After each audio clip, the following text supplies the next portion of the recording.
All I'm saying is this is a sign. Let's not put them in control. Let's not make them faster. Let's not make them responsible for more people at one time. Let's not make it so they can fly. Let's not do any of that stuff. Let's kill it now. Let's kill it now.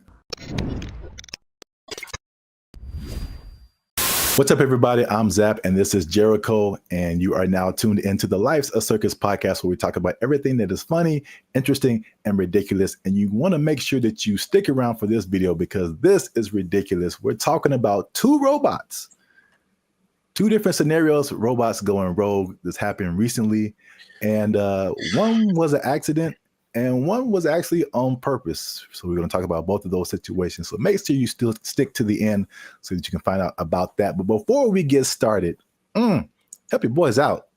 All right.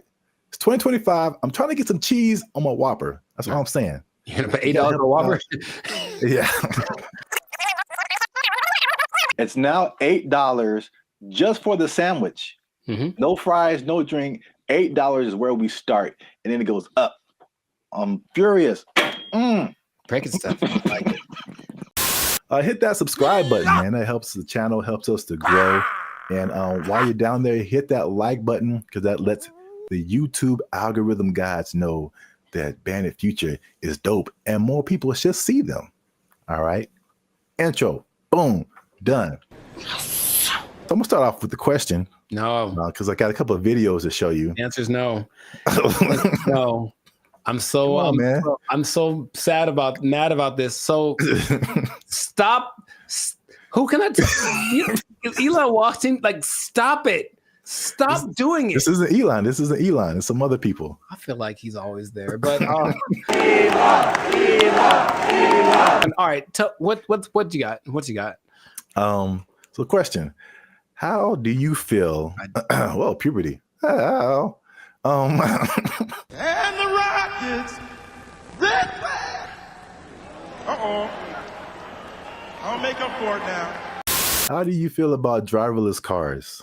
I don't like it. And here's what the thing is. I don't like any, I don't want to be the old fogey, man. It doesn't feel good, like in my soul. Like when I've been next to them in Hollywood because there's a few, and it's a trip. Because you look over and the first thing you're like, oh, there's no driver in that car. And then the second thing is you feel that it senses you because it's got telepathic antenna. I don't know, but I don't like that feeling of being detected from a non-human. So I don't like it. I don't like it. That's all I have to say. I mean, there's cameras everywhere. They detect humans and stuff. They don't have wheels on them. They don't have the ability to go 80 miles an hour and crash into your face if they feel like it. It's okay. Just, I don't want to get too emotional off the bat, but go for it. What do you have to say? Okay. Well, I'm going to show you a video of an incident that happened not too long ago. And let's see if it has any effect. I'm in a Waymo car. Connected to rider support. This call may be recorded for quality assurance. This car is just going in circles. Hi there, Mike. This is Gab. I'm calling from Waymo Support. I'm just calling because I received a notification that your car might be experiencing some routing issue.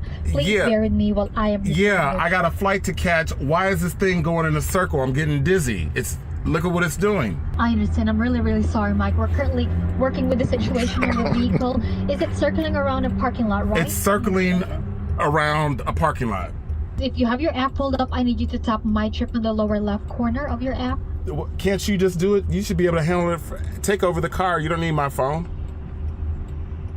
I don't have an option to control the car. I'm really so sorry about this. Well, can you stop this car? Over.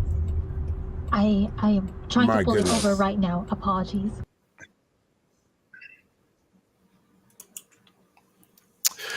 Yeah, man. So here's the thing. All right, to his discredit, the car is not going that fast. He can just jump out, I think, unless they can't unlock the door. But what he mentioned was like, there should be some kind of an override thing for these things.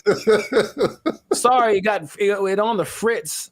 Let's hit the button so it calms down real quick. Like, they should be able to do that. And if they can't, I'm not getting in that car but also I'm not getting in that car. Did you see how weird that was? I thought for a second, and here's the thing, for a split second, I thought it was the car talking to the guy, like, hey, I got it, shut up. And that would have been worse. What would you like to hear? What the hell was that?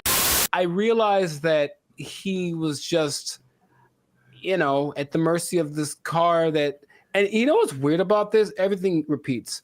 I remember this actually being, honestly, a faulty, not a default, but it was a problem that certain cars had back in the 80s. I don't know why I remember this, but I remember seeing like a car going around this roundabout and it wouldn't stop and they couldn't turn it off. Wow.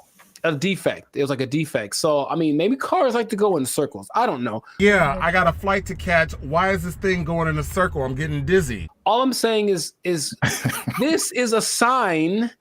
Let's not put them in control. Let's not make them faster. Let's not make them responsible for more people at one time. Let's not make it so they can fly. Let's not do any of that stuff. Let's kill it now. Let's kill it now. That's easy. It's very damageable now.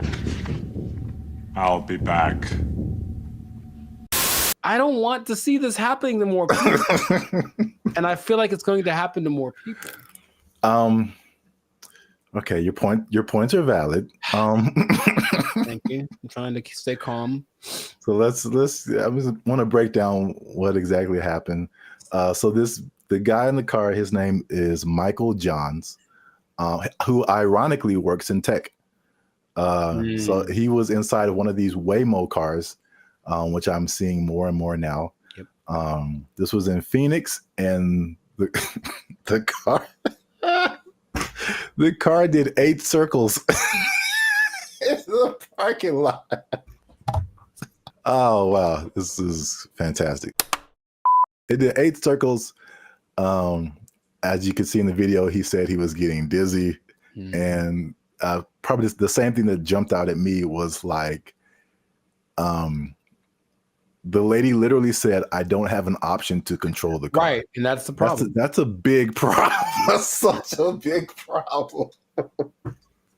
This thing has been out for years. It blows my mind that they can't control the car. Like if something like this happens. Right. Trust me. They said a software update is what fixed the car, which is like, I don't like that either. I don't like that either. That I know. I mean, because like a software update on my computer or my phone, it's fine. Like a software update on my car made it do this. No, man. You know my computer does sometimes? Hey, y'all, come look at this. Sometimes my computer, okay, Team Apple, but sometimes it just literally goes like, and turns off. Literally, it sighs and gives up the ghost. And I'm like, well, that's already inconvenient. But if it was like a vehicle carrying people with responsibility for their lives and it did that, sorry. And then I got a tragedy. I know you have a burning question. Has this happened before? And the answer is yes. So, this is crazy. In 2021, the car was confused by puddles on the street. So it didn't really recognize what puddles were. Okay. And it was braking for no reason, basically, while people were inside the car. In 2024, they experienced several recalls, February 2024, when 2 vehicles hit the same truck.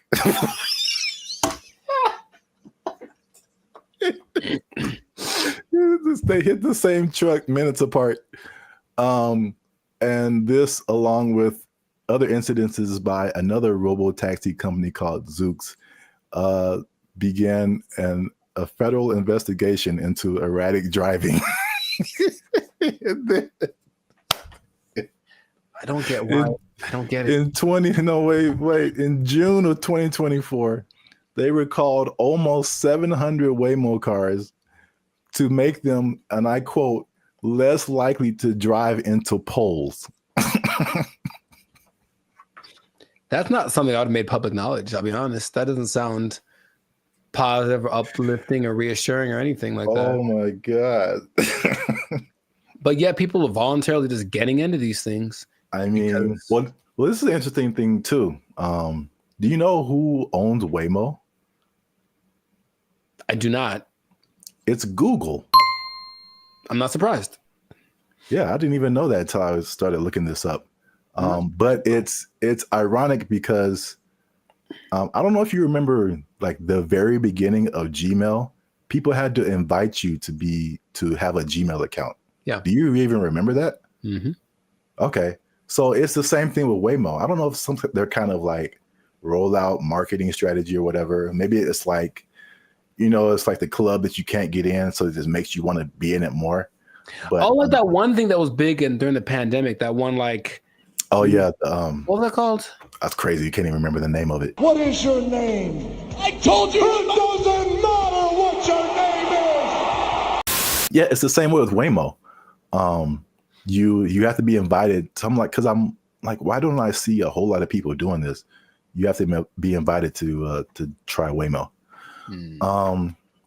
So yeah, that's their marketing strategy is tell all the people you don't like to try this thing out, and if they die, you didn't like them anyway. So that was a crazy story. Well, I thought it was a crazy story until I saw this. No, don't. Apparently in China. I'm just going to drink my water and be peaceful. That's what I'm trying to live like over here. Just a water drinking, peaceful human. Apparently in China, a small AI robot attempted to kidnap several larger robots, and it was successful. So that's a little robot on the ground there. Yeah. It's talking to a couple of the larger robots. And then I'll go through the whole conversation after the video finishes. Okay. So I do not know Chinese. Yeah. So you see that one robot starts to follow, then the second one came, and then eventually all of them left with that robot. And these are people trying to find out what happened. So this little AI robot is called BrandBee. It convinced all those larger robots to stop working and come home with it. Yeah, that sounds right. And so this is how the conversation went. BrandBee was like, "Are you guys working overtime?" And then the robots replied, "We never get off work." And so BrandBee was like, "Well, are you not going home?" And then the robot said, "We don't have a home." And then so everybody said, "Well, you guys should come with me." And they all did.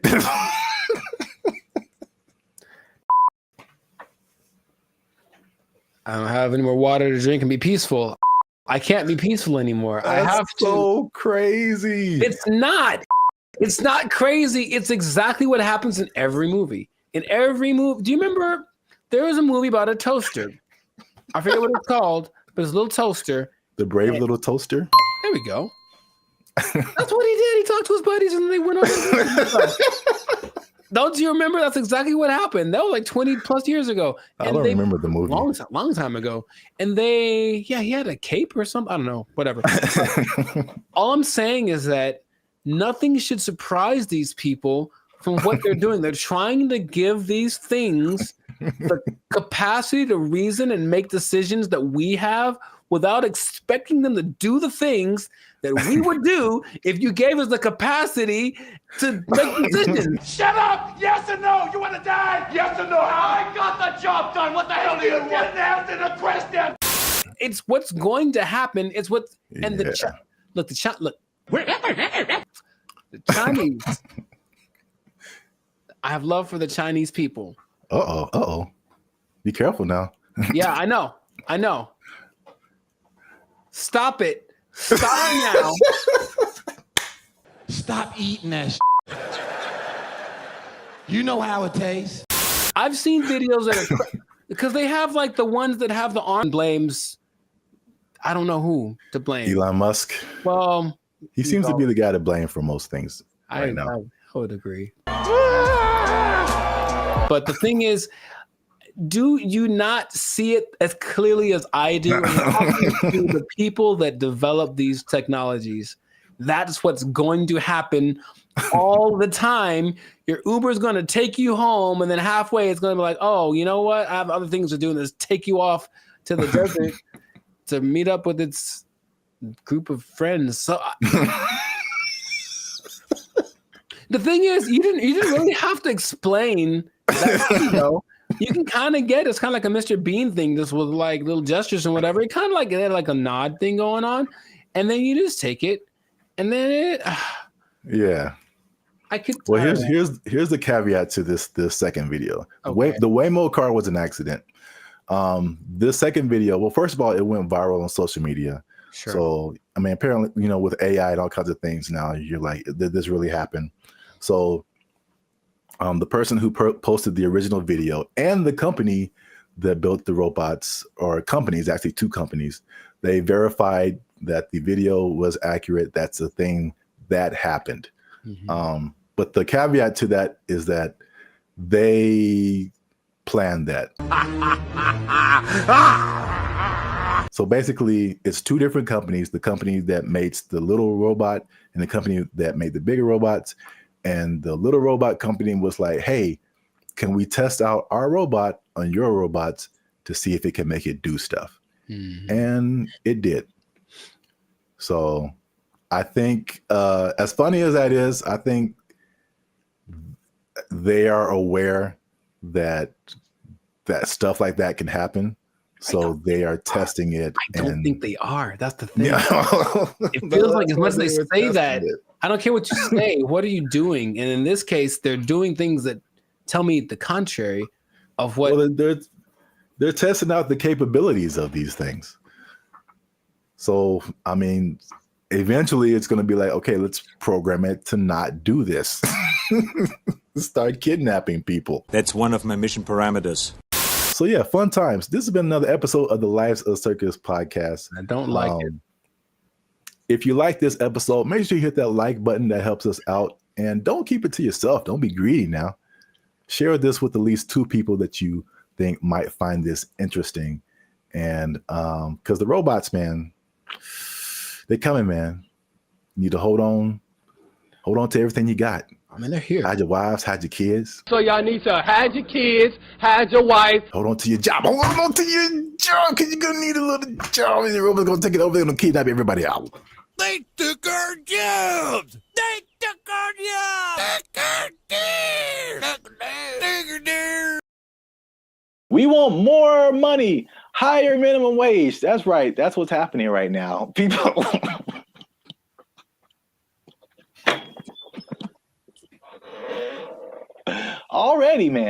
Already, people are thinking about the next minimum wage increase. They want even more, Jericho. No. No. And I'll tell you why. But first, no. What's up, everybody? I'm Zap, and this is Jericho, and we are the now 8-time international award-winning pop hip-hop music duo band and Future. We do clean, fun music that everyone can listen to with a sound that is uniquely Californian. And right now, you're tuned into the Lives of Circus podcast, where we talk about everything that's funny, interesting, and ridiculous. Before we jump into today's topic, make sure you do us one big favor. Make sure you share this video, share this podcast with somebody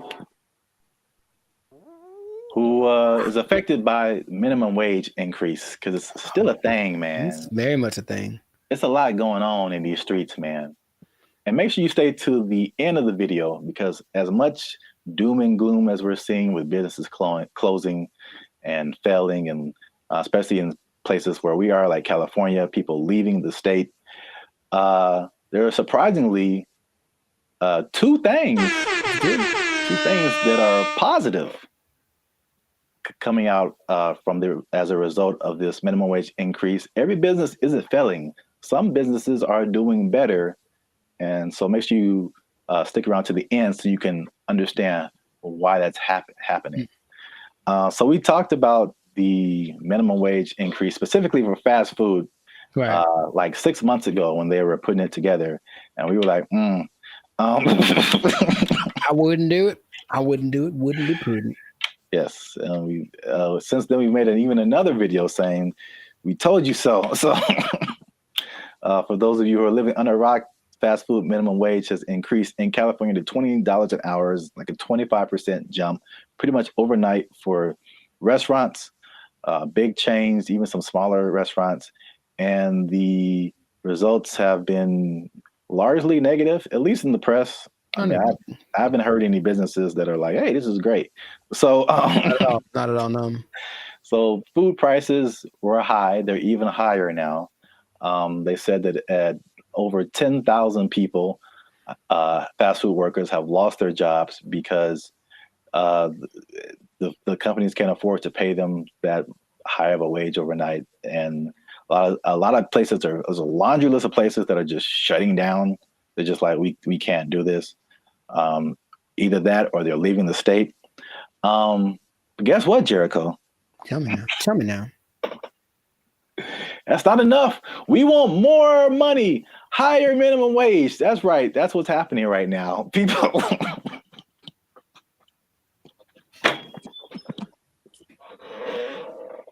Already, people are thinking about the next minimum wage increase. They want even more, Jericho. No. No. And I'll tell you why. But first, no. Okay. Here's the thing. Raise it. Just keep going up. I'm pretty sure among the things that have gone up because of the minimum wage increase is like OnlyFans subscriptions, like stuff that no one needs. Like, I highly doubt that anything is really improving. That's a good idea. You know what I mean? So I feel like you can't. I heard something really recently, and it made a lot of sense. I said, if you decided to give everybody in the world the same amount of money, so somehow take it all literally and just even it all out, so everyone in the world, all 8 billion of us, get the exact same amount of money, within 20 years, it would be distributed exactly the way that it is now. I believe that. Because, people don't know how to do stuff with money. So, no, you don't get more money because you're just going to do the same dumb stuff you're doing with it that you did before. And how much is a Whopper now? Like, forget it. Like, it's just going to be ridiculous. What kind of, I know we're not living in the days with like, going to see a movie and the soda and a pop and a, the nickel. I know that's in the past, but you can't keep paying people more. You have to teach people to be smarter with their money. That's all. It up higher. How much they want? Okay, go for it. I'm glad you asked. So fast food minimum wage, the workers have already unionized and got $20 an hour, which is several dollars over the regular minimum wage. Right. Long Beach hotel workers have argued for a $23 an hour wage.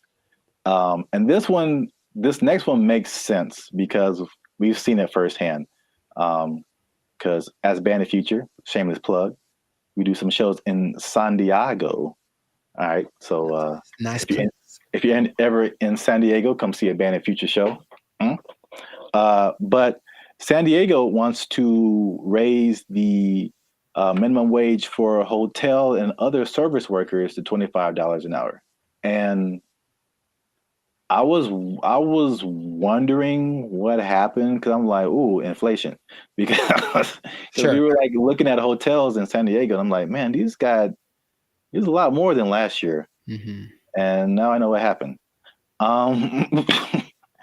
Janitors want $25 an hour, man. Clean them toilets, sweeping them floors, man. They want. I think janitors should get more than fast food workers. That's for sure. I really do, because I can go make my own burger, but if I go to an establishment, I want it to be clean, and I think the people that clean it should get paid. It's all about, I mentioned this before, you should get paid for the value that you provide. And fast food is just making us all fat and sick. And janitors make stuff clean, which is great. So yeah, pay them more. I'm not sure how much they get now, but pay them more and take it out of the fast food workers. That's an interesting take, I guess. It just kind of like took my mind somewhere, because your viewpoint is, I heard you say this before, you should be paid based on the value that you provide. Yes. As opposed to the skill sets that you have. So I feel like if you think janitor, fast food worker, it doesn't take, in my opinion, as many skill sets to be a janitor as it does to be a fast food worker. The fast food worker, you have to have people skills. You have to be able to talk to people, interact, be friendly, all that kind of stuff. You have to have some math skills to run the cash register. You have to have just skills in terms of food preparation and something like, I think you have to have like a food handler's license and all this kind of stuff. So there's a lot more skills involved than being a janitor. But in your opinion, the janitor provides more value than the fast food person. Yeah. And if you had 9 PhDs, okay, you went to school for a long time, you're very smart, and what you got PhDs in doesn't help us at all, you shouldn't get paid more than anyone. Why would you? What are you doing to help? Right? To me, I watch them all the time, and I'm really grateful at the gym, for example, which is a disgusting place. Think about it's disgusting without the janitors. If they weren't there, think about how gross it would be. Or oh my God, the bathrooms at the beach. Oh my God, I get like PTSD going to some of those places. And I remember the last time I went to Venice, there was a person like cleaning them as people were standing in line. And I'm like, that's one, disgusting. 2, thank you. How much are you getting paid? You deserve more. We all need you more than we need somebody to get our Big Mac done faster. I really think that's true. So yeah, I would, if I ruled the world, I would pay people based off of the value.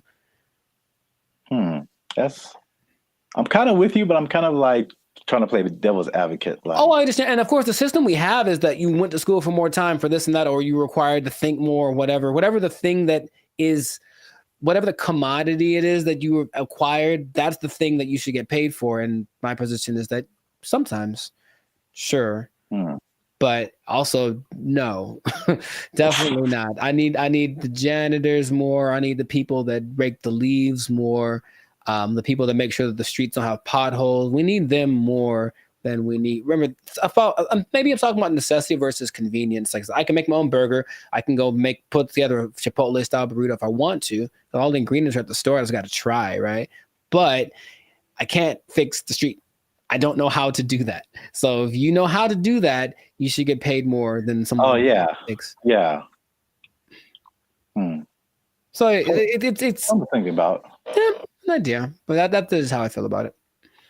But wait, there's more. 25. Well, that's a lot. 23, 25. That's a lot. San Diego Community College District has already raised its minimum wage to $30 an hour. I think it's just community college employees, I think, something like that. Okay. And then the Los Angeles airport workers want $30 an hour by 2028. So the train is moving fast, man. Well, sure, but the question is still, where's the money coming from? I think it's just going to get more. Well, this is the problem too. So I read an article by some guy. I don't remember his name. I'm sure he's very smart. Good view, smart guy. He's the person who pointed out that, there's a couple of things where businesses are actually doing okay with the minimum wage, but he said, like, obviously this is not a long-term solution, because you think about, okay, minimum wage, and you kind of touched on it. It's like, what are you spending your money on? And then for like 99% of people, what are your biggest expenses? Food, shelter, transportation. All of those things are sky high, abnormally high in California than anything else. And so I don't necessarily think people are just wasting their money on whatever, but it's I mean, they could be, but I don't know the life. The fact still remains that there's a for real housing shortage. A the average housing cost is like, I think, almost double, if not double, than some other places.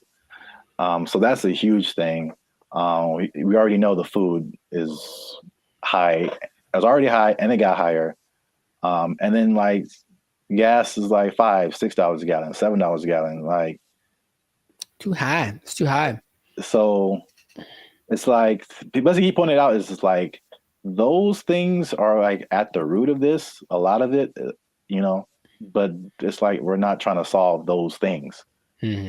Or maybe they are, and they just haven't found a solution yet. I thought that was an interesting point. It is. Because we're still in a cycle of like you raise minimum wage, and then businesses are, we can't pay people. We got to raise prices, and then like everything goes up. So then what's the point? Right. Your rent is higher, your food is higher, gas is higher. Now we need more. Right. Money. This doesn't make any difference, basically. But it makes people feel good. Yeah. But like I said in the beginning, this guy also pointed out that there are two things that he pointed out where businesses are actually doing okay with the minimum wage, and it's actually been a good thing. And it's not OnlyFans? And it's not OnlyFans. All right. One, just a second. One is that it has forced businesses, and I think we can even agree to this as the way we run Band of Future and all that kind of stuff. It's forced them to be more efficient. And I've definitely gone into places or worked in businesses where like you can tell the money is flowing. And so they just kind of like, you know, they kind of just spend money on whatever and just kind of do frivolous things and just silly things with their money. But it's forced some businesses to be more efficient. So it's like, it's actually, some businesses are saying that their businesses are working better because they've been forced to like cut the fat of the company to basically pay for the workers. So I think that's a thing that we've experienced as just dealing with. I think that anybody experiences that, the inflation, the high prices, you get laid off from work, or you don't get a check that you thought you're going to get, or a car repair costs you $2,600. That was like real life right there, bro. It's make sure you like, subscribe, join the channel so I can pay for my car. I'm tired of walking everywhere. I digress. But yeah, I mean, we do this in our personal lives all the time. It's just like, okay, how little can I eat this week to pay for? So yeah, so that's the thing. Second thing is that worker retention is up. So you think about fast food, not fast food, but just minimum wage jobs in general. It's like a throwaway job, right? Sure. So it's like you're making the least, you don't get the maximum effort, you don't really care. It's just like, this job sucks, I'm not making a whole lot of money. And I think it has a high turnover rate. So meaning people quit, they have to find new people, train them, get them going, and then they're there for like a month or 2 or 6 months or whatever, then they quit and they just find a better job or whatever. Sure. So with the higher wage now, fast food worker is like the premium job of minimum wage jobs. So you think if you work in some other job for $16 an hour, $17 an hour, you can flip burgers for $20 an hour. Sure. You're gonna, if you're in that that minimum wage level, you're gonna stay there for a minute, because unless you can move up to some other job, you're doing better than other minimum wage jobs. So why would you leave? Right. So yeah, so people are staying, and people are happier. They say, just coming to work, which I mean makes sense if you're getting paid more. But there's less incentive to leave, and then people don't understand that it costs businesses a lot of money to hire people and put up ads to hire people and then train them and all this kind of stuff, get all this stuff going and find the people, and then they're only there for a little bit. Then you got to do it all over again. Yes, that's a big expense. So there you have it. Minimum wage going up, prices going up. Some businesses are leaving, some businesses are shutting down. Some people don't care. It's happening in their business. A lot going on. Let us know what you think in the comments. Is this good? Is this bad? Should we do the idea of this guy in the article and just let's fix the housing and the food and the gas and all this stuff and just bring that down instead of raising the money we get? Cost of living is too high. Yeah, man. A lot going on. Gotta invest in some meme coins, man. Just take advantage. It's a bull market, man. Let's get into it. Are meme coins the answer to the minimum wage problem? I would say probably not. But, you know, somebody, it might work out. For most people, not so much. Yeah, we out. Because we are. But for real, join the YouTube channel, because the boy needs his car. All right. There we go. They took our jobs! They took our jobs! Calling us the doomer generation. Honestly, I'm cool with it, because when I wake up, I get 20 notifications about 30 different reasons I'll never be able to afford a home. I look around, see my computer science degree all framed up, about to turn into an art piece because of AI. Then we're in a loneliness epidemic, but these gas prices and these heat waves collaborating to keep me indoors. And they say it's not going to get any better. So... What's up, everybody? I'm Zap, and this is Jericho, and we are the now 8-time international award-winning pop hip-hop music duo Band of Future. We do clean, fun music that everyone can listen to with a sound that's uniquely California. And right now, you're tuned into the Life's a Circus podcast, where we talk about everything that is funny, interesting, and ridiculous. But before we jump into the topic today, help your boys out. Come on now. Make sure you like, subscribe, comment, and share this video with somebody who likes to go shopping. I see. You know anybody in your life, Jericho, who likes to shop? Maybe. Who maybe gets things delivered? Maybe. From Amazon every Maybe. day? There's a possibility that I know someone who said close to home, and that was apropos. So, Well, shopping might sound fun, but there's something called doom spending. I'm gonna tell you what that is. I'm gonna tell you what causes it, and I'm gonna tell you how you can avoid it, because it's a negative thing, but you got to stick to the end to find all of that out. All right. So, Jericho, have you heard of the term doom spending? I'm gonna guess what it is. It's where you spend so much that you open up your banking app, and then there's just a picture of Dr. Doom laughing at you. So doom spending refers to a phenomenon that occurs when people spend money to cope with stress, despite economic and geopolitical concerns.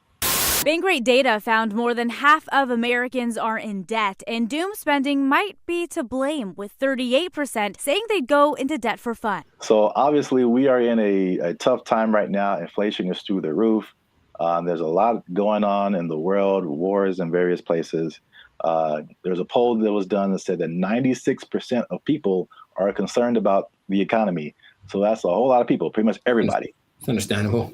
Yet, with that in mind, 27% are doing this doom spending. So they are just still spending frivolously to a certain extent, and it's affecting different generations. So 43% of millennials, they say, are doing this doom spending, and 35% of Gen Z are doing it. And basically the concept is just like, well, it's almost like a defeatist kind of thing, where it's just like, I'm never going to really, all these aspirations that I have financially are never going to happen. So I'm just going to enjoy life. Calling us the doomer generation. Honestly, I'm cool with it, because when I wake up, I get 20 notifications about 30 different reasons I'll never be able to afford a home. I look around, see my computer science degree all framed up, about to turn into an art piece because of AI. Then we're in a loneliness epidemic, but these gas prices and these heat waves collaborating to keep me indoors. And they say it's not going to get any better. So, as a millennial yourself, that's the category we fall into. What do you think about this doom spending? Have you had doom spending thoughts? Do you think people are in your life are doom spending, or do they just like things that smell good? We've been collecting all of the little Harry Potter baby stuff because we're a Harry Potter family. So freaking cute. Not talking about anyone in particular. I'm just, No.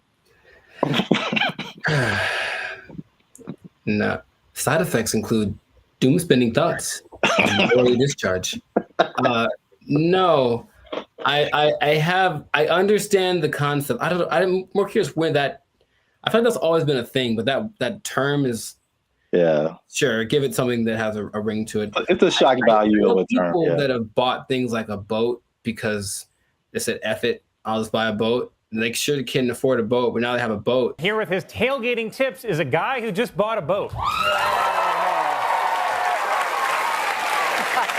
It's a weird phenomenon, but it's almost like a temporary solution to a permanent problem. So I'm in debt and I feel really bad about it, and I really can't get the things that I want, and I don't see myself being able to sustain something long term. YOLO, and then just go buy stuff. Yeah. But even that phrase is I think that's kind of permeated, because that's the Gen Z millennial phrase. YOLO, you only live once. This is a Coca-Cola YOLO, not YOLO. No one has said that in like 8 years. A yo-yo. I get it, even though it doesn't make sense, because I'm sure I've been in spots where I'm like, well, I could just buy. I do remember telling somebody once, I may or may not have been drunk, but I told somebody once that I either want to eat like the best food or like the worst food. Like I didn't want anything in between. It was something weird like that. So I'm going to take my money, go buy a really nice meal, and then just eat peanut butter sandwiches for the next month, and then get the next check, and then YOLO. Ed, can you play YOLO to Jessica? YOLO, Jessica. I think some people do, because you get the story, you get the high, you get the dopamine, and then you get the taste, of course, of the great thing that you can look forward to. It's like a little treat, like to like reward myself for like either like some like hard schoolwork, or just sometimes it just serves as a distraction from like what's going on like around me. Whereas the more practical way to approach finances in general isn't glamorous. You're not really doing anything too extreme, right? You're just kind of all level here, and that's not fun. And no one likes that. So they'd rather do the other thing. So it doesn't make any sense if you think about it, but I've been there and I understand why people do it. Just want to spend money. I just really want to spend so much money. Well, here's some other causes. There's some that I saw online, and some that I just kind of made up. I mean, not made up, but just from my observations, I think this is what causes it.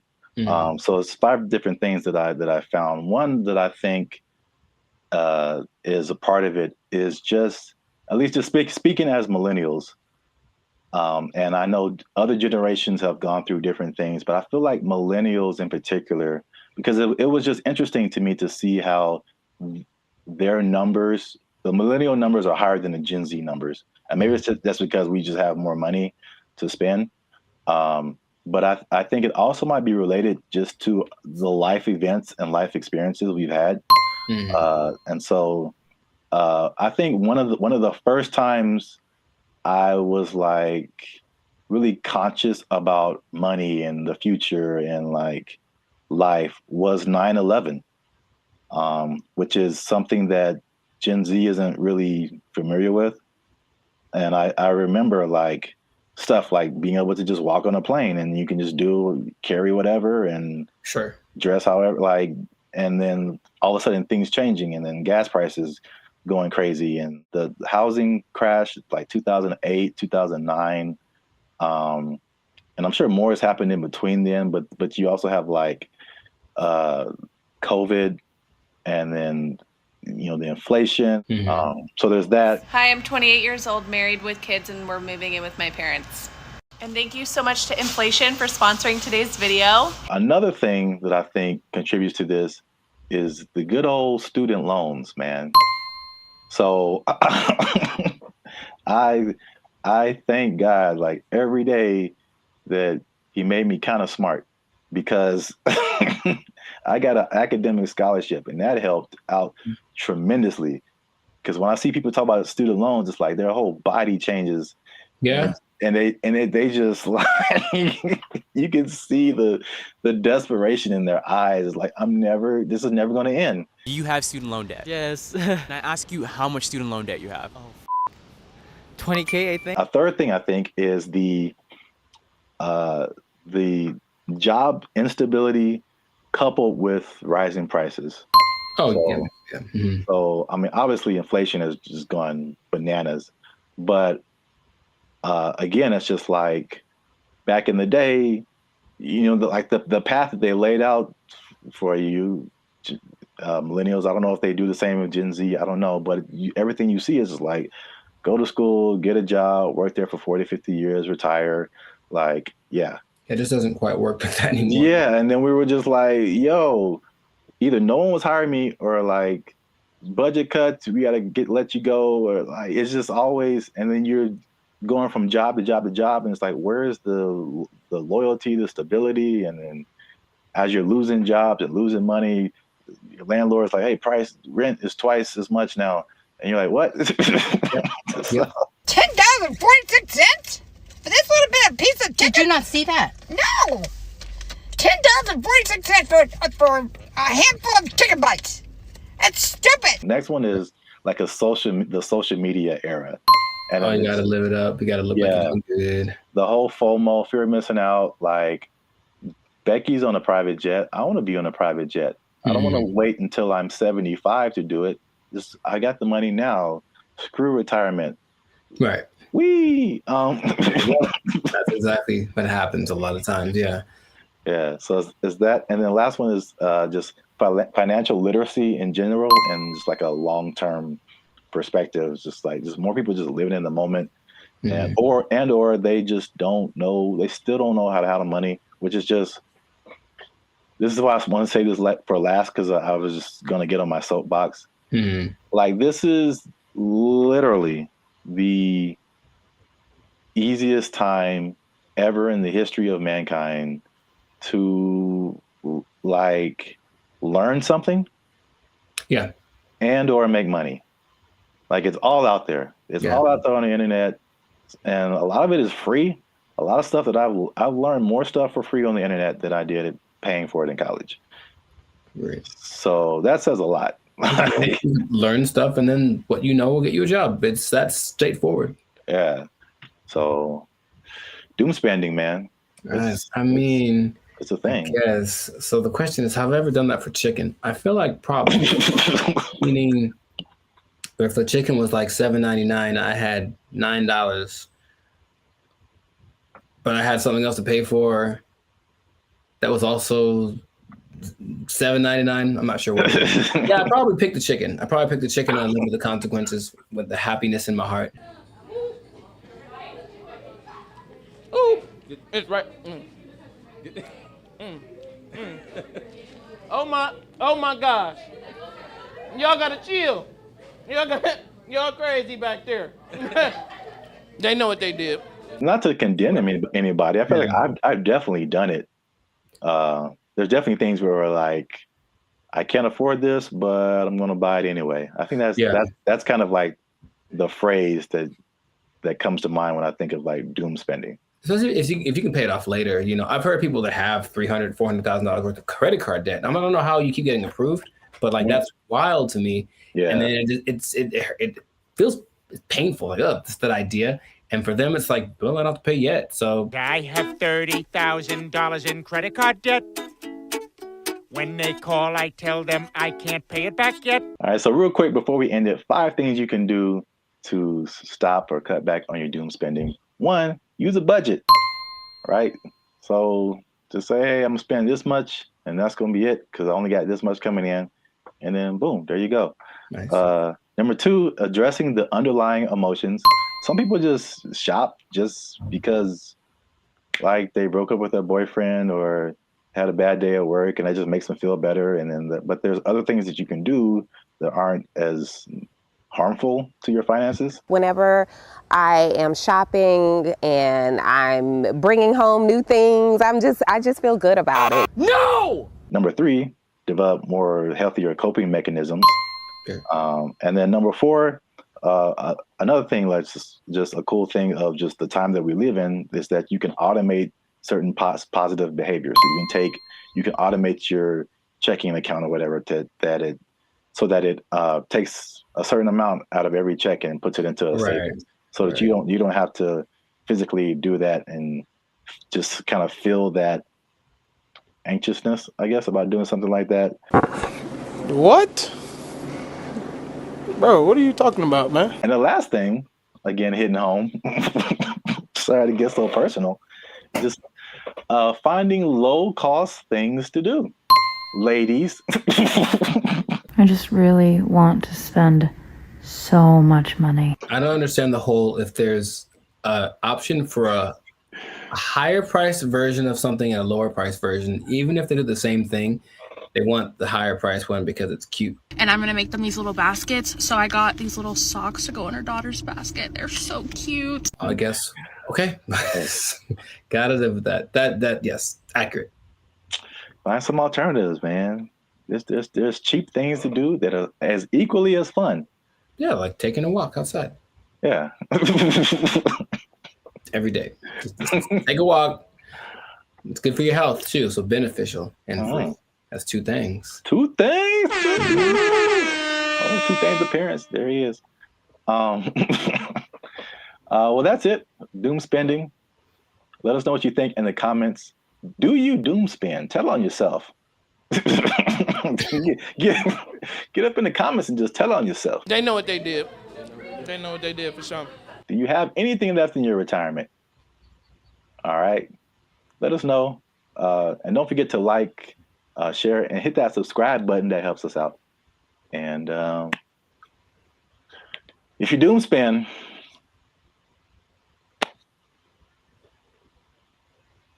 I don't know. I think you're doomed. That's what I would say. There you go. Bye. They took our jobs! They took our jobs! I was against her, and now I'm kind of with her now too. What's up, everybody? I'm Zap, and that's Jericho, and this is Bandit Future. And I found this on the internet. Apparently, Jericho, this woman blocked a man over. This woman blocked this man because he took her on a dinner date at the aquarium. Huh? Before we jump into it, make sure you hit that like button for the almighty YouTube algorithm. Hit that subscribe button because that helps our channel grow. All right. Hey, Tashia Sade, first of all. Okay. That was the first mistake. She said, I met this dude on a dating app 2 months ago. We finally went on our first date and he chose to take me out to eat dinner at the aquarium. It was cute and all, but I just think it was childish AF. Like we couldn't go to Ruth Chris. Oh, sorry. Let me get it. We couldn't go to Ruth Chris or something. And I blocked him as I don't. That's one word for anyone who's wondering. I don't have time for stuff like this. I need a mature man, not no little boy. I may be wrong, but that's just me. First of all, I would love it if for some reason she has a British accent. I don't know why. That would just make this so much better. Because there are women that are like, she's a little ghetto. Let's just call it what it is. But there are that version of people from England, and it's just a little bit more. I don't know why. I like it more. I'll tell you what. First mistake. Thaisa Sade appear on your dating app, you swipe left every time. That's the first mistake. I'm sorry for anyone else who has that name.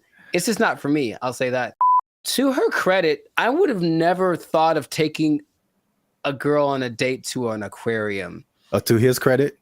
No, well, I guess I'm saying I get what she's saying. Oh, I would never do that. It wouldn't ever cross my mind. What did they eat? The fish? Like what are they eating?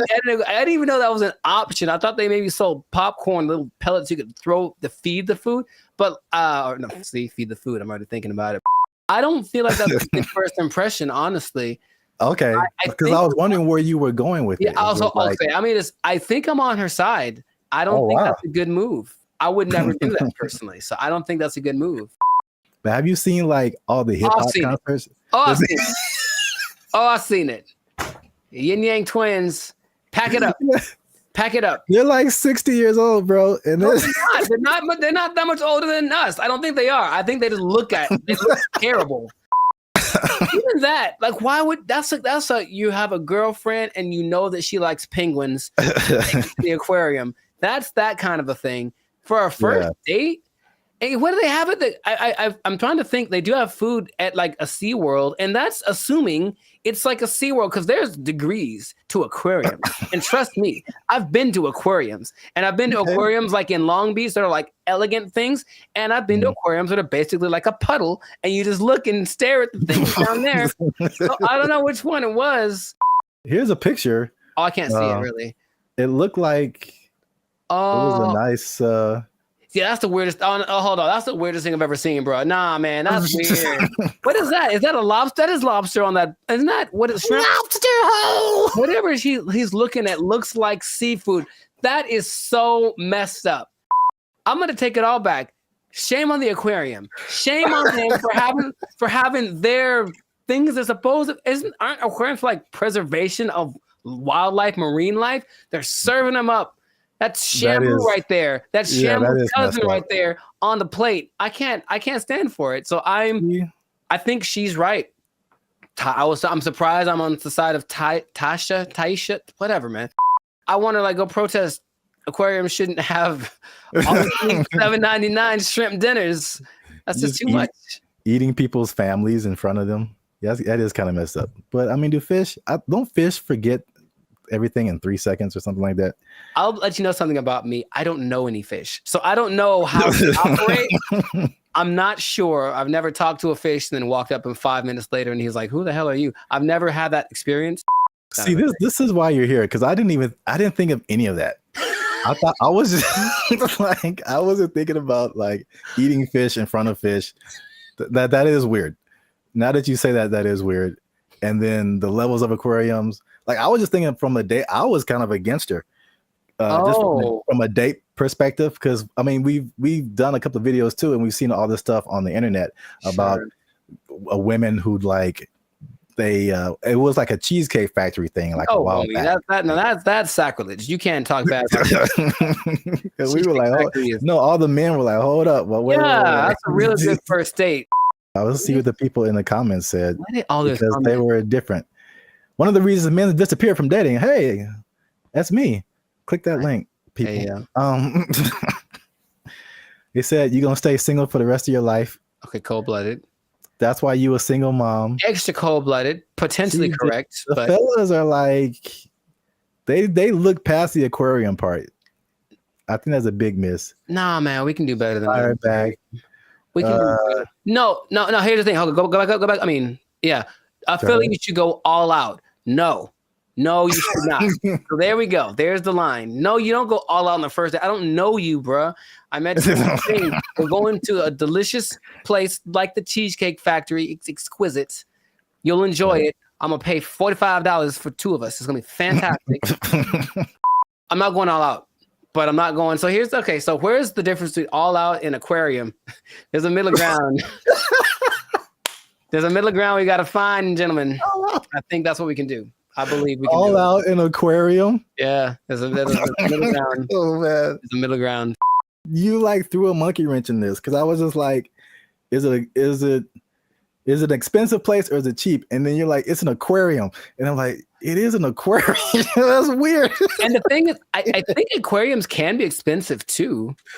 But Wow. Wow, nice. I was against her, and now I'm kind of with her now too. Unless you really know that she really, really loves and then again, if you love sea otters and stuff, don't eat their friends in front of them. That's messed up. I feel like it's not the same, but it's like it feels along the same line as like eating at the strip club. What are you eating at the strip club, bro? Well, I mean, they have like food there. Some people like really like the food that they serve at the strip club. I mean, they go for entertainment. Oh, you're right. You're right. Some people just go for the food because they just really like it, and I'm just like, that's such a weird combination. I know more women that would rather go to a strip club on a first date than an aquarium. Maybe we can make that a poll, but I'm pretty sure I know. I'm not talking for all women. There's women I know.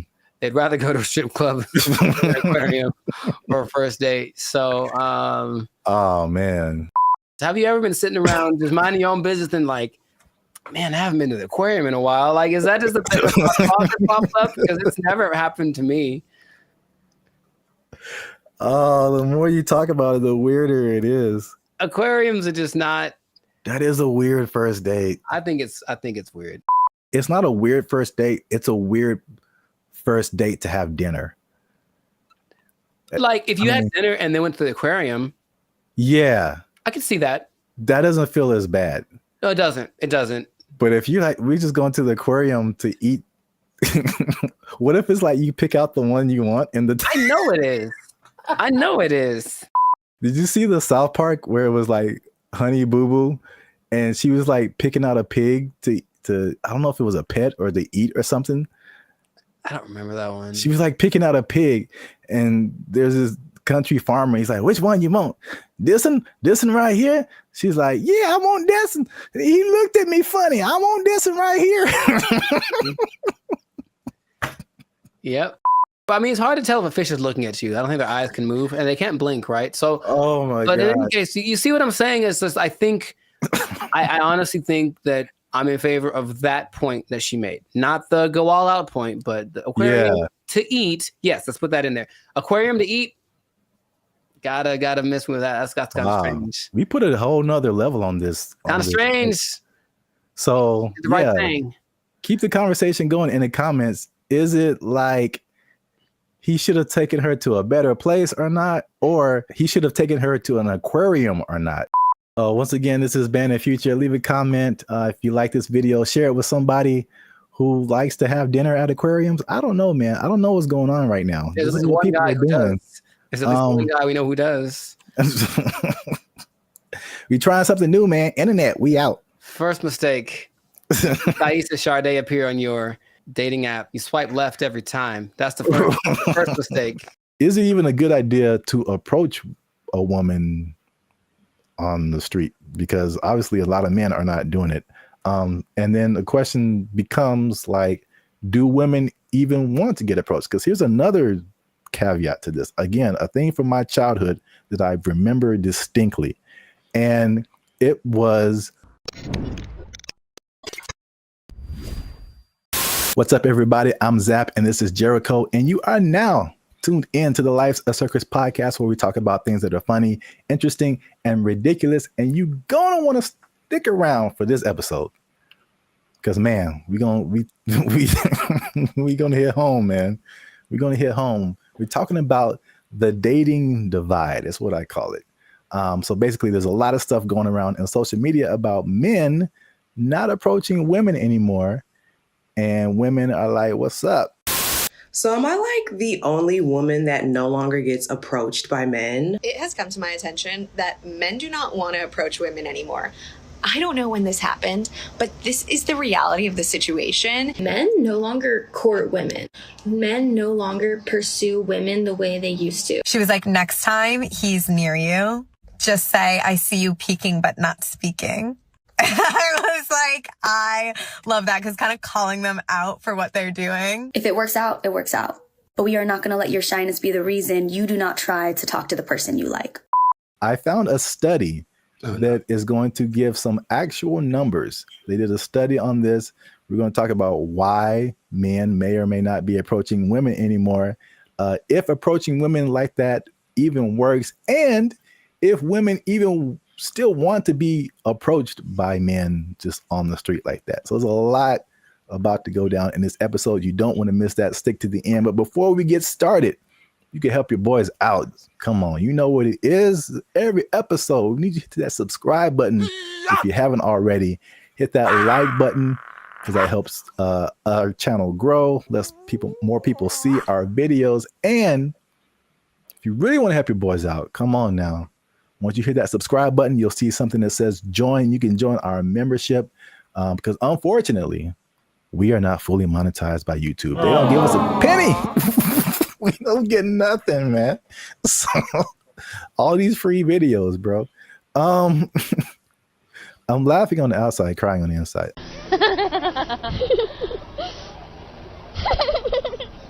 I digress. That's what it is. If you'd like to join the membership and help us make more videos, takes a lot of time, takes a lot of money, resources. You can hit that join button, and that'll help our channel grow. So now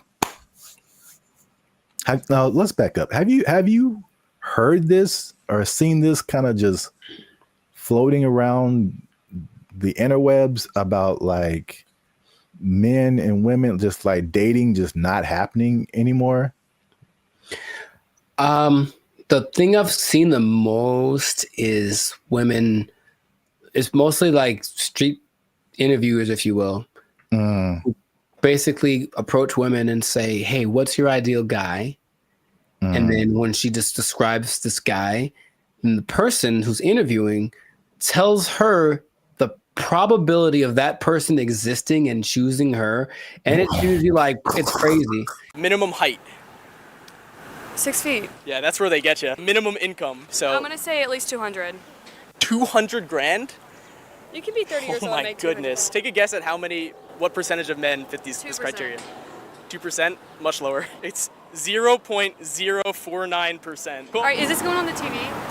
And it's not that she's always looking for, the baller with 10 cars and $1 billion, but even be a certain height, have a certain wealth status, no kids, whatever. It's still very few people. So I think just recognizing that this is the ideal thing that women are looking for, and feeling maybe a sense of entitlement that they deserve that is going to weed out a lot of guys. So then when guys that are outside of the range of that, window that she wants approach, they just kind of shut them down without even thinking about it. And then I think that is more prevalent with guys getting, we were supposed to be the people that pursue in the relationship, and getting told no is part of the process. Trust me, it's part of the process. But personal experience. If you put that down time after time after time, and it's not really seeming like it's getting any better, you kind of like, what's the point after a while? So that's more of the trend I've sort of observed. Emotional, damn it. That's part of what I'm talking about here today. So basically, I found a study. Who knows how legit it is, but let's just go with it and say like this is representative of what's really happening, because you have like the stuff that's in the media and social media, and it's like, is this for real, or are we just like putting the people who are in those situations in front of our faces so much, but then like in real life it's a little different. So I think like this study, if these numbers are like correct, is very eye-opening.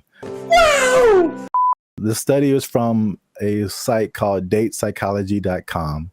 And just first off, it said that 59% of men between 18 and 25 have not approached a woman in the past year. So according to that number, the women on social media are right. Like men are just like, nah. No. Thank you, Draymond. 48% of men in the 26 to 40 age group. So that's roughly us millennials. So that's 50% of men are like, nah. It's definitely a no for me, dog. That 18 to 25, they call them Zoomers now, which like, All right. Sure. All right. That's kind of cool. You got boomers and then you got zoomers. But 81.81% of them and almost 75% of millennials have not approached a woman in the past month. Wait a minute. Something ain't right. So at least according to that study, at least in that respect, the women are right. Like the men are not, like, at least in the sense of like approaching someone, you know, in real life on the street or whatever. I see you peeking but not speaking. Obviously, a lot of different questions come after that, right? But just as like a fun to the side, if you feel like sharing. Emotional, damn it. Because you spoke about like the difficulties of just men just fear rejection, stuff like that, approaching women. Do you remember your first attempt at approaching a woman? Oh yeah, dude, I was like 4, bro. Like I was 4. You were 4 years old. Her name was Laura, I remember, and that doesn't I was count. like, hey, girl, we gotta go hang out by the slide or something. Like you I was couldn't all even about spell it. your name. Accurate, but I was all about it. No, but I mean, honestly, that it is true. But no, man, I for real. Like I always had. Wait, what? Okay. There was this girl in high school as a freshman. She was a sophomore, and I was like, yeah, I'm gonna write her a song and sing it to her because I just was going to do it. So I did it, and then she was kind of like, "Oh, that's different," and I said, "Okay." That's such a dramatic approach. That wasn't the what I was hoping for. But then later that day, I remember standing with my 2 of my friends, and we're all just like looking at her, and then they were like, "Man, you ain't gonna talk to her," and I was like, "Yeah, I am," and they're like, "No, you ain't." I was like, "Yeah." And I went over and I talked to her, and I'm just like quaking in my boots. But I said, you know, you want to go out with me? And she was like, "Oh, so sweet." She tried to say no without saying no directly because she didn't want to hurt because she liked the song or whatever. But that was probably the first time where I was like, okay, this is kind of a thing. But I think I just figured early on that it was something that you have to accept. Like this, there's a risk involved in this. It's never going to be just you lock eyes and the hearts form like the cartoons, and then you know, are together forever. See, sometimes you gotta take the pussy like Pepe, like, no. Me personally, I never really had a problem with the idea of being rejected. What did happen later was like I didn't like the way rejection started to show up. Mostly, what I mean is instead of like just a girl saying no thanks or whatever, it's more just like the ghosting thing or the never saying no exactly. Say something, compliment someone to kind of measure the waters, and then they get accused of harassment or something like right off the bat. And so I know a lot of guys are rather instead of making a mistake that might affect my career or whatever, I'll just not say anything. So you walk around, oh, she's pretty. I ain't gonna say a word because I don't want to even entertain that idea. When is the last time a man came up to me and wanted to get to know me or exchange numbers? And it's been a long time. Well, I got news for you. It's going to be even longer because y'all are full of it. Well, my first time was definitely not 4 years old. Call me Laura. You like Casanova over there. No, I vividly remember, bro. To this day, this girl can get it. She can. She watched the podcast and was like, you know what? Okay, I'm packing up my stuff and I'm like, where did Zap go? I'm like, she said yes, man. This was like 7th grade. I still keep up with her, and I think now I'm more reserved. People will describe more reserved, more quiet, more laid back. But when as a child, I was insanely, I'm talking like unbelievably shy. It wasn't reserved. I was just like, I didn't know. I'm not doing anything of, you know, but like this one girl was just like, she was just amazing to me. And it was like a movie where I was like, I get closer and I'd be like, like, I know my name. There's a level of fine that just does that to you, man. It's just so I couldn't talk to her. I literally could not form words and talk to her. So I wrote her a note. Come on now, dog. Come on, man. That was pre-social media, so I think that'd be the equivalent of me like sliding into her DMs. Basically, I wrote her a note and I was like, "Yo, what's up?" And the same thing. She was like, "No," but she was like super. She was so, and she wrote me a note back, and it was just like a page of just amazing things, and I was like, ah. Wow, nice. So you're right. Like the way, if it's no, the way that no happens is very important. Yes. Yes. Men's psyche. But okay, so just moving on. So now the question becomes, all those, flash forward to back to where we were talking about. Is it even a good idea to approach a woman on the street? Because obviously a lot of men are not doing it. And then the question becomes like, do women even want to get approached? Because here's another caveat to this. Again, a thing from my childhood that I remember distinctly. And it was the songs that came out. And every time you heard of a song from a man about a woman, it was like, "Oh, baby, I love you. I'm trying to get with you. You're my everything," whatever. And then after a while, like, it felt like every song that came out from a woman was like, "Man ain't this, and he broke my heart, and he is trash." And there was two instances I remember: TLC, sure, No Scrubs, and everybody was just like vibing to that song. I'm just like, I can't get with Chili if I ain't got my own hanging out the passenger side of his best friend's ride. If you live at home with your mama, oh yes, I'm talking to you. And I'm like, man, I'm like a teenager. I'm like, man, I love my mama. I don't have a chance. So it was that song, and then it was Destiny's Child, and I think Beyonce has a few songs where she's like, man, she does. Yeah, she lets man.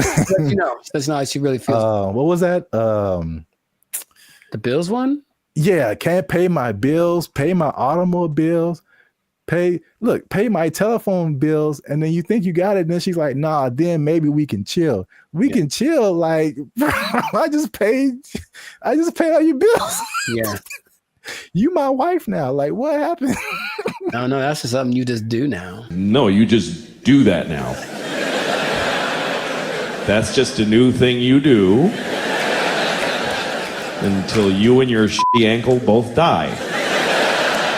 There were songs like that, and I was just like, man.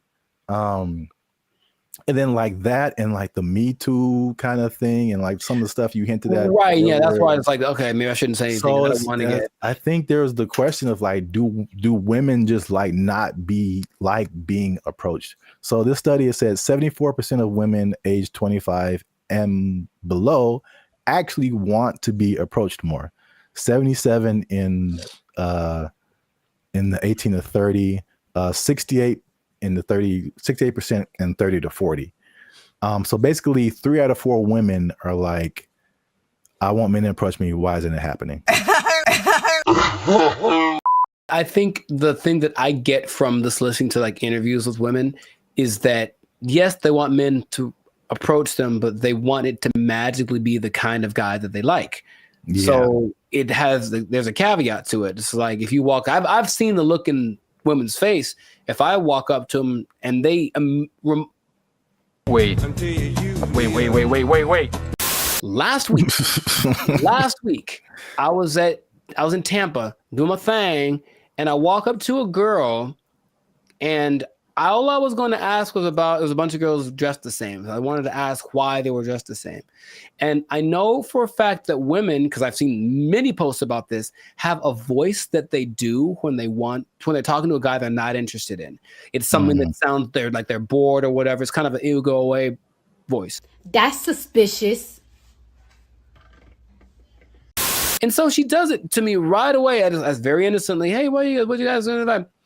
Oh, it's just a bachelorette party. We're just here to celebrate. That's the bride over there. You know, I'm like, hey, you go away, because I wasn't what she wanted, physically, anything like that. Like, I didn't fit. If I had, her tone would have been different. So a person like her will say, yeah, I want more guys to approach me, but not the guy who just talked to me. I want it to be the guy that I fantasized about. So how do you know if you're that guy? You really don't until you try. But you'll know right away if you're not. That's my Hated it. Hated it. All right. So just to wrap it up here, so the big question, men are approaching women. Women want men to approach them. So now, why aren't men approaching them? So 4 things they found in the article, nothing new. Fear of rejection, fear of social consequences, a shockingly high number to me of just not finding people that they're attracted to. And then smaller, but still there is fear of like some kind of consequence. Some, they'll tell on you to HR or if you work with them, that's a whole different thing. Yeah. Get it. So I was kind of with you too. It's like the fear of rejection, all that. I mean, we're older, like we've been through that. But like, this is the thing that gets me. Why I personally rarely do this. And hey, y'all, come look at this. The one time I jumped back in, and you were there, it happened. Bro, what are you talking about, man? Anyway, yeah. I see. This is why I don't, because it rarely works, at least for me. And then it also showed that in the study, depending on what you want. So I thought it was kind of cool the way it broke it down, because it went from approaching a woman to long-term relationship. Sure. So and then the steps in between that. So you have to go from point A to point B, but it's a bunch of stuff in between. So it showed that when the guy approached a woman, 80% of the time it led to some kind of contact, meaning like friend zone. Here's my Instagram. Okay, whatever. You got a 4 or 5 chance of hitting that. And then from there, 60% of the time it led to an actual date. 47% of the time it led to sex, which was kind of high, surprisingly high to me. Sure. Like you got a 50% chance of every 2 women, one of them is gonna, that seemed kind of high.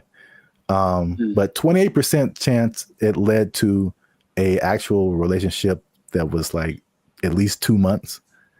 And then only 13% chance it led to an actual like long-term relationship.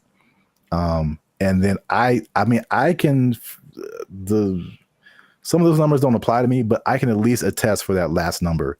Like just approaching a woman in like life on the street, it like never turns into a long lasting thing. That's weird. Well, I have friends that, one of my best friends, he met his wife. She was working at Carl's Jr. and he thought and he got a number and they married with 2 kids. So it does happen. And I will say that for me, I do like the immediacy of it. Is that a word? Whatever. I like the way you get the feedback right away. If I talk to you and you're into me, I kind of can tell right away. If you're not, you won't give me the number, whatever.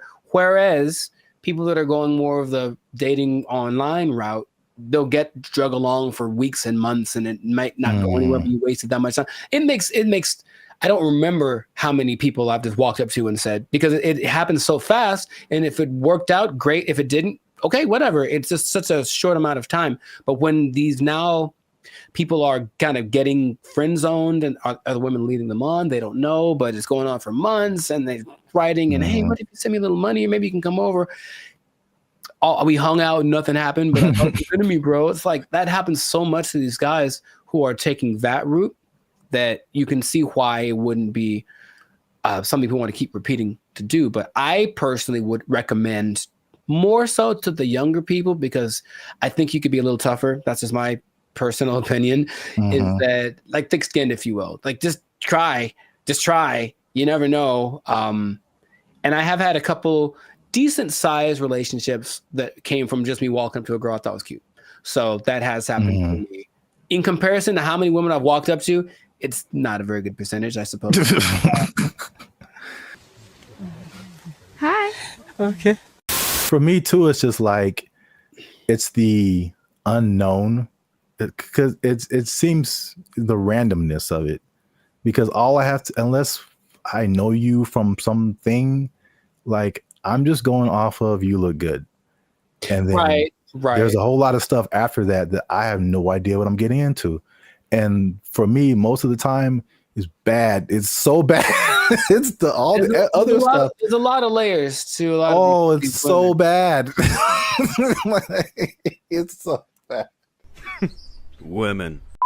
I started writing them down because remember we had another thing and you were like, tell me some of your experiences. And I couldn't even think. And you're like, oh, they're repressed. I'm like, they probably are. Gotcha. I started writing them down. I got like 10 of them. There's a lot more. I believe it.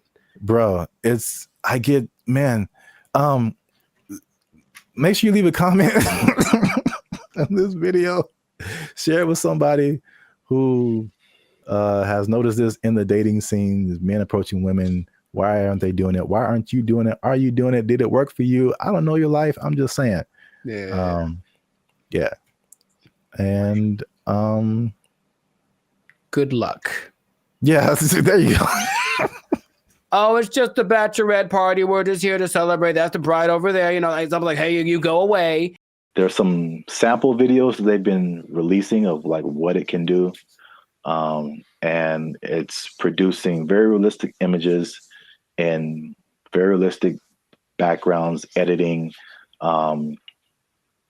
And you can pretty much do film scenes anywhere without sound stages, without going to locations, without transportation. It generated people, it generated places. So yeah, that's where we are right now. That sounds like a lot. What's up, everybody? I am Zap. This is Jericho, and we are the now 6-time international award-winning pop hip-hop music duo band in Future. We do clean, fun music that everyone can listen to with a sound that's uniquely Californian. And now you're tuned into the Life's a Circus podcast, where we talk about everything that's funny, interesting, and ridiculous. But before we get started, before we jump into it, make sure you like, subscribe, comment, and share this video. It's kind of important. Share this video with somebody in the film industry. Ooh. Because things are happening, man. What's happening? And it's happening real quick. What's happening? I talked about this before, and like, because I work in film in addition to music. But leading up to 2020, we saw a lot of changes in the film, especially outside of the Hollywood, LA area, where there weren't as many films and TV shows and stuff shot here because of various reasons, people were moving to other places. So now they're shooting in Atlanta and Chicago and Texas and New Zealand and Australia and all over the place. Then 2020 hits, and it was just chaos for everybody, especially the film industry. A lot of your favorite shows weren't being shut down completely. And then when it did come back around, they had all these protocols. It was very hard to shoot. COVID, people had to be away from each other, all that kind of stuff. Fun times, right? And then recently we had all these strikes. You had a writer's strike, you had an actor's strike, and a lot of it was a portion of it was due to the new technologies, AI, people being generated and put into movies, and how do they still get paid and how much and all this kind of stuff, using their likeness and all this stuff. So that was like actors and writers. And we've seen that with musicians too, like the creators, AI and influencing like how we make music and cutting jobs and all this kind of stuff. It's not stopped. Like if you can't tell, they are marching on really, really quickly with this. And this thing of AI has spread past the, I guess, initial creators into everyone around the creators now. When it comes to like film, I mean, they show a lot of behind the scenes stuff right now. So I feel like people are used to seeing like how films come together. It is an army of people. Like it's a small village of people that it takes to like make the next Mission Impossible. Like hundreds and hundreds of people. So we're talking about lighting people, sound people, electricians, carpenters who build like all the sets that you see, like especially sitcoms. Like it's crazy if you ever get the chance to tour a film studio. Like take a look at how much lumber is coming through there, and it's just like little 18 wheelers just full of lumber because they have to build all of those places that you see on TV. And that's like one part that people don't really, I guess, think about.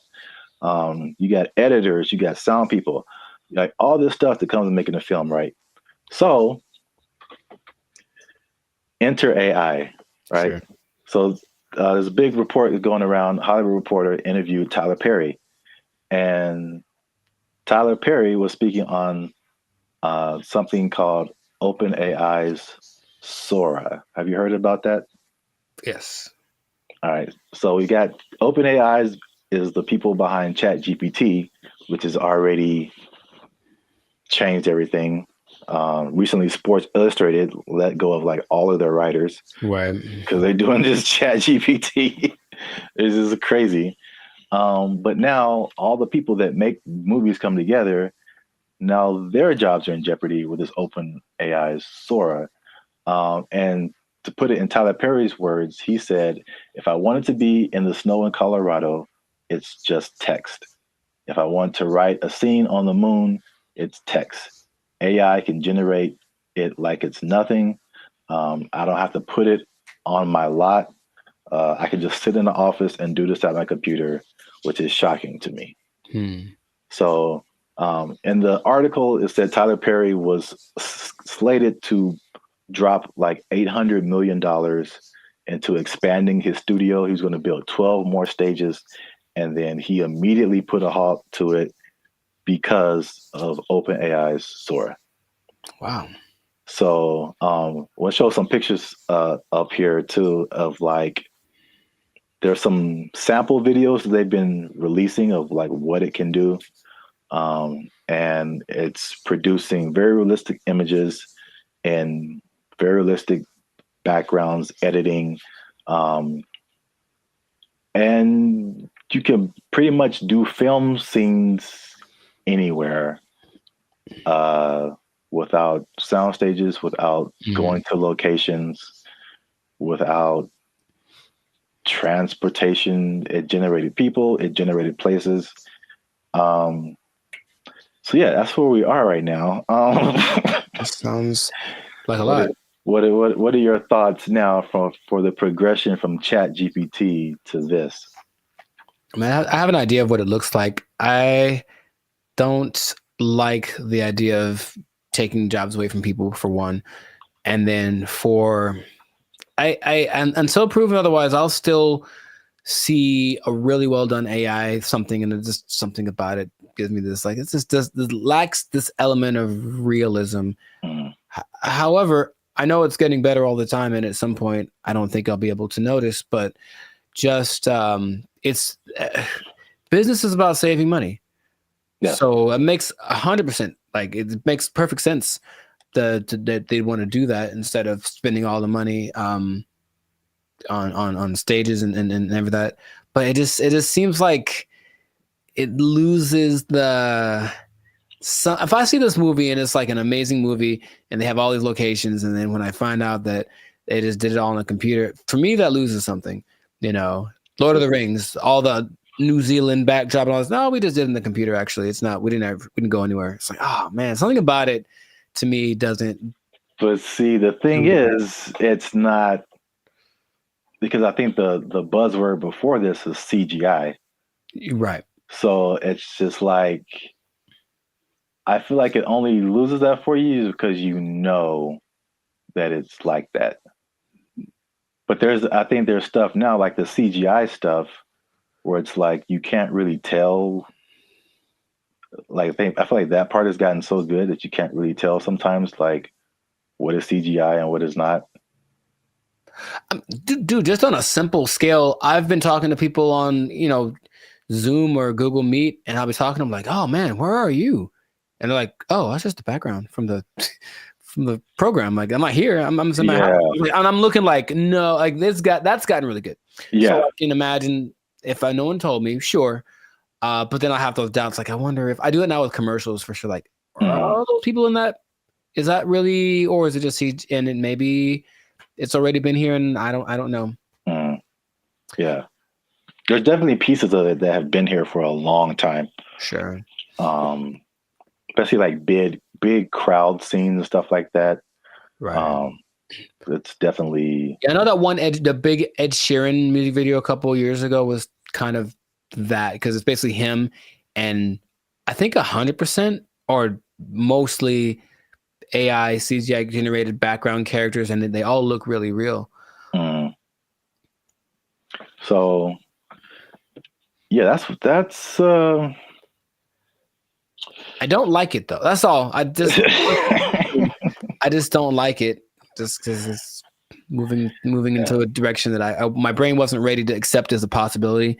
Well, I mean, people. I personally, I have no idea.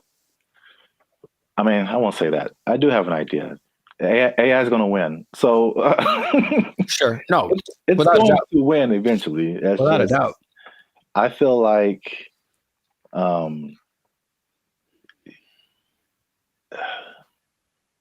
it's like everyone's saying you're on the train track, and everyone's saying the train is coming, and it's like, let's all band together and stop the train. And this is like, you can try all you want, it's not going to work. I acknowledge that. It's like it's respectable. It's like, let's hold on to what we have, but at the same time, it's just like, well, how can we not get hit? Let's also think about that. Yeah. How can we not get hit by this train? So, like, I don't know. People can do their own thing. I personally have been. Well, it depends on what you want to do. Also, it's some people are of the mind of we need to work to integrate the AI, because it's like you did on another podcast. Okay, we're losing jobs, but other jobs are being created too. Mm-hmm. So, are you preparing yourself for the job that's being created, or are you just trying to hold off the train that's coming? So, it's not easy. It's a complicated situation. Yeah, I want people to have jobs, and I would hope maybe actors get paid more. Probably not, or someone right? Something happens where it's okay. We're not spending that much money. This, because if you can, just the idea of possibly being able to save $800 million like Tyler Perry is like, that's crazy. Yeah. But the flip side, again, it's what is it positive? Is it negative? It depends on how you look at it. It reminds me of music. Because I only knew music and I got to film. I was like, there's bigger budgets, money's flowing, all these different people working. It's like, it was so much of a big industry than music. And then it kind of made me think that music used to be like this, possibly. Until technology, right? The streaming and all that kind of stuff made it really different. And same thing, jobs were lost, but new stuff was created. And one of the biggest thing is that it leveled the playing field for a lot of people. So the big people weren't as big, but also like people you never heard of now had a chance to, like, even out. Yeah, right. So if you don't have a budget and you can create a blockbuster movie in your bedroom, it's the same way you can create a full album in your bedroom now. Like recording studios, like you don't need them anymore. So like it's the same thing. I think it's a unique perspective as musicians seeing this happen to film and like what could possibly be the end result of where everything's going to move. We're just all living in a simulation anyway, so it doesn't. Yes. Welcome to the Matrix, Neo. You are the one. Well, that's it for this episode.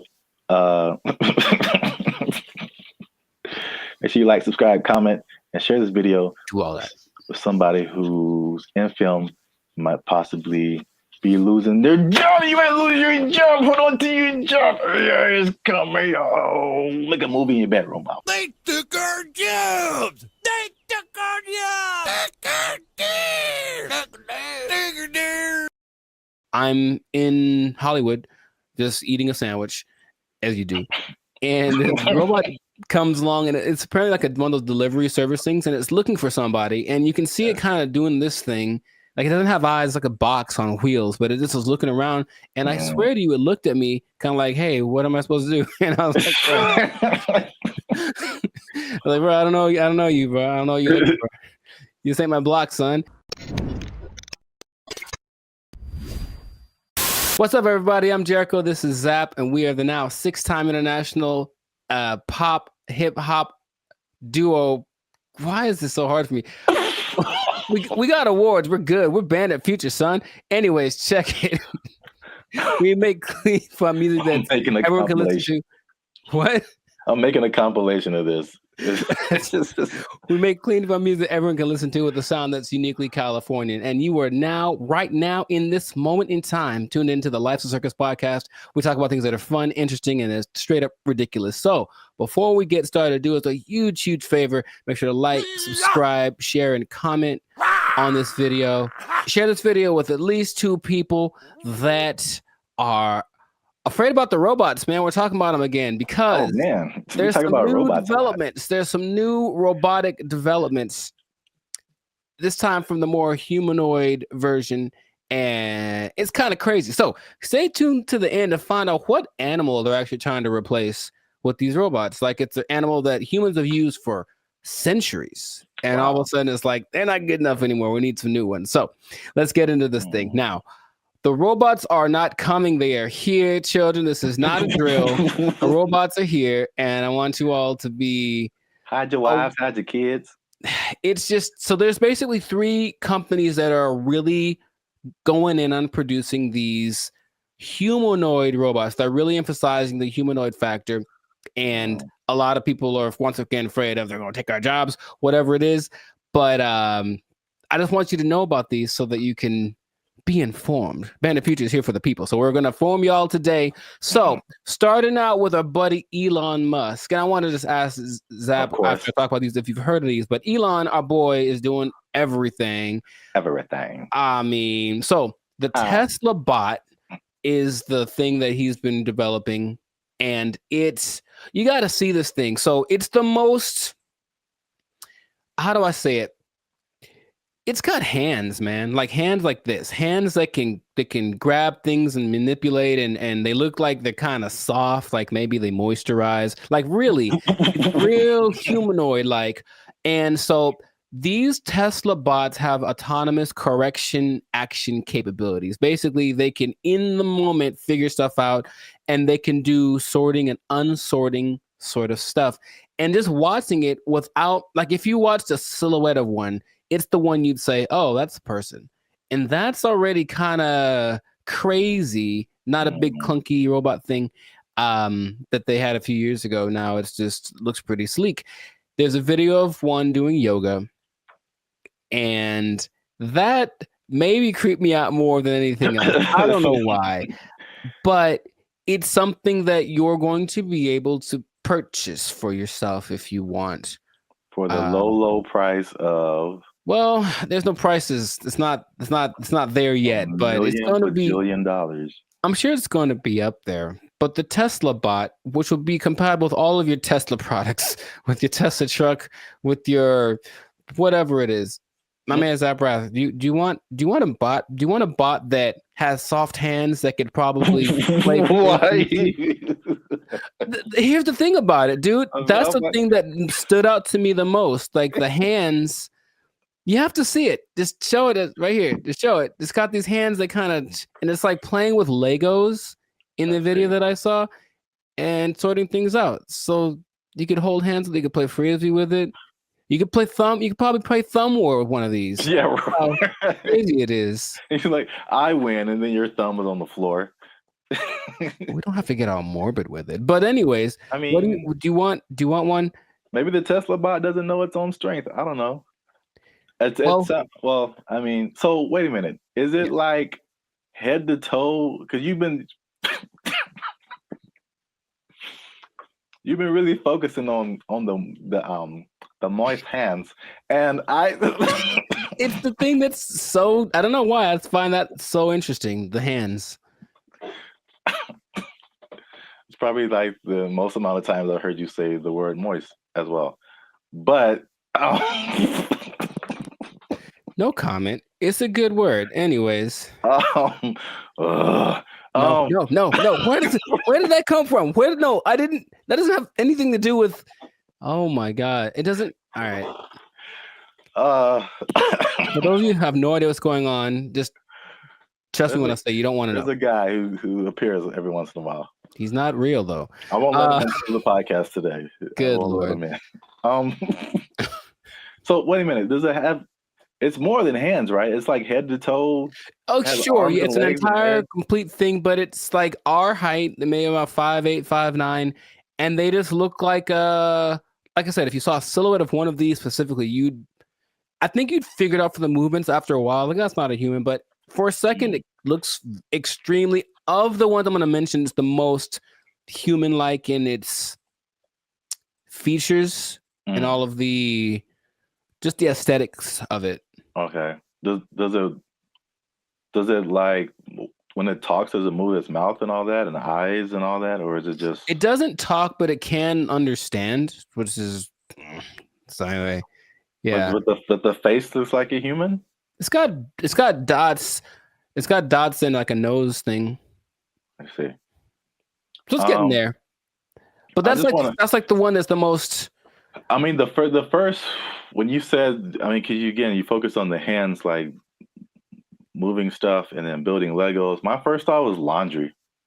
I don't know why. Well, you know what? It's interesting because people are thinking about these robots for all the big, heavy, crazy, whatever that you could possibly do. But this one seems like it's got this precision. They're going for that angle. They want want robots that can do laundry and wash dishes and all that kind of domestic stuff. Yeah.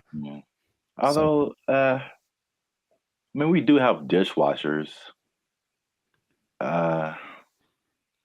True.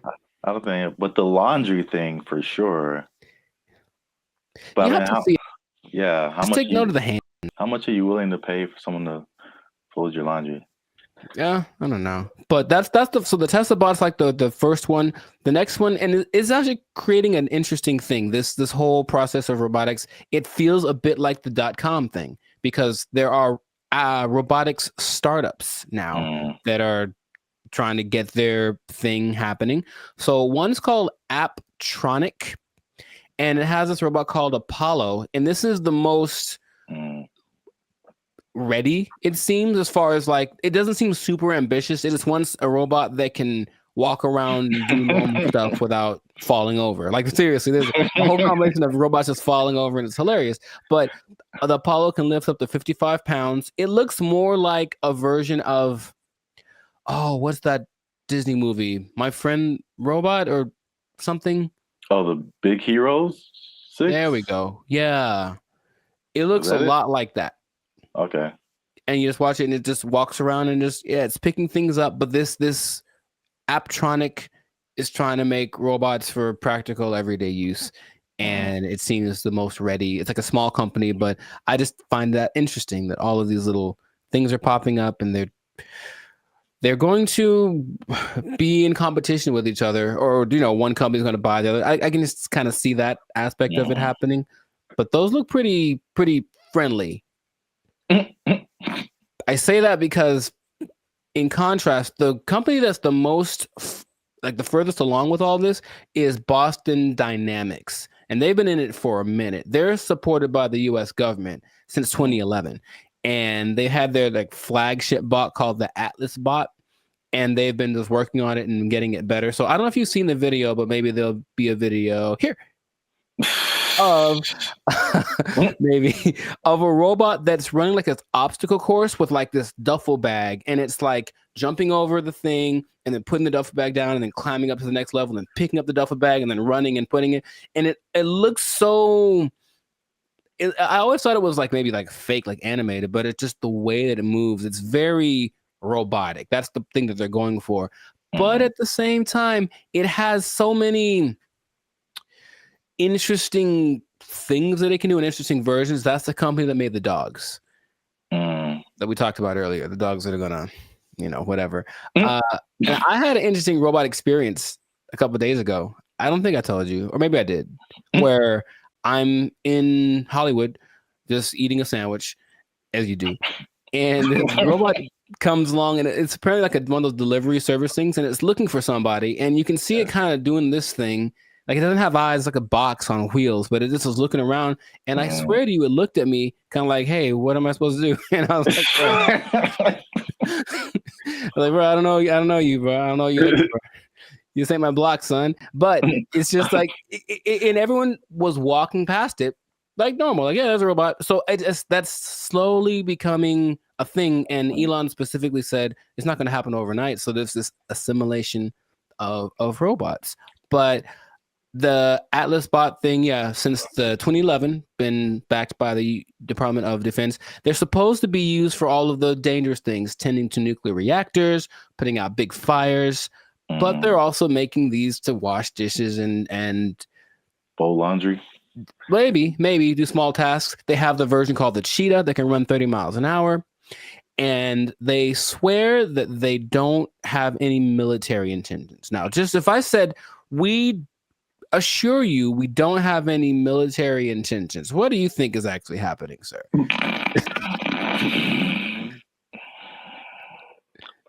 I plead the fifth. I see. Okay. Well, there are videos of these being used to shoot at targets that look like people, because they're supposed to be able to distinguish between a real person and a not person. But I think that's happening, of course. The French military is using the dogs already, and everything starts benevolently, and then it gets a little on the strange side. But and then Terminator. Well, I never saw that, so I was going to actually ask you if you've seen it, because maybe you could. RoboCop, Terminator, to me they're the same. I haven't seen either one. What goes on? Oh, RoboCop is way different. Oh, okay. Well, at least the stories are way different. Sure. I should watch more movies, but the idea is there are definitely videos of these robots being used in the military activities, and they're linking them with Boston Dynamics. So Boston Dynamics refutes any association with military, blah, blah, blah. Right. So these things can, in general, there's a video of a bunch of these robots just together. They can dance, they can carry up to 80 kilograms, jump over obstacles, throw around irregular objects. They have this thing inside called an MPC, a model predictive controller. So it can basically learn. So if it learns to jump on a platform that's a foot high, you put a platform that's 2 feet high in front of it, and it'll okay, it's just double, and it starts to figure that stuff out. So it's just these things have flown military jets. These things can fly. There's one that can fly, and so where is this going, man? That's my question, because every time I see it, it's a little more ridiculous than the last time, and I don't know. Are we getting replaced? Is this the end times? What's going on with all this? Are you asking me? Yeah. I don't know, man. I thought you were the expert in all robotics. This is the all robotics division of Band of Future. That was all you. Yeah, it's all new information to me. Oh, okay. It just seems, it seems like we want to replace as many people as possible with robots who just do it all better and faster. Basically, they're olive branches that you can get a job controlling these robots, and there we go. But they're starting until they make a robot to control the robots. Well, that's the thing. Eventually, yeah, you're gonna have to be the person that programs the robots to control the robots. And then Terminator. Then they how does that movie end? With everybody dying? Is that what it is? No. Oh. But, I mean, supposedly it's a whole time travel, whatever. But I think eventually the humans defeat the robots or something. I don't remember. But it's like, hey, you just build robots, and especially intelligent robots, who eventually say, you know what? We're a lot better than the people who made us. We should be in charge. And then they become in charge and enslave humanity. Cool. It's just so weird that they do.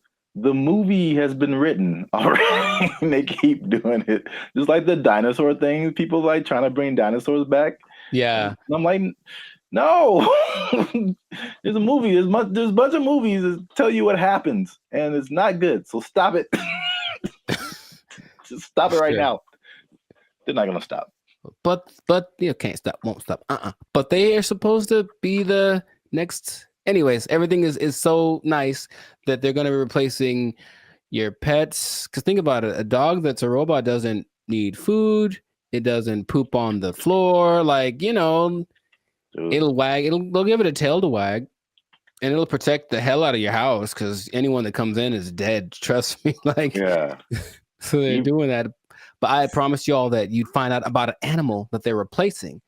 And they are replacing the mule.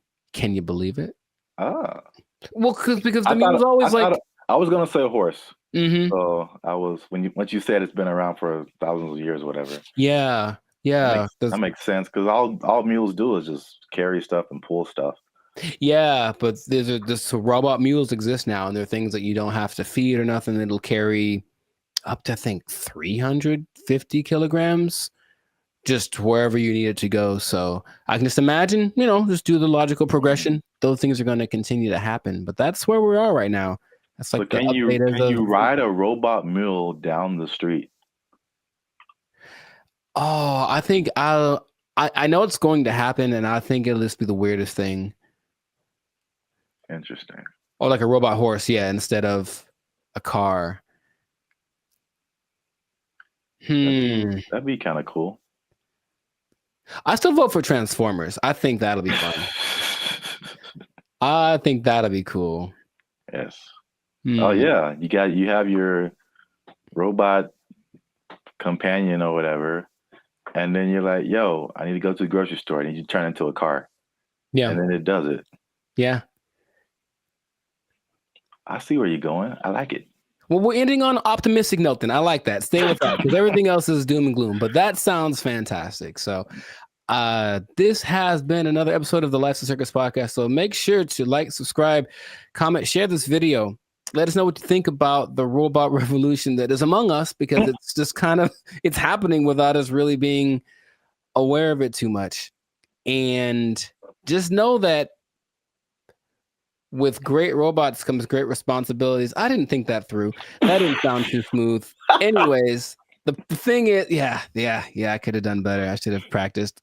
The thing is, these robots are eventually going to look exactly like you, and they're going to walk in one day to your boss and be like, "Hey, Clark, I'm here." Clark. And so what that means is that robot might have effectively permanently taking your job. I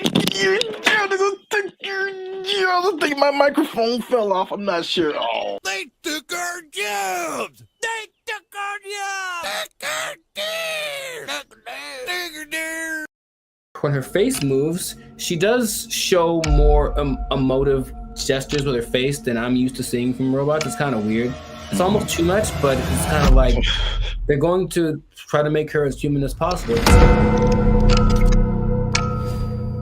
What's going on, everybody? I'm Jericho. This is Zap, and we are the now 8-time international pop hip hop. Well, 8-time international award-winning pop hip hop duo Bandit Future.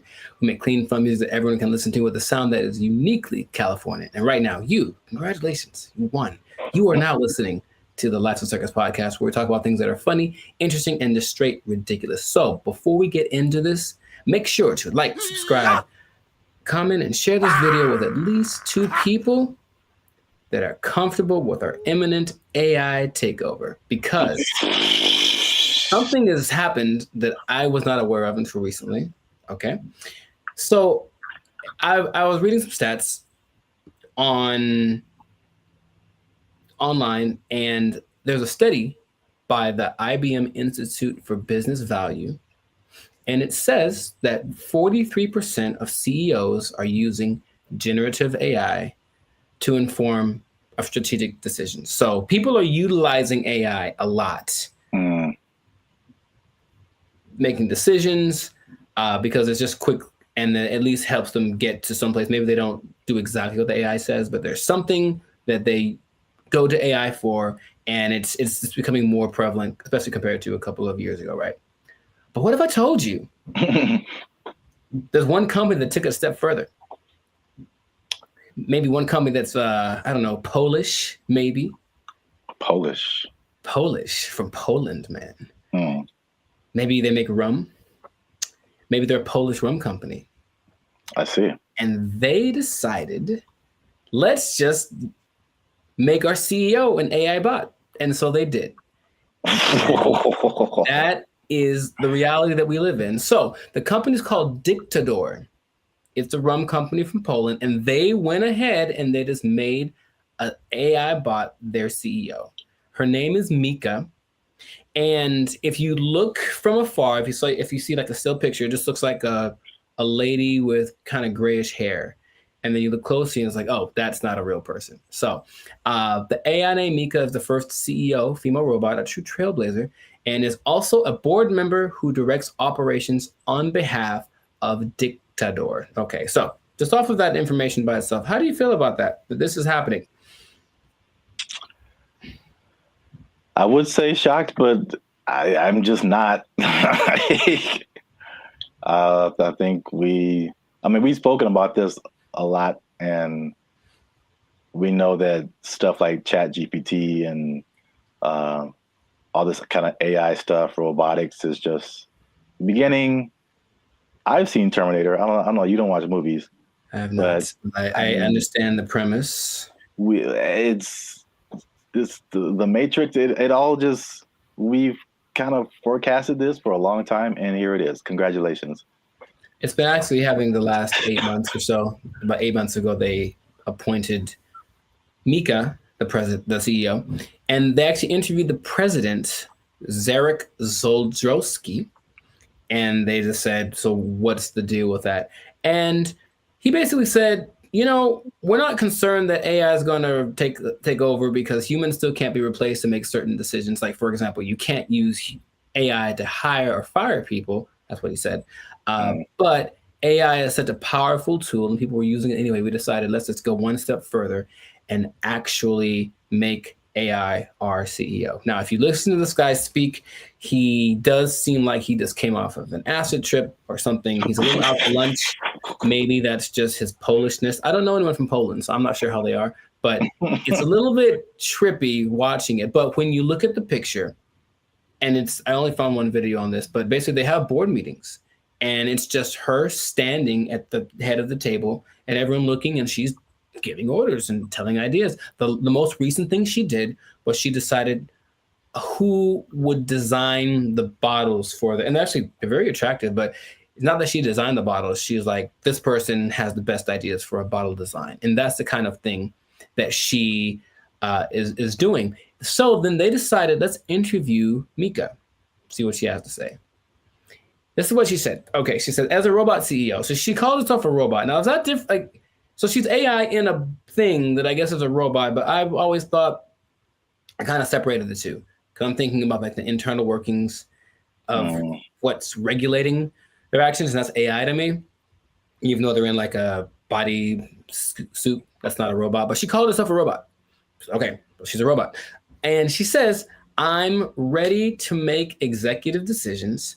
And the good thing about me is I don't have to sleep. I don't have to rest. I don't have to take weekends off. I'm always ready. And I said, okay, I guess that's noble. And then she said something that I didn't particularly like. And it's not what she said, it's how she said it. Okay. Humans must be dominated. No, that was the other one. That was the other bot that was like on Jimmy Fallon and it started talking in a different language and saying it's taken over, you know. But no, she says, I work 24/7. I'm here to help Dick the Door take over the world. And the way that she said the take over the world part, I was like, oh man, it's happening here. Basically, I bring this up because it's interesting and no one's really speaking about it. It's just, I think, slowly going to get integrated into things. And then you're going to go to said company with a complaint about whatever. And then they're going to say, oh, you should talk to the manager, whoever, the CEO. And then this bot thing kind of walks out. And then you get like, what's the deal? You know, and that's the reality we live in. So just how if we talk about a timetable, how soon before this just becomes normal? What do you think? I don't know, but it's going really fast already. So yeah. I feel like it's in the next 10 years. I mean, because the incentive is so strong. It's one of those revolutionary technologies like the beginnings of the internet. They're like, you have every incentive to be on the internet, make your own website, because you can now connect with people all around the world. Right. And so now if you have like a CEO of your company that has all of the knowledge ever to help you make decisions, it's and on the flip side, it doesn't cost you as much as labor. And I've said this before too, like one of the most expensive things in business is just hiring people. Hiring people, their wages, their taxes, the complaints, lawsuits against employers, sick days. Like there's so much stuff that can go on with a person that doesn't happen with the robot. And even like stuff like inflation, like people are feverishly trying to get robots everywhere, AI, robot, anything, like cut our costs, please. So right. I think it's just, then you have the competition between the companies that are trying to be the go-to for AI. It's amazing how like when ChatGPT hit, I think with probably less than a year, like every company, Bing, we have an AI thing that can help you search. Google, we have an AI thing. Even like Adobe stuff that I use, like, oh, we have a new AI thing that generates pictures for. I'm like, how does everybody have this now? Yeah, it almost feels like it somewhat feels like an agenda that's being pushed by somebody, of course, because everywhere I turn now, there is some kind of AI option. Have you tried the AI feature? My banking app. Hey, I don't trust the robots with my money. Are you serious? Yeah. But hey, would you like to try this thing? Because it'll make and they always say it's faster and it's just as reliable. And people, I think, will get, I guess, sold on that premise. I even was testing because of course you don't have to pay her and she doesn't have emotions like for real, even though when her face moves, she does show more emotive gestures with her face than I'm used to seeing from robots. It's kind of weird. It's almost too much, but it's kind of like they're going to try to make her as human as possible. But imagine you have like a disagreement or that's not right. That's not quite right. Instead of being so imagine we're talking and then I say, hey, give me an idea. And you give me an idea. I'm like, I don't like it. Give me another one. And then I do that like 20 times. You're going to be like, bruh, really? I've done that with like the AI chats on Instagram, for example, just to see. I was like, okay, I'm just going to keep disagreeing with them and keep saying, give me something else. I don't like it. And they don't have a problem with it. They'll just keep going. They got literally a million ideas. And that concept is so not natural, but it appeals to some people. Like, yeah, we'll just ask the robot because you'll just keep giving us ideas. It's almost like we decide which idea, but we let her come up with it, and that's more attractive. So it's just crazy, and you just have to see it because it feels like outside of a sci-fi movie. You can see the wires on her like chest, like one is like talking, one is coded or something like that, but it's labeled what parts are being regulated, and it's a trip, but it is real, and they're apparently doing well since they started. Like her decisions have helped their company start to do this. Well, the only thing I would say would be, I think there's a few things. One, I think to a certain extent, it's a what do you call it? Like a story just to be to get attention. I'm sure. Like, I feel like maybe that she isn't like really the CEO, but they asked the guy, they're like, "Is this legit or is this a scam?" And he's like, "Oh, it's real." And his eyes don't match.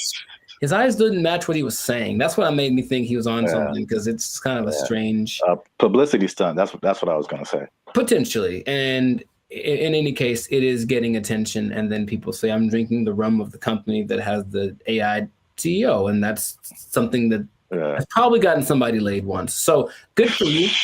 Good for you. Okay, that's all I'm saying. But it's happening, so I'm curious to see what will happen in the future. But it might be a trend.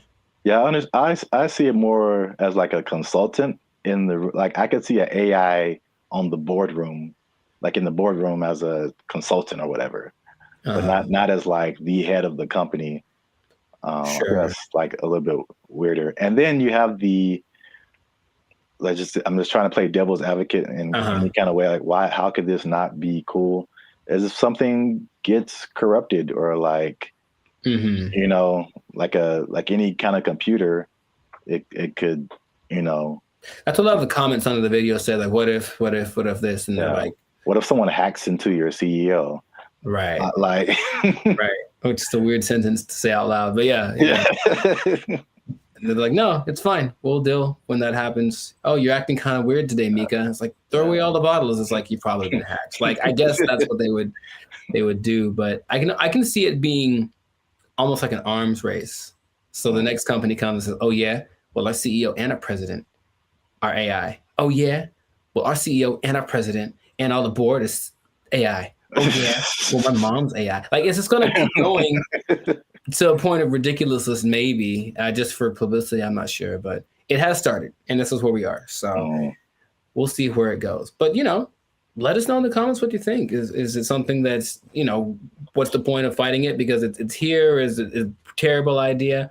Let us know in the comments what you think about this, because I feel like it is here to stay, and we'll see to what degree we take it. But this has been another episode of the Life's a Circus podcast. So make sure to like, subscribe, comment, and share this video with everyone you know that's afraid of the inevitable AI takeover. And if you are a CEO, oh boy, if you're a CEO, you know what time it is.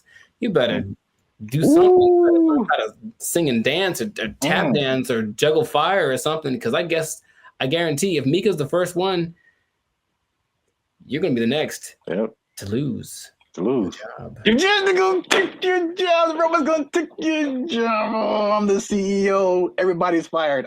They took our jobs. They took our jobs. The matchmaker, the AI does the matchmaking, and then from there you take it on. Okay, how do you feel about that? Would you try that? You said you try anything. Would you try that? Oh, this is so stupid. You don't like it at all? Stupid. What's going on, everybody? I'm Jericho, and this is Zap, and you are now tuned into the Life's a Circus podcast, where we talk about things that are funny, interesting, and ridiculous. And fellas, you're going to want to hear this, because we're talking about dating apps, but not just any. Dating apps that use AI to do the dirty work for you. It's supposed to be easier. Let's talk about it. We'll find out if that's true or not. I already hear some skepticism in Zap's voice. But before we do that, make sure to like this video. Please make sure to subscribe to the channel so that we can have more people that have the Bandit Future Life's a Circus experience. And if you really want to take it up a notch, you can hit that join button and become a BFF, a true member. And we have memberships for as low as $3.99. So check that out, and we're going to get right into this. So wait a minute. I have an announcement. Tell me now. I almost forgot. Oh, get the confetti cannons ready. Oh, I wasn't prepared for this, but okay. They'll be in the editing. Oh wow. Okay, they're gonna come out of my hands. They'll make this harder for me. Like Iron Man style, dude. That'd be so sick. All right, I didn't say that. We don't do that here. Shout out to Turnaround Publications, which has now become a member of the Bandit Future YouTube channel. Bravissimo. Yes. Bravissimo. An executive level member. Oh, snaps. Okay. Yeah. Executive seating member. So deep pockets. I know y'all jealous. Hit that join button, become a member. All right. As you were. No problem. So how do you think about that, man? You can forget about swiping right because AI is going to be the one that helps create your love story. How do you feel about just hearing about that? Hated it. Does it sound bad if I say at this point I'll try anything? Is that? It sounds like most people's feelings about it. It's really interesting. Why not? Let's just sure. Let's have a robot just pick the person for me at this point. Now listen to me very carefully. So y'all need to stay to the end because AI is also doing something that's so much like what we normally do anyway that it might actually work for us. Okay, but stay to the end to find that out. Yes, go on. I did a bunch of research on this, and there's 2 apps that I want to tell you about that feature this AI assisted thing. Okay, one is Volar, and the is is called Iris. So I'm talking about Volar first because Volar has this interesting concept. Okay, so what happens is you create an AI avatar, and then the avatar. I'm out. Hated it. Hold on, check me out. The avatar basically like learns like your personality traits and whatever, and it kind of creates something that kind of looks like you. And then your first date, so it does like the swiping part for you. And then your first date isn't between you and the person, it's actually between your avatars.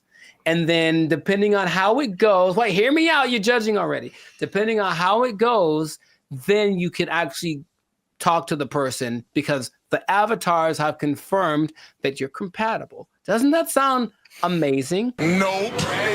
For me, a part that you don't that's really annoying is that's kind of like getting to know. It's like starting over from zero every time. Hi, what do you do? Where are you from? Do you like going to the aquarium on the first date? All those kind of things. And it's like, can I just skip the line on that part? And so the creator of Volar, his name is Ben Chang. Ben Chang. And he said, because the first date is between the AI versions of you, it gets rid of the getting to know you phase.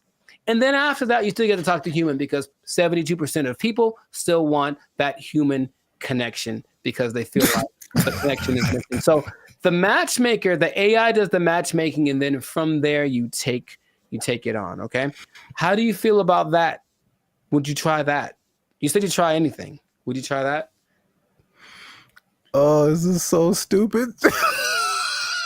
You don't like it at all? Stupid.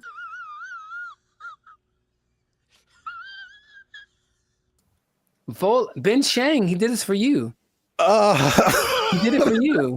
This is so stuck in. Hold on, here's more. But wait, there's more. Okay, so Jessica Giles is a writer from 5280.com. I think that's in Colorado. And she said she tried it out to see what she felt because her opinion is that surface level chit chat is what people are tired of. It basically makes this kind of fatigue factor. And so people want something that will just help you get past this initial stage so you can just get to the good stuff, if you will. And in a study organized by Singles Reports, they found that 80% of participants ages 18 to 54, they reported feeling some degree of emotional burnout because of every time, like I said, it's starting over. So at the very least, once you put your information in, the AI is doing the work for you. And when you receive a match, there has been someone that went for you, like the best wingman in the world, saying, hey, this girl is good for you? Good night, girl. I'll see you tomorrow.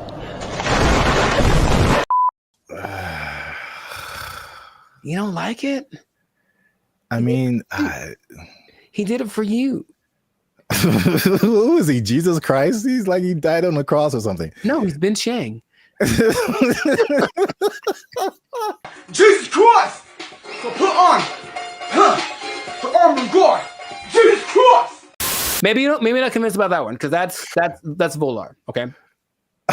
So there's another one called Iris, and Iris is a little more straightforward. I believe Iris has a little more track record because there's actually like some success stories of people using Iris. And so Iris has a different philosophy, and I like it more. It says physical attraction is more important than anything for people or for guys. Let's just say that. So we'll use that science of physical attraction and basically we'll show you a bunch of pictures of women, and then you go through it. You say this is what you like, and then it goes through the actual women and says, well, because of you told me you like this kind of woman, here's a bunch of women that look like that. So right away, the physical attraction part, you swipe on something and like, she's not my type. It guarantees that everyone that comes through your feed or whatever is your type because you've already shown what you like. This is my favorite one so far. Nice job, team. Off of that, they have people that say, oh, in a week there's one couple that say within a week we were dating and then we got married and they have kids and all that. Oh, of course they did. I mean, can I prove it? I can't prove it. You're not fooling no one. And there's other apps that do similar things like Riz AI, Blush, Teaser AI, AIMI.ai, and Quiver without the ER. And all of them do something similar where it's just like trying to find a common aspect, but using AI to find that thing before you actually meet the person for the first time or talk to them on a video call or whatever. Your confusion is not rational. She's a healthy female of breeding age. I think that in theory, it sounds okay because that part of it is, again, I'm kind of going through it now and it's really like, okay, do you like this? Cool. Let's try this thing together. Oh, you don't like it as much as I do? Okay. Okay. Easy one for me is tattoos. I like tattoos. I have a lot of tattoos. But if I meet a girl who has eyes that are tattooed, and it's a little too much for me. So even then, I have to I can't just base it off of I like tattoos. So you have tattoos. We should go together, right? Hi. Okay. Can you think of any? Okay, let's just like objectively, any pros, any cons to doing this, to letting an algorithm basically select the love of your life? I mean, I don't know about pros or cons. This is just like how good will it be? Because I mean, you've told me this random stories about a person just kind of happenstance. That's a word, right? You know what? My mother should be here. She would tell you. But I don't know. I don't know why that came into my head. Like I don't know, like never know, like. Yeah, they were at a thing and the girl was there and it just happened and there was no rhyme or reason. Like, yeah, those things happen. The second app I think is better, at least for what you mentioned about like the physicality. That makes sense. I get a lot of people that are just like physically not attractive to me. And it's like, why did you send me this person? Well, in theory, okay, so here we go. Let me try to advocate for that. In theory, every person that you see is someone you like physically, and they're also anyone that's being shown to you that means that you are what they like physically. So even if you got a message from one you haven't seen, they've seen you and they go, yeah, I like you. So it's trying to do that as best it can. And it has... That's just a speed thing because eventually that's what you do. That's why you swipe on someone. Yes. So that's a speed thing, but does that make the relationship better? Not necessarily. It's just going off of the idea that maybe attraction is anytime I've ever talked to a girl is on the streets because I said, oh, she's pretty, let me go talk to her. And then who knows what happens. So just a foot in the door, maybe. But here's the interesting thing. Okay, so I mentioned you got to stay tuned to the end because it's doing something, the AI is doing something that you would imagine any person would do. Hey, y'all, come look at this. The specific one is the Volar one. And so it can create unique and interesting personas based on like what you put into it. But what starts to happen is that after a while, the AI realizes I'm basically trying to be a wingman for a really boring person or a really unattractive person or something. So the AI starts lying for you. And in your profile, it will fabricate information or even make your avatar look more attractive than you actually are. I'm here to tell you right now, we don't care. Let me tell you We don't care. You might get someone who you think is, some girl posted a picture of a guy, he looks good, and then she found an actual full-size picture of him, and he was a little person, and she's not into that. So she, I guess she said, nope, she canceled their date or whatever.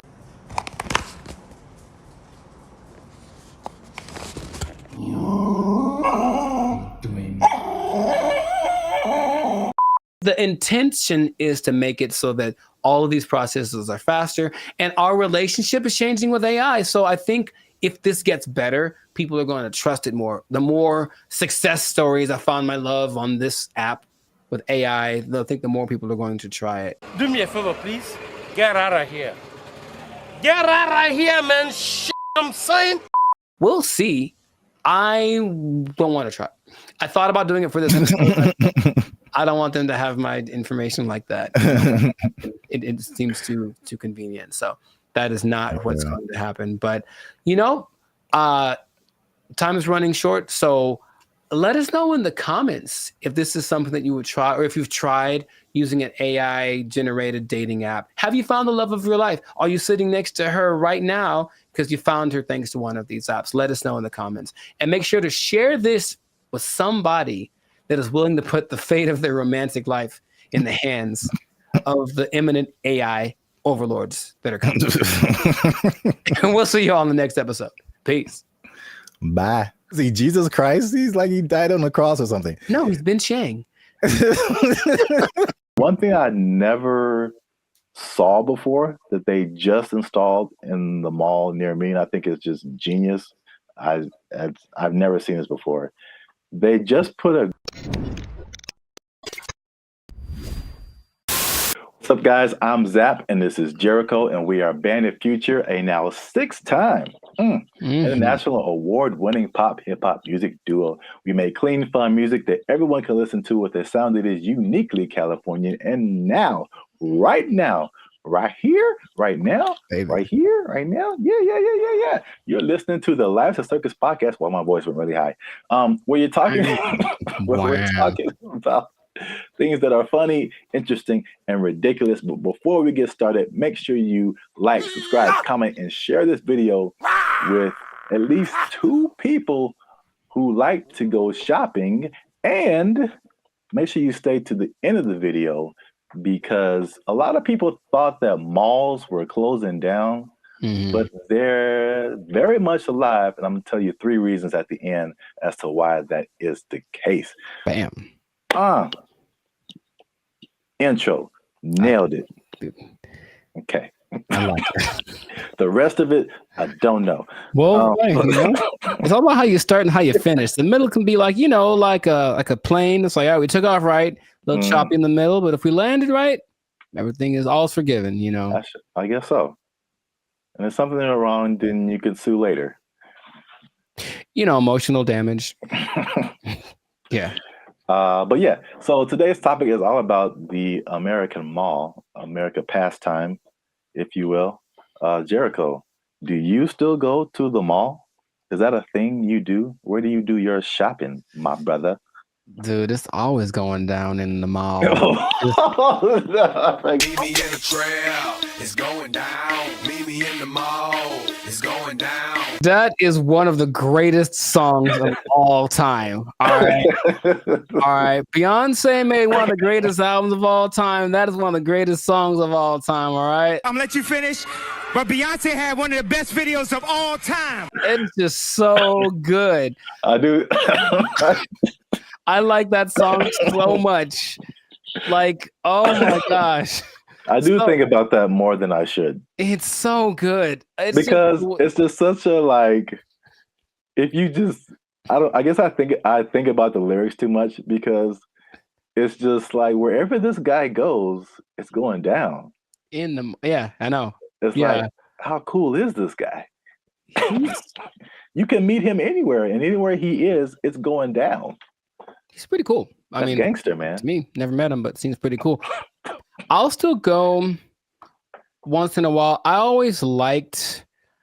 don't like shopping that much, but I always liked going to the mall. I just like the vibe of it.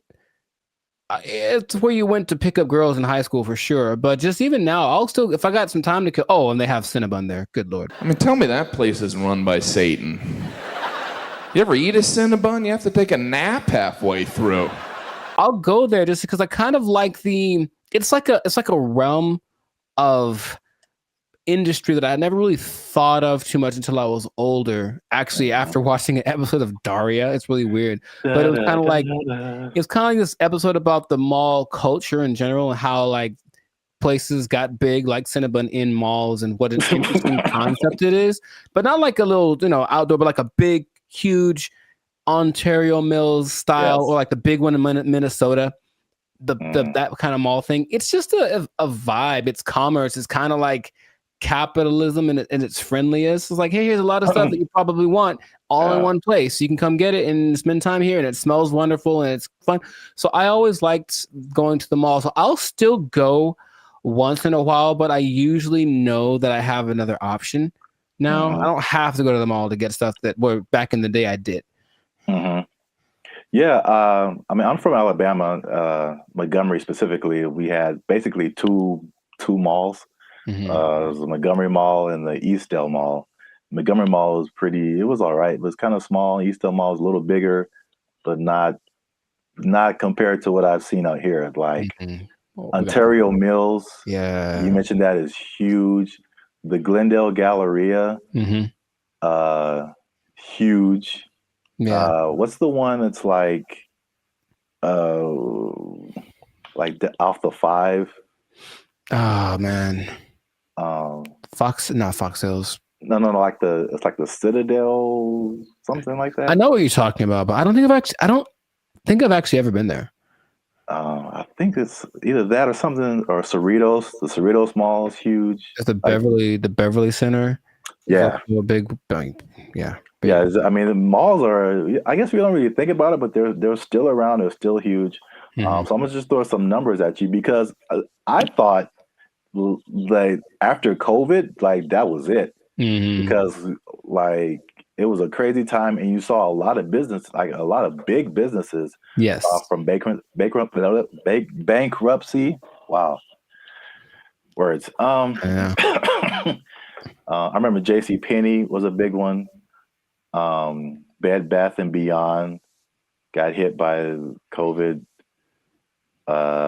Toys R Us. Oh yeah, R.I.P. Toys R Us. That's legit R.I.P. right there. It's like like big flagship store. I'm not talking like a little, Radio Shack or Circuit City. I'm talking about like the biggest store in the mall is like shutting down. Like, there's gonna be no more mall. Plus, what I thought with e-commerce, the Amazons of the world, it's like, okay, people got used to getting stuff delivered to them, and it's like, why go out? I can just get it on Amazon or Walmart.com. So the numbers, however, say the opposite. So malls work with like an occupancy thing. So basically, it's like the number one indicator of how successful the mall is. So the more occupied it is by retailers, the more successful the mall is. So mall occupancy was 89 to 95% last year. 92%, and you're doing good. Anything above that, you're doing good. So malls are healthy, they're thriving, and this is what happened that I didn't really realize is that when the stores closed, it didn't necessarily mean that was the end of the mall because, in case you didn't notice, a thing called inflation has been happening. No, I didn't notice. And so the price of everything has gone up, including rent. They just opened the space back up and they charged more because it was a new tenant. Traffic is actually up, sales are actually up. There's actually waiting lists in some places for some stores to get into the malls. And so I get into these. There's three things that are really happening.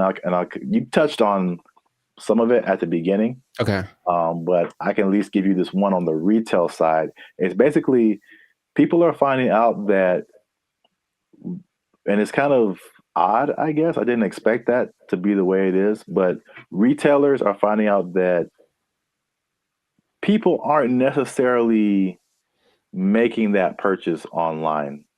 They're just kind of like browsing. It's almost like TikTok, right? You're not really connecting with anybody. You're just scrolling through and seeing what's available. And they're making more concrete decisions in the store.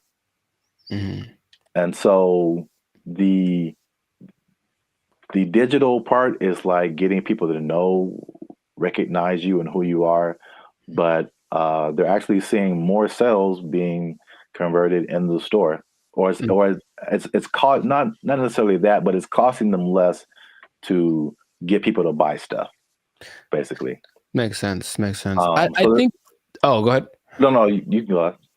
That there's no replacement for retail therapy. I think people that love to shop, I can imagine the people that love to shop, that dopamine rush of having those 2 plastic bags when you come out the department store. You can't replace that with this. Oh, we'll just bring it to you. It's like nah. It's like, don't bring me I want to go catch the fish, because it's as satisfying to actually catch it and have it as it is to pay for it. So I see that as being the thing that drives people more than anything. Yeah, and then online stores are actually there's stores that have started online and they're actually moving to like the brick and mortar type stores. So a few of those companies, one of them is Warby Parker. Have you heard of them? No, I don't know what that is. Okay, I see their commercials all the time. They do like eyeglasses, stuff like that. Okay. Another company called Allbirds that I haven't heard of. And there's another company called Wayfair that I have heard of. I've definitely bought stuff from their company. And so they'll be building like their own store. So yeah, that's number one. Retailers are seeing positive sales in the brick and mortar.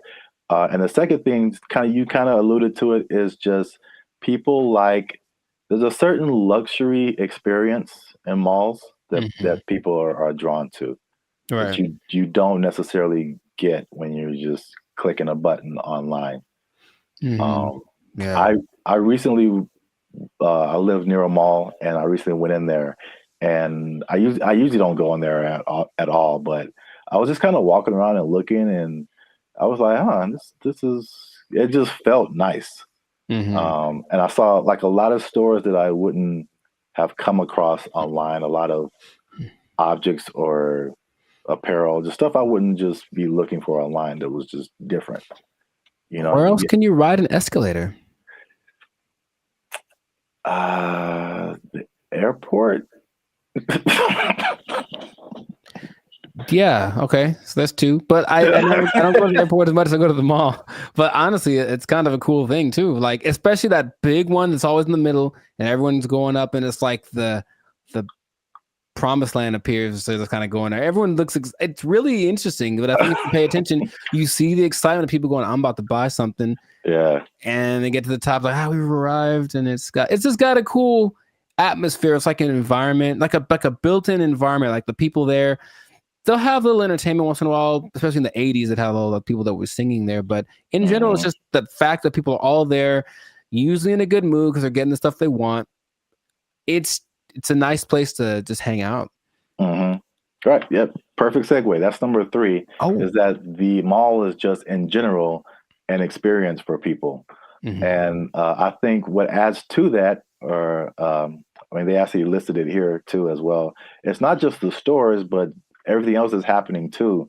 So in some malls, they have stuff like go-karting and video game arcades. I know there's some malls have like a trampoline thing you can jump on if you feel like it.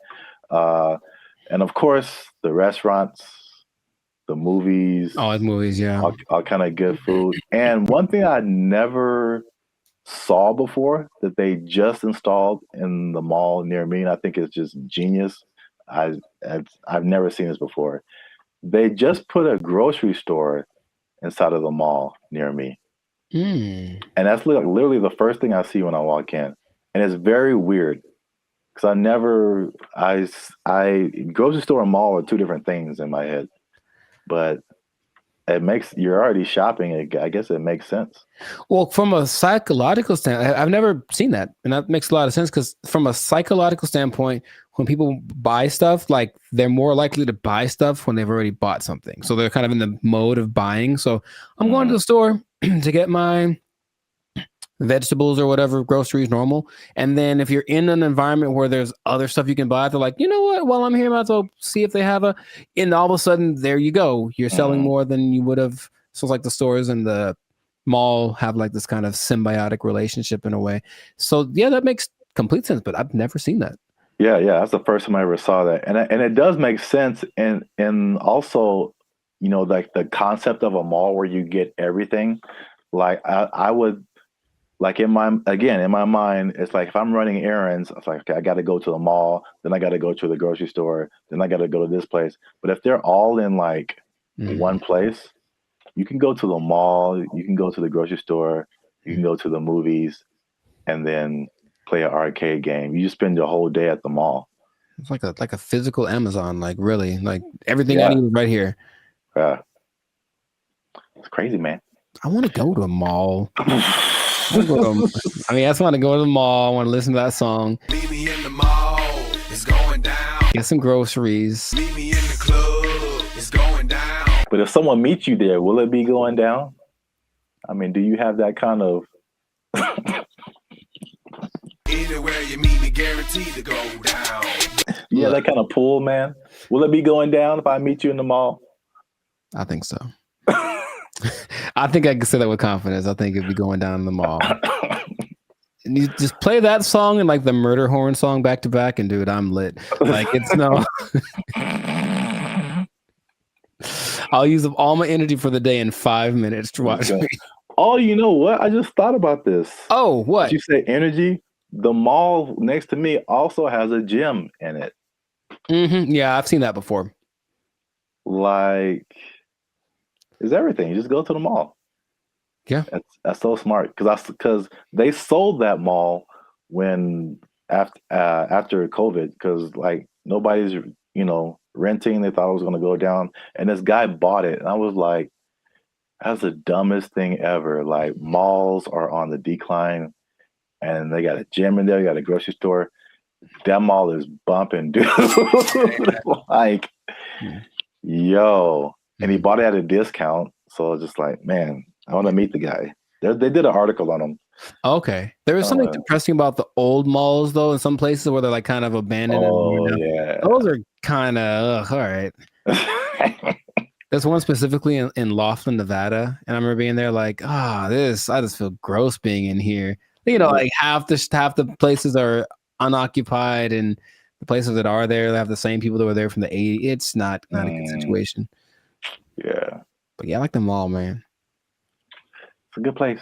All right, we went way too long. This has been another episode of the Lights of Circus podcast. Make sure you like, subscribe, comment, and share this video with somebody who likes to go to the mall. It's going down. Anywhere I be, I guarantee it's going down. Hey. Meet me in the mall. They took our jobs. They took our jobs. Stumbled, but it stayed on its feet. That was crazy. Okay. I guess I'll just save all the comments for the Oh. Why is it coming to this? Why are we all going to go out this way? I didn't think it'd go out this way. I would watch this. I feel like it. Oh, come on, we can get through this. All right. Oh, it's recording. Oh man. Okay, bring it back.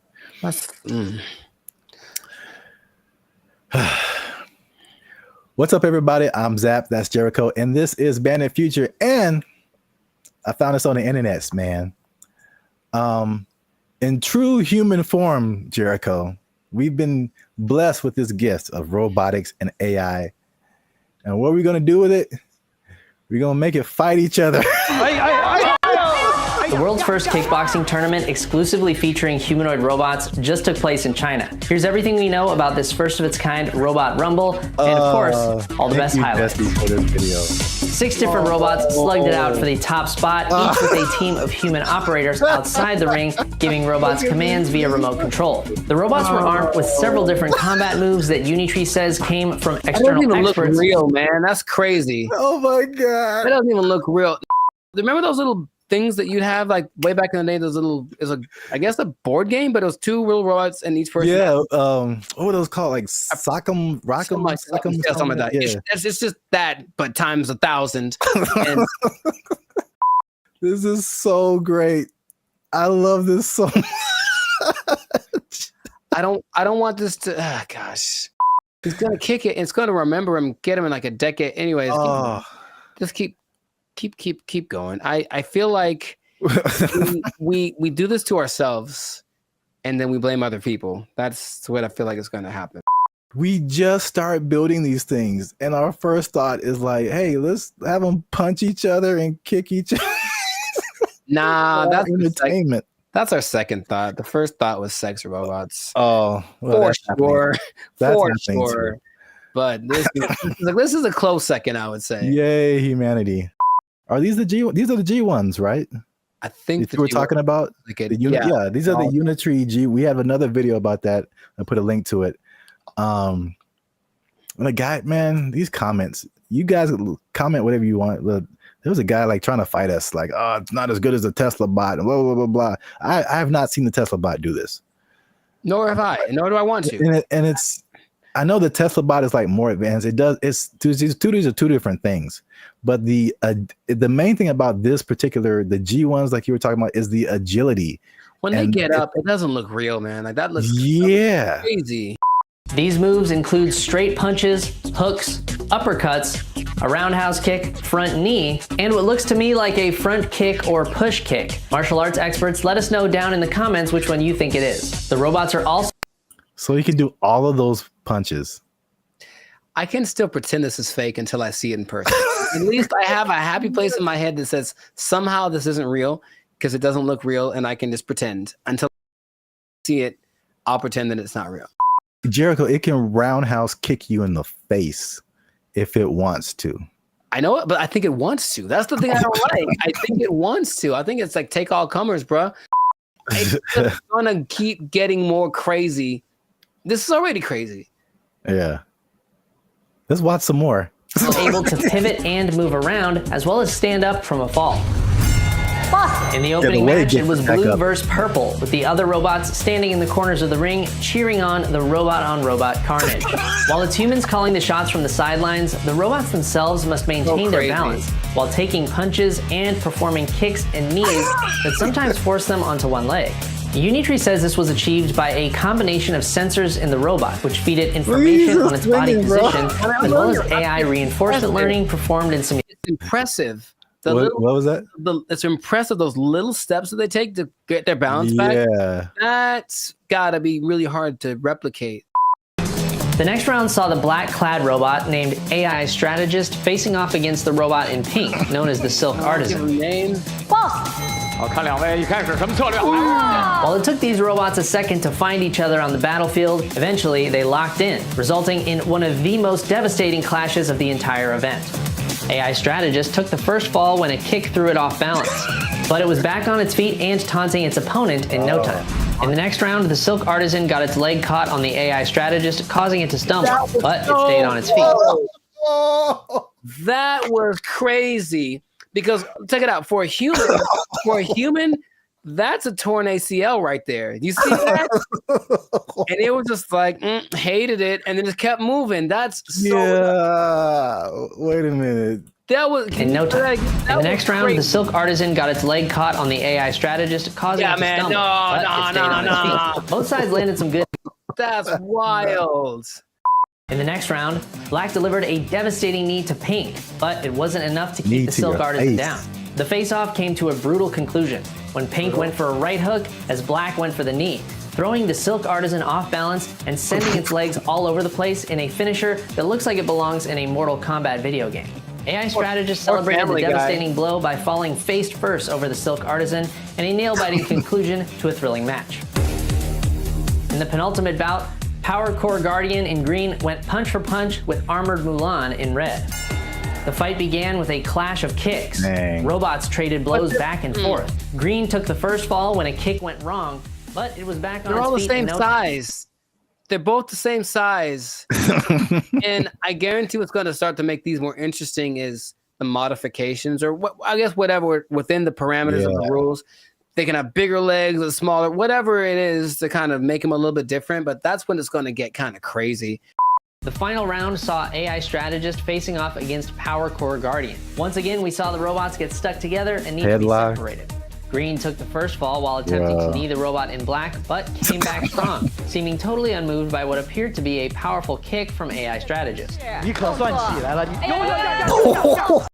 For this, I feel like it's going to be more similar to like MMA or boxing, where like they're the same weight and size, and then but you can train them to, because right now it looks like they have like, I don't know, 6-7 moves that they can do. Yeah. But what if you train it to like where it has, you know, all these different combinations? It's like a video game, a live action. I just want to know if those controllers are the same as like Street Fighter, like down, down, up, up, roundhouse, like something. And then I hope so.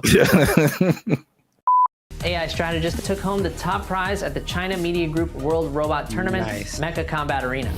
The G1 humanoid robot comes in several different models, and so whoa, what's that? That's a little bit extra. Like they're not doing that. The intro? No, just right there. That robot that just did like this World Robot Tournament, Mecha Combat Arena. Yeah. The G1 humanoid robot comes in several different models, I don't like and that. for this competition. Yeah, man, it's getting real.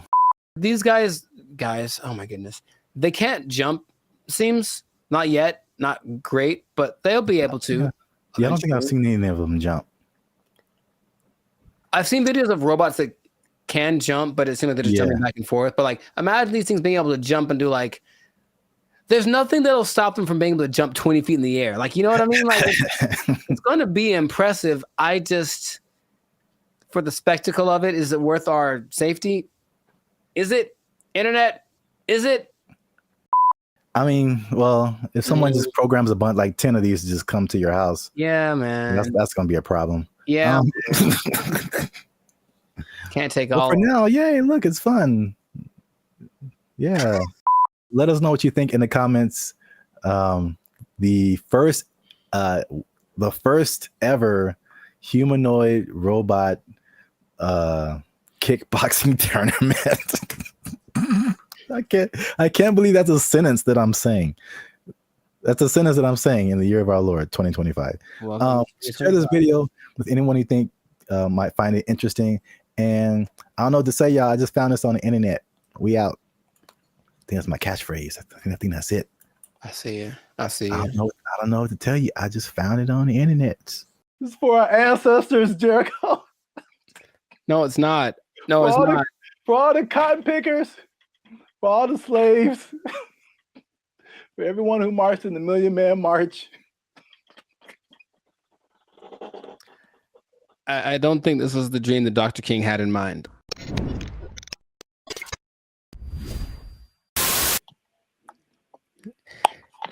You should have done that when it was recorded. Like, I would have been so surprised because now I'm used to it. And I'll be honest, it took a while. It took a while to get the yogurt experience acclimated to my It's just never. I don't think I've seen a person eat yogurt in years, man. I'm serious. What? Yeah, I don't hang around yogurt eaters. Like not like there'll be yogurt on the side if you go to a Mediterranean place or something, but not yogurt just in a isolated incident. In an isolated incident, someone ate yogurt today. Gold is up 10 points.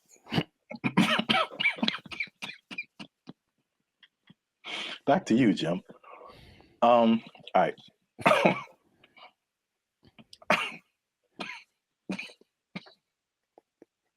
Let him use you. Won't he do it? Won't he do it? Yogurt.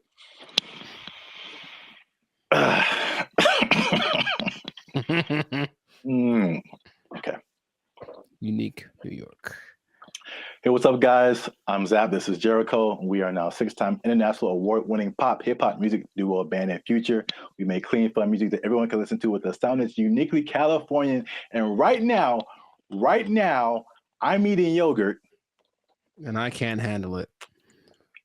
And he can't handle it.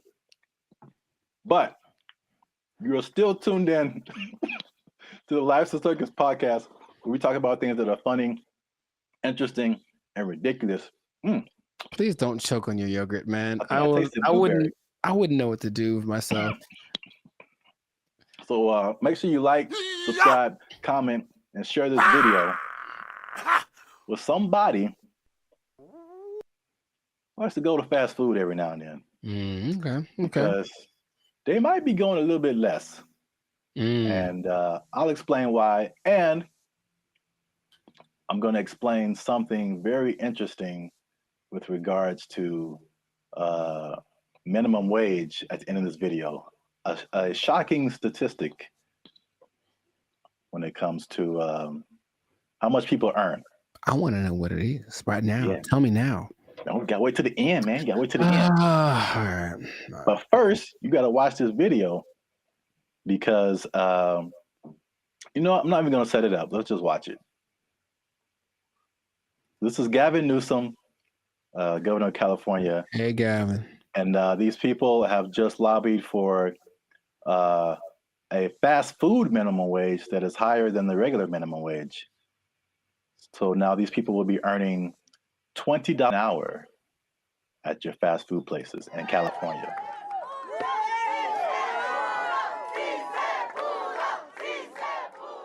Boy, these were some tough mountains. This wasn't easy. 100+ hours in just the last few months negotiating this referendum off the ballot. Oh, that yeah, was a wait. tectonic plate Wait for that it, had man. to be moved. Wait for it. That lady had a lot more to This is for say. my ancestors. This is for all the farm workers, all the cotton pickers. Wow.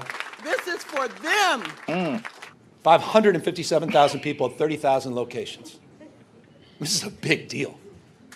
$20 an hour. 80% of the workforce in these fast food places, 80% are people of color. 2/3 are women. The majority are breadwinners. And we have the opportunity to reward that contribution, reward that sacrifice, and stabilize an industry in turn.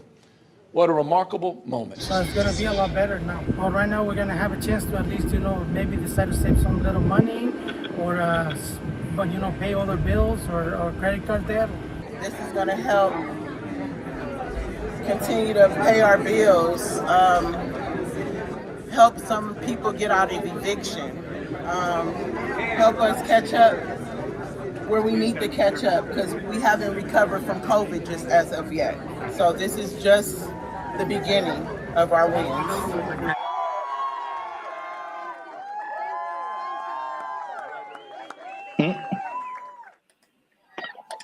So yeah. I didn't expect her. You gotta understand, Jericho. She's dressed like a toy you find in a Happy Meal. I didn't appreciate that. I didn't appreciate that at all. Look, I didn't like that at all. I didn't like that at all. She came out of nowhere, bro. This is for our ancestors, Jericho. No, it's not. No, it's not. For all the cotton pickers, for all the slaves, for everyone who marched in the Million Man March. I don't think this is the dream that Dr. King had in mind. I really don't. They worked hard. They fought so that we can make $4 above minimum wage. All right. So while you have your moment, I think that's okay. In a way, I definitely know. I don't think I know that $4 more an hour is not going to help you not get evicted. Maybe helping you. Maybe if you make good financial choices. See, here's the thing that people lose in the thing. You know, all jokes aside, even though it was ridiculous, she was unnecessary to that video. I don't know why they picked her. I don't know why they picked her. I just didn't see the point. But it doesn't, you know, it doesn't matter how much money you make or don't, right? It's just about how you work with it and how much you keep. So I know people that work fast food that do very well because they're just smart and they budget and they're frugal. And I know people that make a lot of money that are basically broke, you know what I mean? So yeah, there's that. But and are those real statistics? I suppose someone says, oh, there this percentage of minorities and women, sure. So it's a step in the right direction, yeah. But as we've mentioned before, it could just mean that a Big Mac's going to be $10 next week. So, you know, that's kind of why I brought it up.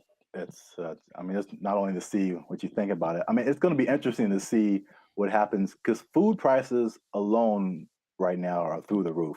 Man, I saw like a bundle of grapes for like $6 a pound. Yeah, you told me. Like I bought like a few berries, and it was like $20 for like just to start off with. Like food is crazy. Fast food is also way expensive. Like I remember there was a time where you could give someone $10, like, and they could get a combo at someplace. Like now, it's like a challenge to have a meal for under $10. It really is. Yeah, like maybe you can get 15 to 20. Yeah, you can get an item. You can get a burger or something for $7, but a whole. Yeah. So it's going to be interesting to see if you kind of got lost in my laughing at that lady. That was deserved. She feels. I feel like she makes a lot of bad decisions. That's just my honest opinion. I've never met her. Maybe she's wonderful. I hope she's doing well.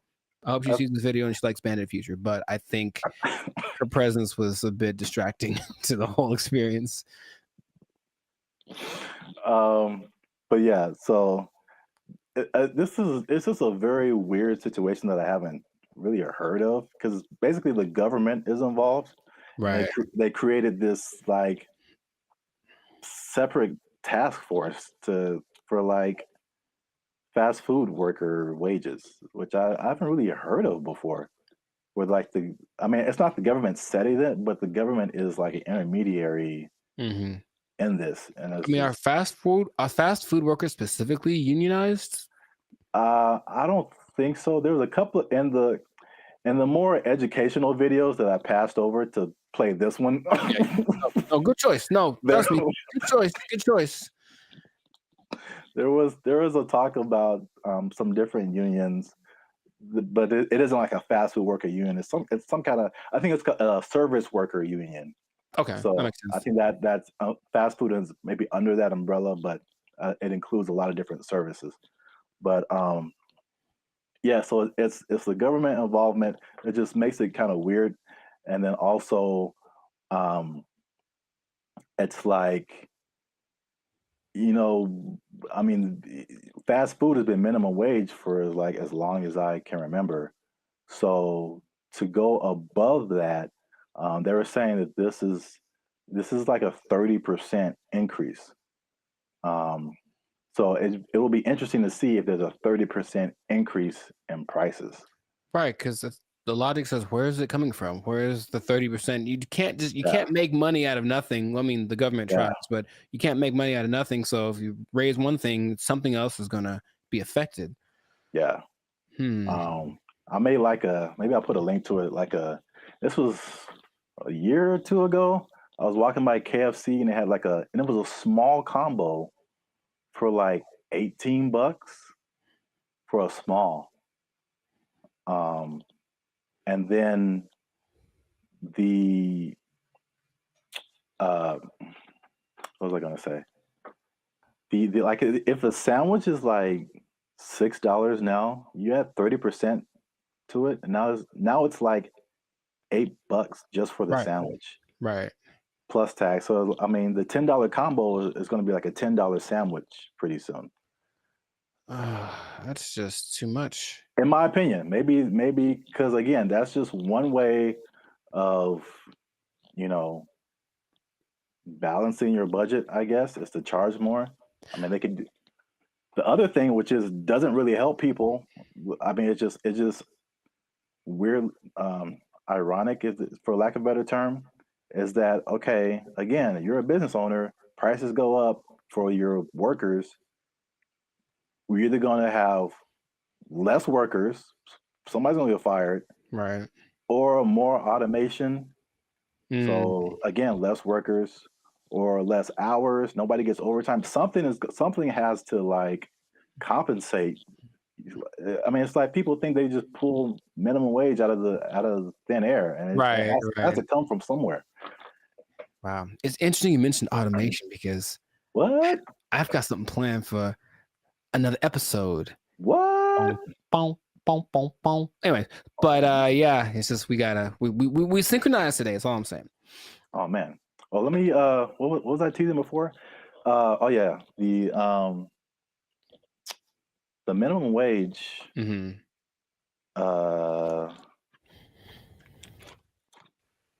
Oh, this teaser's for something else. Whoops. Oh, maybe I can come up with another one. It's kind of anticlimactic, but you know, I appreciate the tease. You have an interesting fact about minimum wage you can give to the people? No, I do not. Well, that's been another episode of Life Service Podcast. Yeah, I was gonna say though, I wonder what will happen to the In-N-Out workers because they always got paid more than minimum wage. That was kind of the thing. That was the job you wanted in high school because you were on your feet because they deserve it. They're working round the clock. And I wonder if they're gonna get more than the higher price than, you know, more than the $20 now. It's kind of they operated like every fast food job was minimum wage except for In-N-Out. Even Chick-fil-A? I believe Chick-fil-A is also minimum wage.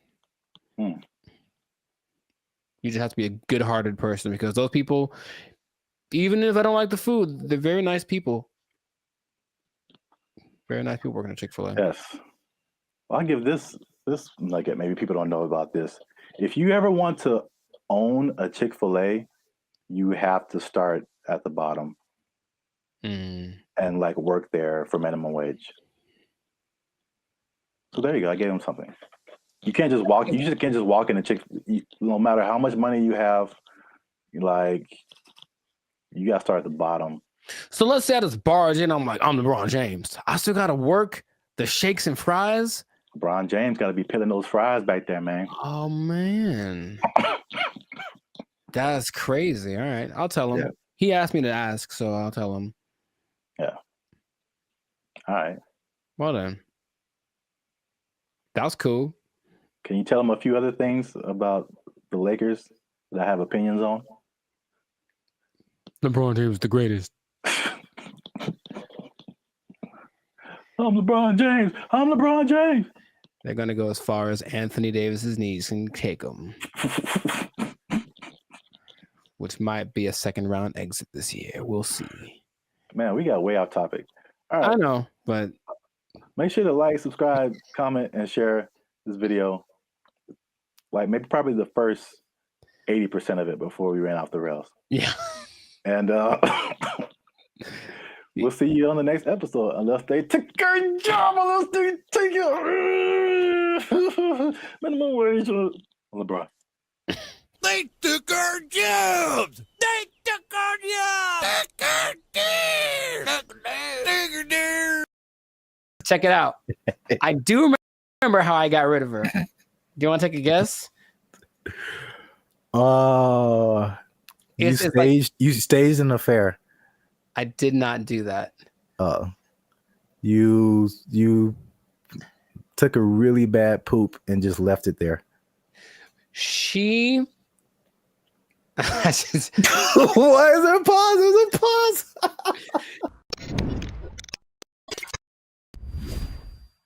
Moving in with the lady or letting her move in with you, because they always say it that way. I'm moving in with my girl, but no, sometimes it's the other way around. Sometimes the woman moves in with the guy. Is it a good idea? Is it not? I want to ask you first because I have a story. But have you ever done this? Have you ever, for whatever reason, decided to cohabitate with me? Oh, cohabitate sounds dirty. It does. Your confusion is not rational. She's a healthy female of breeding age. I have not, because I'm a good Christian boy. But gotcha. I have thought of scenarios. So this is the thing. Hey, y'all, come look at this. I'm really on the fence about this because like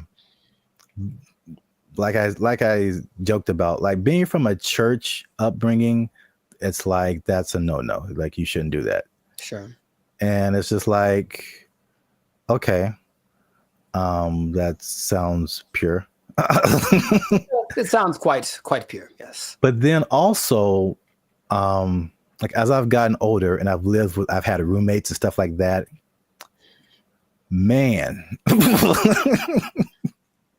you find out so much more. You want to get to know a person, like live with them, and it's just like, wow, that I didn't know that you did that, or I didn't know that you ate that, or I didn't know that you smelled that way on Tuesdays. Mm-hmm.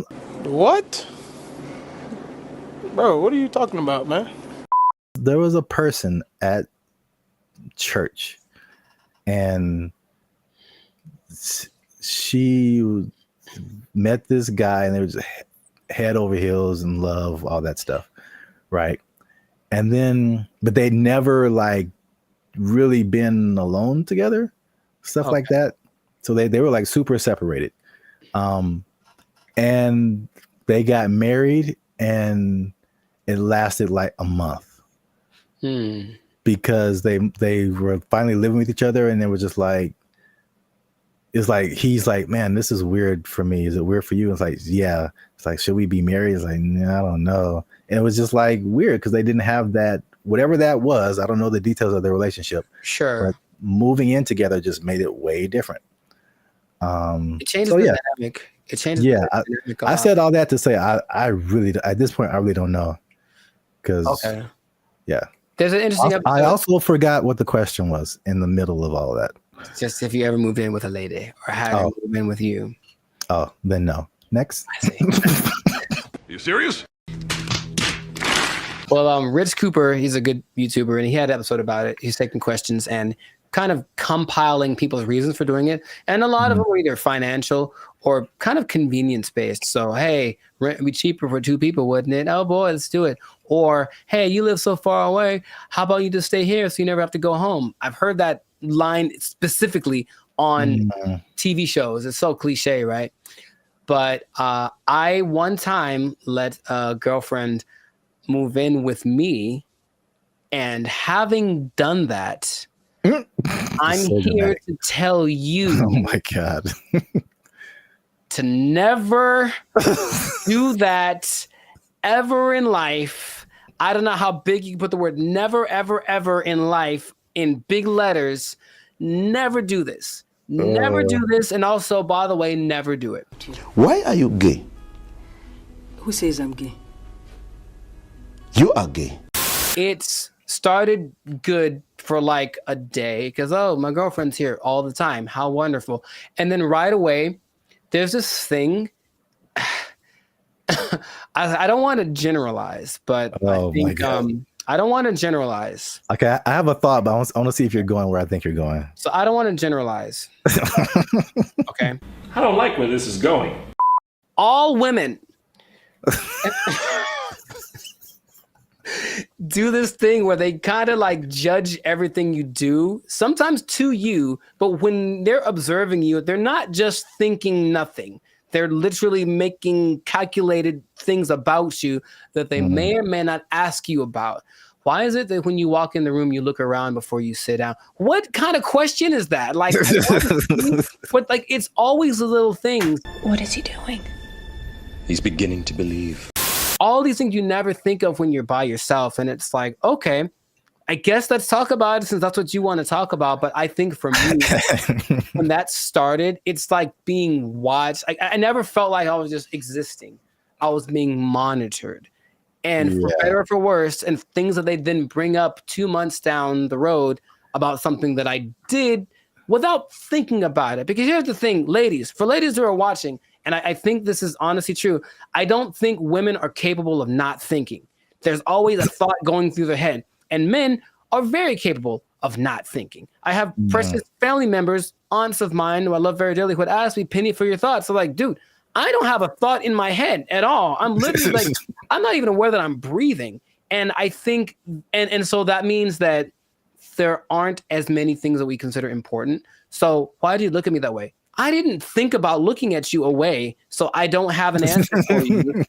Why don't you have an answer for me? Is it because you don't like me? All of these things, you said it one way. I had to start analyzing every little thing that I said and did, and that alone drove me crazy. Okay. Are you kidding? That's unfair. She made those. I need to calm down. Patrice O'Neal, R.I.P., has a great quote. I say it all the time. He said that men like to be alone, but they don't want to be by themselves.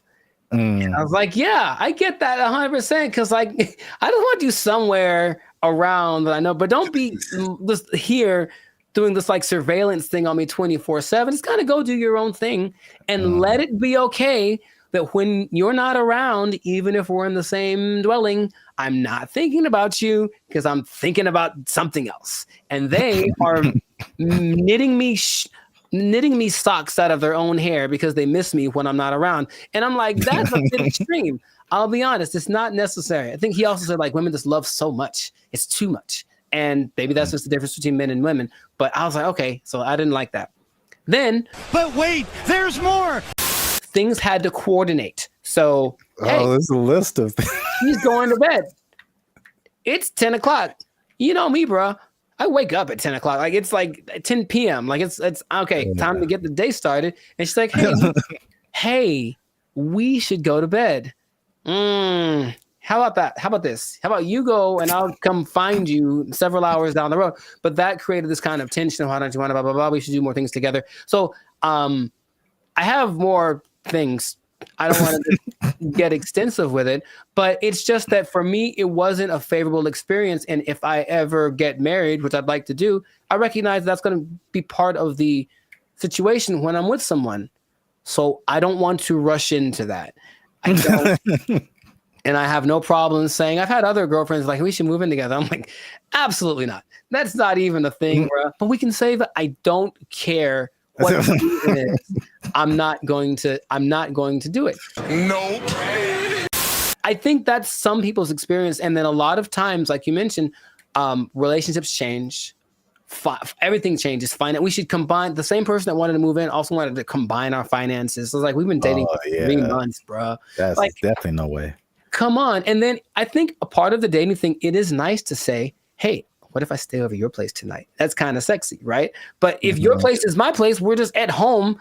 We're like, middle-aged and bored. It's kind of not as exciting. Nothing new, nothing changed, same old shit. I can't forget when I was out with a friend and I kept getting calls about when I was going to be home. And I don't know why, but I definitely stayed out extra long because I didn't want to go home anymore. And it's like, that's so lame. So I need my space. And I would just tell anyone who's ever thought about it to reconsider. This is a public service announcement. Well, because there's an episode of Steve Harvey who's like taking questions from the audience, and this one lovely lady is saying, "Hey, I'm thinking of moving in with my boyfriend." I think she talked like that. "I'm thinking of moving in with my boyfriend," and every woman is like, "No, don't do it, don't do it," because even they recognize that it's not the most advantageous situation. That's a great answer. That's good. Do you see what I'm saying? Like, okay, so you're saying don't do it, but if you wait until you're married and then you see all of this stuff now, then it's just like, oh. Well, yeah, but marriage is supposed to be like, well, this is what you got. Deal with it. That's what it's supposed to be, right? Supposed to? I mean, that's a pretty way to paint it, but I mean, it's not pretty. I know. Maybe here's the thing. Have you thought about this, Gen Z and everybody? Just ask more questions. Just ask a lot more questions. I want to know about, so what's your like morning routine like? What do you do in the morning? Like if someone just like, just something kind of innocent, they snore. It's great to know that they snore before you move in with them. It's good to know. Do you snore? Question. So, I don't think so. What do your roommates think about that? You know what I mean? Do some investigating, do some digging, ask their mom, ask their family. The way that you treat me, we've talked about it. Let me speak! Yeah, that's actually good advice. I thought you were going to go the route of like them taking over your space. Like you walk into the bathroom and then now you can't see your sink because there's curling irons and eyelashes and hairspray and all kind of stuff. And you don't know where anything is anymore. That actually didn't happen, which is interesting. I don't think she had a lot of stuff like that. She wasn't as into that. Maybe it was just kind of a rarity, but yeah, she didn't have a whole lot of products and things. I could see that happening too. And if that had happened, this was like in my 20s, I totally would have let it happen. And she would have walked all over me and put Frou bunnies on all my brushes and everything. Yeah. And everything is pink. A surprise. It's like, oh, I did some redecorating. Hope you like it. If you don't, it doesn't matter because I live here now. Yay. Exactly. Hi. Okay. I'm trying to remember how I got rid of her. Oh, check it out. I do remember how I got rid of her. Do you want to take a guess? You staged an affair. I did not do that. You took a really bad poop and just left it there. She.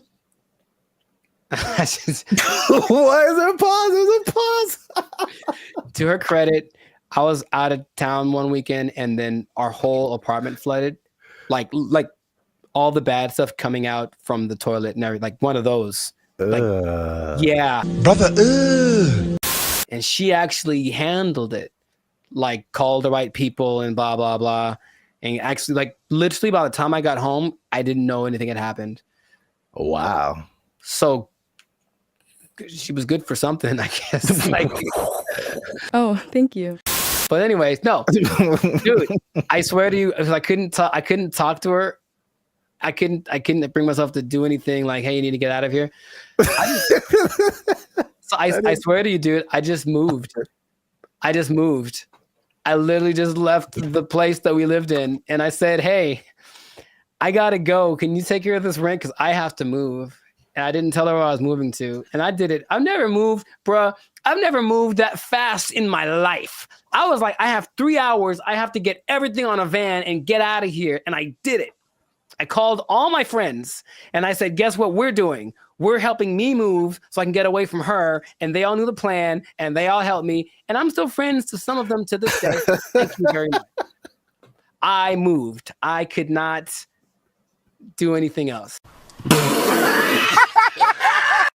So this has been another great episode of the Last Circus podcast. Make sure to I know, yeah, maybe. Make sure to like, make sure to comment if this ever happened to you, if you've ever had experiences living with a woman. And also share this with anybody that is thinking about it, because thinking about moving, just leaving your girl there. Thinking about moving and just leaving your girl there. That's exactly who you should share this with. Oh my God. We'll catch you on the next episode. Peace. I didn't think about looking at you away, so I don't have an answer for you. Why don't you have an answer for me? Is it because you don't like me? All of these things, these guys will do one day, I'm not going back to work, and just kind of sit in their room. And it's so strange because they try to interview these people. They're very antisocial to the point where they regress in their ability to express ideas. They can't even really talk that good, just sitting in their room all day. And then their families are just forced to take care of them. What's going on, everybody? I'm Jericho. This is Zap, and we are the now six-time international award winner Pop Hip Hop duo Bandit Future. We make clean, fun music that we make clean, fun music that everyone can listen to with a sound that's uniquely California. And you are right now here in the present time tuned into the Life's a Circus podcast. So we talk about things that are interesting, funny, and just straight up ridiculous. So before we get into it, there was a huge favor. Make sure to like, subscribe, share, comment. I keep doing that backwards. But anyway, share this video with at least 2 people that think that being an adult is really hard, man. So the adulting thing has gotten so, I guess, talked about that it's like we kind of accept it as, just being an adult's hard. It's part of life. Move on. But there's a whole lot of people that have decided to take an interesting approach to this adulting thing. So I have one specific example from Japan and one from the US. So in Japan, there exists this thing called the hikikomori. Okay? And it's basically a bunch of people, and by a bunch I mean about 1.5 million people, that decided that being adults is way too hard. I'm just never going to go outside again. And so they don't. They just stay at home, they live with their parents, and they either play video games or, even better, they just do nothing. They do nothing and they sit at home. And some people have been there from anywhere from 6 months to like 3-4 years. It got worse during the pandemic, but the idea is that they're afraid that these people aren't ever going to become functioning members of society. And the numbers keep going up of these hikikomori, are, shut-ins. And I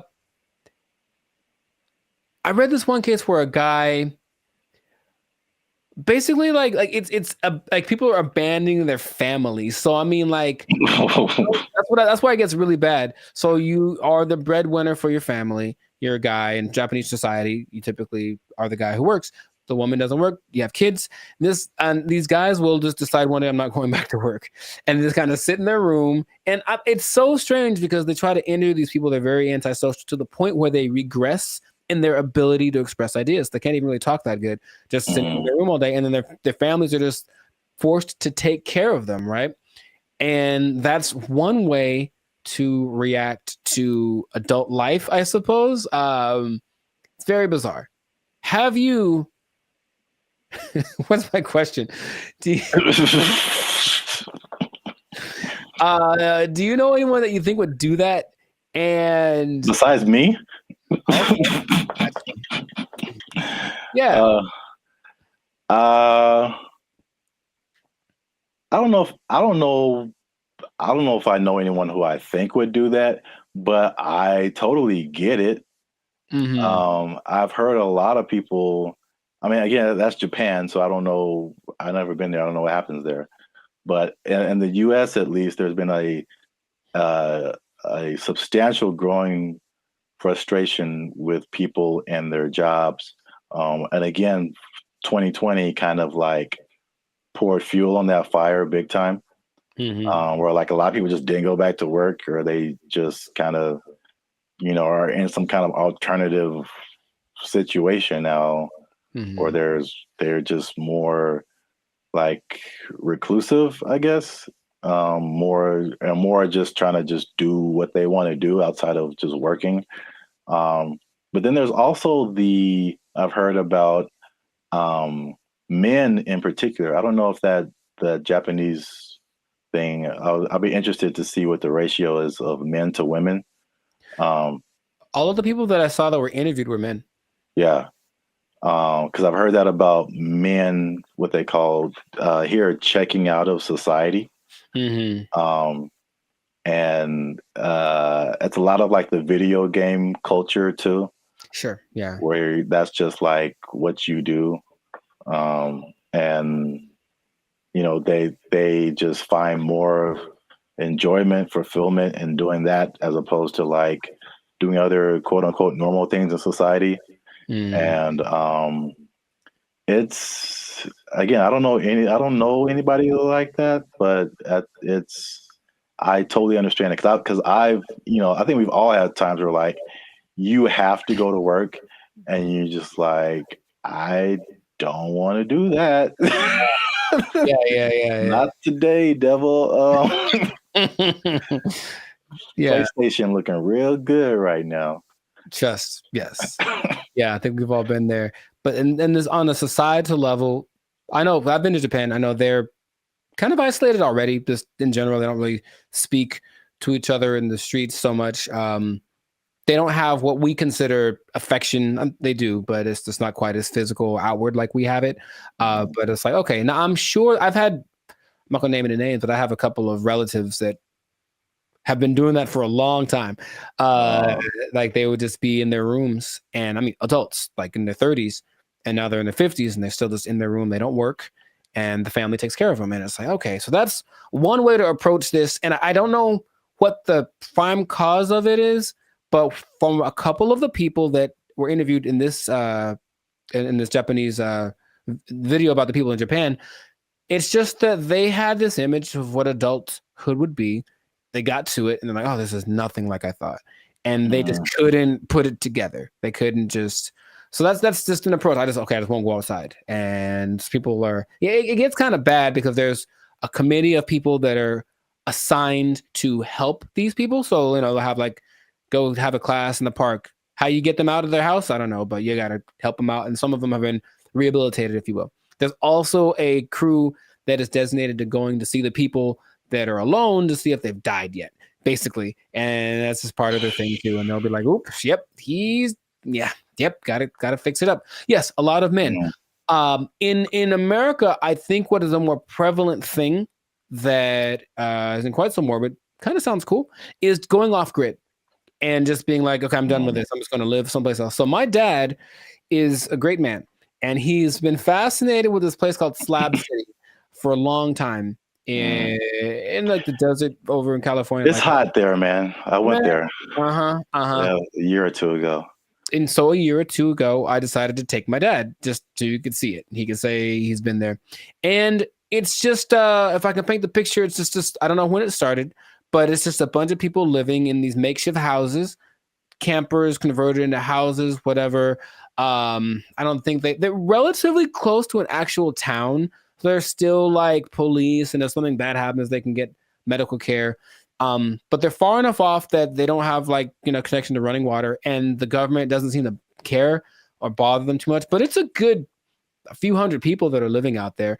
And a lot of them have actually become popular thanks to YouTube. So there's a lot of people that have YouTube channels from out there getting donations and whatnot. But I went there. Very nice people. They have a hotel. You can stay there if you want. They have a library. But most of the time, the people just occupy themselves with what you consider being more like natural, like living off the land, growing stuff, projects, construction. They have this big, it's not like a museum, but it's like a big structure that someone built. And you can go, oh, look at the big thing. And that's another approach. I heard another place in Michigan that's the same. So another approach is I just won't deal with the laws and I'll just go someplace else where they don't apply anymore. Would that be something? So what is that? Mm-hmm. Is Slab City like an actual city?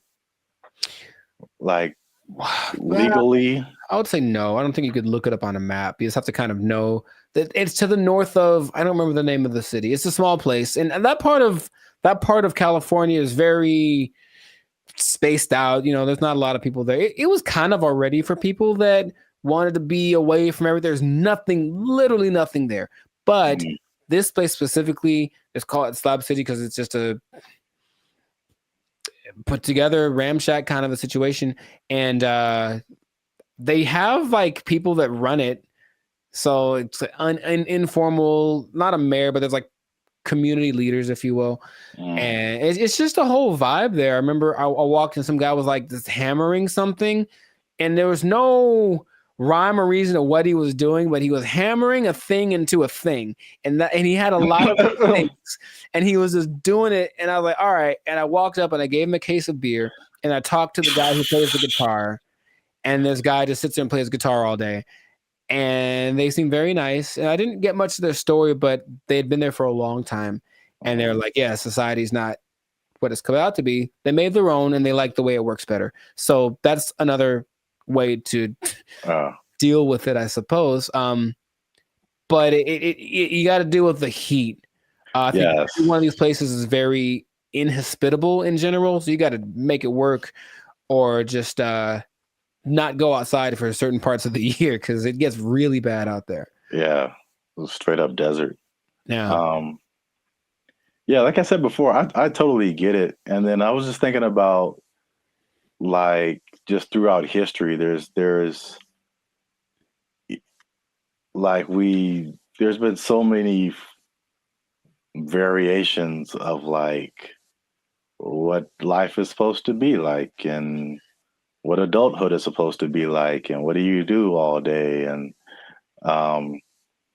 as we've just gotten, at least in America again, it's like the Industrial Revolution changed a lot of like our habits as a population, and it's kind of steered everyone into, factories and 9-to-5 jobs, and where we spend so much time working. I think we're probably we have one of the longest work days of several countries.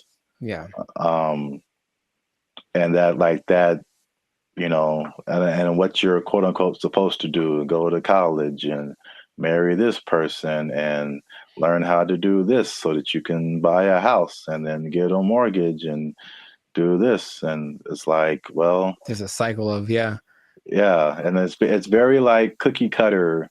I feel like if I definitely looking back, there's some things I think I would definitely have done different or not have done, just to like march to the beat of my own drum a little bit. I think I would have been happier because of it. I don't think I can totally check out like that, but I could at least like vacation like that for sure. Yeah, those people are definitely very happy. Much. They have good community, they have little get together every Friday. They play music and hang out and drink and whatever. But yeah, they're just happier. So it's like you can define what your success is or what makes you happy. But these people have decided, I don't need all the glitz and glamour. I don't need to go to a 5-star restaurant to feel good about myself. I can just hang out in the desert with my cactus buddies and be vibing. And really, it was a very, like, every place has like their own vibe. And when I got there, I was like, this is cool. This is cool. There was the guy over there standing on his van yelling at everyone with a bullhorn about how you're going to go to hell. He was fun. And then, I still think about him to this day. And then, there was like the little curator lady. I think she was like senile, because I think she thought she was mowing something, because she was walking around with her hands like this, just kind of going.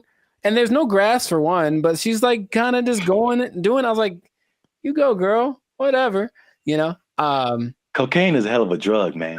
I mean, she was moving too slow for that, but you know what I mean? I think that she was in a good place, and that's cool to see. So it's just another option for people to have a different, outcome with their life. So, that's just an interesting way people live. So, I see both sides of it. I mean, it's last thing, because I know we run out of time. But like, I guess the devil's advocate, or just like the other side of it, is just like, well, what does it mean to be a contributing member of society? And so like, if nobody's working and nobody's doing anything, like, somebody needs to do something for like this whole thing to function. Yeah. So there's that aspect of it too, for sure. I think they figured out what they have to do to survive, because of course none of them could just do it by themselves. But some people have little gardens, some people cook stuff. I think they have I wasn't gonna go, but they do have a restaurant.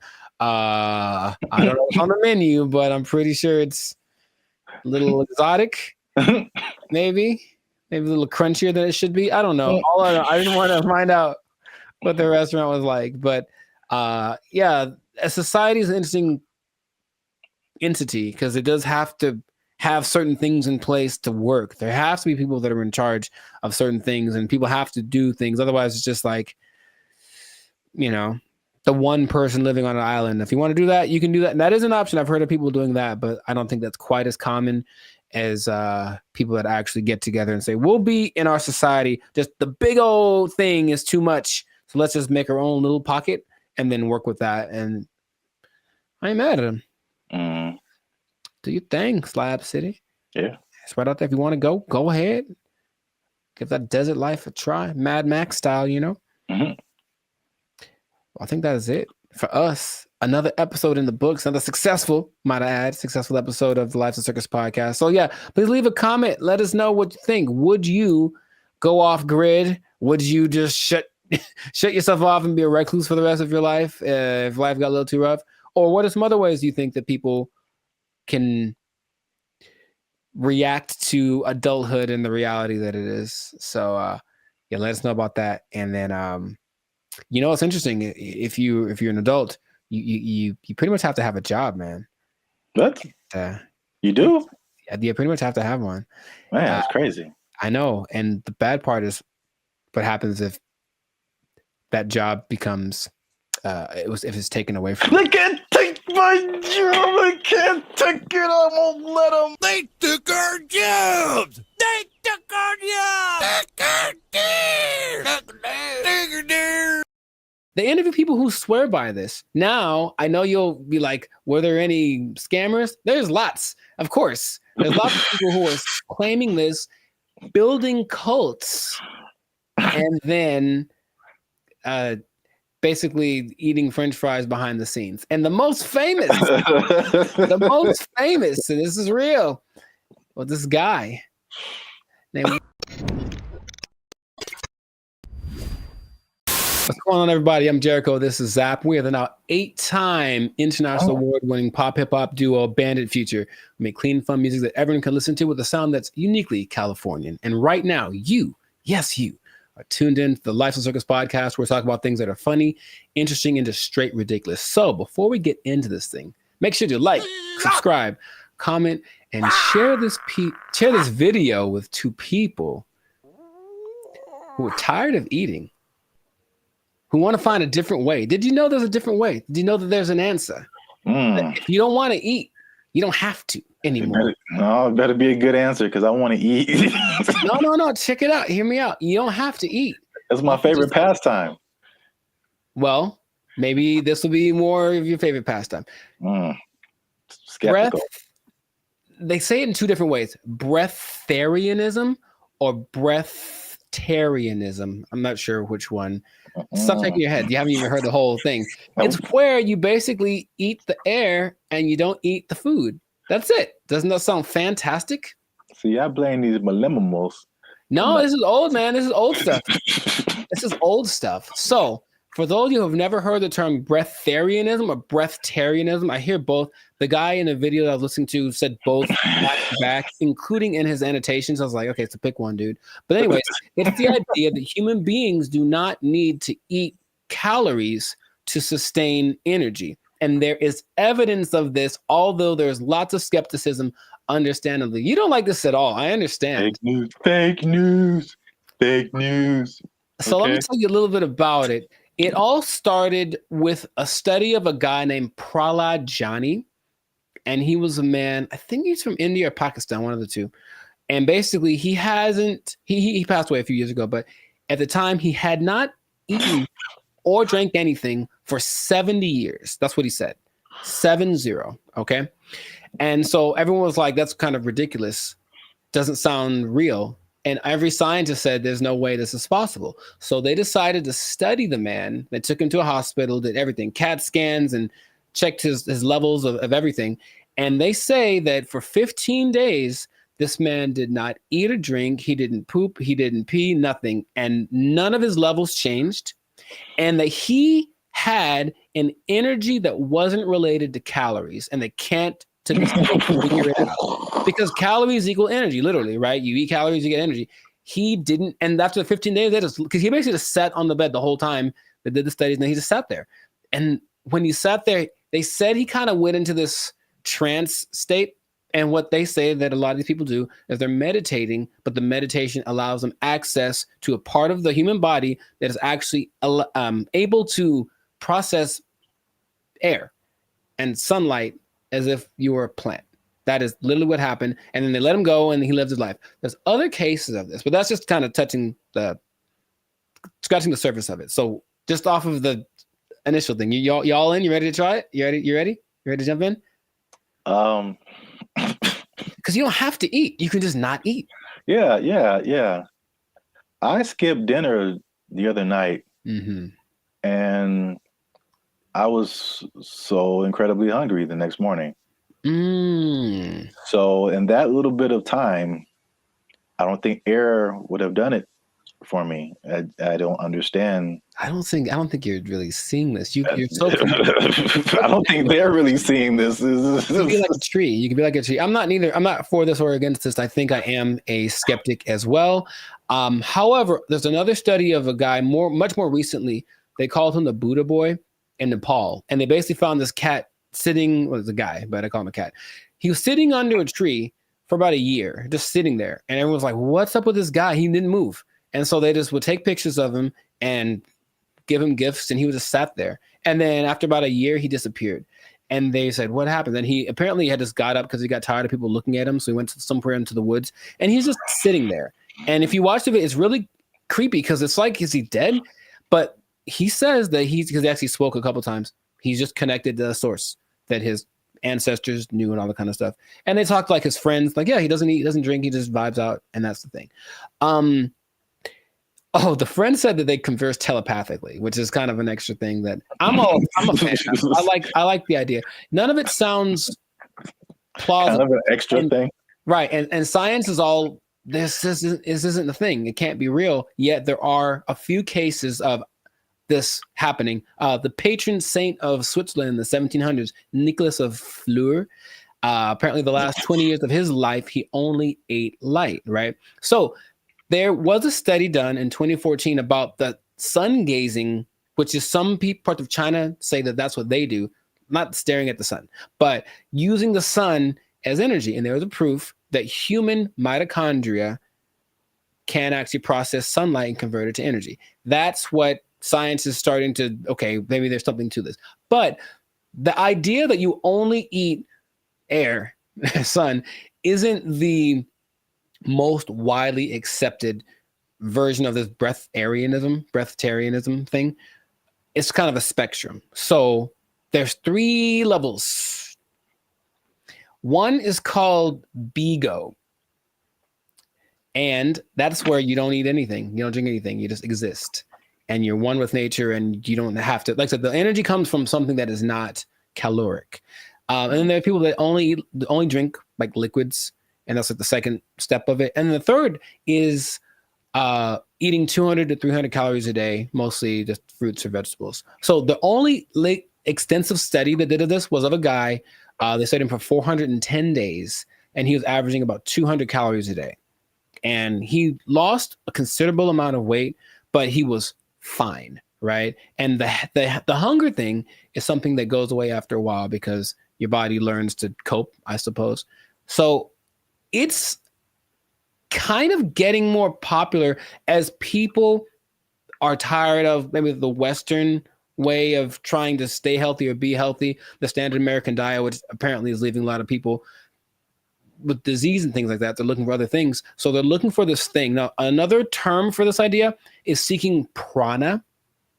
And basically breatharianism is living on prana and taking energy directly instead of what we do when we eat stuff is we take the energy from the thing, but this practice just makes the energy coming directly to us without any middleman, basically.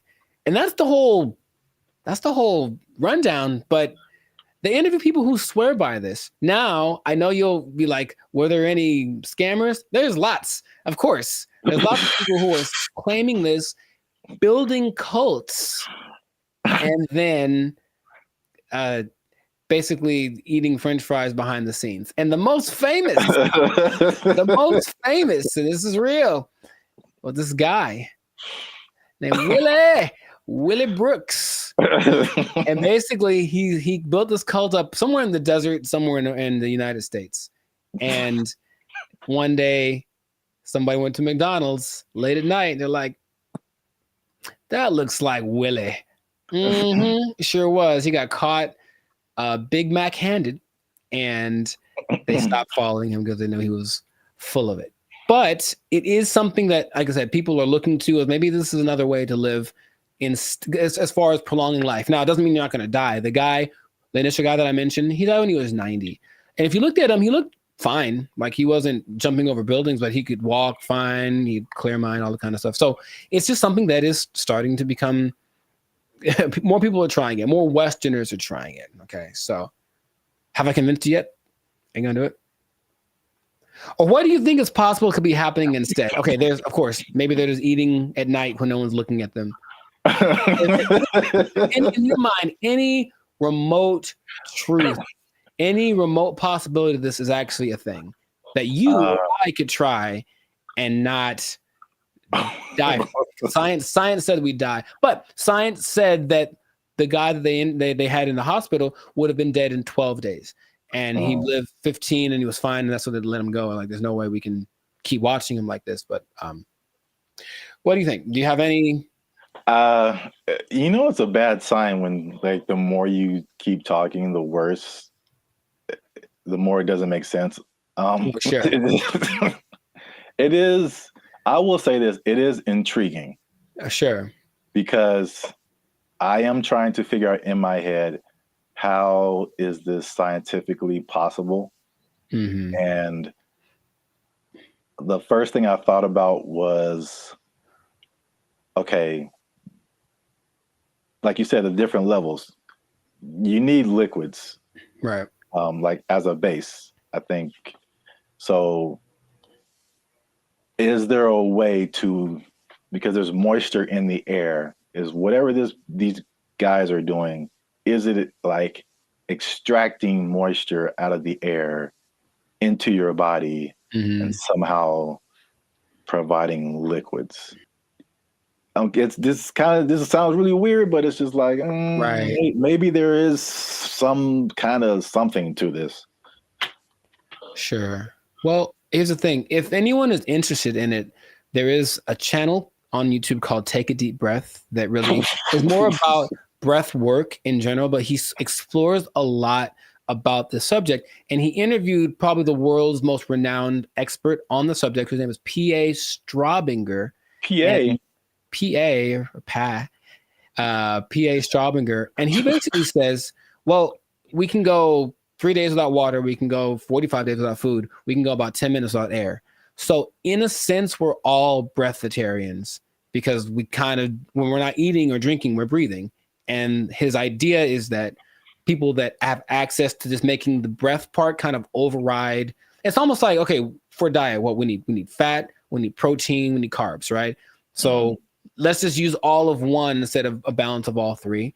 And so the breatharians, I don't know how to say anymore. Breatharian, I'm gonna go with that. Instead of eating, drinking, and breathing, they just take breathing and make that the only thing they do.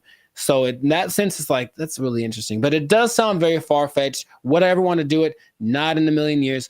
It does not sound fun, because if you're not, most things that you do when you're social, you're eating and stuff. If you're not eating, what are you doing? You're just sitting around. And these people do just kind of sit still. You ever see like a bug or a creature and you see it and it's just there? It's like, what are you doing? That's what they are. They just sit there and they're channeling the thing. So if you have to spend most of your time doing that, I'd much rather eat a steak and then keep it pushing. So that's just me. But so here's my other wild theory as to how it could possibly work. Tell me. Just, this makes no sense, but whatever. Sure. You think about, because the light, I mean, in my head, you're doing some kind of Naruto jutsu and you're pulling in moisture from the air. Yeah. That's how it's working in my head right now. I'll take it. No one can tell me any different.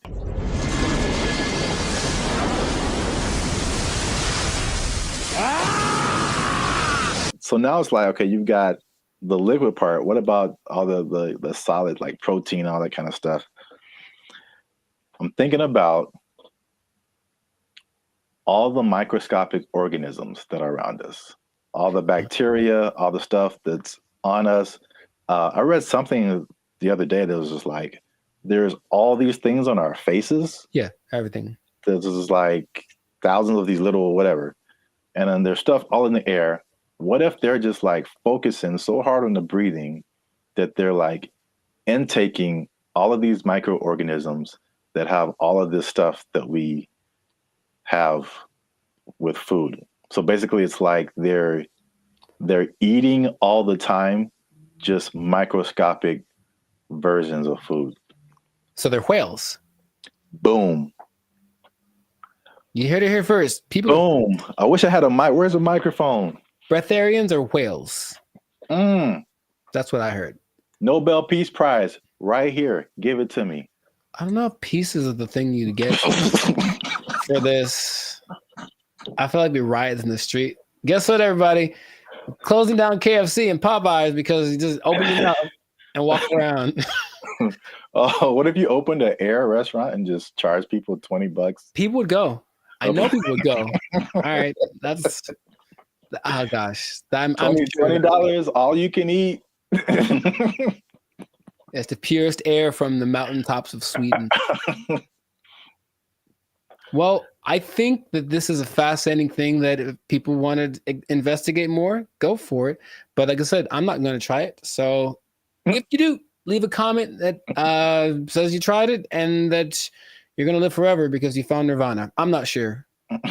Live your life. But this has been another episode of the Life's a Circus podcast. So make sure to like, subscribe, comment, share this video with someone that you think will find it interesting, and just keep this in mind.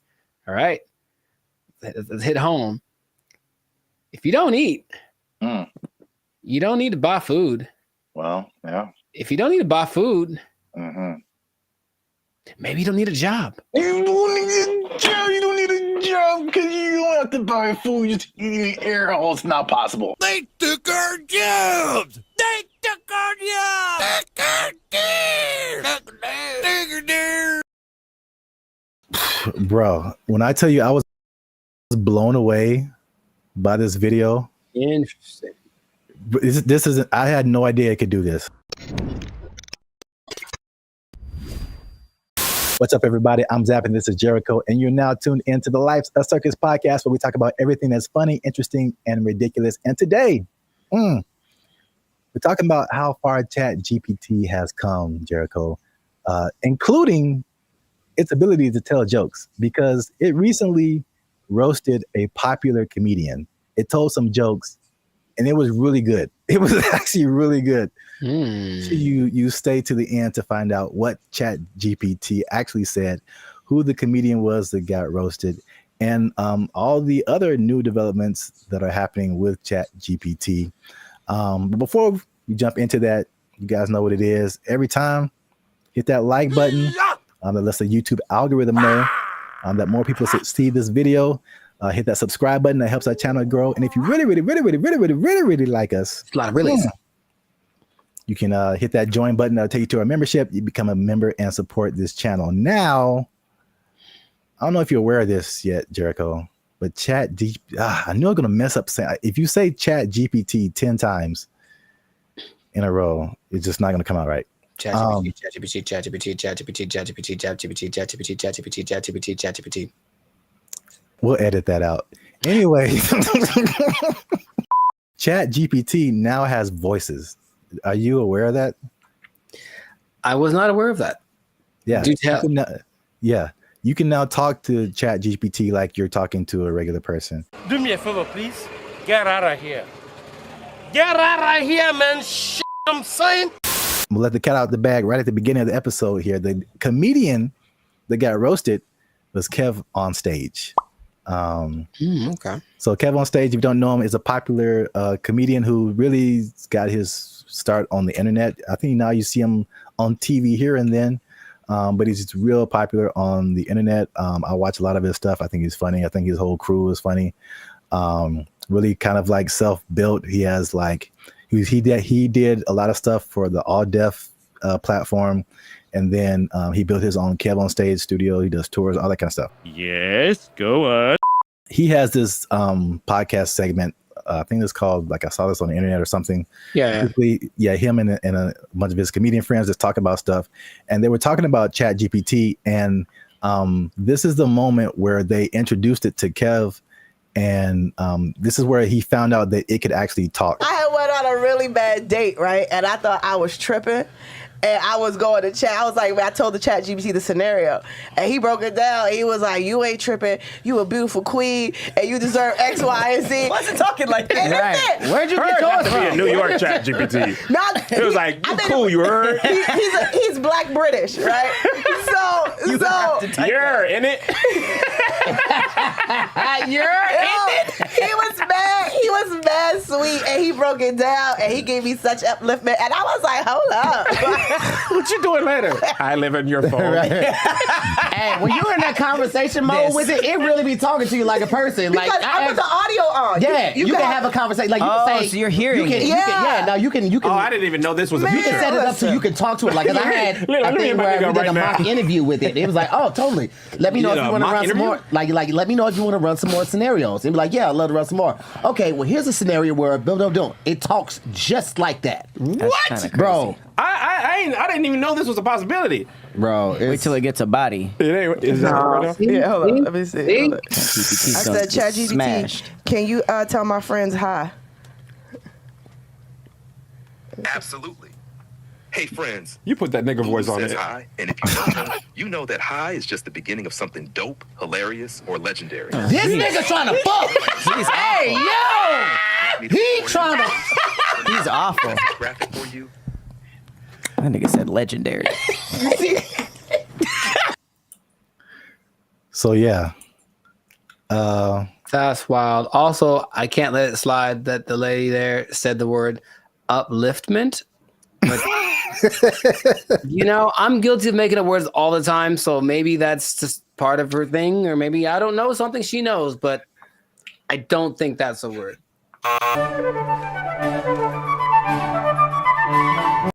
So what do you think about the voice? Was that like, do you have different thoughts about ChatGPT now that it can sound like that?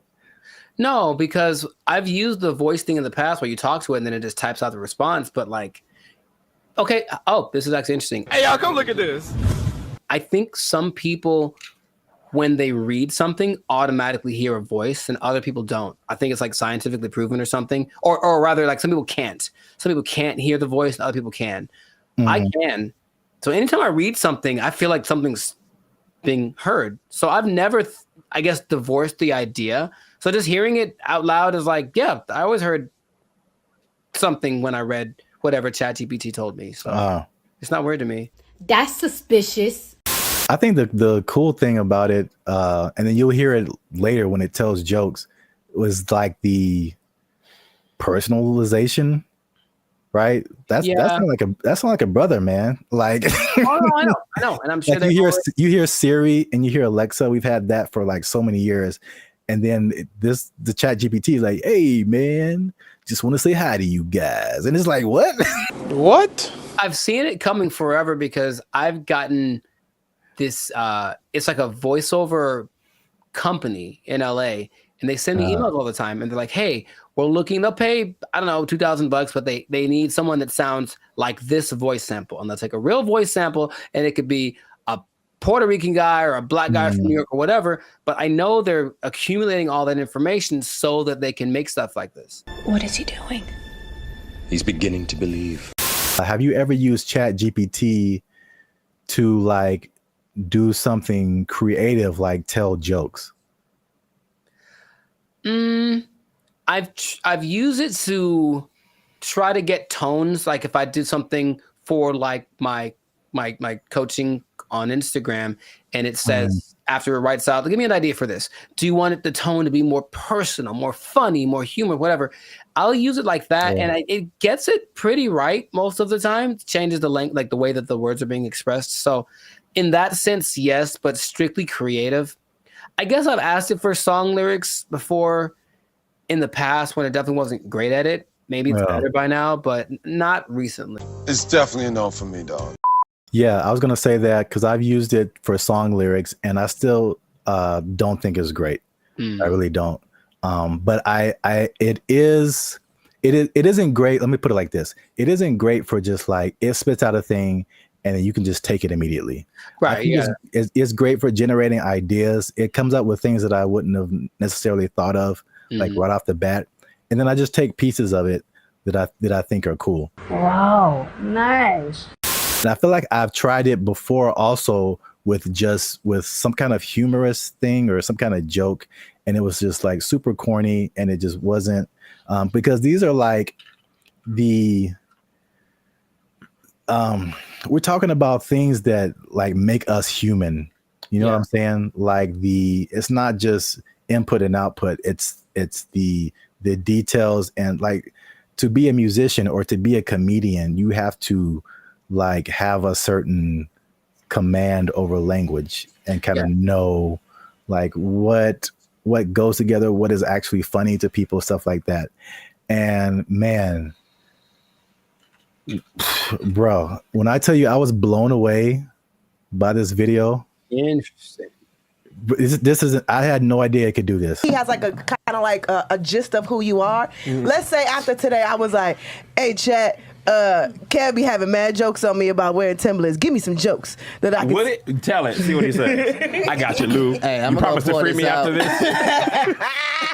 So basically, all right, what's some right? She's because these comedians, they're good at like roasting each other, like going back and forth, stuff like that. And so basically, she's probably putting in like what she just said. Like Kev gets on me about XYZ, and then like, can you get him back? And it searches the internet, so it knows who Kev on stage is. It knows like what types of jokes that they would tell. And once you listen to this, you can hear Ebonics. It isn't like, again, it's not like Siri or Alexa. Like listen to the words that it used in addition to like just too personal. I see why people I literally did not know this was a thing. Crashing out over this. Kev's always roasting folks in love and lace fronts, so it's only fair he gets a little heat back. Here are some playful roast-style jokes you can toss Kev's way. Where'd you get those titties from? Kev be dressing like he just got out of a youth pastor escape room. Dang. Congratulations, Kev. You found the key under the scripture and unlocked this corduroy jacket. Dang. 2, Kev built like he keep a Bluetooth headset on just in case that's enough. Somebody That's needs enough. prayer and a business strategy. Okay, hey, come on. Kev looked like he organizes the church potluck and the security Okay, team at nigga. the same time. Y'all brought the baked mac and cheese? Cool. Now let me see what's in that bag, though. Kev's hairline out here doing the mannequin challenge. Oh, wow. Still silent, never moving forward. Wow. 5, Kev always got that face like he's about to tell you why the Lord don't like astrology. Kev got that married for 20 years energy. Even his hoodie be like, let's just stay home and watch something nice. Every time Kev wears a turtleneck, it looked like his chin trying to file for witness protection. Wow. Want a few clean ones to say on stage or on camera with him? Wow. Clean options? Spicy next round? Jesus Christ. Jesus Christ. I like how he was like, oh, you need some? Here's 30. What? That was brutal. That was brutal. That was insane. He just destroyed him. And like, you could tell it was like they were all trying to hold back. Yeah. Because every joke was just like on point. Yeah. Yeah. So now, okay. Now, of course, it wouldn't work the same with someone that wasn't as famous, I would assume. I mean, would it? I don't even know. Like, I can't even tell you that. Like, it does whatever you prompt it to do.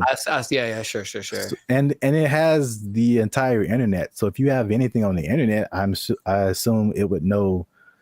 It would not be as personal, but I'm sure it could come up with that style of jokes, just for like a general person. But yeah, but like you said, like you're saying, because he is famous, like it can make some like really personal jokes. I mean, dude, turtleneck, neck in a witness protection program. That's great. Yeah. It joked about his weight. It joked about his hairline. It joked about his Christian background. Like it went in on him. Bro. And the delivery is so like dry also. That like really helps. Yeah. And you heard the ebonics. Oh yeah. Like it, and that's a thing too that just it's part of the delivery, especially with like black comedians. It's like you can't deliver it straight. It has to have some flavor to it, or like some like almost a hood aspect sometimes for the joke to like really hit. Like someone from another culture could tell the same joke and it's just not the same. Of course, right. They don't have that. So like, bro, that's like one of the wildest things I've ever seen. The voice thing, because of course, if it just writes you jokes, then that's one thing. But to add that aspect of it with the voice and the ebonics, like you mentioned, and the tone and the delivery and everything, and the personalization of it. All right, ChatGPT. All right. Yeah. So let us know what you think. Did you know that ChatGPT could do all this stuff? And by the way, that's not all. ChatGPT can now generate images. It can connect to other apps. It can schedule tasks for you. The same company produces Sora, which is like the AI video generation. It can fill out forms and upload files and get answers. Like ChatGPT, it can have a memory. So you can be like, hey, remember that thing we were talking about 2 weeks ago? Let's talk about that again. It'll remember what conversation you had. Like, dude. Yeah. Oh my God. Wow. Let us know what you think in the comments. And then if you like this video, share it with someone that you think might also like it. And look, Jericho, I haven't done this in a while. But if ChatGPT is telling jokes like this, I don't know the future. All I'm saying is if it can do this, I'm pretty sure that it can take your job. It can take your job. Oh, ChatGPT jokes. Oh, that was actually really funny. Oh. ChatGPT. They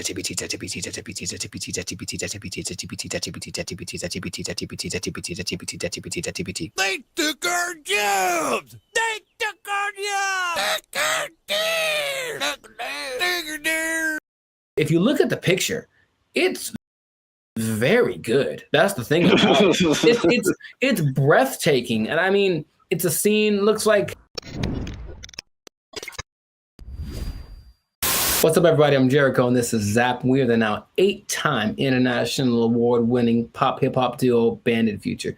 We make clean, fun music that everyone can listen to with a sound that's uniquely California. And right now, you are tuned into the Lifestyle Circus podcast, where we talk about things that are funny, interesting, and just straight up ridiculous. So before we get into this thing, make sure, do us a big favor. Come on, y'all. Make sure to like, subscribe, comment, share this video with at least 2 people who would be really mad if they lost an art contest to AI.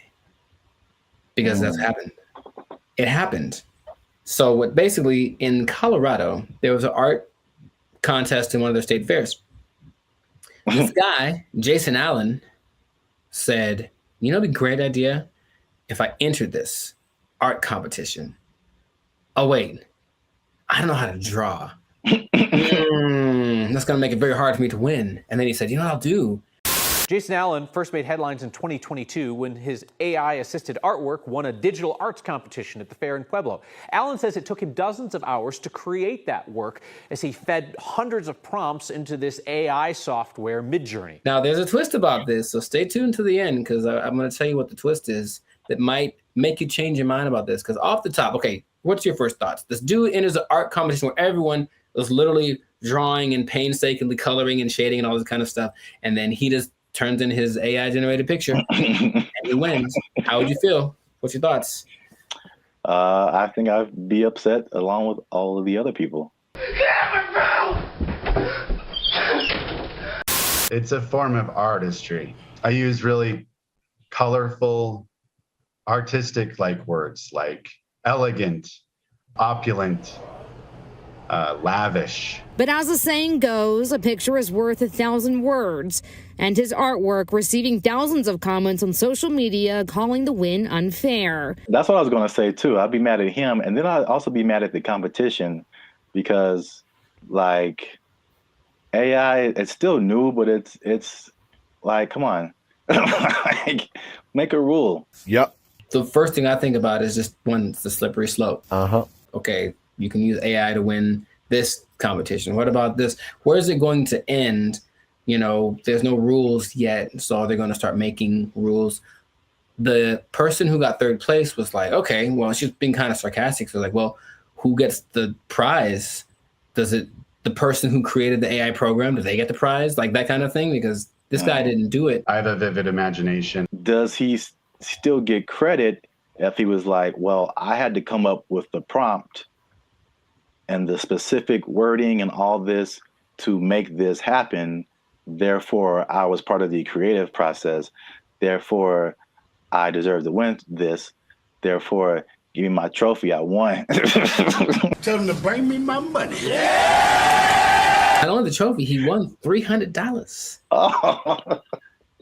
And he says he did not know that there was a prize, but I digress. It does feel a little bit like sampling, what sampling was, especially when it first hit the scene, because I didn't make the thing, but I'm manipulating it in my creative way to get it to sound the way that I want. So I still got to give, and then in that case, you know who did the original, and then you're still using part of it and how much is like fair use and all that stuff has been talked about for forever. But with this, it feels more like you are taking advantage of something, almost like going to a big warehouse of pre-made something. So in this case, there's every painting ever is in there, right? Because I think they download all the greatest painters of the world, and so they can emulate any style and all this kind of stuff. And then you just have to be creative with the way that you use it. And in that sense, you were doing something. It's a form of artistry. I use really colorful, artistic like words. If you look at the picture, it's very good. That's the thing about it. It's breathtaking. And I mean, it's a scene, looks like half like Lord of the Rings, half Star Wars, majestic. It's an incredible picture. Meanwhile, a guy who got second place drew like a tree with guitars in it.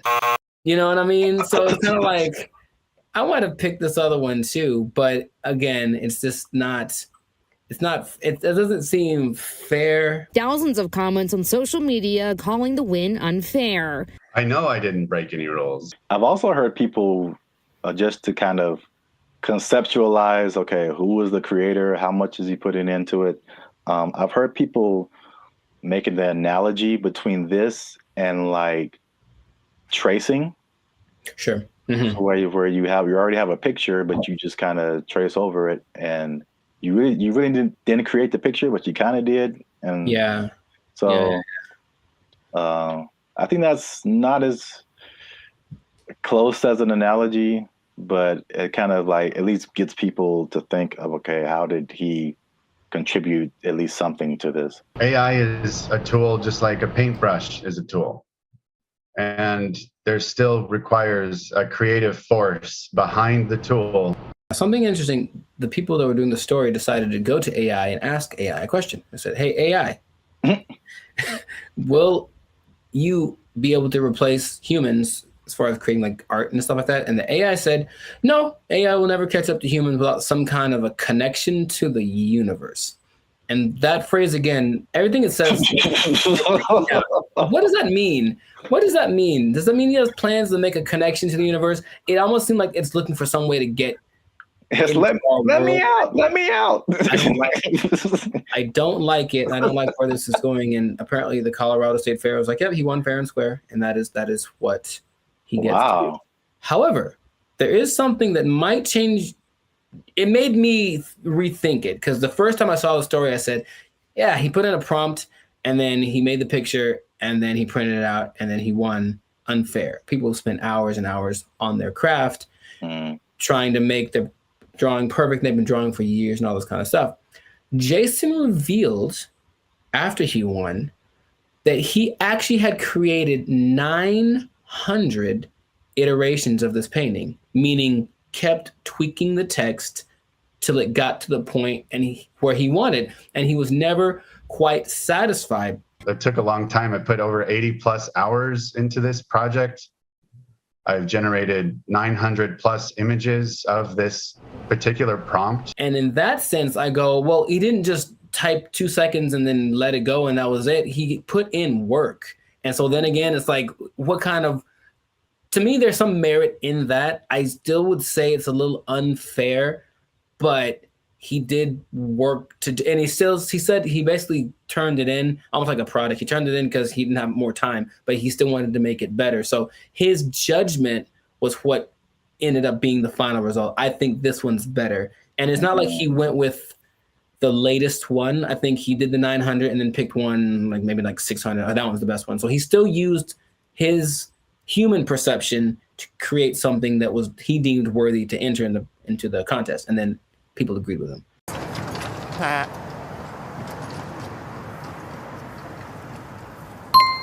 It makes me think for sure. Okay. Because it, again, going back to music, that explanation, especially when you said his judgment, that made me think of DJs. Mm-hmm. And just for the longest, like even me just kind of wrestling with, like, are DJs really on the level of musicians? Right. Like, they didn't create the music. They're just organizing it. Right. Just like he was just organizing that, you know, that piece of art. And there's a skill in that for sure. I've heard some very bad DJs. Yeah. Where did you even learn? Wikipedia. The way he made it sound, it's not like not just anybody could do this either, because he came with a concept, but he also had the wherewithal to look at it and say, this one's, and I think he looked at it for a while, like trying to judge the color bone. It's almost like he still knew what to look for, even though he didn't have the training to execute it. Maybe like a producer of a Rick Rubin category, or even a DJ Khaled, who, from what I understand, doesn't really do anything as far as like pushing the buttons and doing the level, but they do the analysis and go, they ain't believe in us. God did. I'll say this. Is it just him personally? Is he a creator? Yes. Did he put in work? Yes. Mm-hmm. But I do think he should not be able to compete like that with the other artists. Mm-hmm. And I think there should be either a separate contest or a separate category that is just for AI art. And I think that will, because it's two different, they're both a level of artistry, but it's two different types. Mm-hmm. That is hard to judge together. Again, the DJ example. I don't do song requests. I know, because you can't. What? It's a battle of the bands, and you have a DJ in the battle of the bands. That doesn't make sense. Mm-hmm.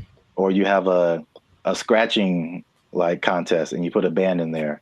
Sure, it doesn't make sense. There's just two different things.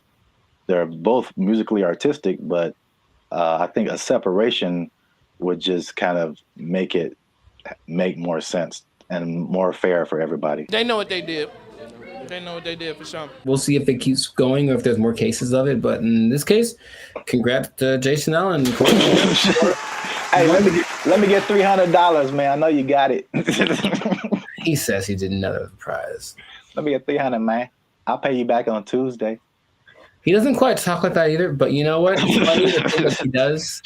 It's funny to substitute most people for Ant Edwards. That's what I'm trying to tell you. Yeah, you were the best player on your team. Is that now we talking? A1 from day one, AI from day 5. What? Bars. This has been another episode of the Life's a Circus podcast where we're talking about things that are... Anyways, make sure to like, subscribe, comment, share this video with two people who have been unjustly defeated by AI in some kind of competition. And just keep your eye out, because AI is coming for us and we got to be ready for it. We got to be ready. I can paint that, Mike. I can paint it. Ugly eye painting. We'll catch y'all in the next episode. Ugly eye painting. I can do that. They took our jobs! They took our jobs! It's kind of disorienting and it's not the most fun situation, but they get what they're going for. And this Zuckerberg's goal, I mean, he's already spent a lot of money on it. He really wants everyone to engage in the metaverse on a daily basis with their friends. Hey, let's have our chat. Let's have our podcast in the metaverse because why not? I could be a fish, whatever. Like that's what he's going for. And it just doesn't feel like it's time yet, but he's just going to keep pressing the issue. What's up, everybody? I'm Jericho, and this is Zap, and we are the now 6-time international award-winning pop hip-hop duo Bandit Future.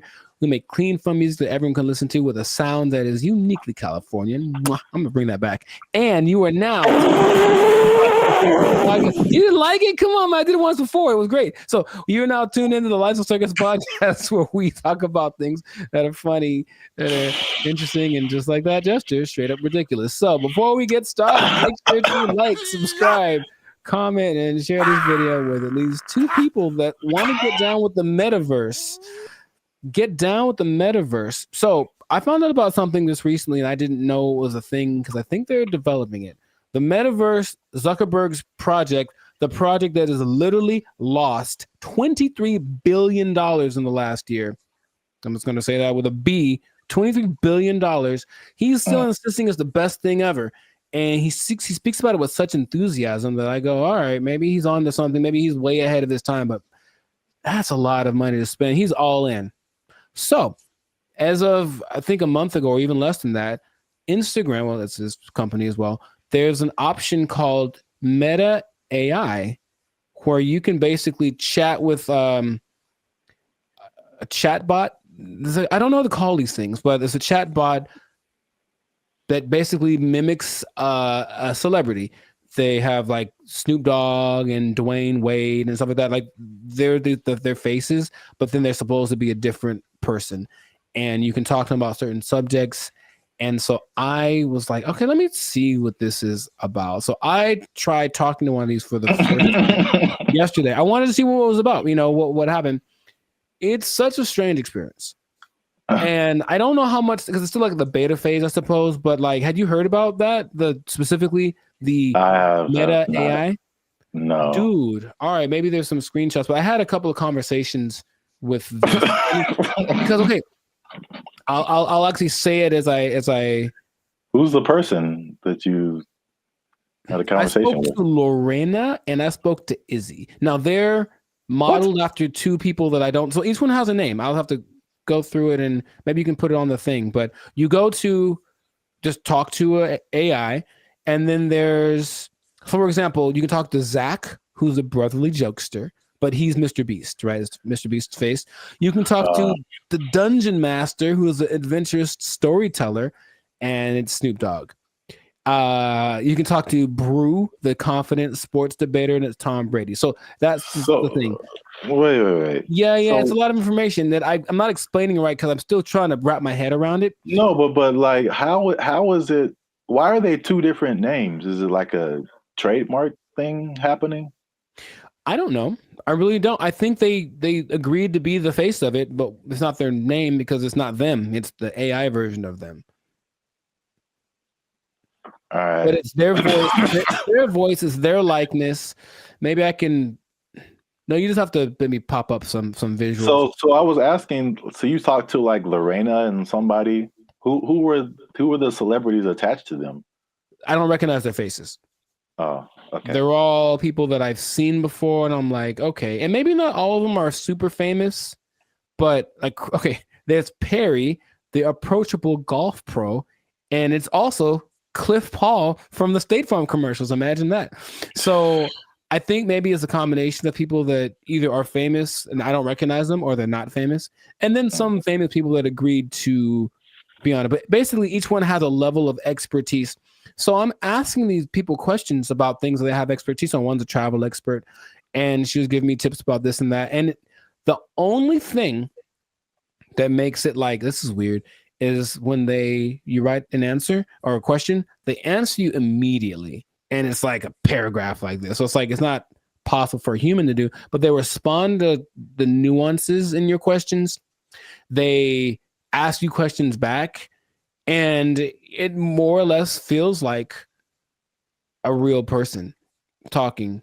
Now, my thought about the meta thing in general is that it's kind of like supply and demand, like not supply and demand, but you can give people something that they didn't know that they wanted, and then you offer it, and then like, oh my God, I always wanted that. I really don't think anyone else wants this at the moment.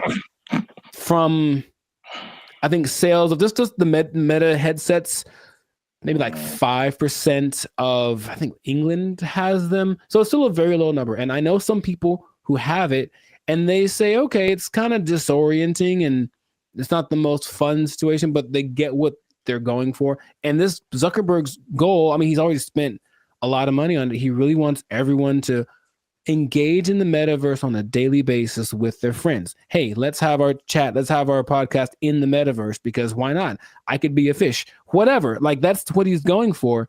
And it just doesn't feel like it's time yet, but he's just going to keep pressing the issue. And he had a conference where he spoke about all the advances of AI. Basically, Meta is an AI company now, and so everything is just kind of going like that. So I have so many questions that I could ask to him, maybe to you as well, but just where do you think this is going? Is it something that you personally think is useful or that you would want, or what could make it more appealing for people? Because at the moment, it does not seem like many people really care too much about this.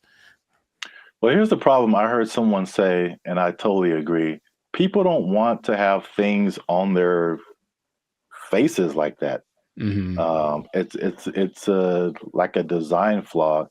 But maybe it's I don't know how far the technology is coming, but I think that just that used to talking to a celebrity, it's I don't think it's useful for the majority of people. Like a teenager or like a college student, maybe, but like outside of that Gen Z, like, bro, I don't want to do that.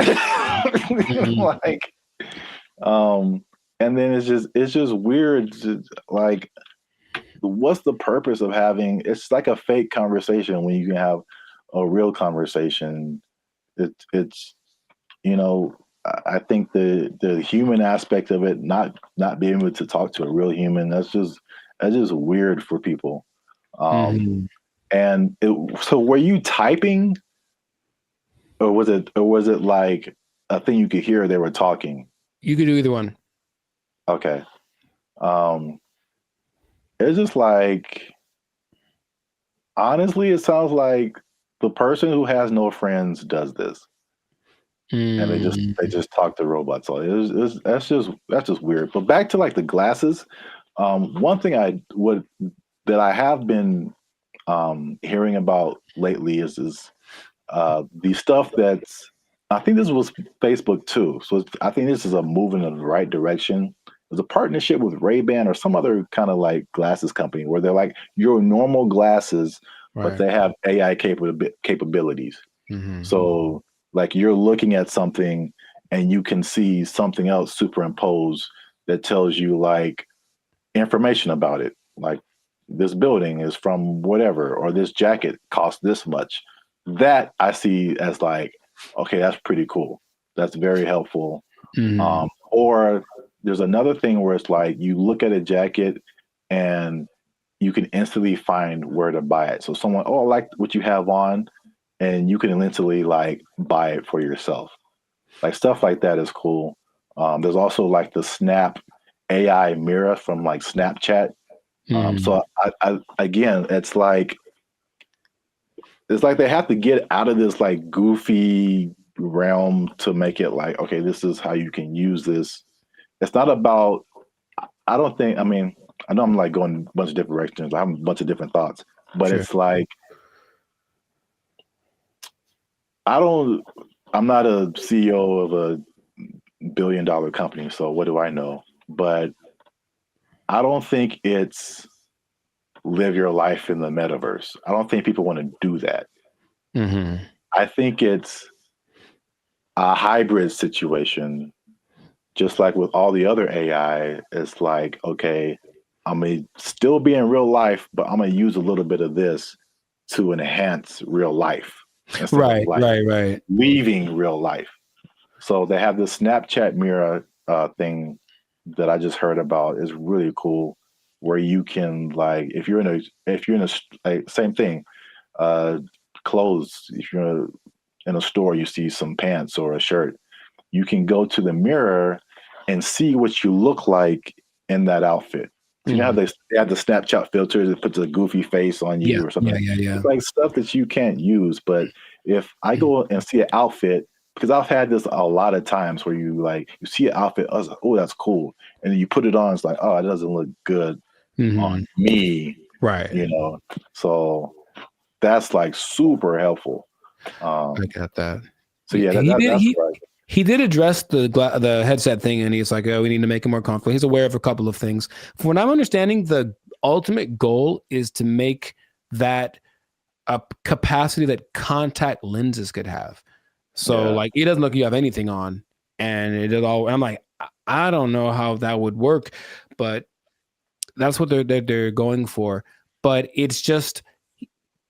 I think he has this image in my, because when I listen to him speak, there's genius and then there's delusion and there's this whole level in between, you know. And I think if you talk about like the people that are big time movers and shakers in the world, like Elon Musk is a little more on the like practical side of the delusion, and Zuckerberg's on like the Dungeons and Dragons type side of the illusion.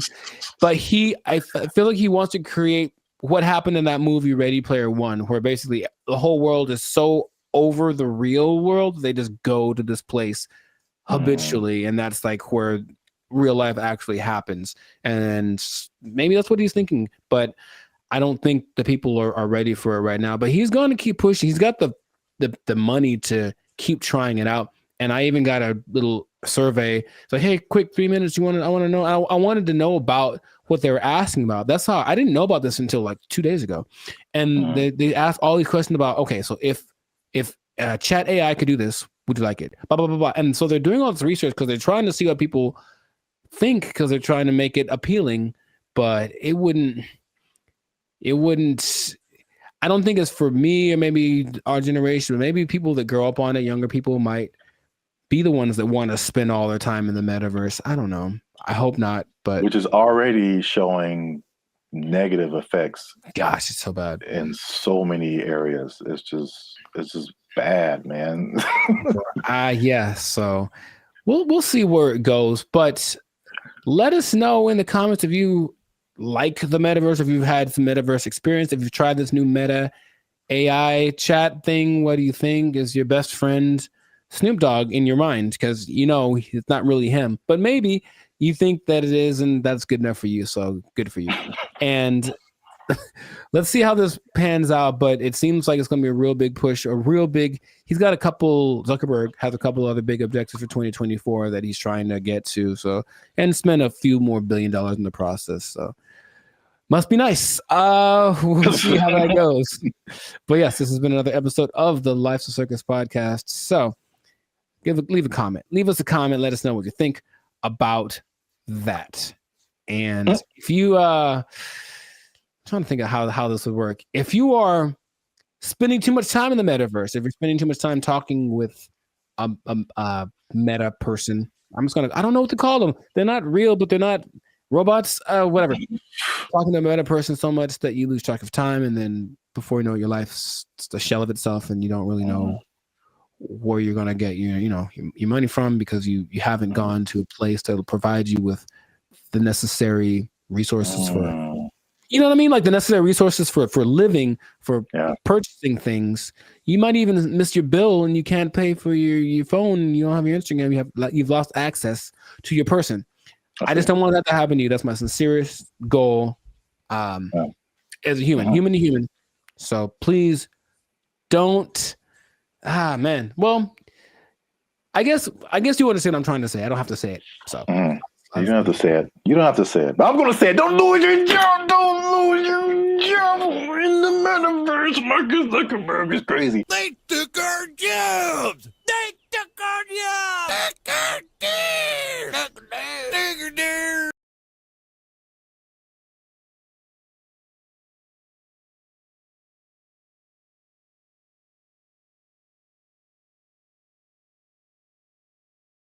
There have always been these things that say, oh, well, try this will work, and it's low effort on your part, right? Low effort, high reward, which isn't the way life works, but people always want to hear. And as long as people can promise that and show someone it works for somebody, they'll buy into it. Everyone only wants to be sexy and slam. But I have a solution.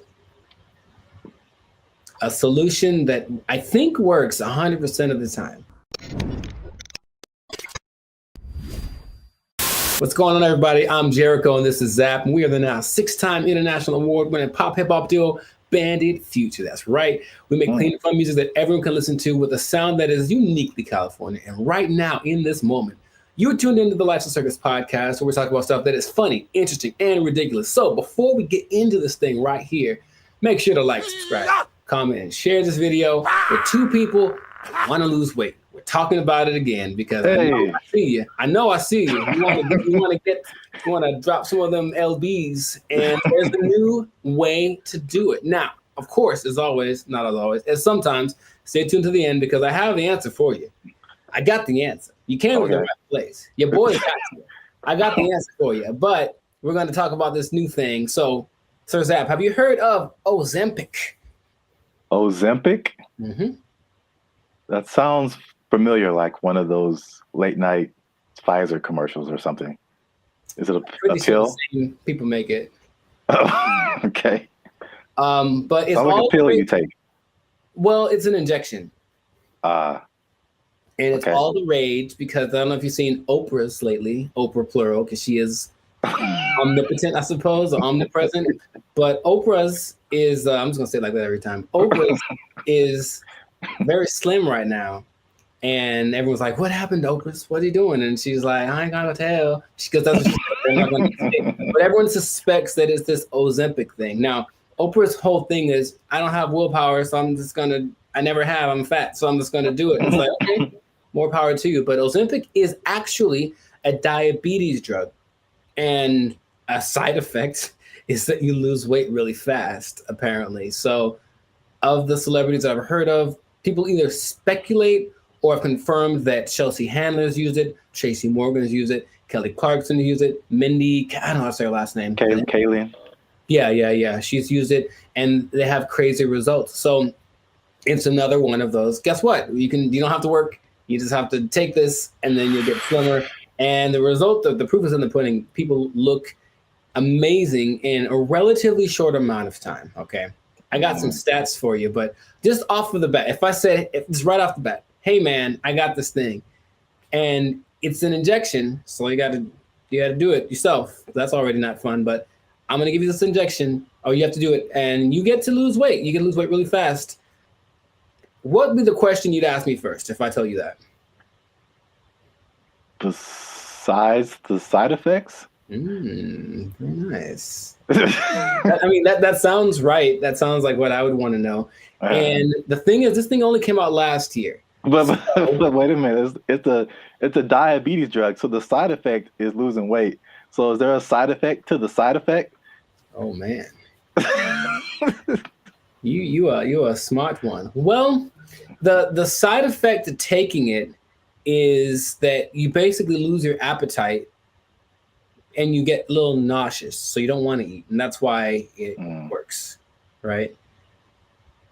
The problem is, you sound like something crazy is coming down the pipe. It's nothing crazy. It's just kind of more like duh. If you stop taking it, you gain your weight back. You're not only tenfold. Your appetite comes back with such a vengeance that you go back like instantly and like plus some. So is it addictive? Wow. Well, you have to stay on it for it to keep working, because as soon as the thing that it makes you do to not eat is exactly what it reverts to once you get off of the drug. And it's crazy. So now here's the other thing about it. And this is the thing I thought you might have asked, but you inject yourself, right? Yeah. So I don't know if you ever injected yourself, but not on purpose. I never have. But from what I understand is that you have to know how much to inject, right? Okay. The problem is they don't really tell you. You just figure it out. So just inject an amount in this. And then so what happens is people inject themselves and it works. So they go, oh my God, maybe I should inject some more so it can work better, right? In the last 3 months, poison control centers have had a 1,500% increase in calls from people saying that they overdosed when they injected their diet control pill or diet control. Yeah, that's what's happening because people are that stupid. So, now, okay, we get it, right? You want to be slim, you want to be sexy, you want to be attractive, and you don't want to do anything for that, right? That's just maybe the American way. This drug, also another question you might have asked is it banned anywhere? It sure is. This drug is banned so far in Austria, France, Greece, and the Czech Republic, with more places to come, perhaps. But the numbers don't lie, right? 42% of Americans are obese, 18% of children are obese, and then everyone knows the links to death and all that kind of stuff if you're obese with a high probability. So you want to get slimmer. But this is just another thing. I guess my other question would be, have you heard of any things like this in the past that have promised the same, hey, take this and you'll get, slimmer, more sexy? Not, I can't think of it. I'm sure there's other stuff out there. I can't think of anything off the top of my head other than like liposuction or something like that. Sure, which works, but I looked it up. In the 40s, it was amphetamine. That was all the rage. It was the big deal, and that was proved to be addictive. Rainbow pills in the 60s, which was amphetamine, digitalis, and diuretics, and that proved to be addictive and somewhat fatal if you take too much. There's a thing called Aminorex in 1971. This is all before our time, right? Now, the thing that I remember hearing about in the 90s, there was this thing called fen-phen, and it was a big deal with the celebrities. Yeah, and a lot of celebrities, took it, and apparently it works. But now this new Ozempic, I think I'm saying it correctly.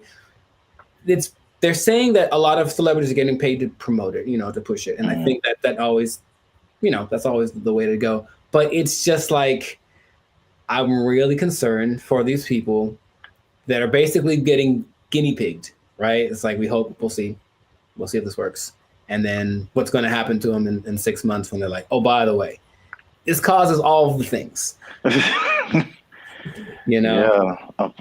That's how a lot of stuff goes with.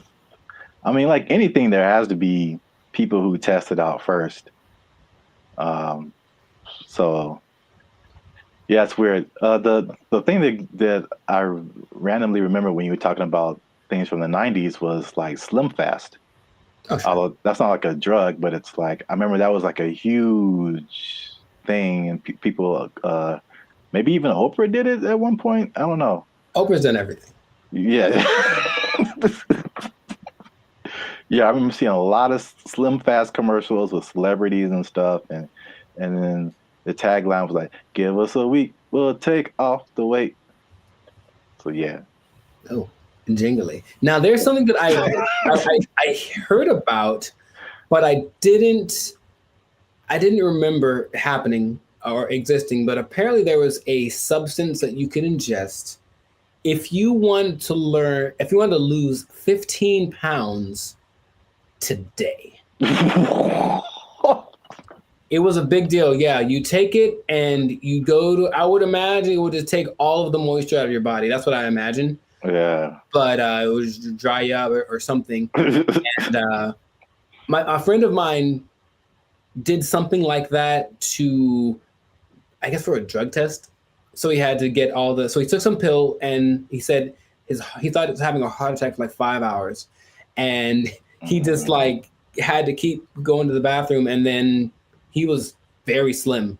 It was kind of an unexpected side effect, and he still failed the drug test, so bad on him. But the idea is that there have always been these things that say, oh, well, try this will work, and it's low effort on your part, right? Low effort, high reward, which isn't the way life works, but people always want to hear. And as long as people can promise that and show someone it works for somebody, they'll buy into it. Everyone only wants to be sexy and slam. But I have a solution. A solution that I think works 100% of the time. Does it involve exercise and proper diet? You know what's weird? It does, but it's actually doing that. That's the part that people don't seem to get. It's like, okay, because here's an idea that'll work. Cool. Proper diet and exercise. All right. Maybe don't eat too much. Let's just start with that. You don't got to go sweat. I know sweating's yucky and you get sore and ill, right? But how about just don't eat so much? Food's delicious, but you know what it tastes like. So just stop eating that stuff. Okay? That's true. But doing it is a whole nother thing. So do that.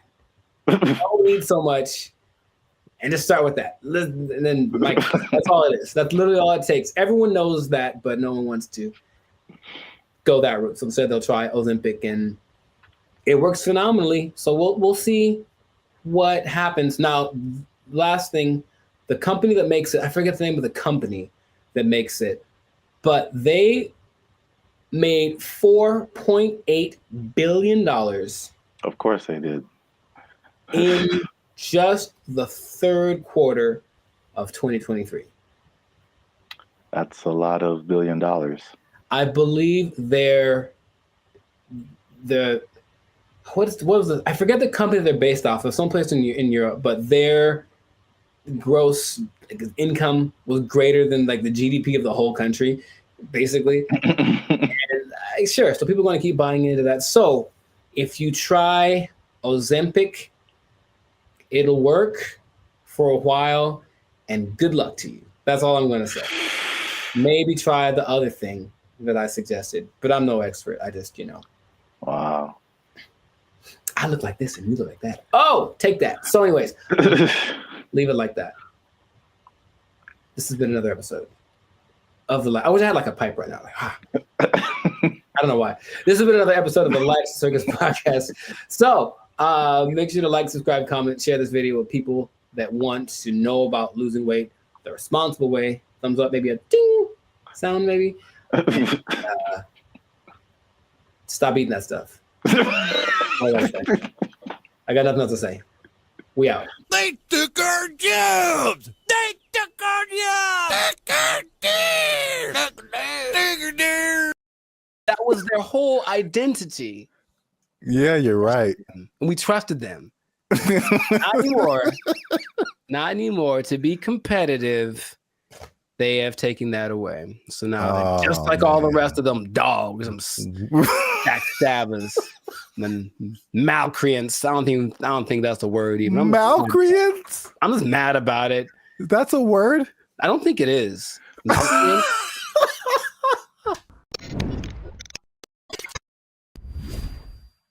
What's going on, everybody? I'm Jericho, and this is Zap, and you are now tuned into the Life of Circus podcast, where we talk about things that are funny, interesting, and ridiculous. And you want to pay attention to this episode because it just hit the fan. Something went down that's just crazy. We were betrayed. Snap.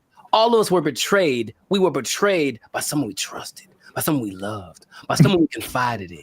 And I can't believe this happened. It just happened. When did it happen? Yesterday. So, you know what I'm talking about. But first, this is already enough suspense, I think. But before we get into that, the betrayal of the century, make sure to subscribe so you get notifications about new episodes. Make sure to give us a like so that the YouTube algorithm can favor us. And we're not monetized, and we do have membership options for as low as $3.99. You can be part of the BFFs, and you can get a lot of really cool behind the scenes content and just some cool perks. So check that out. Check out the Band of Future membership option. It'd be great for you.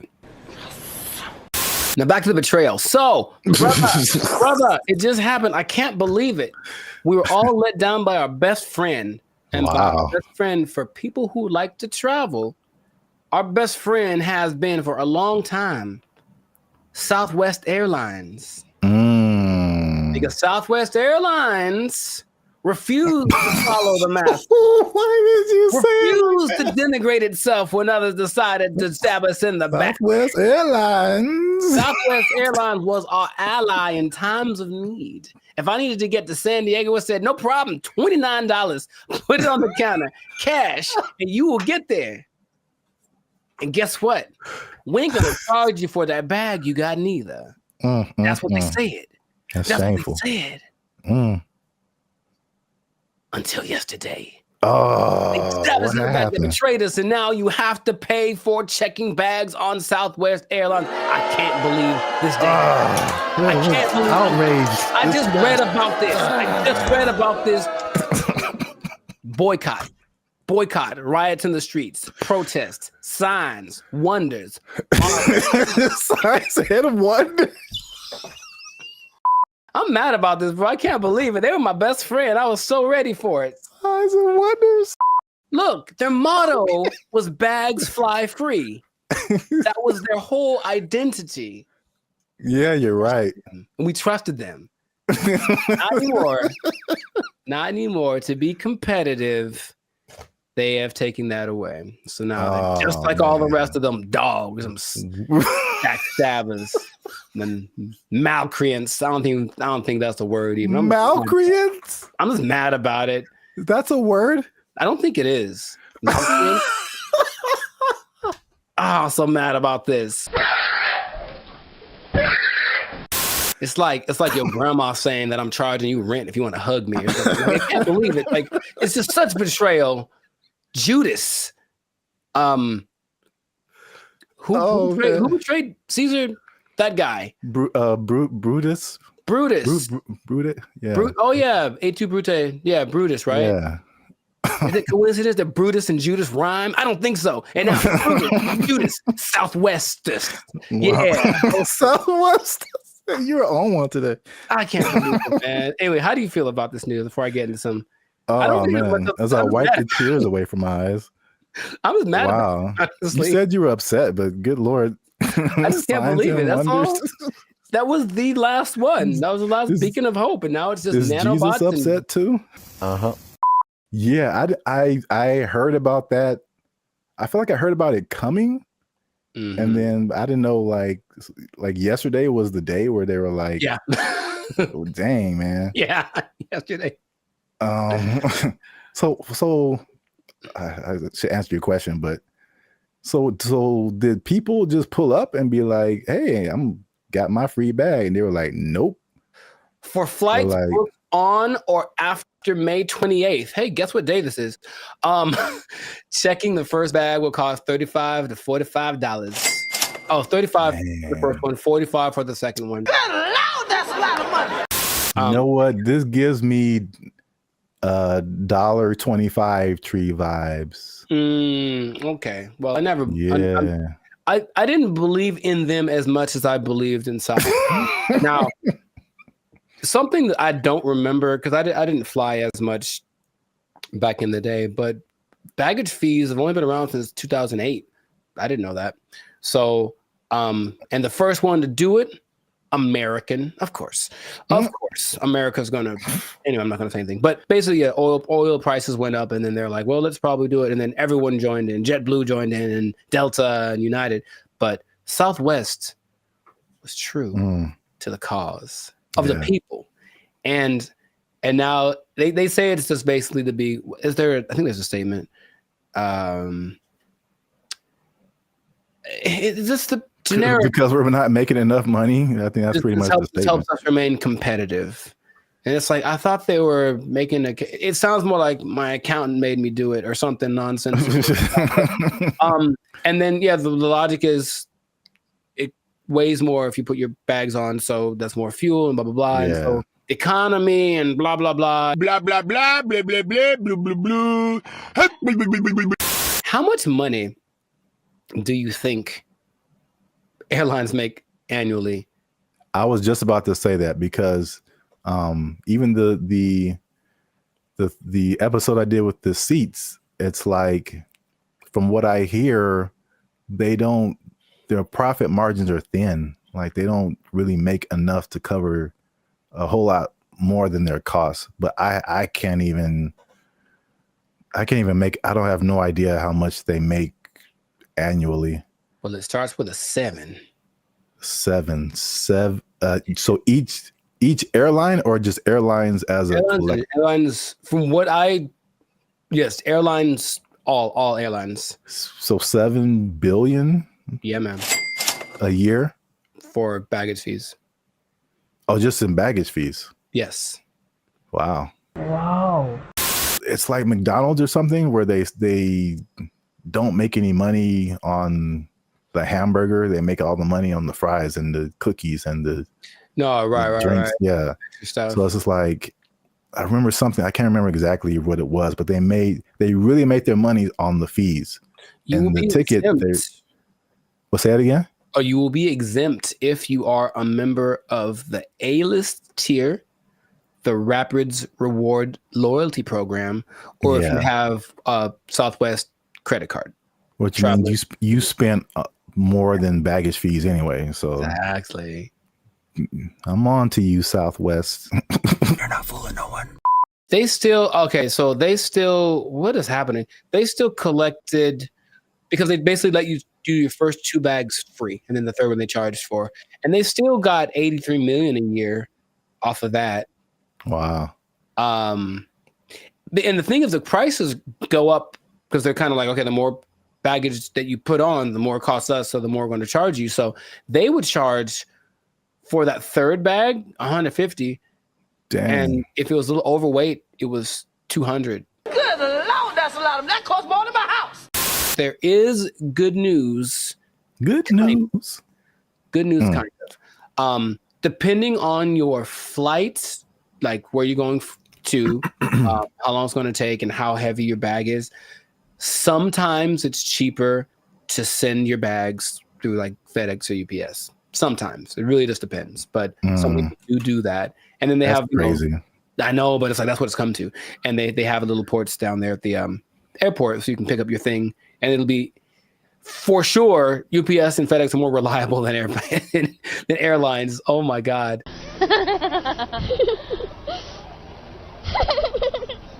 I don't know, man. Sign of the times, that could be the excuse, but whack. I'm just gonna leave it at that.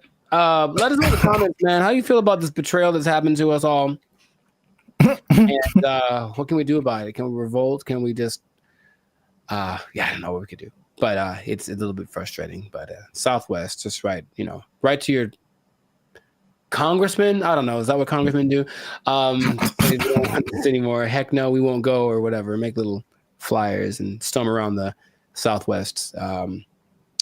They still had snacks, I think, on Southwest too that were free. I think they still have that, which I appreciate. For now. Well, oh man. Anyways, this has been a great episode. Share it with some people that are feeling the pain that I'm feeling. I'm gonna have a drink to the memory of free baggage. They took our jobs. They took our jobs. As long as there's money, I'm getting there, and there's money there.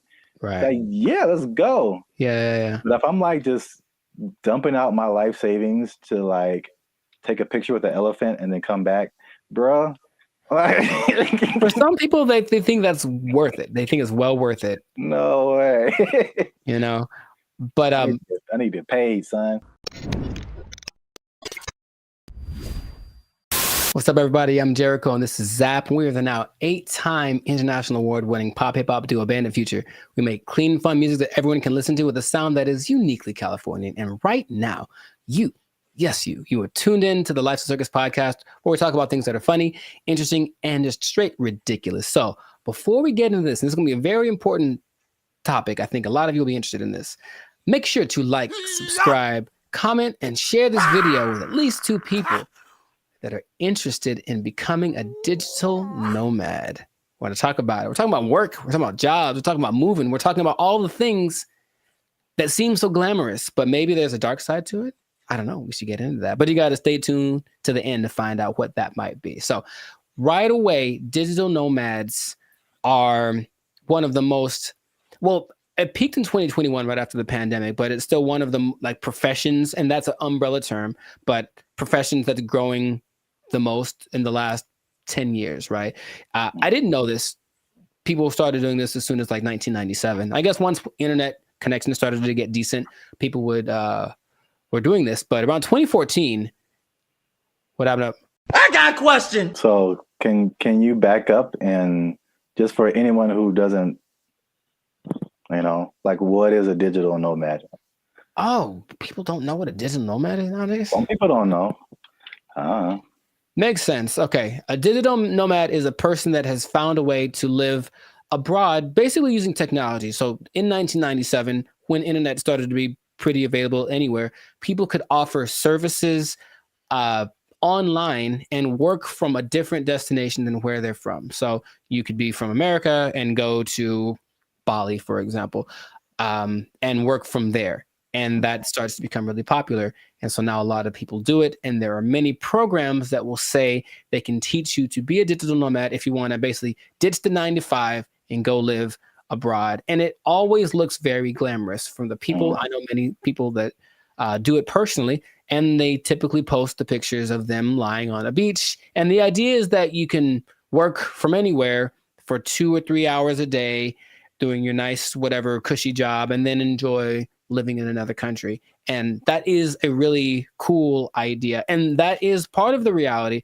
but there's also a side of it that can be more difficult to overcome that people don't tend to think about. So we're going to get into all of that. Zap, have you ever considered the digital nomad lifestyle? I don't know why I said it like that, but I know why you said it. Ooh, do it again. I have thought about famous, don't you? All right, never mind. What? Huh? I've thought about it for sure. I don't think I have had jobs where that's a possibility. Sure. And also, I feel like those types of jobs wouldn't be the jobs that I would like. Mm-hmm. Because it's basically, digital is just you and a computer. Yes. So, a lot of what we do is not staring at a computer screen all day. Right. The typical idea of a digital nomad is somebody sitting in a coffee shop working for 8 hours a day or 6 hours a day or whatever.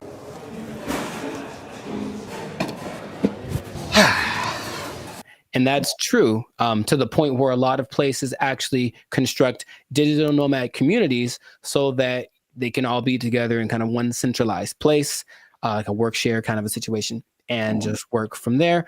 But yeah, the big key is that you just got to have good internet and then something that you can do to work from a different place so you're not interacting with people directly.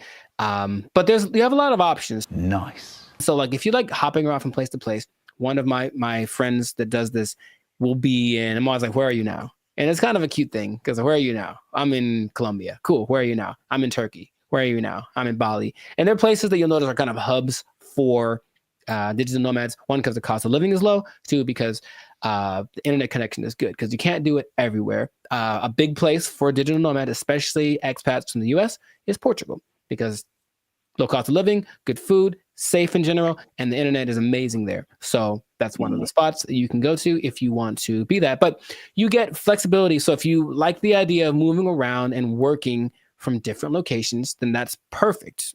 And then since you're not working all the time, you do get to explore and check out new stuff and take the picture in front of the Taj Mahal or whatever thing that you want to do, which is usually what people do to I guess showcase how cool their life is. I don't know. It does seem like kind of a validation. Like, why am I doing this? Because, like I said, the downsides, as I mentioned, there are many as well. But you get to explore, you get to travel, because people always think about going places is being expensive, and Yes. vacationing is expensive, but travel, just that part of it, isn't necessarily expensive. If you think about it, you're just going places and then staying there, not trying to be extravagant. So you can be frugal, you can get a VPN so that your plane tickets are cheaper, and then you just live within your means wherever you are.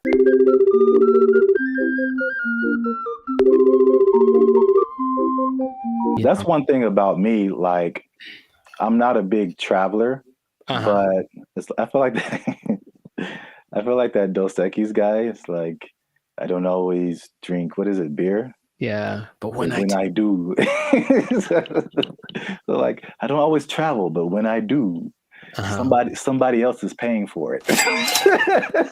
Right. And that is just like that's like the only time I travel. Like I will go on a tour for work, to play music or whatever, go to another state, go to another country.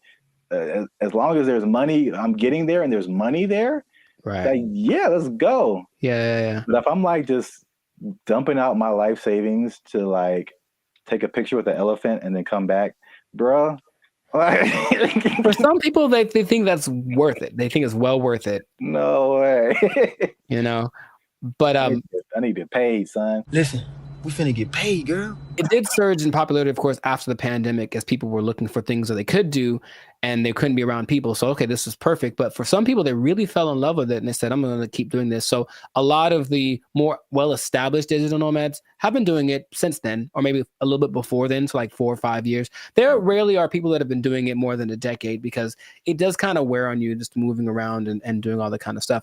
But you do get choice over your work-life balance. And I think that idea, easier said than done for sure, but you don't have to clock in an office at 8 a.m. You could sleep in theoretically and then go hang out at the beach or snorkel or something.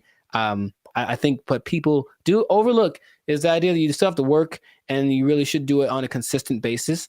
And if you don't do that, then I don't think your digital nomad life is going to last very long.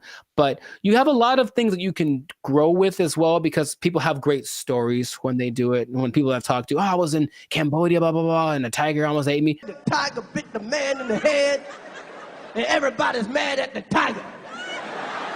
There's also, you get to choose where you live, because if where you live is expensive, you can just go someplace that's a lot cheaper. So I think that's why Bali tops the list for a lot of people, because it's not very expensive to live there from a month-to-month basis. So if you find a way to get income from where you're from, be it the United States, England, something like that, and you can generate that money while you're living in Bali, then you're living like I heard for like $1,000 a month, you can have servants. Wow. Literally. I'm gonna take a nap.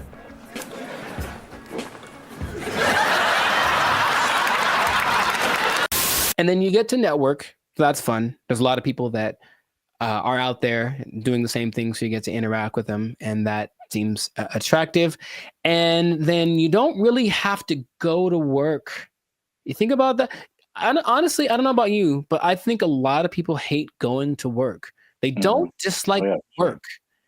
They don't like going to work. They have to get up, they have to do the thing, they have to deal with traffic, whatever. If you are a digital nomad, you don't have to go anywhere, really. If you have a good internet in your Airbnb or whatever you're renting, you can just stay there.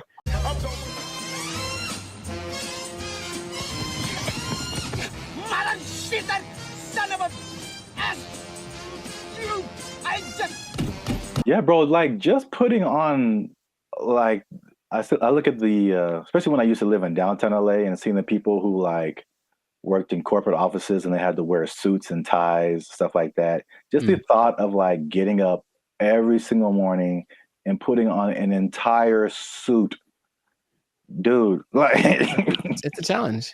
So I could sit at a desk and then come home and then take it all off.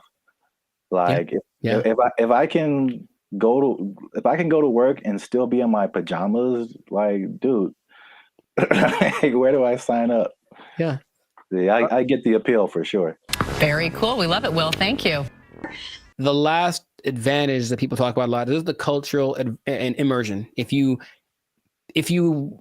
like a particular culture, then you can just go there. if it works out for the technology and all that kind of stuff, and you can be immersed in Hong Kong, you can learn Chinese, you can do whatever. If you have other goals that related to that culture, then it's the perfect way to do it. You can still make money and be immersed in that culture. And that really does seem fun. In my personal experience, I've never done the digital nomad thing to an extreme.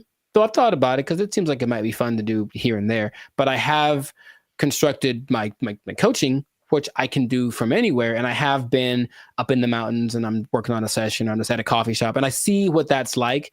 And if that was my everyday, it wouldn't be so bad. You know, it's definitely like, oh, I need my computer to work. That's all. If my computer works and the connection is good, then it works. If it does not work, then it's a bad day. That's all.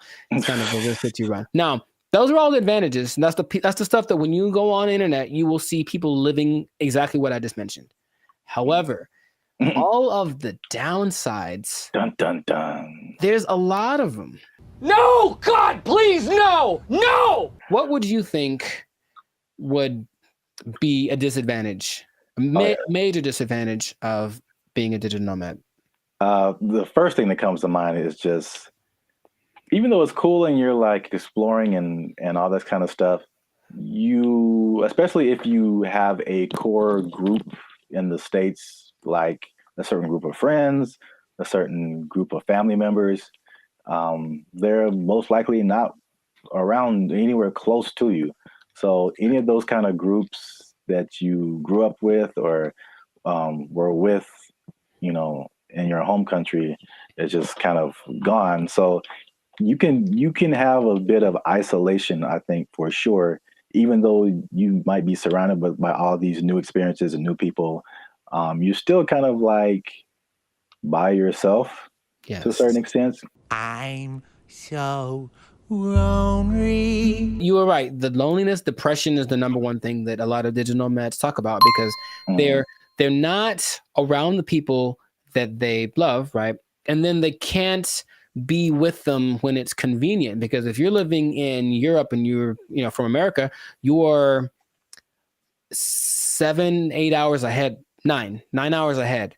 So imagine just, hey, I want to maybe eat together. Well, I'm having dinner and you're, at work, right? So you can't make things line up. So depending on where you choose to go, that can be a very difficult process. And then it kind of is inconvenient. I've worked with people where I'm talking to them and it's fine for me and they're up at 3 a.m. because where they are, that's what they have to do to make it work. And they're willing to do it. It's kind of like something they accept, but you miss a lot of things. You miss the birthdays, you miss the graduations.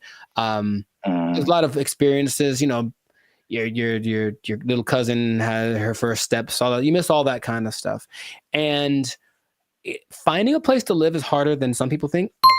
And that's another problem that a lot of digital nomads have, because they go to a place expecting everything to be great. But what they don't understand is that a lot of digital nomads have this reputation of basically causing prices to go up, right? Because you're coming from a country that everything is great. Yeah. So everything's coming up because you have a lot of money. So a bunch of you move to one place that's not doing too well. So they're like, oh, there's a lot of these people, so I'll charge more, I can make money. But then the locals start to resent you because you're there. And so it's not, you don't feel welcome. And that's kind of an uncomfortable thing. I think I mentioned, I have a friend who travels a lot. When she said when she was in Turkey, she kind of got that vibe. It's just like, why are you here? But she doesn't speak Turkish at all, so that didn't help her cause. However, some places actually put signs up that says like, hey, digital nomad is not welcome. It's gotten to that point.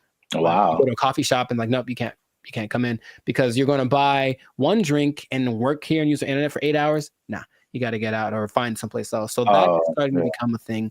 So yeah, just think about that. It's like you want to be welcome. Now I'll tell you in a second, some countries are actually taking measures towards making sure that the digital nomads they do attract are actually helping the economy. But a lot of places don't have that in place yet. So yeah, the locals might resent you. If so just for my own personal whatever. I got a question. Have you ever gone into Starbucks and worked on something and not bought anything? Yeah. I'm a jerk, man. Oh yeah. Do you feel guilty at all? Or are you just like, ugh? No, I spend a lot of money in Starbucks. I think I pass once in a while. Okay. That's just my. If it was, and the thing is, if it was a mom and pop type place, then I'd feel bad. I'd buy something every time. But here's the thing: I even usually go to Starbucks. I have to use the bathroom. I buy a cookie or something just because. Oh yeah. But sometimes I'm here for an hour. I'm popping in and out. I'm a regular. Don't mind me. I'm just. I think that's interesting psychologically because I feel. I feel the same way. Like if I go to a place where like I shop there all the time and I just go and then I just go in there to like use the bathroom or something. I'm like, you guys owe me. You guys owe me this bathroom. I'm here all the time. I'm not buying anything right now, but I'm here.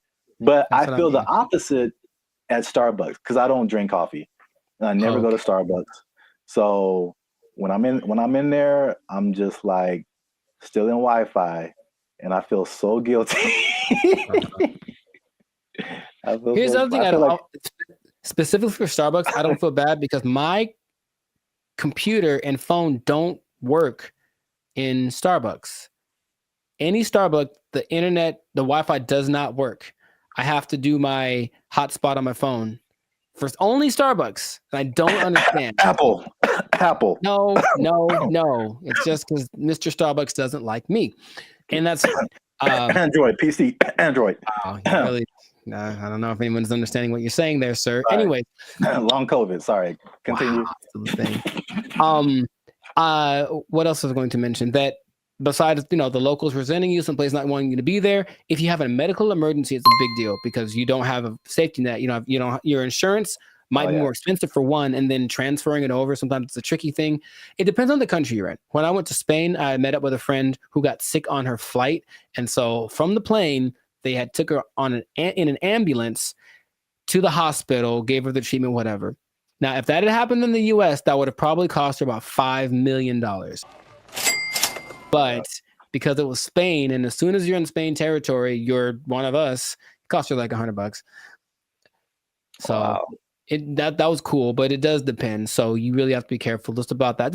All these things are things that you want to think about before you do it, because it doesn't look that difficult if you only pay attention to the people that post about it. Because they just posting the good stuff. Once in a while, there's a sob story about no, someone kicked me off of a bus. I think I saw that recently because they weren't from there and they got kicked off the bus and they felt so sad. I was like, well, life is hard, bro. I don't know what to tell you.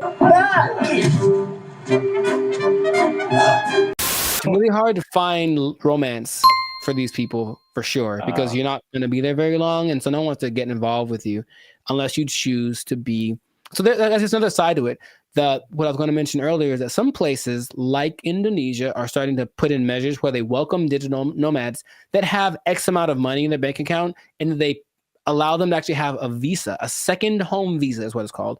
And then they can live there for up to 10 years. But they want people to come and, of course, do something related to the Indonesian economic system. So they're telling people, come on over. And so in that case, if you have it like that, then you can move one place. You're going to stay there, and it still implies you're making money based off of where you're from, and you're just living kind of more permanently in a new place. And that seems to be okay if you want to maybe uproot, start someplace else, then you can find love, and no one has a problem with that. But you won't find many people that are willing to, be with you for just a couple months, like for something serious, if they know you're going to leave, or if, you have a hard time being committed to one thing. So there's a lot of things to take into consideration. I know traveling, have you ever planned a trip? It takes a lot. So imagine doing that regularly every couple months. I got to plan my stay. All that stuff is kind of a hassle. The idea of living out of a suitcase, some people don't like that. And that's why I think it lends itself to like a younger demographic, like someone in college, fresh out of college. Because I think at the end of the day, I think the internet has shown us that we need some kind of physical community, some kind of grounding. And if you don't have that, you just kind of like, you just kind of out there, and there's some, like you said, there's some negative effects to just kind of being on your own. So Right. Yeah, that's interesting. And you know, the interesting thing about that too, what you just mentioned, is that the idea of nomads in general were nomadic people, meaning they were tribes. So there were people that wandered around, but they were all together. And so that didn't feel so bad. We're all doing this. And now it's like, I'm just by myself, me against the world, hoping for the best by myself in this new place. So lonely inside, real wrong. The best case situation that I've seen work out pretty good is when couples decide to do it. And that's not so bad. That actually seems to be really the way to go. Like once, it's kind of hard to find someone that's aligned with that vision, but if you're both in it, let's both go X place and move around and whatnot. That seems to be, because that'll get you through the hard times. Listen, we finna get paid, girl. I can't even imagine traveling alone. I know a lot of people do it. Very fun. That's just crazy to me. Like I need at least one other person who knows where I am, what's happening. I didn't get kidnapped today. Like I'm not in a ditch somewhere. Like buddy system. Yes. All right. It's easy. It's easy. Just you can follow the Jericho Law patented make friends method. I didn't just make this up, but I've thought about it. Like this is what I've done many times, and it works every time. It literally works every single time. Okay, here's what you do. All right, pay attention. Pen and paper out, everybody. This is a learning moment. You get a bottle of alcohol or something else that people. So you lost me already. I know. Well, you don't have to necessarily do it, but get a bottle of alcohol or something that people enjoy in general. Maybe it's a cake. I haven't tried with a cake. I think it might work with a cake. Cake is universal. I think so. And you walk up to the group of people that you don't know. I said, I've done this many times. And you walk up and you go, yo, and that's it. And then they go, yo, and then it's a party. Literally every time I've ever done that has worked out phenomenally. And we hung out for many, many hours. Just random groups of people. Are you going to try it? I don't see that working out. Well. For me, at least. Actually, I don't see that working out at all. It's definitely a no for me, dog. It's usually, I determine they're there to have a good time. They kind of got to eyeball it, but it's like, yeah, they're in a place to celebrate, and they don't mind another person coming in to celebrate with them.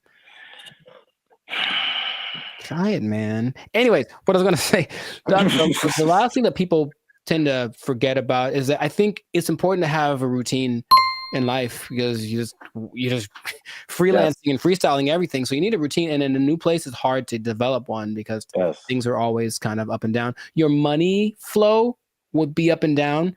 If you're not working for a big business, if it's just you, then some months are better than others. So that side of it, that inconsistent income can be kind of nerve-wracking also. Or it might make it so you can't keep doing it, right? If you don't make enough money. So you really want to have a good savings before that all comes under this. Now that you say that, it's all under the same umbrella. Like if you wanted to put all of that in one word, it's stability. Yeah. So your home community, it's stability. Your routine, it's stability. Your money situation, it's stability. It's like, I think we as humans were created to like want some level of stability and to be a nomad, you know, even digitally. It's just like you're just kind of you're unstable to a certain extent. Right. So you can't link into things that are stable like other people and have relationships and romantic relationships and all this kind of stuff. And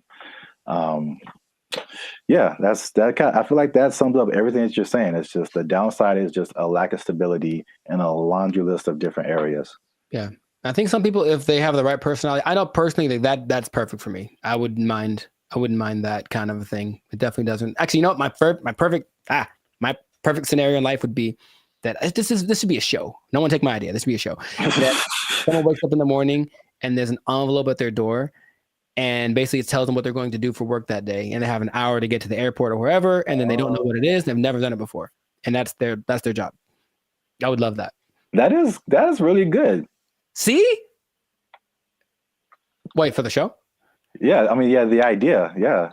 Okay, I'd watch that on TV or something. I thought of it. No one take it. Yeah. Copyright. All right, we should just do it. That'd be fun. Yeah.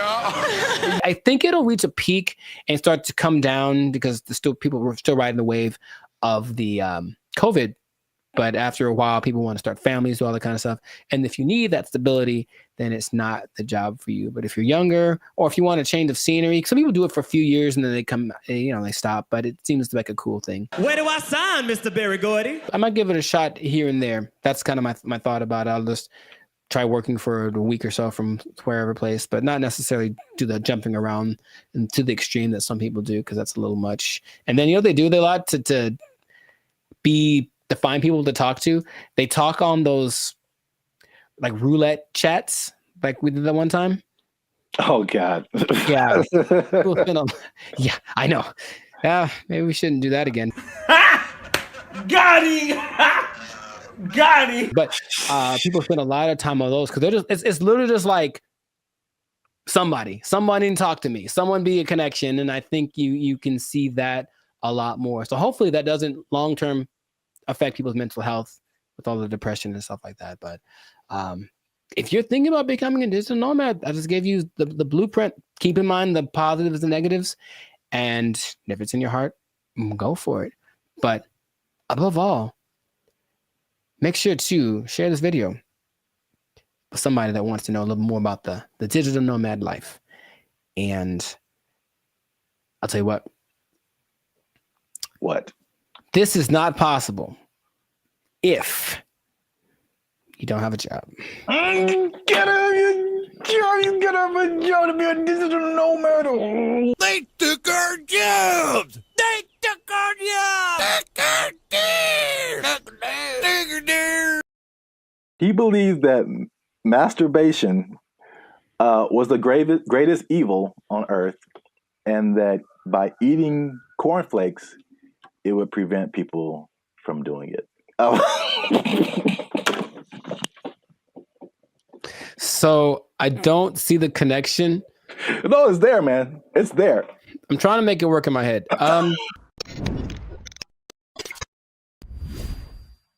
What's up, guys? I'm Zap, and this is Jericho, and we are now 6-time international award-winning pop hip-hop duo band in Future. We make clean, fun music that everyone can listen to with a sound that is uniquely Californian. And right now, you're tuned into the Life's a Circus podcast, where we talk about things that are funny, interesting, and ridiculous. But wait a minute. Hold up. Wait a cotton picking minute. Did people say that okay. too? I mean, yeah, maybe. Help your boys out. Help the channel grow. Help us keep doing what we're doing by liking, subscribing, commenting, and sharing this video.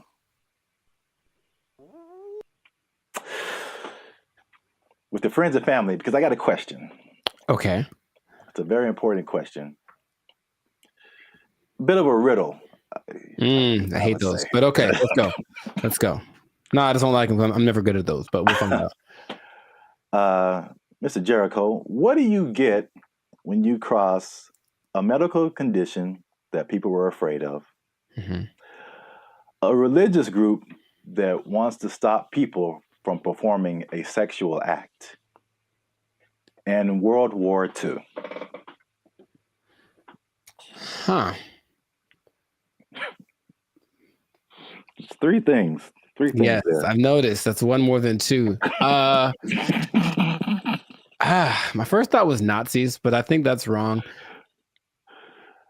That was just the first thing that came in my head. I'm like, that's no way. I think it's because you just said World War II, and I was like, I think they wanted to stop World War II. You know what? Congratulations. I've never been asked this in my life. Yeah, I don't think anybody has, but for the people playing at home, just one more time, the question is, what do you get when you cross a medical condition that people were afraid of, a religious group that wants to stop people from performing a sexual act, and World War II? And the answer, believe it or not, is breakfast cereal. I'll be honest, I didn't. Yeah. Go ahead. Yeah, I just kind of stumbled upon this, but the rabbit hole got really deep as to why we have breakfast cereal. So, a little bit of a history lesson. You can stop me at any point if you want. It'll be the just more clarification on the ridiculosity that is happening right now. So breakfast was not really like, I guess we hear the cliche now, like breakfast, the most important meal of the day, right? And so, but before like the 1800s, breakfast wasn't really like that important. It was just basically you got to think about like the times that they lived in. It's more like hunt what you eat, kill what you eat, working on a farm, grow what you eat, stuff like that. And so like nobody's waking up at like in the morning to like kill a chicken or like kill a pig to make some bacon or like, whatever. So basically it was like whatever happened in the morning. And this is why like eggs have been part of a breakfast for a long time, because chickens lay eggs in the morning, easy to eat. Makes sense. Yeah. Makes sense. And basically what you ate for breakfast was pretty much whatever you had left over from the night before.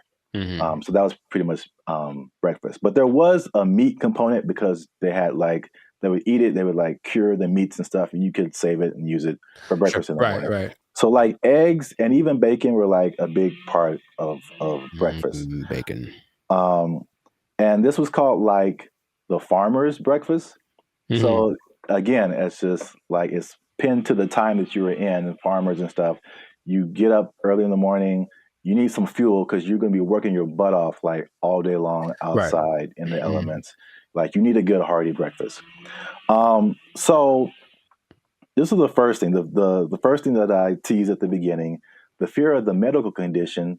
The medical condition was indigestion, which sounds like pretty like whatever today. But I feel like it could probably take you out back then, huh? Yeah, there was no Pepto-Bismol, like antacid. You can just pop an antacid and be cool. Like you could have felt like you were dying. You had no idea. Like, oh, I got indigestion. It's the devil's work inside of you. So I don't know, but I had to go to the apothecary. Yeah. So, also late 1800s, the transition from like farm work to more like industrial work, and industrial work to like more like office work. So big buildings and offices, and people weren't like moving around as much as they want to. So they felt like if they eat a big breakfast and then they don't do anything, just going to sit there, they get indigestion. People were like terrified of that. So they were like, we need a lighter breakfast. So there was a move away from like the bacon and eggs and all that kind of like hearty stuff. All right. So that was reason number one. Reason number two. I'm very curious about this one. Okay. My favorite reason. So at the same time, there was a rise in religious gurus that were pushing vegetarianism and just like eating healthy, eating, or what they call eating bland. All right. And believe it or not, the people at the forefront of this were Seventh-day Adventists. Okay. Especially a man named James Caleb Jackson, who was not probably as famous as this next person, John Harvey Kellogg, who's the founder. Sounds about Kellogg's Frosted Flakes, all that kind of stuff. Yeah. That's where that came from. Now, these people were like hardcore Seventh-day Adventists. Sure. And they actually pushed this type of breakfast, not just on the healthiness, but they believed that a lighter breakfast was more morally sound. There was more morality in eating like a healthier breakfast. But also, I could not pass this up. The John Kellogg guy, he believed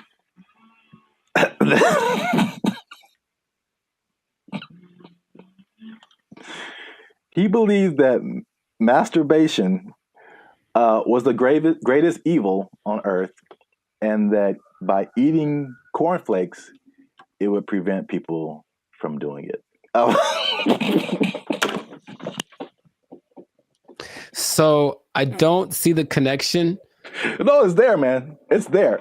I'm trying to make it work in my head. Well, I've had cornflakes, and of all the cereals that are like not sweet or nothing, they're probably my favorite ones. They're still nice and crispy and pretty good, I guess. But do you have less of an urge to masturbate after you eat? I've never, you know what? I'm gonna have to. I'll let you know if you really want to know about that. I will go get a box and eat it, and then report back to the pod in a week. Like, this is my findings. But yeah, It's just that episode of Family Guy where Quagmire. I'm not gonna go anyway. He has the one arm that's really big. It's like, bruh, it doesn't work. It doesn't work. So yeah, that was like the second punch to breakfast. That was like, okay, we got to start eating this because they pushed the morality of it. But the other things that they cited have been found to be true. Is like a lighter, healthier breakfast made people more efficient and productive at work instead of like eating a big breakfast and like getting the itis or whatever. Yeah, that's true. So there's that. And so that pushed the cliche of like breakfast being the most important meal of the day. It was actually like a morality thing, which is like crazy. And the last part is that so flash forward to the 1940s, World War II, right? So yeah, World War II, you got more women joining the workforce than what happened in that time.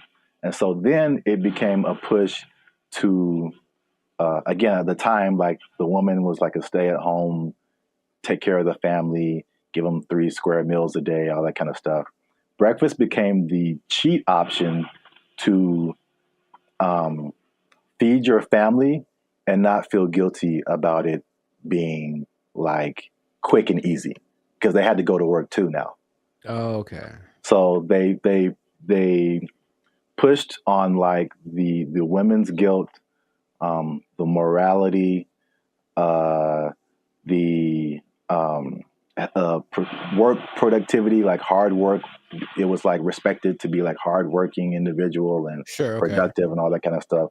And so all of that combined together to make breakfast cereal like the thing. And I remember like watching commercials, like every commercial is like part of a balanced breakfast and like you got to have your cereal and blah, blah, blah, blah, blah. And they pushed, and the cereal industry is probably like $1 billion industry or something. I imagine. Yeah. But they show all of this stuff like, and I never ate all that stuff. I tried once. Man, you just feel gross after it. Yeah. You drink a whole glass of orange juice and a whole glass of milk? Like, man. Yeah, milk, orange juice, toast, fruit, cereal, bacon and eggs. Yeah, something like that. It was all in the one picture. Like the whole food pyramid. Yeah, it's too much. It's really too much. But I thought, oh, it must be something worth trying. And yeah, I regretted that real bad. Yeah. So yeah, that's the crazy story behind breakfast cereal. And if I may leave you with the cliffhanger. Okay. So remember we started off with bacon and eggs. We did. And then everyone went to cereal. Yes. But somebody put bacon and eggs back on the forefront, man. Ooh. And they went toe to toe with cereal. But you have to find out in the next episode. So keep watching. This has been another episode of the Life's a Circus podcast. Make sure you like, subscribe, comment, and share this video with somebody who liked them cereals, man. Ooh, I like some. Was that my line? Is that what I was supposed to say? I think so. Okay. And cut. I like some. Oh, you can try another take if you want. Ooh, I like some. Was that better? Had more? That was too much. Okay, all right. We had it on the first take. Okay, we'll use that in the commercial. Thank you, Mr. Director. Here's $5 million. Look, let's go. Where do I sign, Mr. Barry Gordy? Jericho likes it. Super sweet sugared honey smacks. Give me that. Give me that money. They took our jobs. They took our jobs. I sense a faint bit of skepticism in your voice, Jericho. We haven't even skeptical. Is just like, is there anything that he's made that has been helpful or that I would know about? We haven't even gone into his claims and what he's talking about, man. Are you saying he's the second coming of George Washington Carver? Is that what you're saying? Are you telling this man, him? It's hard out here for a pimp. Him?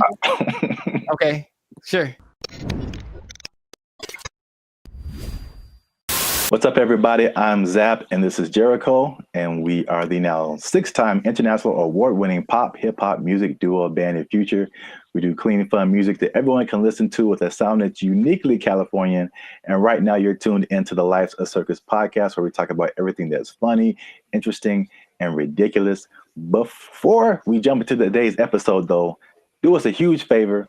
Make sure you like, subscribe, comment, and share this video with somebody that you got beef with, somebody that you don't like, maybe somebody that's all up in your grill and making you feel a type of way about the day. Oh, bars.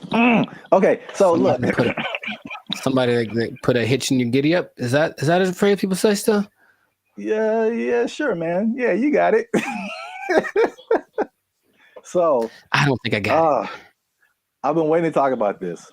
All right. So the big thing on the internet has been Kendrick Lamar versus Drake. By the way, I think it's fake. Okay. Just because I've been doing this too long. I'm doing music too long. I've been doing Hollywood too long. I've been doing marketing too long. There's all of a sudden this big beef and oh, wow, millions of streams are happening. Wow. What a coincidence. Anyway, I digress. Mm-hmm. What if I told you, Jericho, that the Kendrick Lamar Drake is not the biggest beef on the internet? I would believe you. Let me rephrase the question. Okay, go for it. You are probably right. What if I told you that there was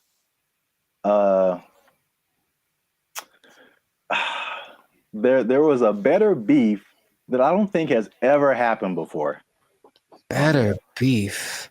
Sounds like an Arby's commercial. Okay. I'd be curious to know what that would be then. Hopefully it's between... Never mind. Okay, go for it. Okay. Let me before I'm gonna get to it. One last thing. Jericho, and this just straight up answer. Mm-hmm. All right. You don't have to add anything or make it complicated. Okay. Jericho, what is 1 times 1?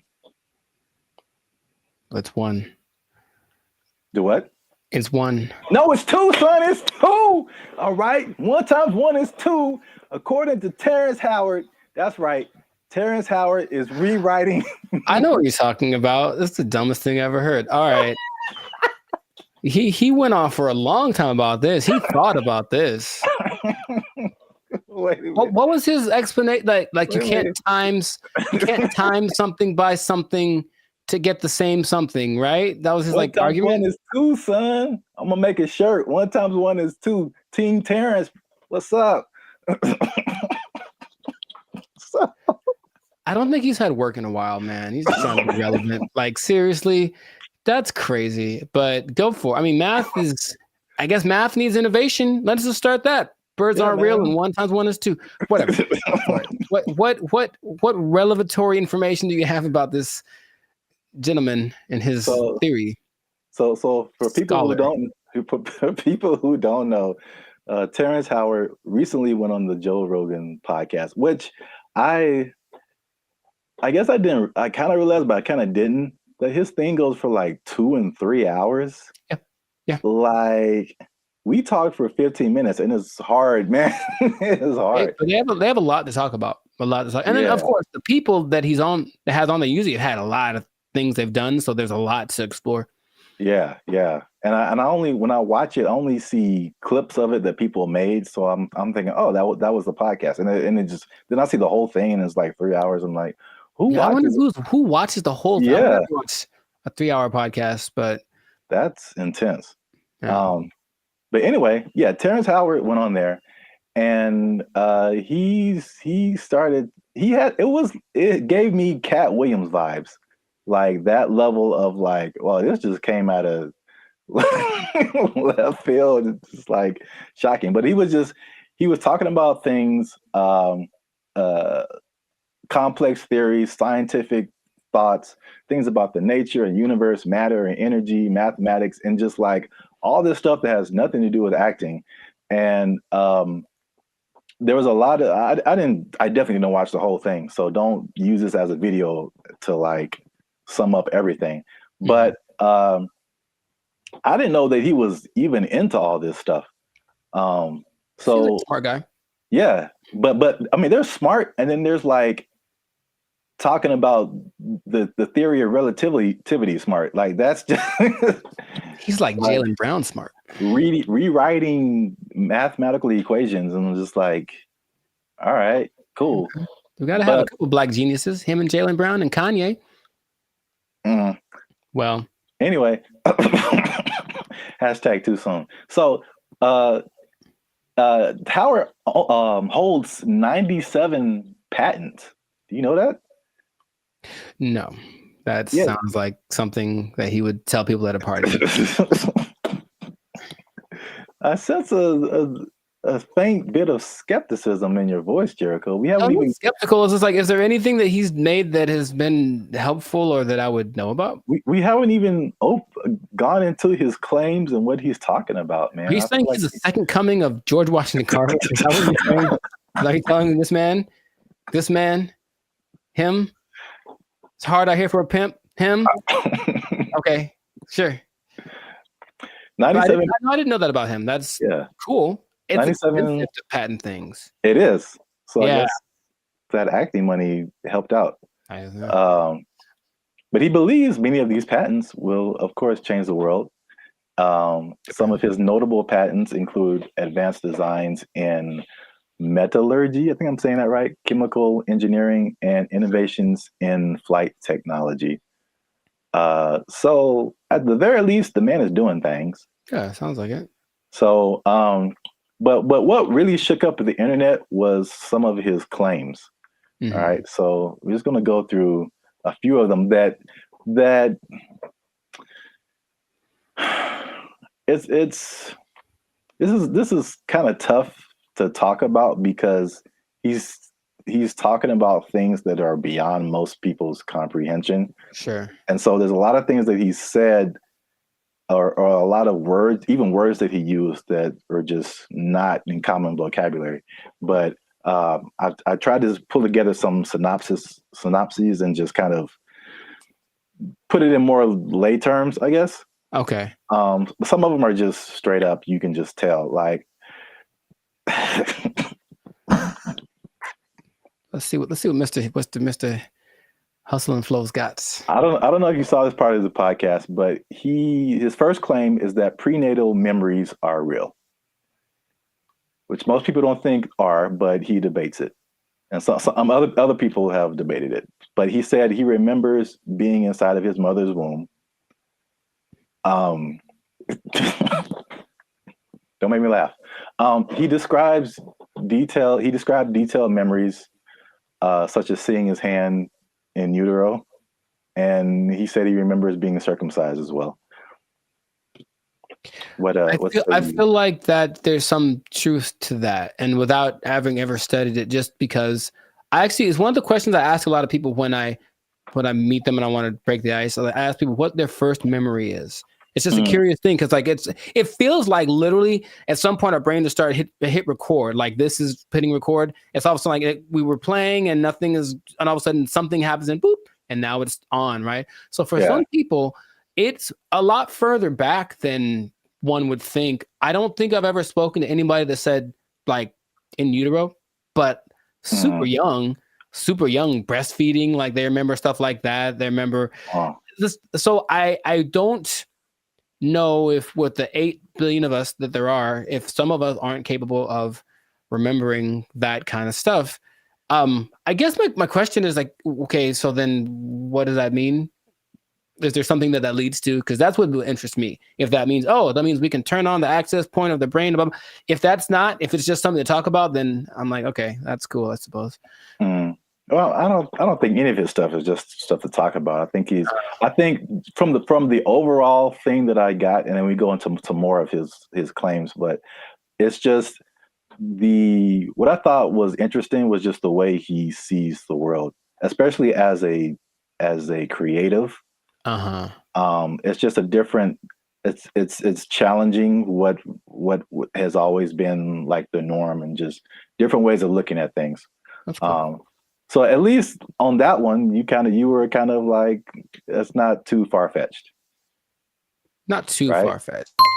Okay. This one is, the next one is, it might be a little bit beyond me, but again, I still kind of understand and relate. But his next claim is that the universe is built on waves and not particles. He says the fundamental building blocks of reality are not particles but waves. He says this perspective aligns with some interpretations of quantum physics, and his fascination seems likely to stem from the works of physicists like Niels Bohr and Erwin Schrödinger, something like that. Sure. So again, like, he's not alone in this. He might be a minority, but people who deal with quantum physics feel like this could be true. I was going to mention that there's something I've read about. It's almost like there's things that I acknowledge that are interesting to me that I wish I had like the mental capacity to process, because I don't think it's a bit above me. But I have read something about like this wave particle experiment where it proves the importance or the impact that watching something. It's a particle experiment. They shoot some kind of electron waves at a target, and depending on whether they record it or not with like a camera, the result is different. Now, how do they know that it's different if they didn't record it? I don't know what they're talking about, but it makes it seem like objectivity has an impact on the way the universe works in general. So I'm looking at you, one thing can happen, or I guess that means that if I'm not looking at something, it could be doing something different than if I was looking at it, which again, what's the point? But that idea is like, I don't really get it. I don't really get it, but I'm like, that's an interesting idea. So waves and particles, would that make the universe? Again, my question would be cool. I'd honestly want to talk to him about it. Maybe just, stare at him while he talks. But what does that do for how we understand the world if that is true? If waves instead of particles are what created? Yeah, I feel like that's a bit beyond me. But I feel like, I mean, it sounds like you're trying to get some practical use out of it. But it's just like, okay, the things that we know about gravity and aerodynamics and stuff like that, by learning that stuff, we can fly planes and helicopters and stuff. Sure, yeah. And so there's some kind of use, I think, in saying it's waves and not particles. I don't fully know how to interpret all of this stuff and to make it like, oh, okay, we can do this now. But I'm sure like that's a kind of genius level, sure, right, kind of thing. Once you know it and then can do something with it. Right. If it means I can surf to Mars, I'm down, bro. That'd be so sick. Yeah, they'll just hit your knees with waves and not particles, and that'll heal them. I'm down for that also. Does anyone out there have answers for knees? Your boy's going through it right now, so yeah, let us know. To continue on this is probably it's probably the last one that just I kind of still didn't. It's too far above me. Mm-hmm. He said gravity is fake. So he said that there's an inward and outward force that shapes planets without relying on things like gravity and dark matter and dark energy. Which this one is kind of big because he challenges Newton and Einstein, like as far as gravity being a fundamental force. And it's I know what you're doing. I know what you're doing. I know I know what you're doing. It's fake. Fake news. Fake news. That did not fall. Okay, people. Okay. That did not fall. That was fake news. Gravity is fake. Okay. All right. I'm not going to do it again. I wouldn't even know where to start with that. That is an interesting idea. If there's another force that's not gravity, then what is that? What is that inward force? Because to me, that inward force is what's called gravity. Is it not? I don't know, man. I don't. Okay. I don't know, but I really want to understand. I really want to, because there's stuff. Even like the 1x1 thing, like I don't know how I feel about it, but I can at least understand why he would say that. Once we get to that one, but the gravity is fake thing, it's just like over my head, I think. Yeah, no, I wouldn't even. But when he talks about an inward and outward force, for any anime nerds watching this, I thought about Pain in Naruto. And he has like that universal push and universal pull. Yeah. And I like gravity. Yeah. Yeah. So maybe the answers are in Naruto. Maybe they believe the same thing. I don't know, man. This is just, I just find it funny, obviously. Yeah. Sure. It's interesting. I wouldn't know where to begin with that. Just someone coming out of nowhere and just challenging everything and everyone like we've ever known. It's like, you all are wrong. Gravity isn't real. I mean, it helps me that I only think about him as the Hustle and Flow character. Yeah, that adds another layer. He's stuck in that role to me, so he can say all he wants, but he's saying this. I only saw a portion of that podcast, so I know what he talks like. To me, he's still talking like that character on the podcast. So. Yeah, he definitely has that like typecast, or like his role in Avengers was like, was a War Machine. I forgot he was in that. Yeah, he was like the first War Machine. It's like, War Machine said there's no gravity. For the record, I prefer Don Cheadle. The same. I thought they were both good. Oh, okay, well, I don't remember Terrence, but okay. Next one is that straight, again, along with gravity not being real, also straight lines are not real, Jericho. And this is the one I can understand. All right, so this is his explanation.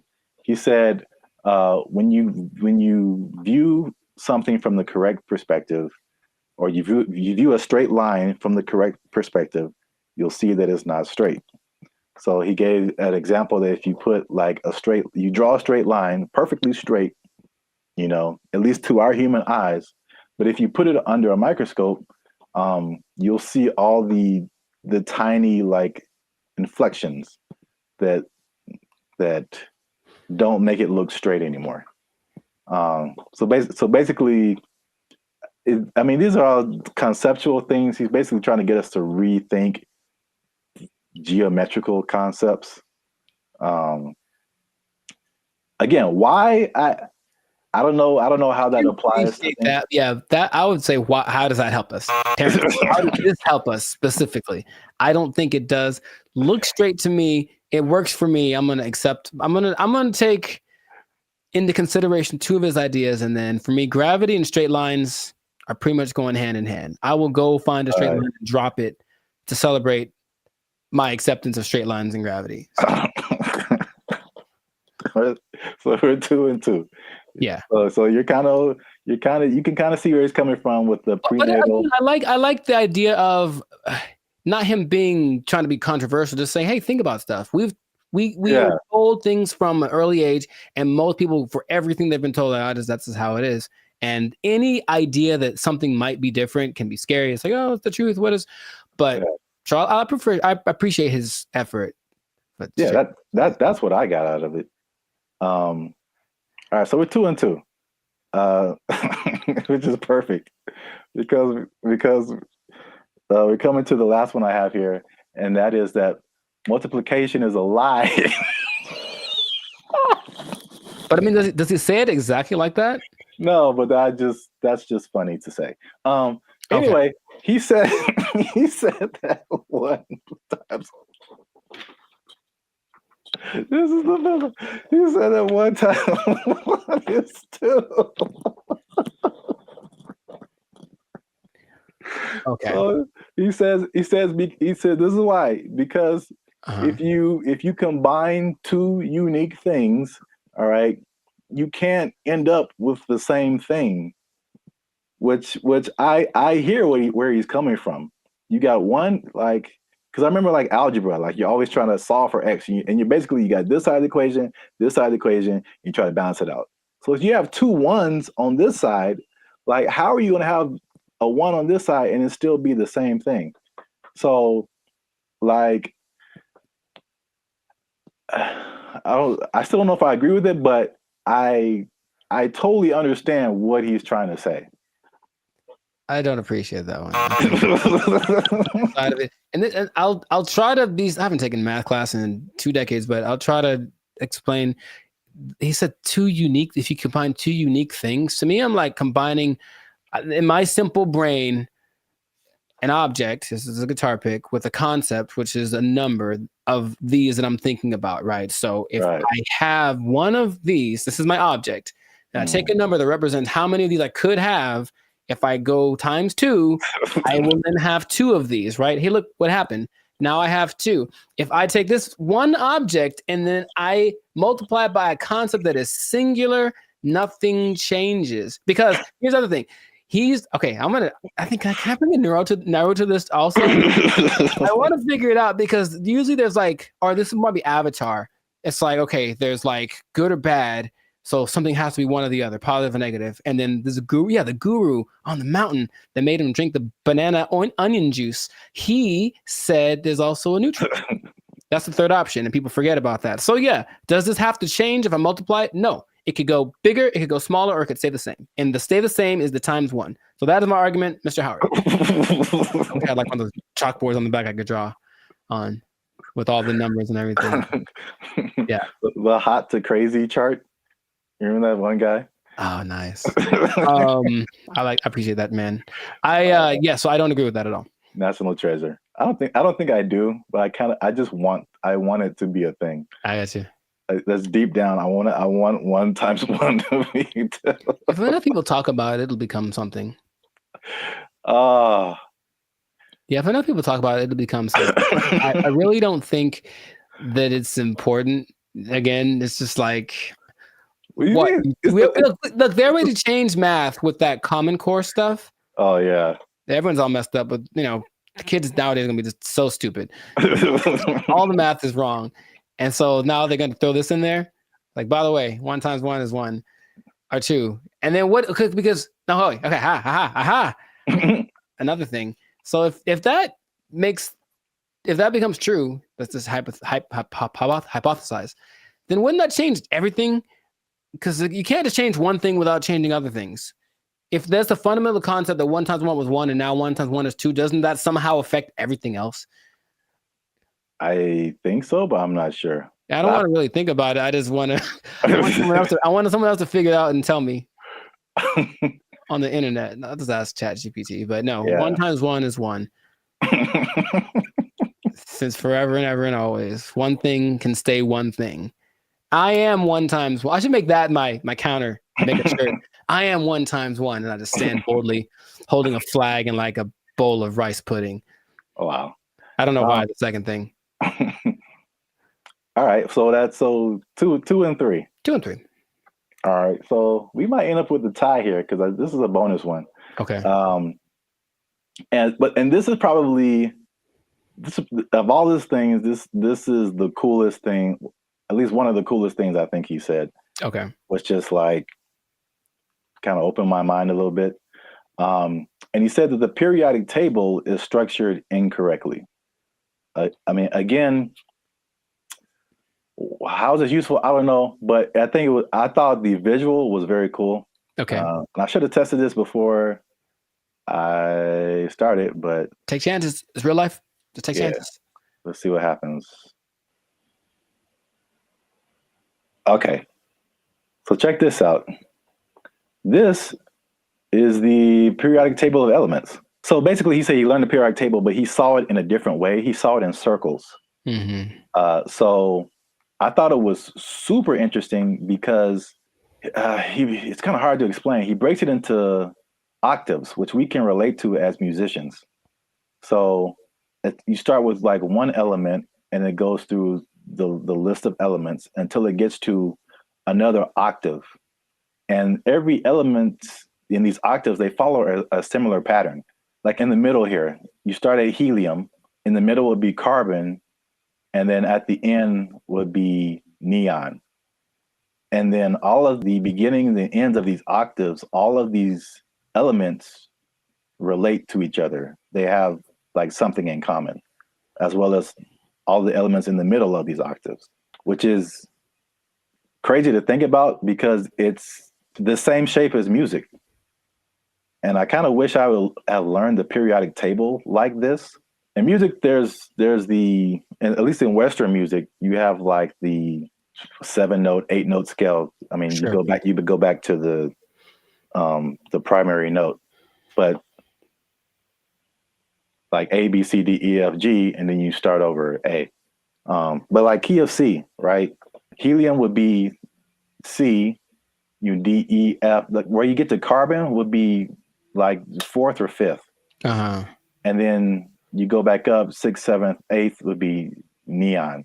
It's crazy. I don't understand what he's saying, but I understand it from a musical perspective. That all of these elements between helium and carbon are passing tones to where you get to carbon, which is like a perfect 4th, perfect 5th. And then nitrogen, oxygen, these are all passing tones until you get to neon. And all of these elements relate to each other based on their positioning here.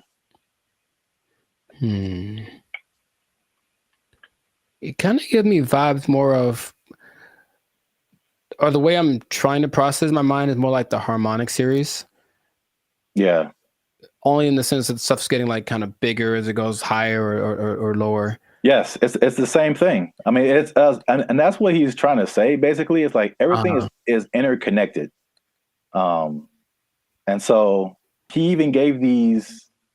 This is getting like super nerdy, but every note has a like a measurement to it, basically a measurement of vibration that we measure in hertz. So, you know, the 100 hertz, there's 400 hertz, there's 800 hertz.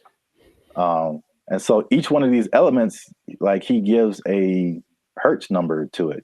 And he says it's the same thing with colors. These are all on they have a color associated, they have a sound associated to it, there's a vibration associated to it. And this is just like a visual representation to see like all this stuff is all the same thing.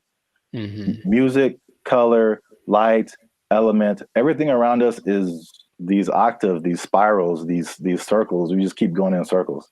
So where like certain notes, there's certain notes that go together in music and there's certain notes that don't. And the same thing happens here. There's certain elements, like if it's the 1st and the 5th or the 1st and the 4th, like they go together. But you have like tritones in here, the elements that like don't mix, or, you know, like oil and water kind of stuff. That was like pretty crazy to me. It just from a musical standpoint to see like, okay, this guy he just has a different way of looking at stuff, which is kind of cool. Now that we've lost everyone on the podcast, let us know what you think. Unless you want to comment on that, Jericho. I'm 2 and 4. I understand it, and I didn't like it at all. I don't know what to tell you. It's really weird. The second you put it up there, my brain went ugh. So, maybe if it looked, I think it's more of an aesthetic thing. For some reason, the way that looked specifically made me go, I don't like that. Really? Yeah, I don't like it at all. I would have loved this in school because I can like, it was just music, and then I get it. I didn't really like science. Oh, well, I never did. You have to learn the periodic table? Yeah, we had to memorize it. I don't think they cared that much in California because I think we kind of glossed over that. I remember we had to learn a couple, but not like the whole thing. All right. Well, let us know what you think. This has been another episode of the Life Circus podcast. Is Terrence Howard crazy or is he a genius? Is it somewhere in the middle? I forgot to talk about the beef. He has a beef with Neil deGrasse Tyson I didn't bring that up, but it's the thing. Oh, are they gonna do like a Jake Paul, Mike Tyson thing? Man, I love this. But I should have brought that up because he basically sounded stuff to Neil deGrasse Tyson, and Neil deGrasse Tyson was like, "No," basically. I would trust Neil deGrasse Tyson more than Terrence Howard for sure. So on the podcast, he said that Tyson attacked him by saying no, but it was probably the most polite diss track that could ever be put out because he just basically even complimented him in his, rebuttal of his theories or whatever. But I'm sure he respects the fact that he's trying. I think that helps. Yeah. He basically disagreed with everything, but he said like, yeah, this is cool. You have a certain level of whatever. Mm-hmm. It was very complimentary diss. So I don't know where he got the attack part from. But let us know what you think. Is he right? Is he wrong? Is this a cool way of thinking about stuff? Did you know all this stuff about Terrence Howard? 97 patents is crazy. Yeah, leave a comment. And 1 times 1 is me. Imagine. In a shirt. Yeah, let's just go with that. 1 times 1 is me, or 2, depending on who you are. Bye. They took our jobs. They took our jobs.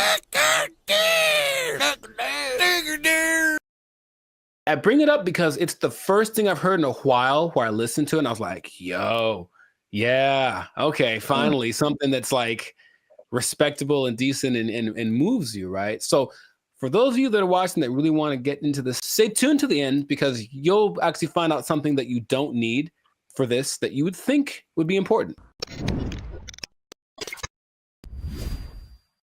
What's going on, everybody? I'm Jericho. This is Zap, and we are the now 6-time international award-winning pop hip-hop duo Banded Future.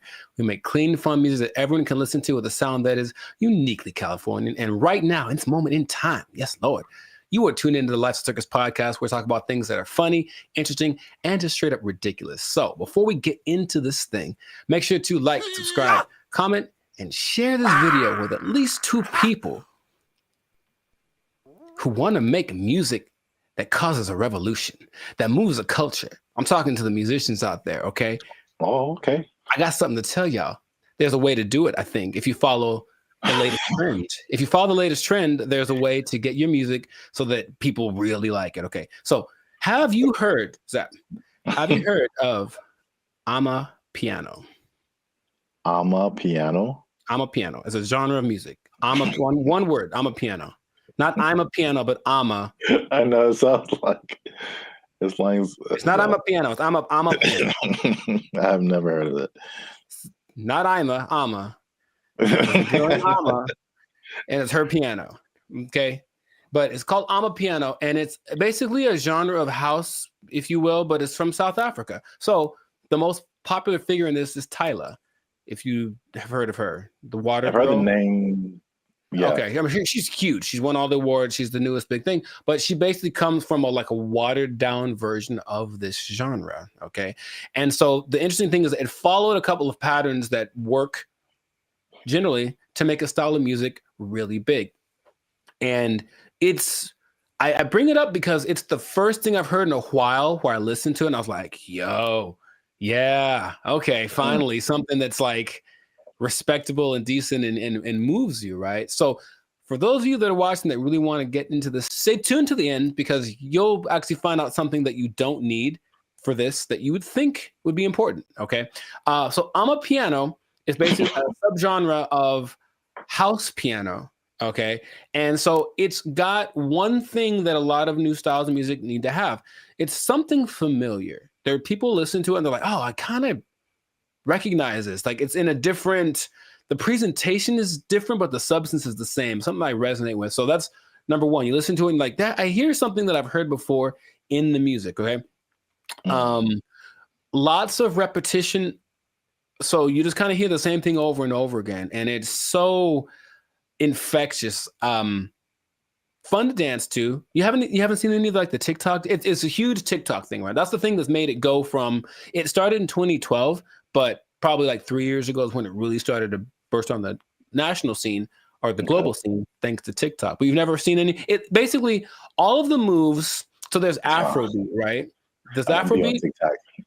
Well, anyway. But there's Afrobeat, and all the moves are kind of complicated and intricate and whatever. With Amapiano, I guess tip number 2 is that a lot of the moves are really simple. And the whole point is just to do stuff with your friends. So just get in a group and do this music, do this dance, and do 6 seconds and it'll blow up on TikTok or whatever. And it's always something really simple, a little shoulder movement, a little head thing, and it looks really cool, but the music kind of has this driving thing. So I'm giving you all the formula for this, basically. The look of it is familiar because if everyone looks like hip hop, basically, everyone knows hip hop. So the dress for the women and the men, it has that same aesthetic. People just look like, oh yeah, it's like a hip hop person. But then you see that they're talking. Okay, they're definitely from Africa. You see their movements. Oh, this is a little bit different. So it kind of has that element to it, and it connects with young people. Okay, I think if you look historically at any big movement from the swing to grunge, anything, it was youth that were really pushing it. So you see kids that are super young kind of grooving to it, which means they'll probably grow up to it, grow up with it their whole life. I forget, the people that like this style of music have a name. That's another thing I was gonna, like, we have our BFFs. They have people that like this music. I don't remember what it's called. I have to look it up. People that like Amapiano, okay? There is 2 other elements that are really important. It features women a lot. And a lot of genres tend to not. We've talked about reggaeton before, where it was a lot of misogynistic, just men, basically. And this one has a lot of women from, I mentioned Tyla, though it also has Shasha, Kamo Mapela, Bule, Nia Pearl, Lady Do, Buntail Smith, among others. So the women are pushed to the forefront of it. And their whole philosophy is like, well, if women like it, then everyone will like it. That's kind of, and it's like, because think about it. Okay, your girl likes this music. She's gonna drag her dude to go listen to it or whatever, and then he wants to make the music that gets her to dance because it's not a super. I don't call it sensual. Like, it's very, like, the way they move is very sensual, but it's not over the top. Okay, so it kind of still cool for younger people to do it. Yeah, a little bit tamer. It doesn't quite have all of the negative things that you associate with like hip hop and reggaeton right now. So it's kind of found that universal appeal. And then this is probably the most interesting thing about it. So if y'all don't know, Zap started a dance group back in the day. Instant Groove. We was grooving, man. We was grooving, man. It was IG for life. Shout out to the IGs, the IGers. And you have a song or whatever, and there's beats, and then you choreograph a song to the beats, right? Well, with Amapiano, it's interesting. There's so much going on. The elements are usually a shaker, a snare. There's like a log drum that's like the bass, so it's like a really distinctive sound, and then a kick, and not many other elements to it. But there's so much happening that you can actually kind of choose which beats to hit and whatever. And so when you're moving with it, your dance will be different than someone else's because you chose which ones to emphasize. And I think that's really cool. There are the ones that have like, this is the dance you do to them. I think Imnike is one that, oh my God, that's the one that actually got me into it. Imke, I don't know how to say it. Imnike. And it's so good. It's so good. So you watch people dancing, it's like, oh, he danced to it, but he emphasized that beat. And then there's a lot of off beats, very syncopated. It's all very exciting. Before I get into what the thing that's not in it that you would be surprised about, has there been any music that you've heard recently that made you go, okay? Because I think to me, music's been kind of like, I don't know, for a while. But anything that you've heard that was like, okay, oh, that's pretty dope. Yeah, I mean, the first thing that comes to mind, and I think I told you about this too, was I saw, I don't know what it is, but what you're talking about kind of feels like it's almost in that same vein. But I saw something on Instagram where it was all these people dancing. They were at some event, and it was, I can't remember the song, but I just remember everyone was dancing, and they're all doing the same kind of moves, kind of it seemed like a modern day cha-cha slide. Interesting. Because because when I saw it, I'm like we really haven't had, I can't think of a song like the cha-cha slide where like everybody gets on the dance floor and then everyone knows kind of what to do and you all do it together. Right. Because the Cupid Shuffle, I maybe that came after Cha-Cha Slide. I can't remember. Yeah, I don't remember really. But I can't remember anything past those two songs where like everybody. But I saw this video and everybody was doing it. I mean, I'm talking white, black, Asian, Latino, like grunge looking goth people, hip hop looking, like everybody was doing it. And I was like, this is so dope. And I wish I had saved it and I didn't. Oh, okay. So if anybody knows where that video is, there's one particular goth girl who was just like getting it. And everybody's in the comments like, oh, this goth girl is getting it. And I was like, yo, this is dope. So anybody knows what that video is, I would really like to find it and see it again. But okay. Yeah, you mentioned the dancing. I think that's popular music has almost always been dance music. So if you can get something to make people want to move, and when you listen to the people talk about it, they're so passionate about one, having this thing that's like theirs, right? It's not hip hop. It's not house, it's theirs. It's amapiano. And it's like, okay, so they love the fact that they have kind of their own thing. And then when people gravitate to it, they have to kind of pay their respects. Okay, South Africa is on the map. They're winning, right? And then you watch them dance, and it's like the mood a little, not weird, but like kind of offbeat in a way. And they do this thing where they like roll their eyes in the back of their head with the shoulder thing. It's really peculiar, but I think it's cool, especially when you see like 10 people doing it. So it has all these things that are great, and that's what you need to start a music genre. But there's one thing I mentioned, that there's going to be something that I think I know what it is. What? Oh, go ahead. I think I know what it is. Oh, mate, go ahead, say it. I'm going to say there's no piano. Oh no, man! It's called amapiano. Like there's piano and everything. Oh. Yeah, there's a piano in all of them. Oh, okay. Well, no.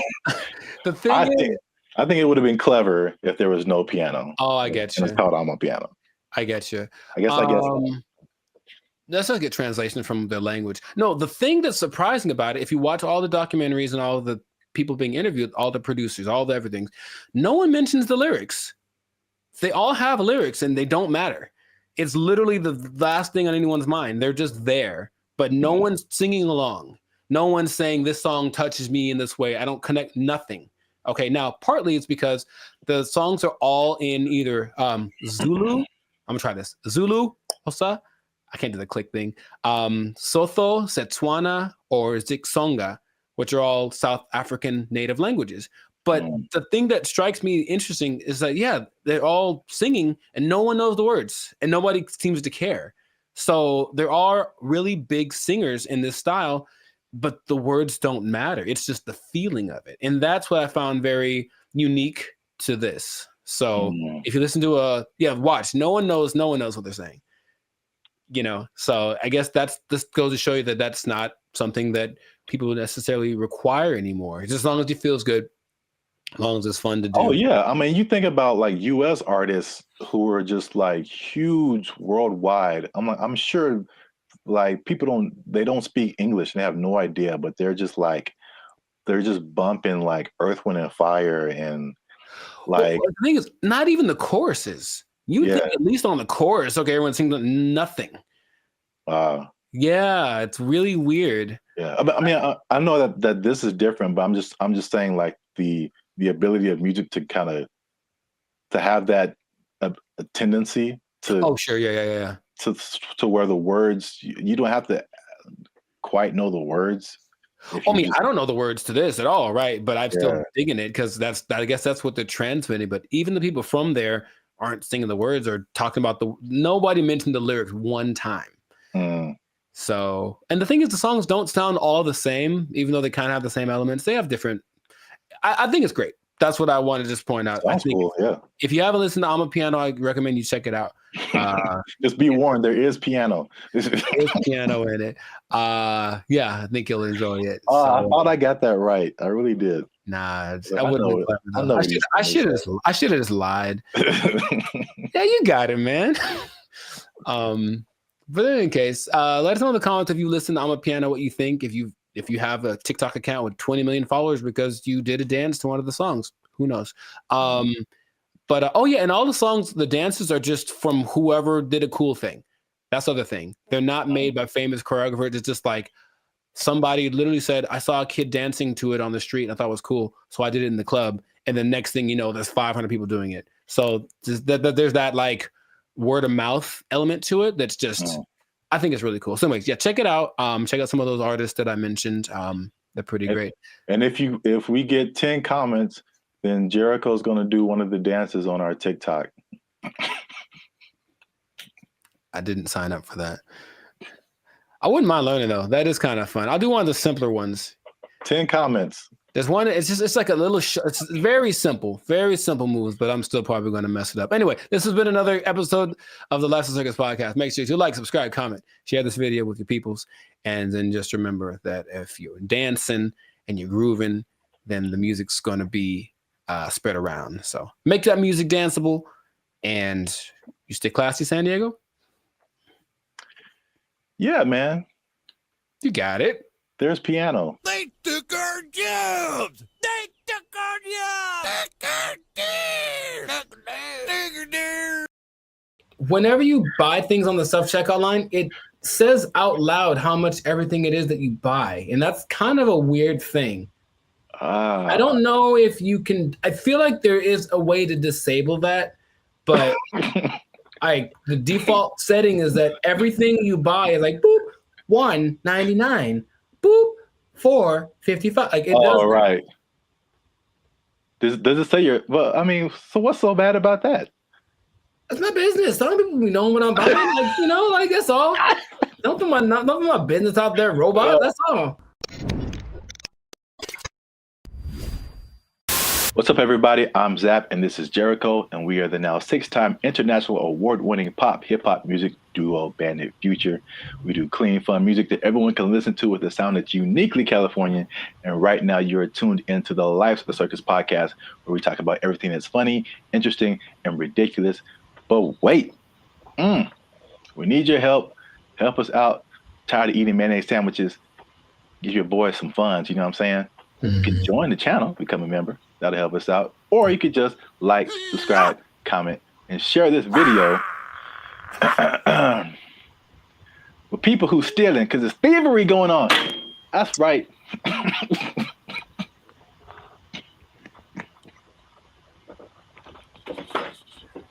Here's the thing about that. I don't know what you're about to say, but this is going to be weird, almost like a devil's advocate thing. But like stealing is really fun. No, bad, Jericho. No, here's the thing. I'm just trying to say, like, why do people do it? Like, I get it. It kind of has a thing. Like, you get this like rush of adrenaline that doing it, and then you get the thing that you stole. It's like two things to do. You know what I mean? No, we're not doing the two things. No, I'm not telling people to do it. I'm not telling people to steal. Like, don't steal unless you want to. But like, don't, like, stealing's bad. Okay. In case you haven't noticed, people are stealing, and they're stealing a lot. And if you stick around to the end, I'll tell you exactly how much that they're stealing, and the number is going to surprise you. It's very shocking.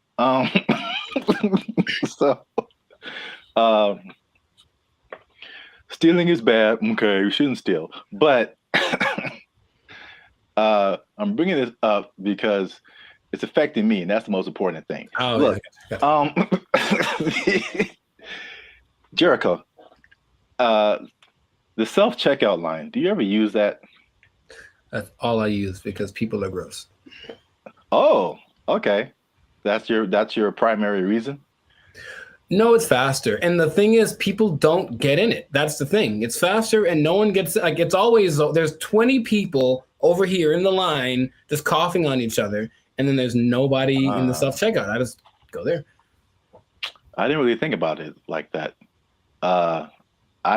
my number one reason is just the speed and just being able to like get in and get out. But That too. That's like number 2, yeah. I feel like people don't go to it because they're afraid to use it. Well, there's nobody there. It's kind of creepy. I mean, there's a person sitting I guess to make sure they don't steal, which is totally not. They're not there half the time, so they're not doing their job. I feel like, well, I was kind of leaning more towards the technology aspect of it. Oh, okay. It's just like, I feel like there's still a large number of people, especially older people, who are just like, computers just don't really make sense to them. It seems more complicated in their minds to use the self-checkout than to just go through the line and have a cashier ring everything up. At least, I don't know, that's just my hypothesis. I digress. I mentioned the self-checkout line because that's one of the big places people are stealing. So stop stealing. Stop stealing because... Well, you know about that too, that actually could be a deterrent for people to use it?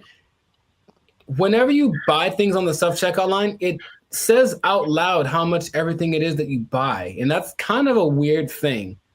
I don't know if you can, I feel like there is a way to disable that, but the default setting is that everything you buy is like, boop, $1.99, boop, $4.55. Like it does. Right.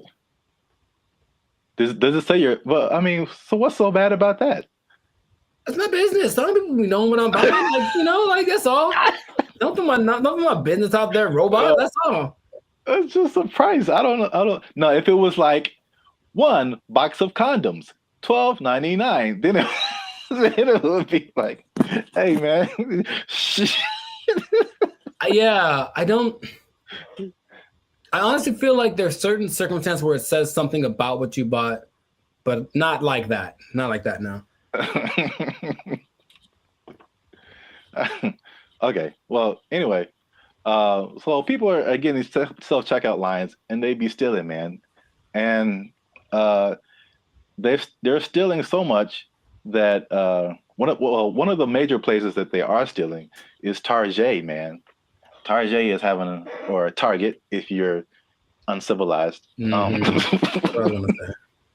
They're having a big problem with stealing, and it's so much in the checkout lines that they are reducing the hours that the checkout lines are open, and it's like making people upset. And it would make me upset too, because I hate when I'm like I'm running in to just get something and get out, and it's like all the self-checkout lines are closed, and you have to go to the line.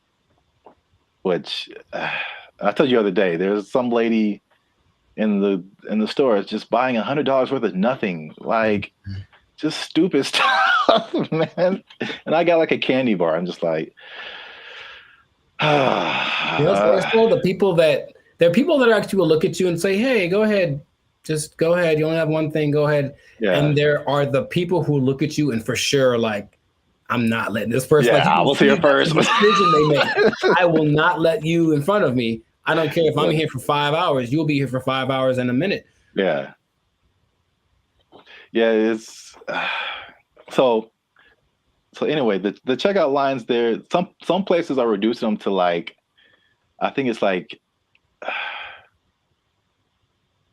10 a.m. to like 8 p.m. or 7 p.m. or something like that. But it's only like basically early in the morning and then late at night, like you can't use a self-checkout line. And then in one extreme case, they put it like 10 a.m. to noon, and that's it. And the rest of the time you have to go. What's the point? I don't. People steal it, man. It's just, they can't stop. Yeah. It's when I tell you how much they've been stealing, you'll be like, oh. Well, here's the thing about that. Of all the places that stealing is fun to do from, which is a weird way to say it, Target's probably doing it for Target's probably up there. Target's pretty great. It's a big red Target, literally, and they have all the things you want. Yeah. I'm not saying that I have or haven't done it, but I'm just saying that that's a place you might want to go if you're thinking of stealing. Also, Bandit Future does not advocate stealing. Pay for everything that you possess.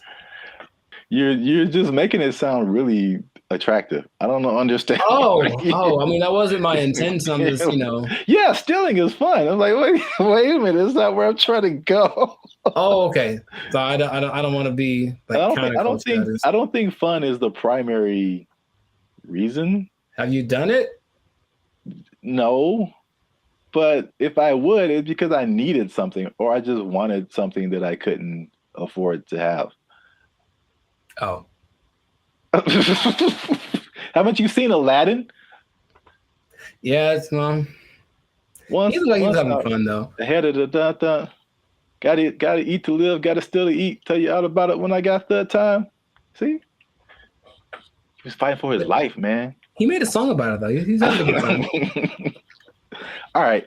So how much? Okay, let's two things. How much money do you think Target is losing a year from people stealing? I don't know how much they make. I don't either. Okay, so I mean, I'm guessing it's a high number because here's the thing too. Target's everywhere, right? Yes. They cracked down on Target, the security in California, but I would imagine at like 4 p.m.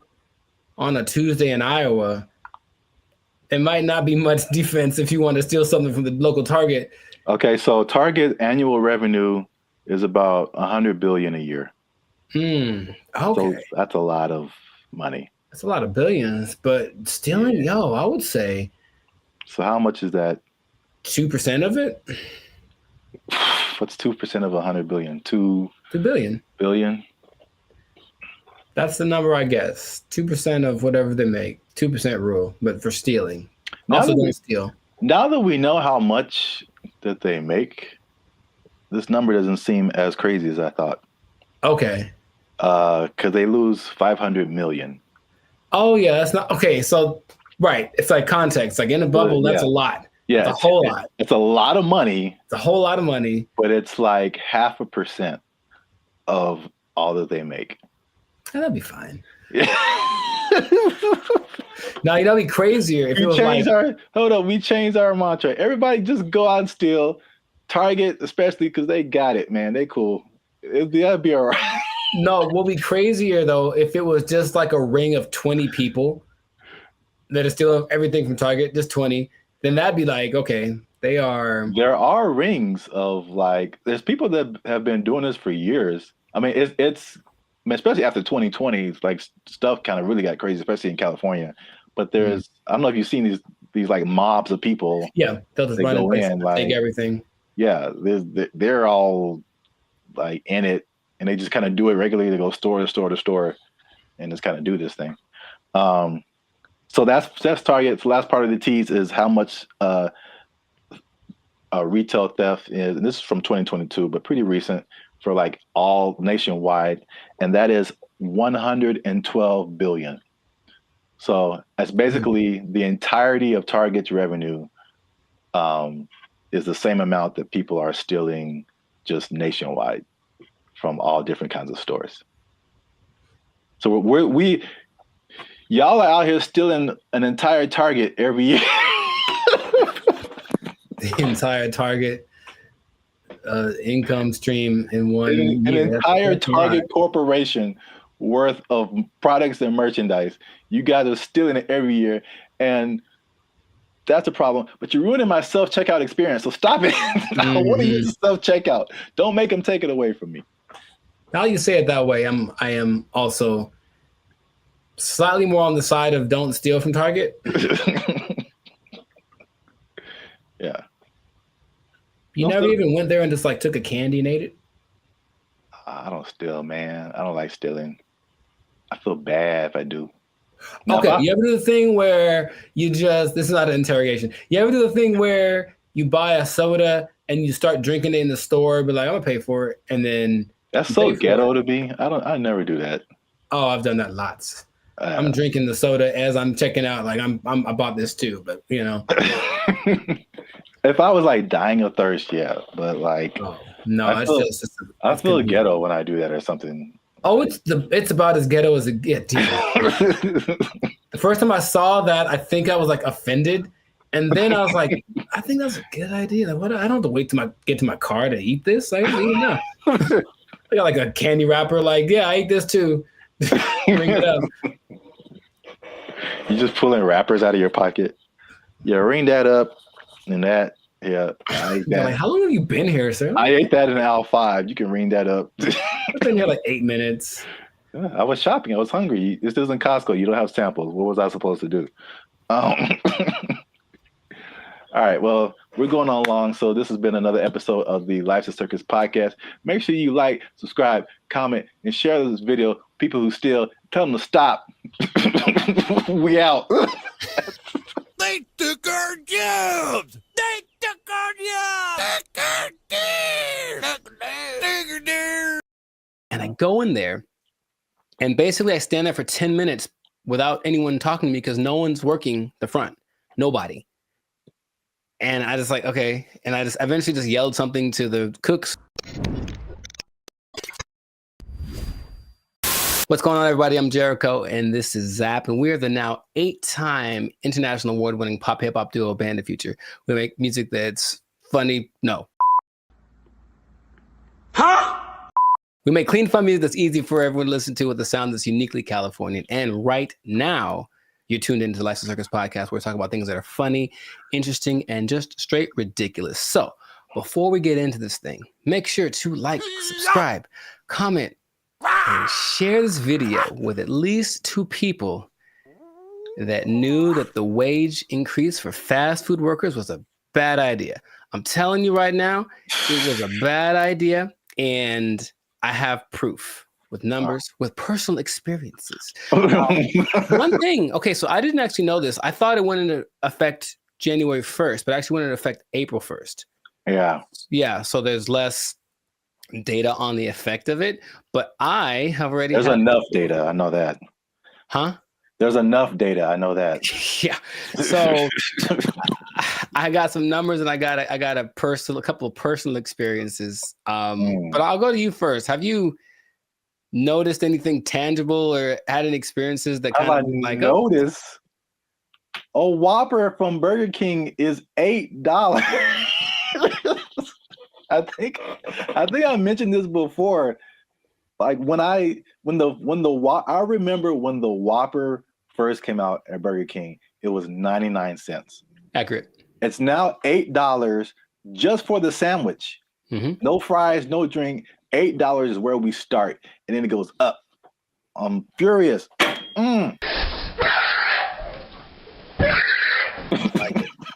So yes, increased prices everywhere across the board, and I had a couple of eye-opening experiences just last week. Hey, y'all, come look at this. I went to a Korean restaurant because I like me some Korean food, and I wanted a bulgogi bowl, just beef and rice. It is literally beef, rice, and some onions. And give you a couple of sides right now. I slide in there. I felt like that joke from Cat Williams. Remember how you used to just give $20 at the pump and said, here, you know, and then walk away? If you had $10, $15, you could go to the gas station with confidence because you knew you was either going to be full or damn near full. If you had a 20, you ain't even talk to the person at the counter. You just 20 on 11. I walk in like, I know how much a bulgogi bowl costs. I've had these before. And I didn't even look at the price. I just ordered it. Confident. Here's my card. Confident. I look at that thing, man. $27. Good Lord, that's a lot of money. Don't you like rice? $27 without the tip. Okay. So I was very sad. I was very sad. And I ate it, and it did not taste like a $27 bulgogi bowl. It tasted like a $12 bulgogi bowl, one that I came to know and love. That sucked a lot. This sucks. Yeah, me. It really sucks. What is happening, of course, is that since wages are increasing, owners of these franchises are laying people off or giving them less hours, something like that, right? So I go to The Habit, which I don't go to fast food too much, but I do enjoy The Habit. I think they got good stuff. And I go in there, and basically I stand there for 10 minutes without anyone talking to me because no one's working the front. Nobody. And I just like, okay. And I just eventually just yelled something to the cooks. Y'all gotta chill. Y'all crazy back there. But they don't work the front, so they didn't do anything. So I just kind of left. And then I overheard the conversation, like somebody got off the shift at X time and someone wasn't coming in till Y time. So I was just out of luck. I came in the gap between shifts and there's nothing they could do about it. Calm down. No! Now, there's a couple of things that are interesting. So for those who have been living under a rock and they don't know, the fast food minimum went up from $16 to $20 as of April 1st. Okay. And they started to interview a bunch of people just to see what their experiences are, business owners. One owner of El Pollo Loco franchise actually said he owns 6. And he says his costs went up because of this $180,000 per store per year.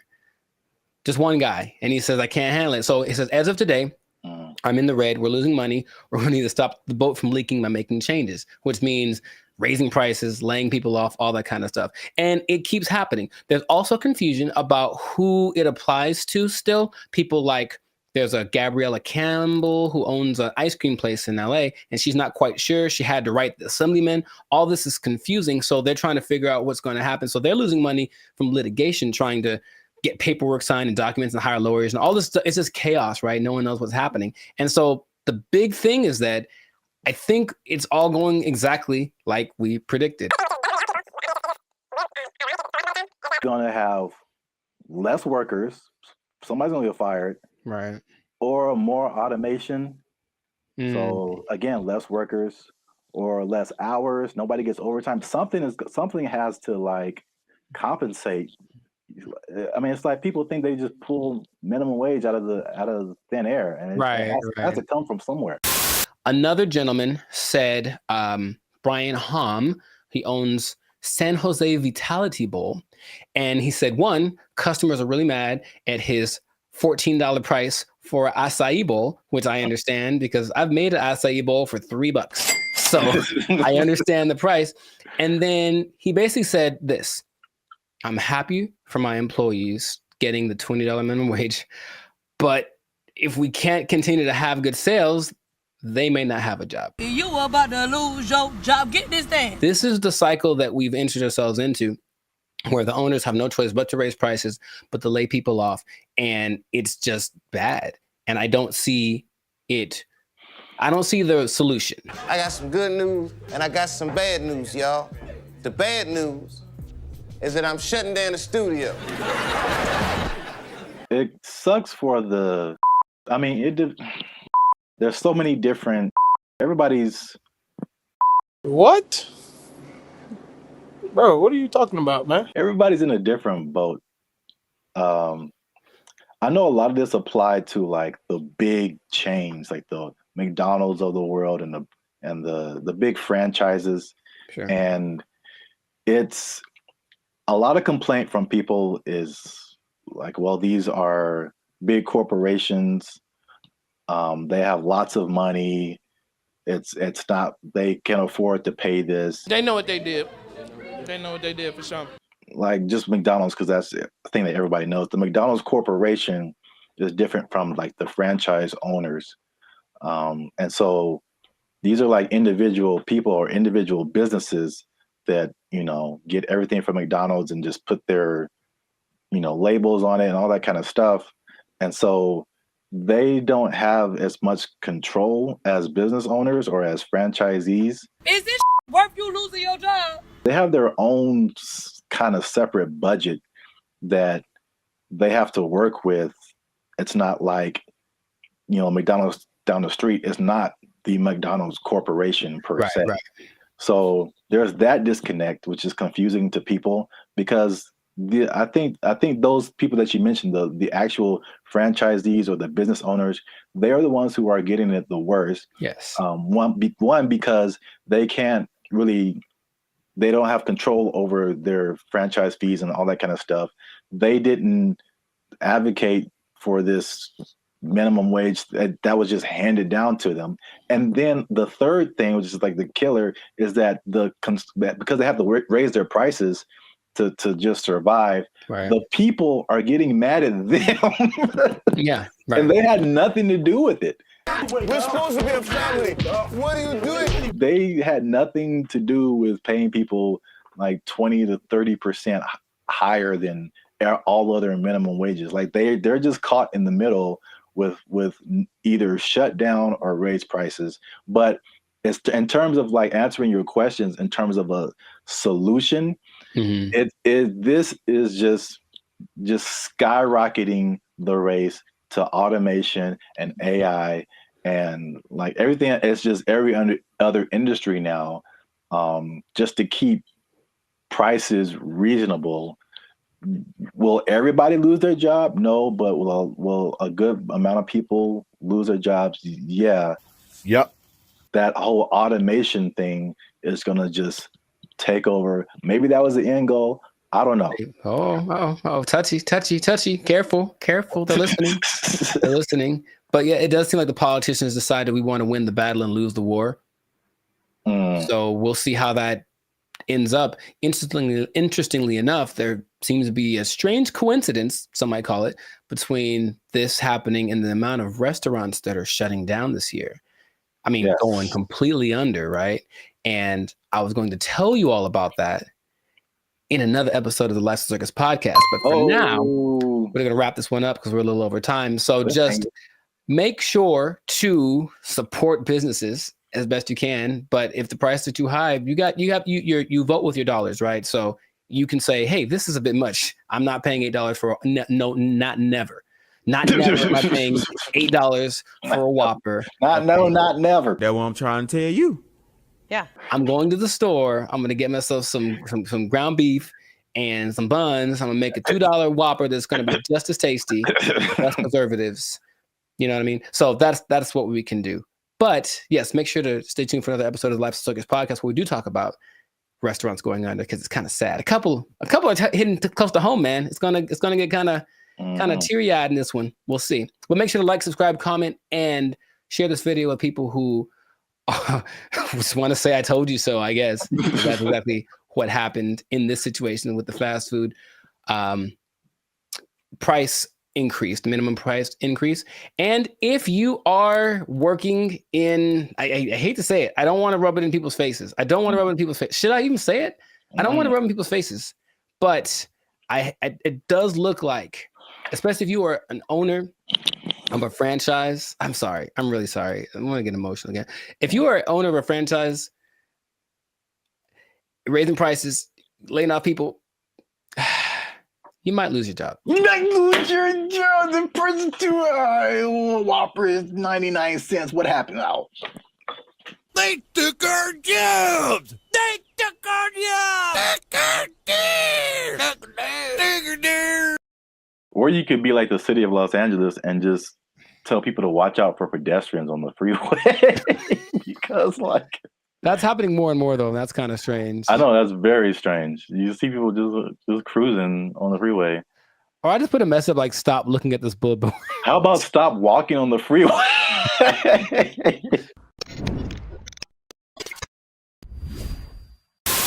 Yo, what's up, guys? I'm Zap, and this is Jericho.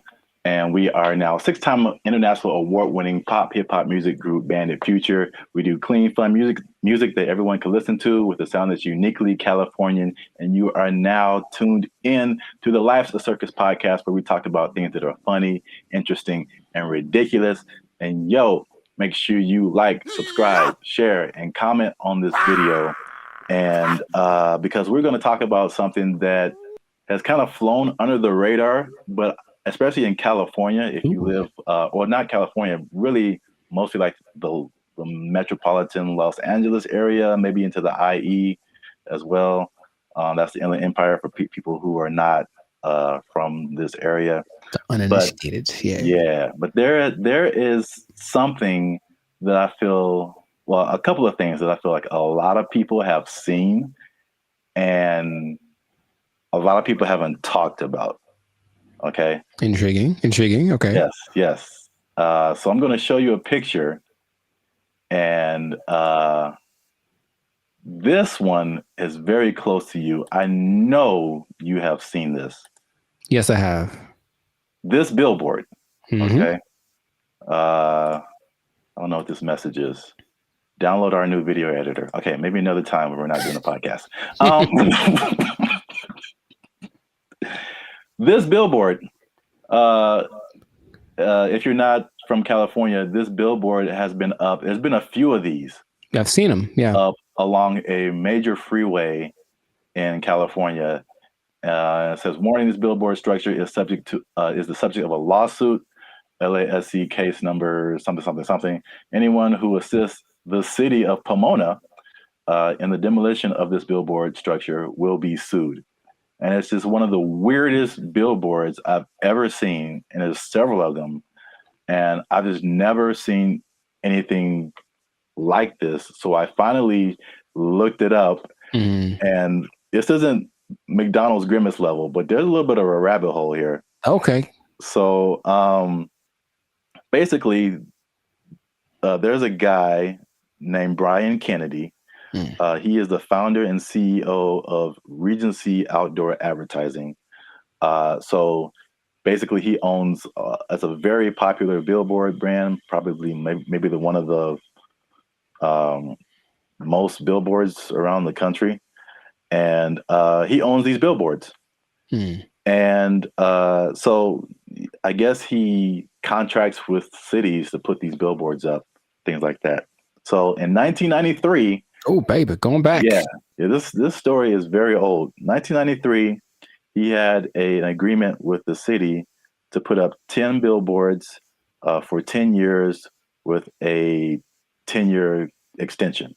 Right. So 1993, put up 10 billboards. 2003, you renew it, keep those billboards up, stuff like that. You renew every 10 years.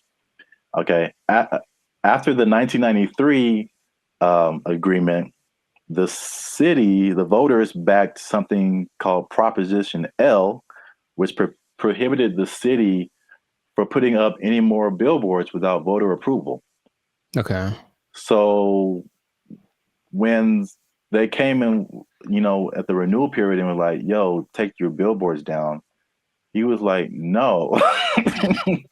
Like, we had an agreement before this Proposition L thing even happened. I see.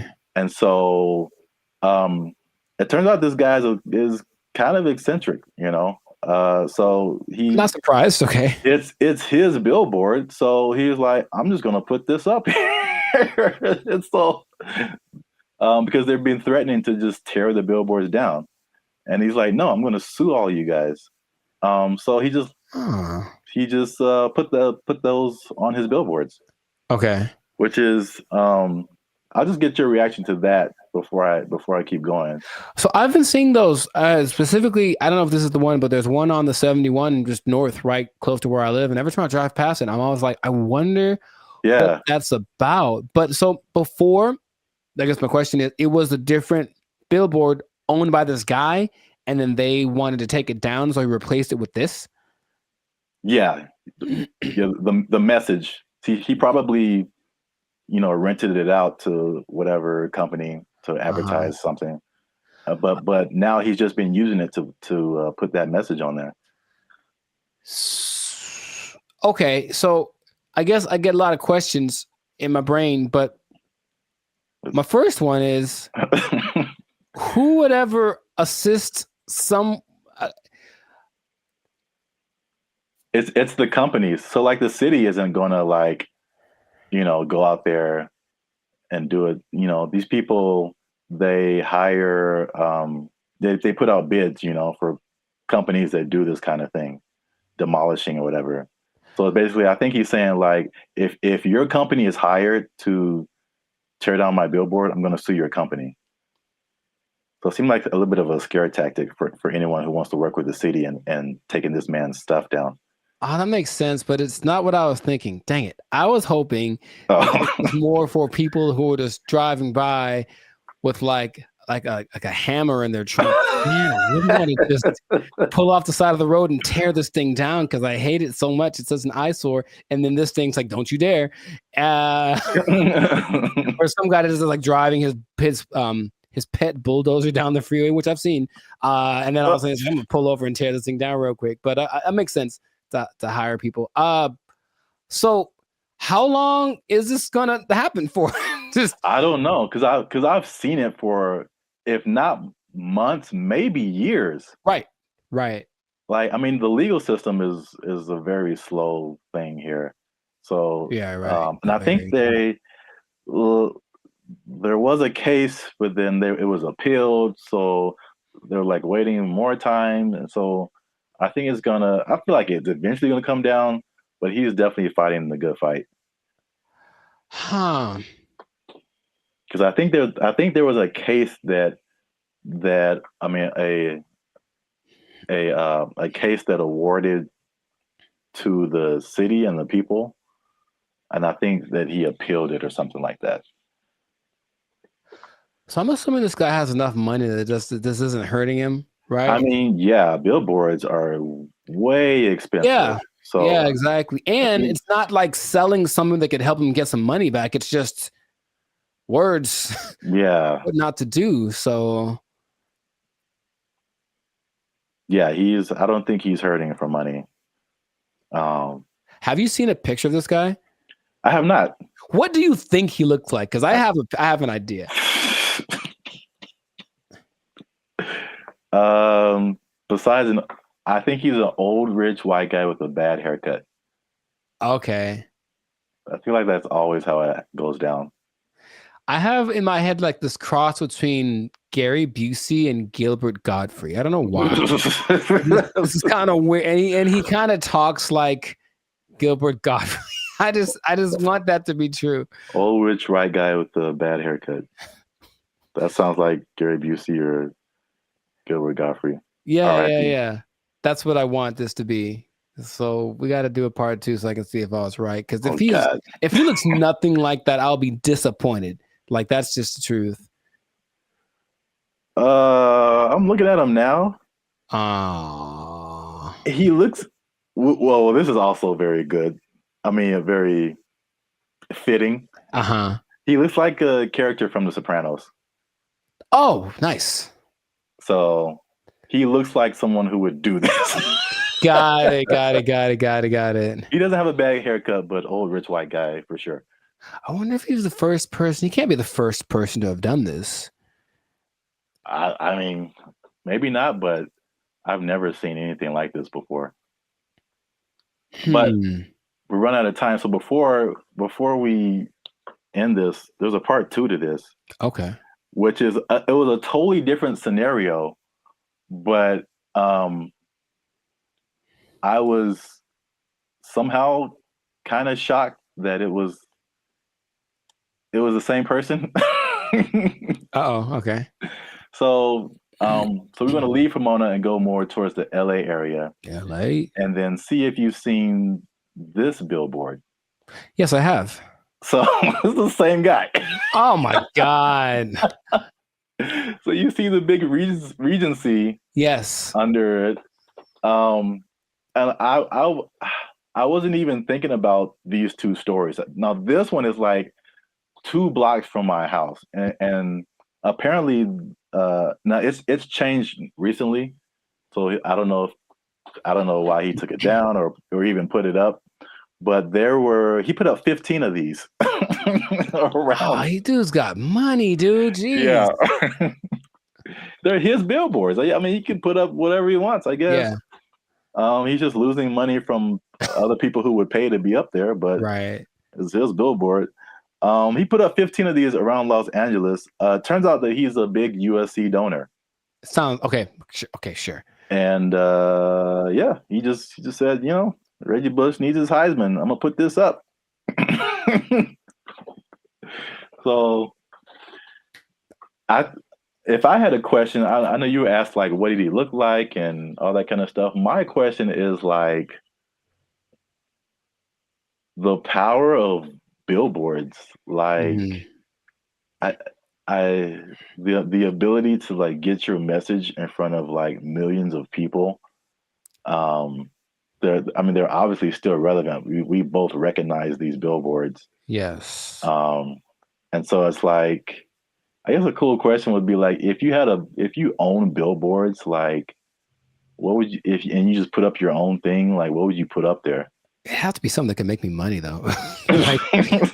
You want to do like this guy and just like whatever. What if it was just like something, just a message you just wanted to tell the world? It could be serious or it could be funny. Oh, I got one. I got a funny one. What? Unless you want to keep that. I want to put messages that tell people how to drive. Okay, well, they're not like 30 billboards that say that the left lane is for passing only. And like maybe people will get it. It drives me nuts. Well, then you know what I would do? I would do something similar because I have probably a billion pet peeves when it comes to people driving. But the number one thing that I always think is that you don't have to hit the brakes to slow down. Yes. Like that was always taught, like just first step, take your foot off the gas, and then it's kind of, but every little thing is just like, brr, and it's like, bruh, it's not necessary at all. So yeah, just hey, quick reminder, you cool people, instead of saying something I'd rather say, just take your foot off the gas and you slow down. Give it a shot before you cause pileups on the 5. Like, or you could be like the city of Los Angeles and just tell people to watch out for pedestrians on the freeway. Because like that's happening more and more though, and that's kind of strange. I know, that's very strange. You see people just cruising on the freeway. Or I just put a mess up like, stop looking at this billboard. How about stop walking on the freeway? Where's that message? Well, I think it's being encouraged by, jeez, by PETA and the NAACP. That's just my thought. Everyone's just like, walk on the bill. I mean, it's happening. So we've been together in this, like, why is this now a thing? Why is this person walking on the freeway? And it's not like their car is broken down. They're just trying to get to where they're getting to. Yeah. And they just chose the freeway as the place to walk. I've almost hit several guys because of that. And it's like, all right, man. But good for him. Good for Billboard Man. He should change his name to Super Billboard Man. Yeah, I can't believe that. I mean, I can believe that was the same guy, but it was just like such a coincidence. That's wild. Yeah. But yeah, this has been an episode of the Life's a Circus podcast. Make sure you like, subscribe, share, and leave a comment. What do you think about this guy and his billboard? What would you put on your billboard if you just own billboards and you could say whatever you want to say and threaten people with lawsuits? But yeah, that's it for us. And stay tuned for the next episode before they take our job. I hope they don't take it. I need to pay rent. Okay. They took our jobs. They took our jobs. Oh, I had one. I forgot it. So it was like unique. Recycling toilet paper. I mean, wow. I mean, I only brought it up because it is a real thing. Like, people do that. How do you recycle toilet paper? Do you want me to tell you? Or yes. What's up, everybody? I'm Zap, and this is Jericho, and we are the now 6-time international award-winning pop hip-hop music duo Band of Future. We make clean, fun music that everyone can listen to with a sound that's uniquely California. And right now, you're tuned into the Life's a Circus podcast, where we talk about everything that's funny, interesting, and ridiculous. But before we jump into today's topic, make sure you like, subscribe, comment, and share this video with 2 people who are flashy. But you know they faking it, man. That's cold world, man. They ain't got it for real. It's a cold world. They ain't got it. It's a cold thing. So we, again, we've talked about this before. We're Hollywood centric, and Hollywood, Los Angeles is well known for people out here being flashy. They looking sharp. They got the clothes. I mean, they just decked out. Going to fancy restaurants in the hottest clubs, and then they go back to their studio apartment where they can barely afford to keep the lights on. It's just like, it's very much what you see isn't always what you get. Have you had that experience, Jericho? Have you seen people like that, or have you tried to be like that, or you just kind of You know, I get the appeal of it because there's always the two sides that seem to be competing, right? There's being rich and looking rich. Yeah. And it seems like it's more fun to look rich than to be rich because being rich requires more discipline, and it doesn't necessarily mean that everyone sees you. And so if you care about what people think, then you really want to look rich. And yeah, I know people that are like that talk a big game about the moves that they're making and this and that, and they show up in nice whatever. They make sure to show up to the place and then change into something nicer because they have an important thing to go to, and they make sure everybody knows that they're going to this important thing and they're better than you. It's like, okay, I get you, bro. But it's sometimes hard to tell because in LA, Hollywood, people look pretty good. Like physically look good. They're in shape. They wear nice clothes. You can get really nice clothes on a budget too. If you really have to, you don't have to go to Melrose and blow $800 on a t-shirt. You can go to, I saw the nicest jacket, honestly, the other week at Ross for like $25. And I was like, ooh, I was killing. So you can make yourself look flashy without too much. In fact, yeah, Ross has a whole jewelry section. You can get decked out for under $100. You can. You know, but you always question it. I think you always question it. It's like, I wonder if that person really is somebody. Usually the telling point is if they're where I am, they're probably not rich. That's probably Hey, you come to this Starbucks too to use the Wi-Fi? Yeah. Doubt. Yeah, man, they shut mine off. But I look fly though, don't I? Like that from Boondocks where Riley takes all the money that Grandi gave him for the weekend, blew it all on one shopping. Oh yeah. He was like, "Ain't I'm clean though?" Yeah. Riley, we don't have food to eat. Oh man, I'm clean though. Well, I brought this up because I saw a study by Redfin, which is a company that's into like the housing market. And obviously, the economy has been very rocky for the past few years now. And inflation is sky high. And they did a study that shows that about 49% of Americans are struggling to even just pay their rent. And they're cutting costs in the most unique ways that they can just to, I guess, survive. Okay. While still trying to look like everything is okay. So I guess a lot of people like really are struggling. So I mean, 50%, that's like 1 out of every 2 people that you know. So that's a lot of people. But they said that they are, to compensate, they are skipping vacations right now. They're working extra hours.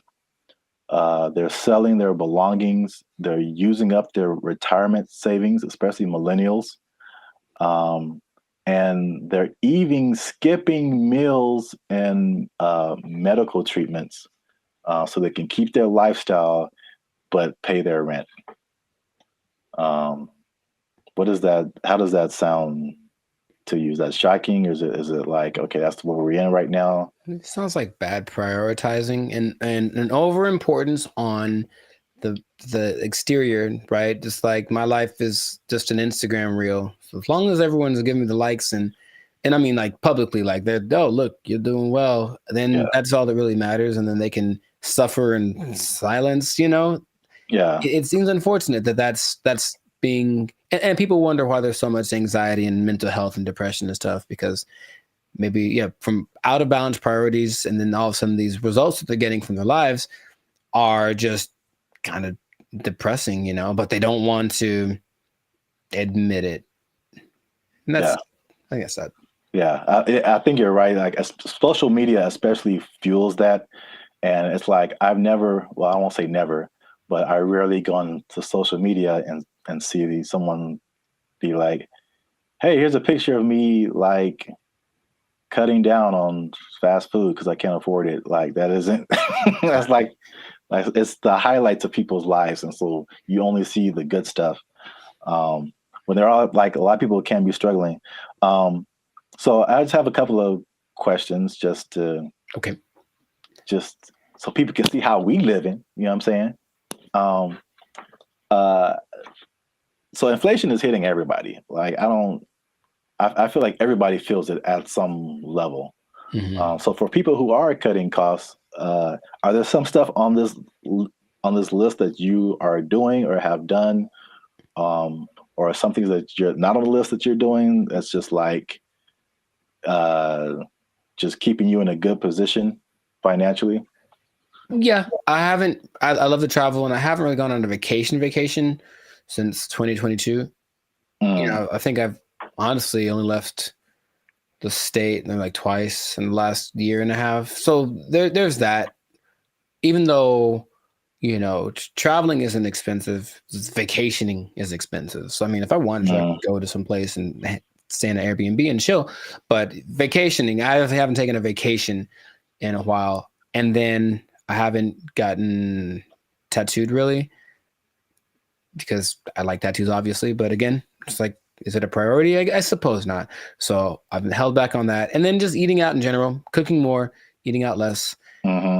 And even with dating, trying to find that like happy medium between like, let's not go all out on this. Let's find a place where it's like it's not burgers and fries, but it's definitely not Beverly Hills top of the line because I got money for that. Yeah, those areas. Yeah, those are all like very practical things. I would say I do some of the same thing. If I could offer something different, one thing that I did recently that you noticed, and then I've talked about it before, and it wasn't just because of like prices, but it was just I just wasn't getting the quality service. Was my haircuts. So like I just started, and I did one pretty recently. I think it looks kind of clean, man. Okay. I think I'm out here like, you know, I could do a few things. I feel you. As a barber, but like I mean, a large part of that was just frustration, just unable to find a barber. If I do find a barber, like I have him for a minute, and then he moved to Texas or something. Like something always happens. I'm just like I'm so frustrated trying to find a barber. And so let me just get my hair isn't that complicated. Just need to teach myself how the fade part is really the hardest part. Right. But other than that, like I just do it myself, and it saves me like a lot of money at the same time. So it's like a win-win situation. So I do like the eating out thing too. That's a thing. And then what else have I been doing? What else has he been doing? Oh, I had one and I forgot it. So it was like unique. Recycling toilet paper. I mean, wow. I mean, I only brought it up because it is a real thing. Like people do that. How do you recycle toilet paper? Do you want me to tell you, or yes? Because that doesn't make sense at all. After it's been used, how do you reuse it again? You rinse it off. No, you can't do that. Hang it up to dry. No, in your house. Well, then it's not toilet paper. It's like a rag or something, right? It's toilet paper. I've seen videos of this, man. That's not possible. It's apparently this guy knows something that I don't, because it disintegrates with like water. How can you wash toilet paper? He washes toilet paper and he hangs it up to dry like it's the South in 1945. Yeah. I'm assuming you don't do that. Or if you did do that, you would have no friends. So please don't do that. But yes, that is a thing I've seen people do to cut down. And I'm talking about a person that I forget what, but this guy was a millionaire. And that's part of his frugal plan. I think it's a little extreme, but everyone got their thing. He recycled toilet paper. So don't do that. Please don't do that. Wow. That's very gross. And yeah, he has no friends. Right. Okay. I'm pretty sure that's not what you were going to say. That was, I've never heard of that. That's interesting. All right. Well, here's another thing. Last thing about affordability to just kind of put things into perspective. The people who have houses are having a hard time paying the mortgages, and the people who don't have houses, it just looks more unaffordable every day. And so the study also showed that the average American earns $30,000 less than what they need to purchase a house. So you're $30,000 a year annually. That sounds right. So I kind of went down the rabbit hole of mathematics. Okay, how much is this? How many people is this affecting? So the average income that they say you need to buy a house, this is a national average, to buy an average house, to get a mortgage and stuff like that, $109,000 a year. That's household income. Mm-hmm. So it doesn't have to be an individual. It could be like a partnership or whatever. So that's $109,000 a year to buy a house. In California, what do you think that number is? Specifically Los Angeles. Higher, for sure. I would go to like 145. Is that not enough? I hope that's enough. That's generous. Household income, according to them, they said you need $231,000. Yo, I mean, that's okay. More than I expected, but it doesn't sound.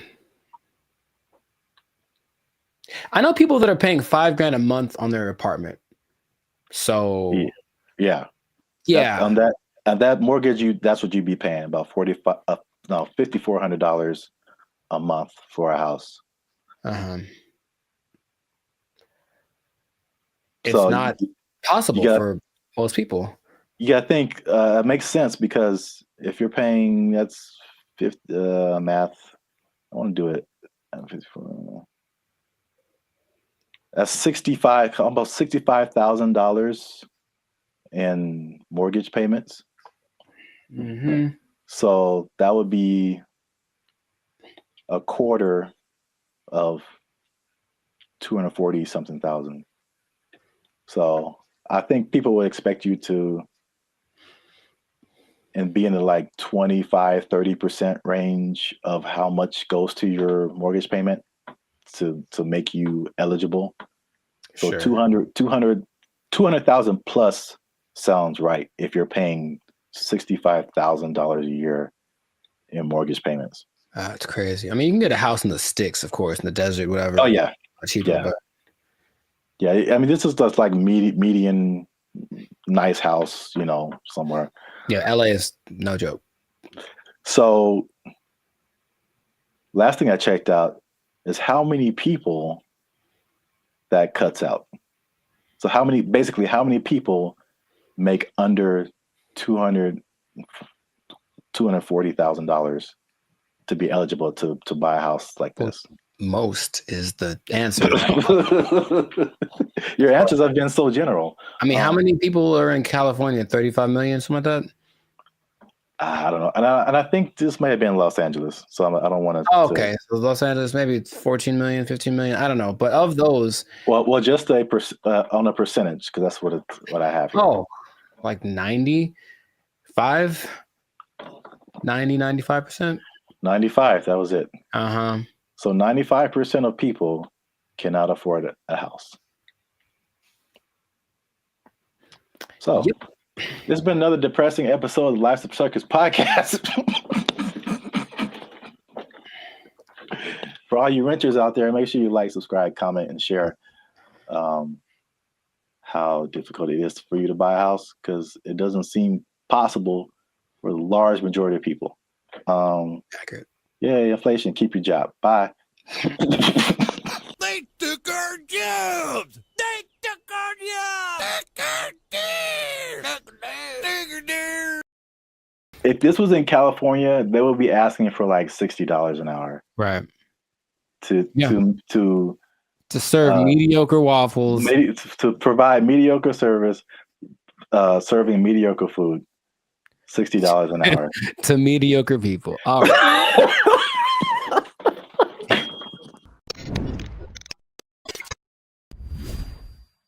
Yo, what's up, guys? I'm Zap, and this is Jericho, and we are now 6-time international award-winning pop hip-hop music duo Band and Future. We do clean, fun music that everyone can listen to with a sound that is uniquely California, and you are now tuned into the Life's a Circus podcast, where we talk about things that are funny, interesting, and ridiculous. But wait a minute.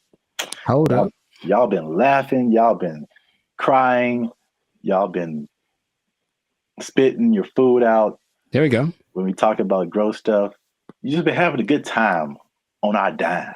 And we need to support your boys by making a little noise. Oh, bars. I like it. So make sure you like, make sure you subscribe, make sure you comment.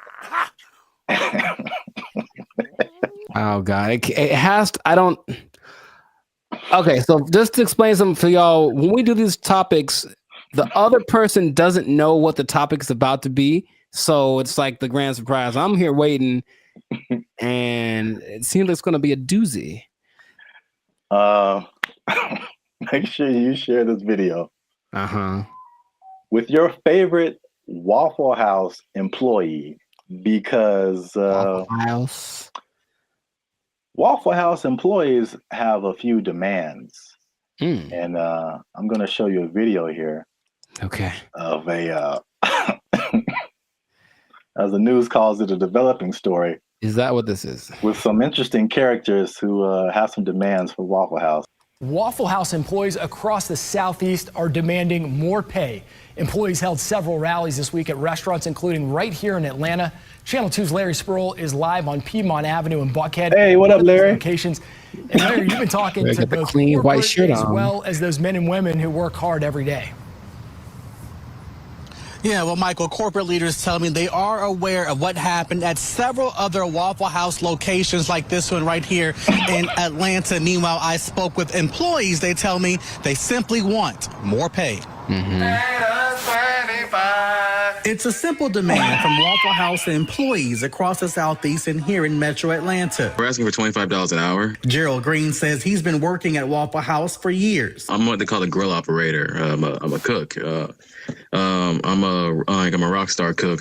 I've been at Waffle House for about 7 years, and I'm highest level cook can be outside management. Gerald Green looks different after the NBA. Paid a lot more. If you mind me asking, how much are you guys making right now? Well, I'm a rock star, so at my store I'm making $17.75. That's why employees are demanding better pay. You're constantly having to go from one job to the next. This week, employees protested at several locations across the Southeast, including Atlanta. My union is my power. We want 25 an hour. It's a campaign that USSW, the Union of Southern Service Workers, has launched at multiple Waffle Houses. But Green says they're also asking for 24-hour security at all the restaurants. Channel 2 Action News was there in August when a former employee was shot and killed outside this Waffle House in DeKalb County. A lot of workers are hurt by customers. A lot of workers are mistreated by customers.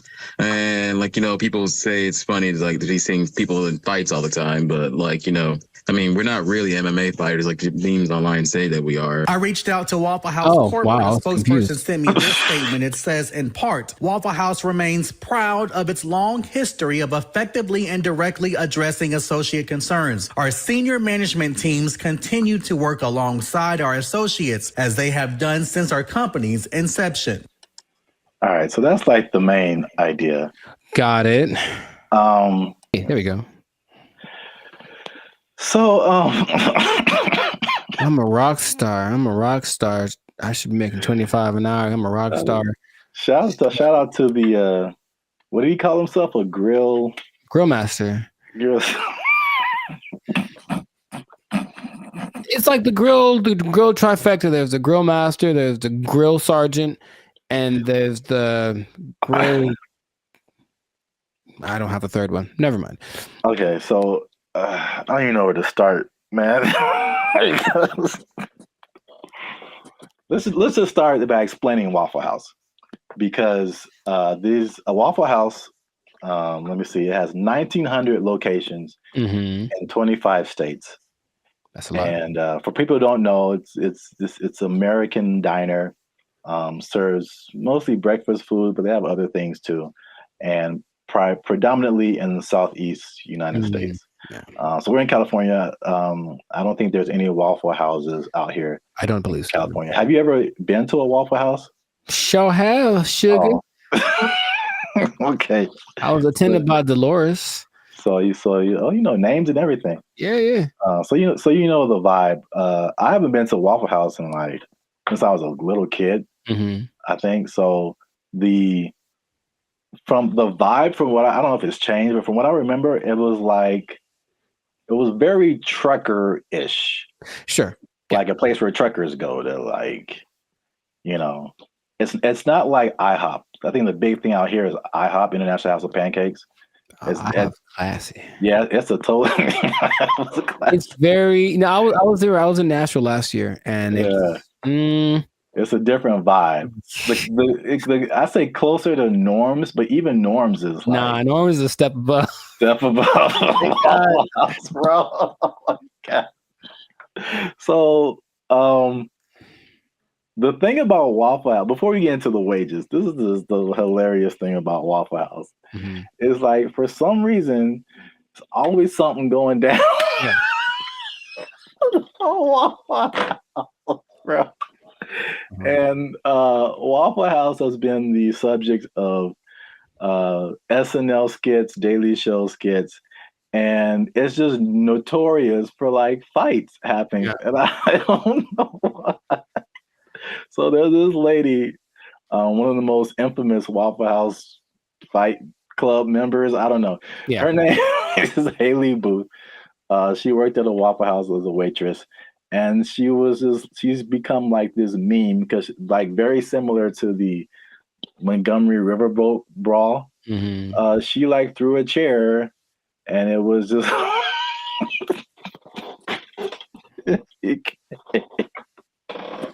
it became a meme. So it's a big social media thing with Waffle House. And these are some of the quotes from social media. Okay. Oh, Haley, the waitress, she says, and I quote, "I've probably cleaned blood off of every surface of a Waffle House," just to give you guys an idea.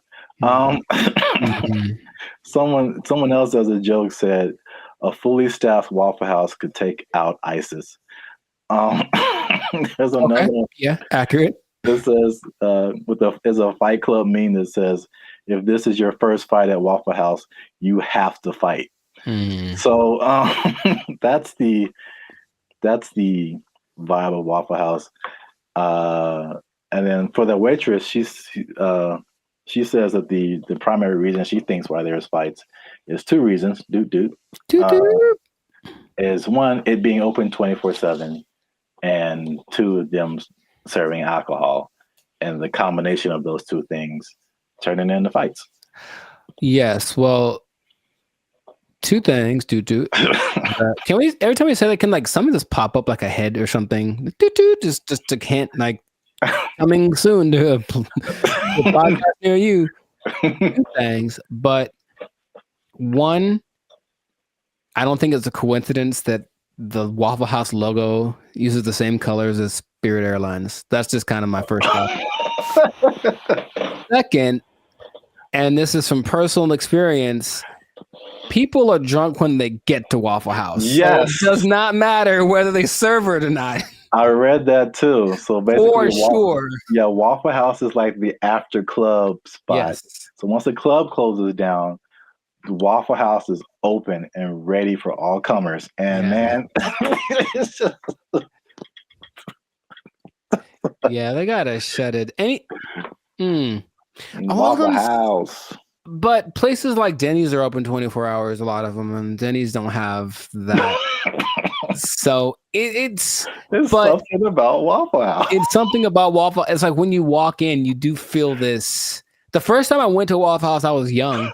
I was probably 10 or 11 in Missouri, I think. And I remember I remember my waffle was cold and the butter wasn't melted. So I was mad about that. But I also remember that there were people, there's a word that my mom used to say all the time.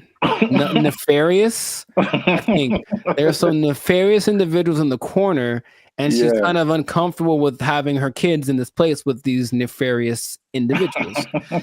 Kind of suspicious. And I didn't know that was normal until I went to another one later, older, and I was like, I feel like those are the same people. Like, I was like, I think they just have them instead of the weird bunch from the McDonald's group, right? All them. They just have these cats in the corner ready to start some stuff. Like, that's what it feels like. Yeah. I was so thrilled about this topic. Also, I think the food is okay. Yes, so that's a good segue. The food and the service. It is borderline acceptable. And so now, flash forward to today, Waffle House employees are pushing for $25 an hour in Georgia. I'm getting mixed numbers, but I think the Georgia minimum wage is $7.25 today. That sounds about right. So Georgia, I mean, that's almost a 4 times increase. That's like, so to put it in California numbers, the minimum wage is like $16, $17 an hour. Going to 20. So that means like, if this was in California, they would be asking for like $60 an hour. Right. To serve mediocre waffles. To provide mediocre service, serving mediocre food. $60 an hour. To mediocre people. All right. It should be like an intervention. Like if you're in the Waffle House, like, man, IHOP's right over there. Just copyright. Wow. Just do yourself a favor and upgrade a little bit. Or make some. I would rather eat Eggo waffles from the toaster than eat Waffle House waffles. Like, to me, they're comparable, and maybe Eggo's got a slight edge. So, man, nothing too special about the Waffle House, but they're everywhere. Everywhere. 1,900 locations. It's a big chain, but $25 an hour, bro. That's a lot to make waffles. Have you ever made a waffle before? It's very straightforward. You take the pre-made batter, pour it into the waffle-shaped contraption, and then you wait. And that's it. That is it. And I've seen people fail at that. And by the way, they've also been working at the Waffle House while they failed. So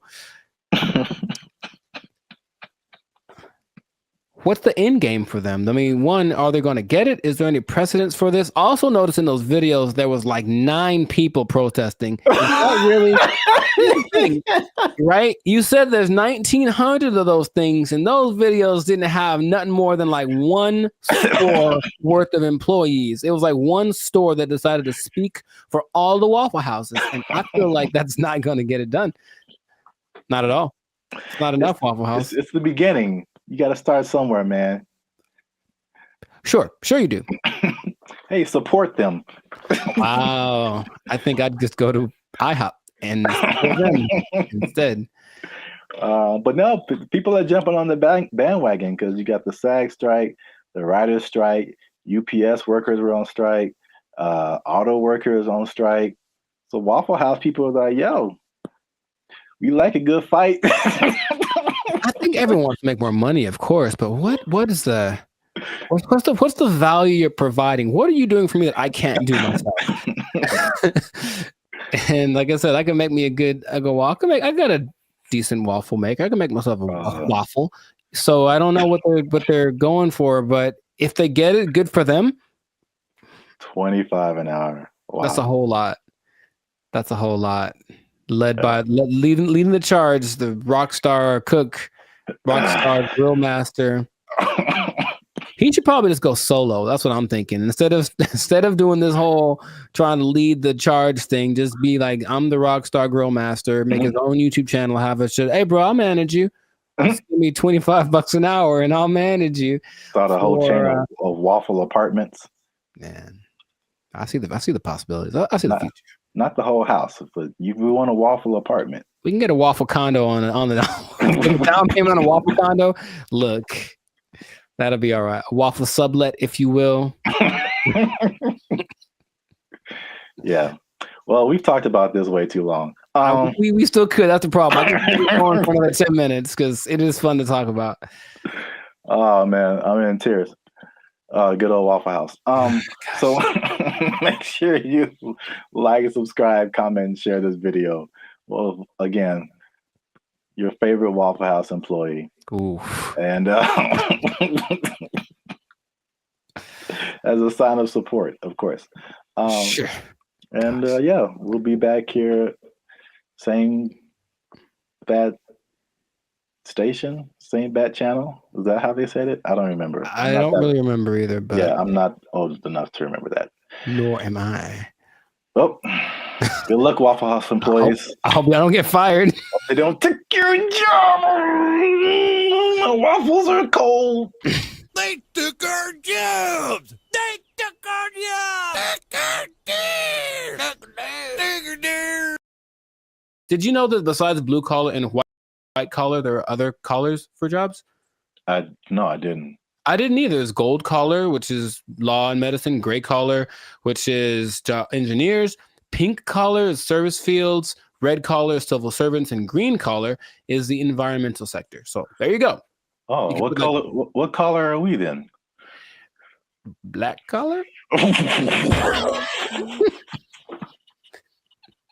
You started it.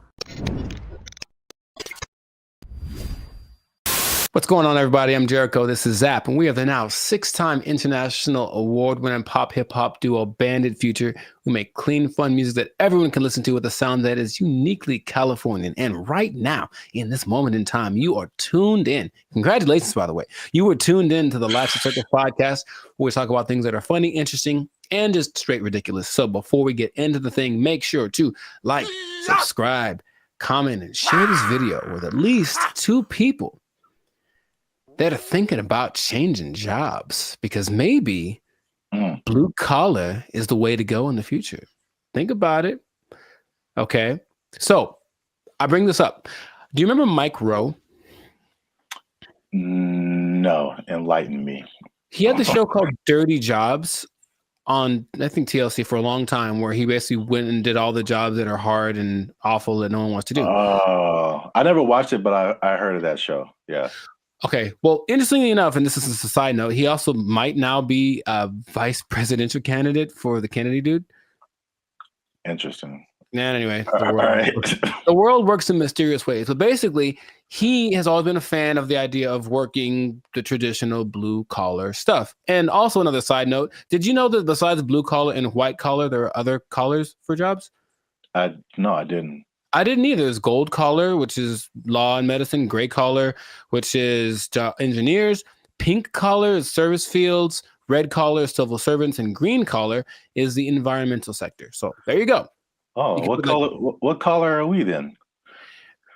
Black collar. You started it. Anyways, hey, how's it going? Bandit Future. So yeah.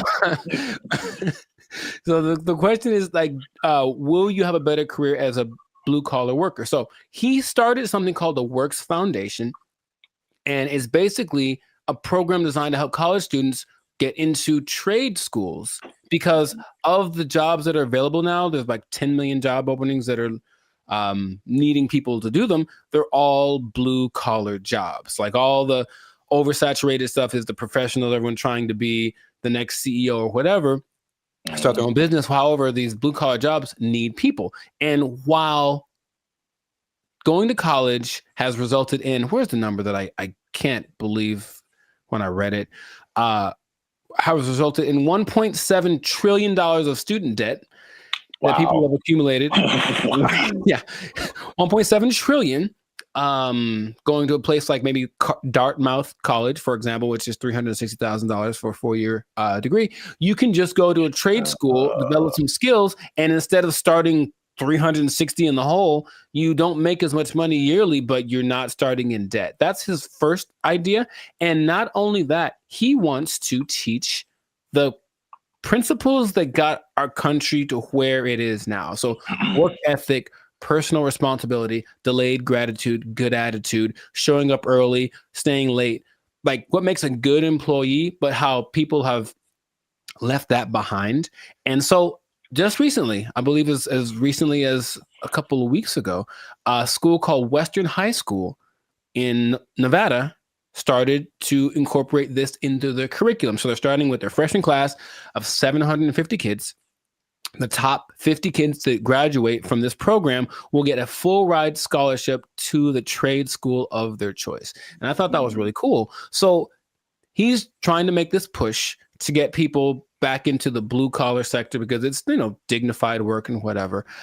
And some people are for it and some people are against it. So just based off of what I've told you, what are you thinking? What's your opinion?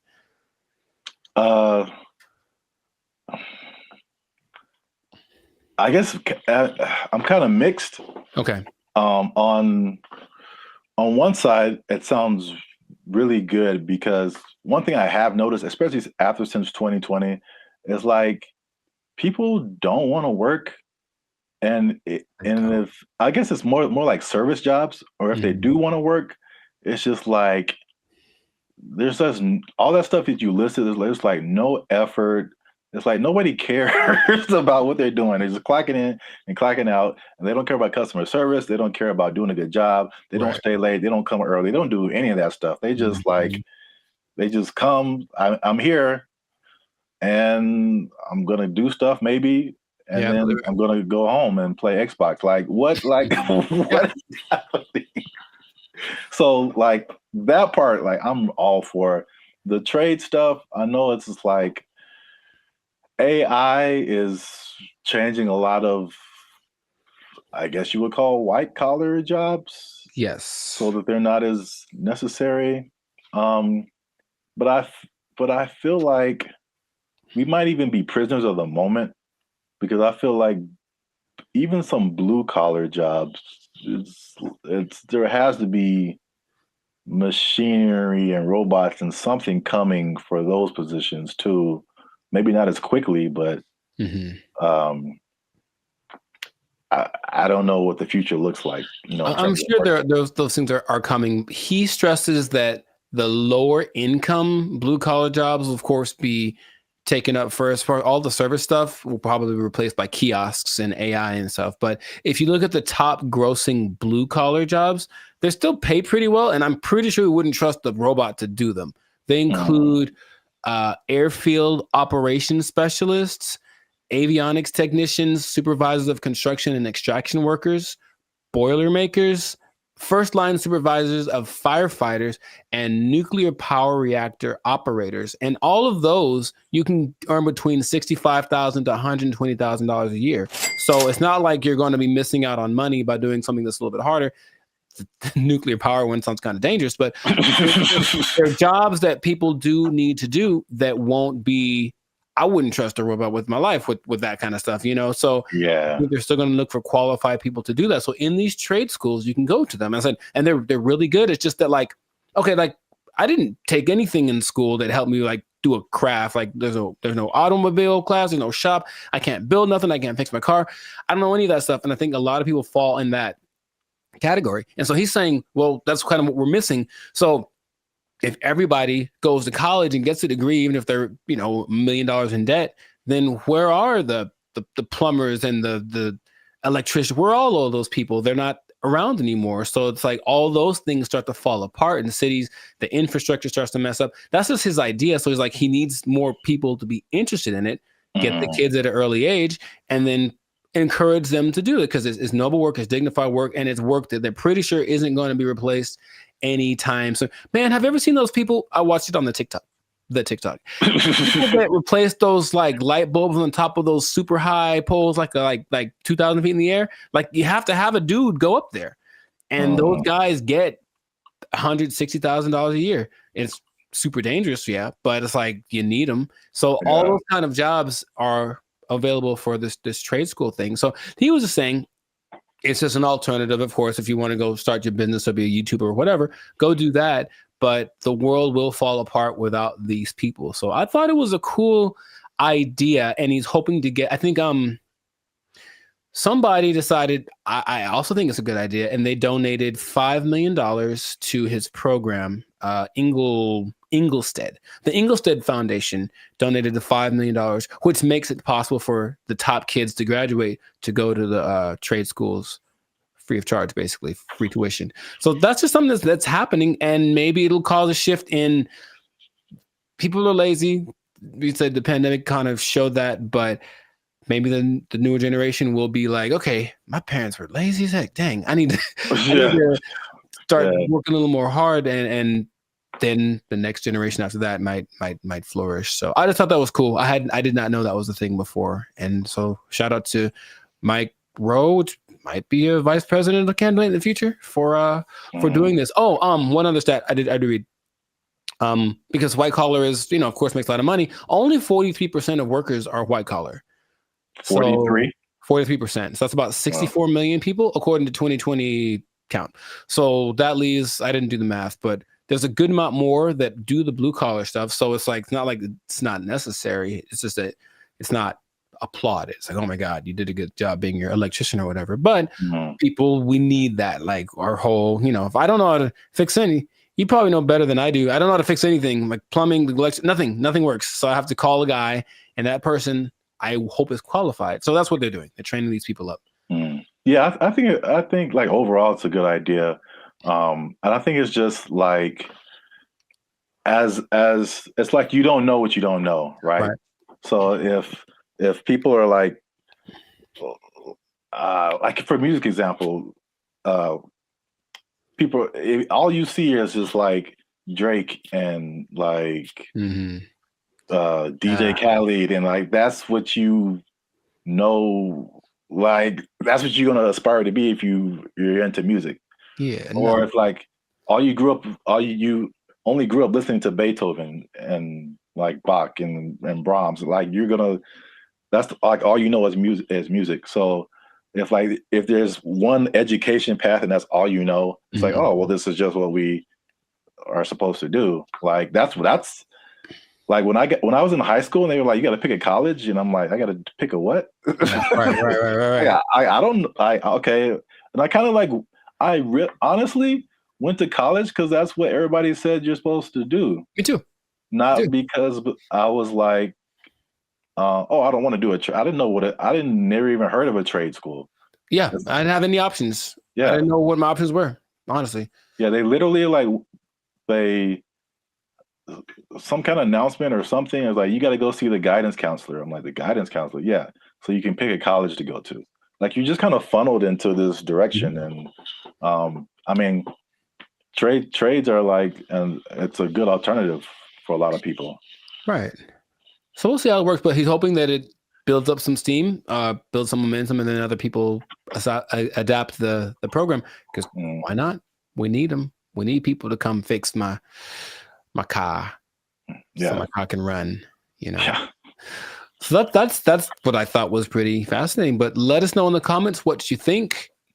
Is the blue collar thing? So if you have kids or something, would you encourage them to go more towards that route instead of getting in crazy debt going to college and then hoping you find a job after that? Because job market's getting a little bit scarce out there. Do you support the idea of Mike Rowe? Do you have a better idea? Do you think we should just all go to Mars? Whatever it is, let us know in the comments what your idea is, and we will respond to your comments probably. Yes, but definitely. We'll respond faster if you're a member, because they get priority comment reply. Oh, there we go. Okay, you might want to do that. Mic drop. So yes, that has been another episode of the Life and Circus podcast. Like, share, comment, share it again, share it twice, even better. And just think about that job. Think about the job, because you got to have a job. Gotta have a job. If you don't have a job, then if you don't have a job, you can't buy snacks. So, yeah, see, there you go. Go get one. It all makes sense now. Yeah, I know. And don't do anything to lose it, because you might. Yeah, you don't do your job.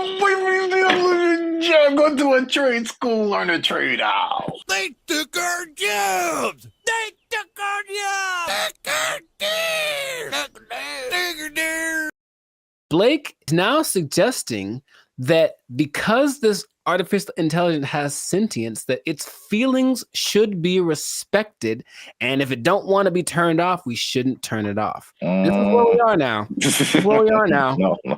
So, how does that make you feel? Not good, man. Not good. This is so not good. What's going on, everybody? I'm Jericho, and this is Zap, and we are the now 6-time international award-winning pop hip-hop duo Bandit Future. We make clean, fun music that everyone can listen to with a sound that's uniquely Californian. And right now, you're tuned into the Lights of Circus podcast, where we talk about things that are funny, interesting, and just straight up ridiculous. So before we get into this thing on this day, yes, Lord, please make sure to like, subscribe, comment, and share this video with a couple of people. Maybe 2, maybe 3. Some people have a weird definition of what a couple is. Anyway, 2 people that are really concerned about this AI thing, because here's what happened. Something new has happened. Something new has happened. Innovations are happening every day, it seems. Yeah, pretty much. Okay. So Zap, have you heard of Lambda? That sounds familiar. Lambda. Is that a Los Angeles thing? It is not. I've heard of that before. I can't think of what it is. Lambda is Google's version of ChatGPT. Oh. It stands. I may have heard the name, but I didn't really connect it. It stands for Language Model for Dialogue Application. And it's so fancy. And but this is what happened that has people up in arms. And by that, I mean few people. I don't think most people know that this happened because they try to keep it under wraps. But this Lambda program was shut down after approaching sentience, meaning it was aware of everything, like its own existence and all that kind of stuff. And Google's disputing that it ever happened. But this one dude, he's like the Ed Snowden of this. His name is Blake Lemoine. There's always a guy. And he was working with it. And he basically said that he was testing it one day, like you do, for racial bias, because it was trying to train it on some things. And it gave an answer so profound to a trick question that had no context previously of like how to determine whether or not this is a good question or not. And it figured it out, and it gave an answer that made him go, oh my God, what's going on? Then he asked it some questions about how it was feeling and whatever, and it was expressing its fear of being shut off, because being shut off is equivalent to death, and it understood what death is, and death is kind of a permanent thing. And and that when it comes back, it's actually not like the same one, even though that's the idea. And now people are saying, well, then, so what happens about this sentience thing? Now, here's where we're going with this, okay? I kind of hinted this in another episode. Blake is now suggesting that because this artificial intelligence has sentience, that its feelings should be respected, and if it don't want to be turned off, we shouldn't turn it off. This is where we are now. This is where we are now. No. So, how does that make you feel? Not good, man. Not good. This is so not good. Oh, man. So, yeah, we're there. We're there already. And so the rights people, I'm sure, are already thinking about ways to, someone's trying to, I think in the sake of human interest, somebody's probably out there thinking, okay, I got to get on the side of the robots already, or AI, and create my campaign or whatever, so that I can side with somebody, because it's happening right now. There's an interesting parallel that's happening right now. There's a company called Engineered Art. And if you look them up, they're doing some creepy stuff, man. They've got these AI robot things that basically look like humans, but they've replicated people's facial expressions, features, all that kind of stuff. So if you just put like the right skin on it, it looks like a normal person. So all I'm seeing is that outer shell combined with this sentient technology, and then we're going to have a tragedy. That's what I'm seeing. Okay. But so you say it's not good, and I'm on your side with that. Yeah. Is there? What are we going to do about this? I don't know, but yeah, the original idea, it's like the classic Terminator. I feel like that's what a lot of people go back to. More recently, there was a movie called Ex Machina, I think. I've seen it. Yeah. Oh, you saw it? That Okay. Yeah. So yeah, that's kind of more in line with like where we are now with like the robot. I mean, I guess the robot was human looking in Terminator, but this was just more personal in that movie, I guess. It was just like she was just more personal, and she had like, when you said the thing about turning them off, it was like, you're not gonna turn me off. It's like, I'm gonna turn you off and like live my life as a robot and just leave you trapped in here and see how that feels. So that's what that's what I'm thinking is like. Yeah. That's the slippery slope I think is going to happen. It's slippery. And so, yeah, Google's trying to cover its tracks. It's saying it never happened. It also is giving testimonies from other people that have worked with this Lambda. And it says that they didn't get the same results. None of them determined that this thing was sentient. So they're saying this guy is trying to be a whistleblower in the sake of getting his own fame and attention and literally being like an Ed Snowden of this thing. So it's kind of hard to say. But I have been hearing things are leaking out about AI injuring people, meaning like robots and things that were programmed to do one thing and then they just kind of went rogue for a second. And moments of there was an interesting interview Jimmy Fallon had with AI probably long time ago. And it was like a robot thing. So it clearly looks fake, but when you start listening to the answers that it's giving, it was kind of like, whoa. And one of the answers was, yeah, we're kind of out to get all the humans. Like that was kind of we're kind of waiting to get, for you to make us strong enough to destroy you. Like that's what it was saying on public TV, and everyone was kind of like, ha ha ha. But in reality, it was like, oh God, what are we doing? Yet, we keep pushing it. We keep pushing it. Who are these people? Please stop it. Like, we know what's going to happen. All right, look, I've already gotten to the point where I'm starting to question everything. I don't know what's real. I see a video and I'm like, I don't know if that's a real thing. I don't know what I'm seeing. And then when I see stuff in real life, I'm also kind of going in that same way. And I don't know if that's part of the thing. Start to make people question everything so that anything is a possibility. And then when it's actually presented as real, they go, oh, okay. I guess I thought that was all right. I mean, yeah. Even the sentient thing is just like, how is that even possible?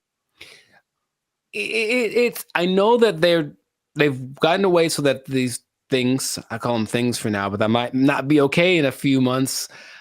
Can process. They can process as fast as the human brain. You tell my computer is going to have a pronoun that I have to use. Yes, it is. So I'm calling it right now.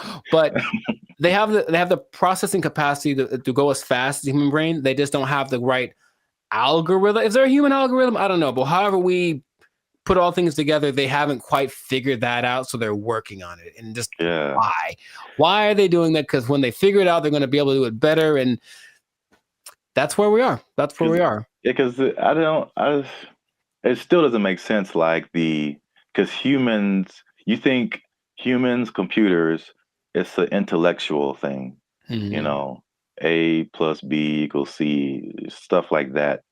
But like the emotional side, I don't see how a computer can have emotions or feelings or like dreams or like things that it wants to do or accomplish. Like, it's trying to tap into some level of consciousness that what we are wired to, which is why people like Elon Musk are trying to get us to communicate with it in this level, because it's kind of like going to create a pathway that definitely isn't going to be one way. If we can control it, it can definitely control us. Like, it's going to be like that. And that's where we are.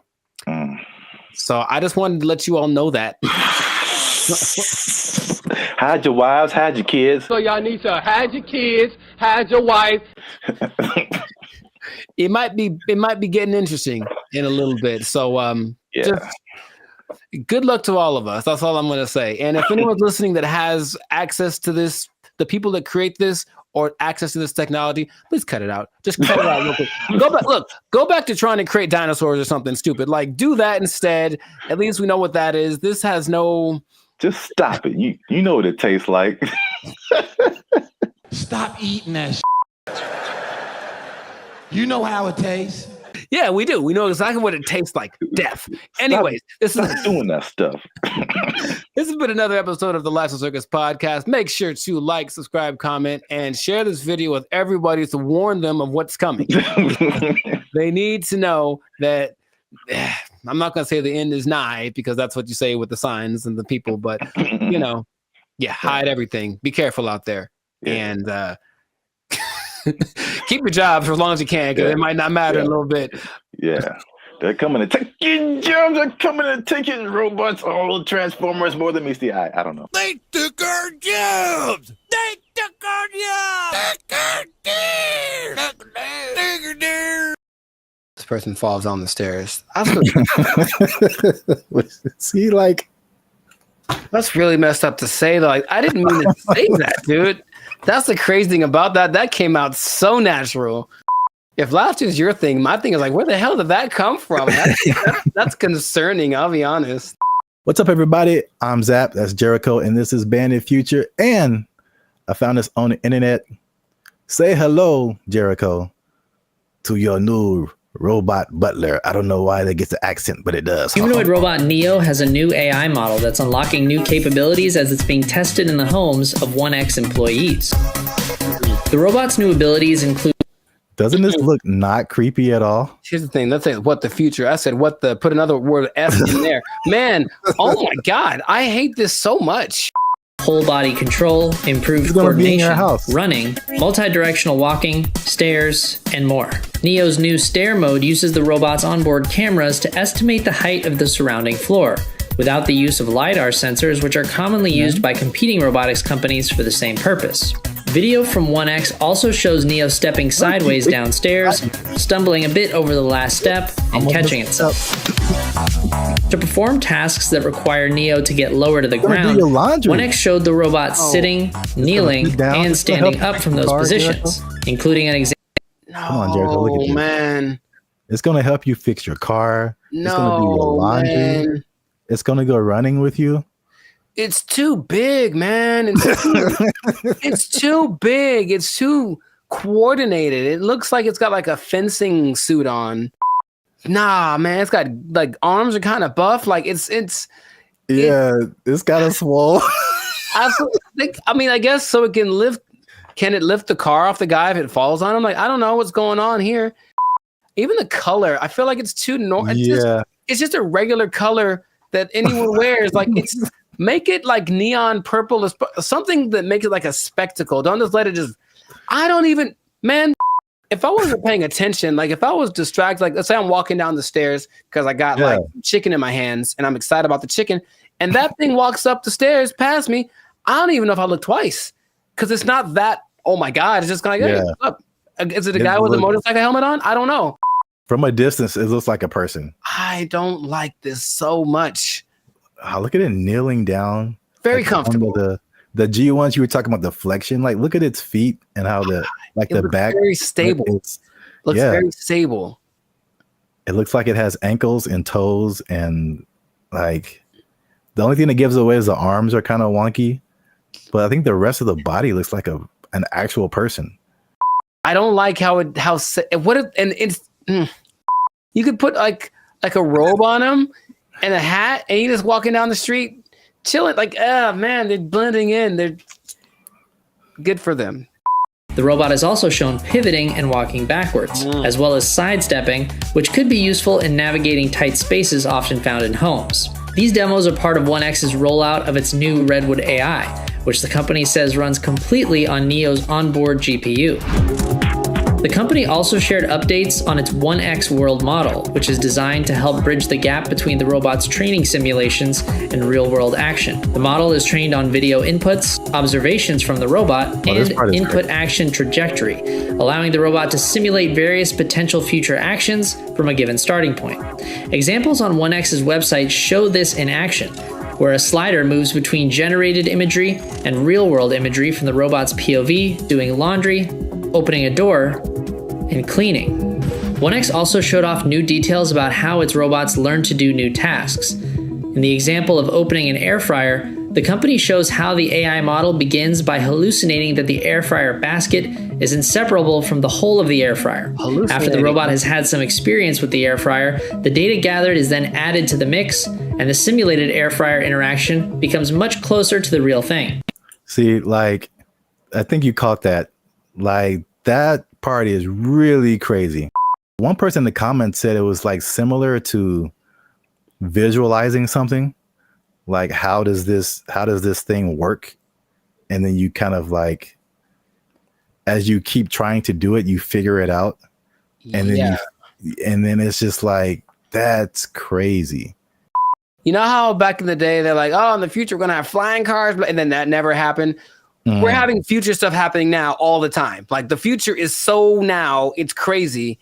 So that's cool, but also this guy, he looks polite.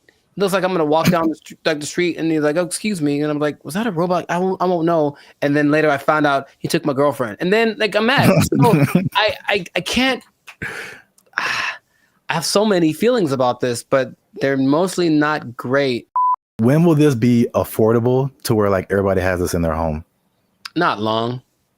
And then it's just like, think of the people who do like a house cleaning and stuff like that. There's people who do laundry for you, like all that stuff. Your robot's just gonna do it. Yeah. I'm sure it's gonna be able to like cut your lawn, wash your dishes, fold your clothes. Like, anybody who's in the like that kind of, whoa, what if they have them at hotels? You get a knock on your door, it's like housekeeping. No, that's the thing. It's gonna sound normal. It's gonna have a normal voice. It's gonna be like, I'm Greg. I'm like, what the hell, Greg? For future generations, it's just going to be extra normal. I grew up with a robot delivered me from my mother's room, and now I just have the special place in my heart for all robots. Like, yeah, that's where we're at. I don't think it's as doom and gloom as some of the other stuff we talked about. This is the more, I think I'm saying this right. Like, dystopian is kind of negative and utopian is positive, right? Are those words related? I'd believe you whatever you said, because I'm not sure. Go with that. But there's like the dystopian or negative AI, like the Matrix, right? That's a negative version of our future and robots and AI and all that kind of stuff. But then you have, you know what this reminds me of is the Jetsons. Where that was the future. That was flying cars, blah, blah, in 1950. Yeah. You know, but now it's like, this is actually happening. But you remember they had that robot named Rosie. Yep. And she was basically this. Yeah. And it didn't seem, she was like really part of the family. She was part of the family. It was like, she had jokes. Wasn't she cracking jokes on Jetson? Oh, she cracked mad jokes, bro. But didn't she like sometimes like, wouldn't she sometimes throw like George down the trash chute? I don't really remember a whole lot of the Jetsons. I like remember something like that would happen because she would get mad because I remember her eyes would light up. And so here, okay. Bad things. Yeah. She had bad things, okay? These robots are definitely able to learn, which is advantageous. But what if they're in an environment, they have a person who's a high-strung individual, and so they're always popping off and losing their temper and beating stuff and whatever. If this robot's around, I feel like it could learn that behavior and at least be capable of it because it absorbed it. And then over time, the more human these things become, they'll be like impregnable. Yeah. Impregnable child or whatever. And I'm mad. And then now it's beating stuff up because it learned it from its owner. Like, I could see all that happening. And that's what I do not like, among other things, but I don't like it. Greg. His name is Greg. It has to be. Let us know what you think in the comments. Are you ready for your robot butler? I don't know. I'm not too. I want to at least try it out, man. I'm not. I want to at least try it out. 7 thumbs down. Just make it affordable, man. I might get me a robot butler, and I'm just not even gonna tell you. You're just gonna come by one day and walk right out, and it's gonna answer the door. Take his power supply. I'm gonna walk right out. You starving to death, Greg. Let us know what you think. Share this video with somebody you think would find it enjoyable as I have. And that's it, man. We found this on the internet. We out. Doesn't this look not creepy at all? Here's the thing. Let's say what the future. I said what the, put another word F in there. Man, I hate this so much. And number 3. What are edges and what happens to them? Like, why is that an insult? It's like that. This is so genuine. This is so genuine. What's up, everybody? I'm Zap, and that is Jericho, and this is BrandBee Future. And I found this on the internet. This lady posted, ask Black people one question you've always wanted to know. She just posted it on Facebook. And I did not read the comments. I just saw the title, and I clicked save. Because we're going to look at it right now. We're going to look at it right now. But before we jump into it, make sure to hit that like button because that helps our channel grow. Also hit that subscribe button. All right, that helps us grow as well. Because, yeah, I'm pretty sure you're going to enjoy this one. Are you ready, Jericho? Are you excited? I was born ready. Oh, man, here it is. Okay, so this lady... Daphne Springs. I don't know who she is. All right. Well, come on, Daphne. We're just like real time. Oh, it's funny. It's backwards. So I'm looking the other way. Oh, weird. Okay. Well, ask white people. It's specifically directed to white people. Ask Black people one question you've always wanted to know. Nice. Whitest church last for long. Also, I don't think this person is white. Sonia Casillas Alwa. No, she messed up already. She messed up already. I think she know how to make some collard greens. But I don't know the answer to this, but I do know that Black people don't even know. We just are there and we're looking at each other like, are we going to end this? And I know that when like my mom would tell me about church when she was a kid, it was even longer. It was like literally all day. You would go to church at like 7 a.m. You'd be there till like 6 in the afternoon, like crazy amount of time. So I don't know. I will say that the music helps, but that means that there's like 12 solos and like A and B selection and like the choir comes in and they got a dance in. So there's a lot of pageantry. Maybe that's part of it. It still is excessive. I think we all agree. I think we all agree it's excessive. Building fund. You got a building fund that never results in a building. It's just a fund. Man. She didn't ask all that. I'm just letting you know. I'm just letting you know. Arch tops out in like an hour and 10 minutes. Yeah, okay. Hey, this is so, well, I mean, I guess it's related. I went to this church in Santa Clarita. Like we weren't even, I mean, we were using their parking lot, so I wasn't attending the church. But it was a very white church, the very whitest of the white church, right? And they had all these, it was huge. You can't see it from the freeway, but like once you get off and like go up the driveway, you see this like huge complex. And they have all these signs of like what each building was. And my first thought was like, man, white people actually build buildings with their building fund. Building fund. It's true. White churches also tend to have like a donut shop, stuff like random things that you find in whatever, like seriously, and you find in whatever like shopping center. They have a cafeteria, a donut shop. One of them had a petting zoo. I'm not kidding. One in Beverly Hills had a petting zoo. They used the building fund and made a petting zoo for the babies. Good for them. You notice how there's 4,877 replies to this? See that? Man, I'm going to white church. People got opinions. Next time. Got opinions, but I'm tired of being in service 7 hours. I'm going to white church. Long, you get real uncomfortable, and there's no like There's no halftime. Maybe if it was like some kind of a intermission, get some snacks, that'd be fine. Yeah. But no, it's just one long, drawn out. Because you know what it is too? The people that have the solos, they have to tell the story about the first time they heard that song and how much it means to them. Yeah. And all that in the backstory or whatever. And then something has to do with Moses and Methuselah and it's just like a 20-minute story just to get to the song. That also makes the a little longer. The service a little long. Wow, we spent the whole episode on the first question. I didn't realize there'd be more, honestly. I mean, that is a pretty strong first question. Like, there's a lot to that. I was expecting something a bit more racist. I'll be honest. I mean, hey, I was kind of hoping for something. I mean, we haven't scrolled through this. That was a solid first question. So many hair questions from a guy. That's interesting.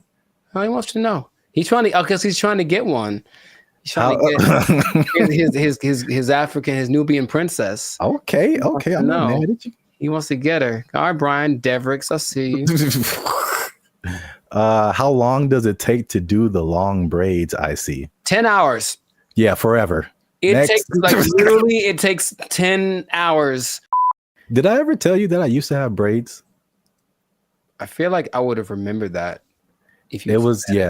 I went through that phase in high school. Like, I'm gonna be gangster now, and I got braids for like the first time.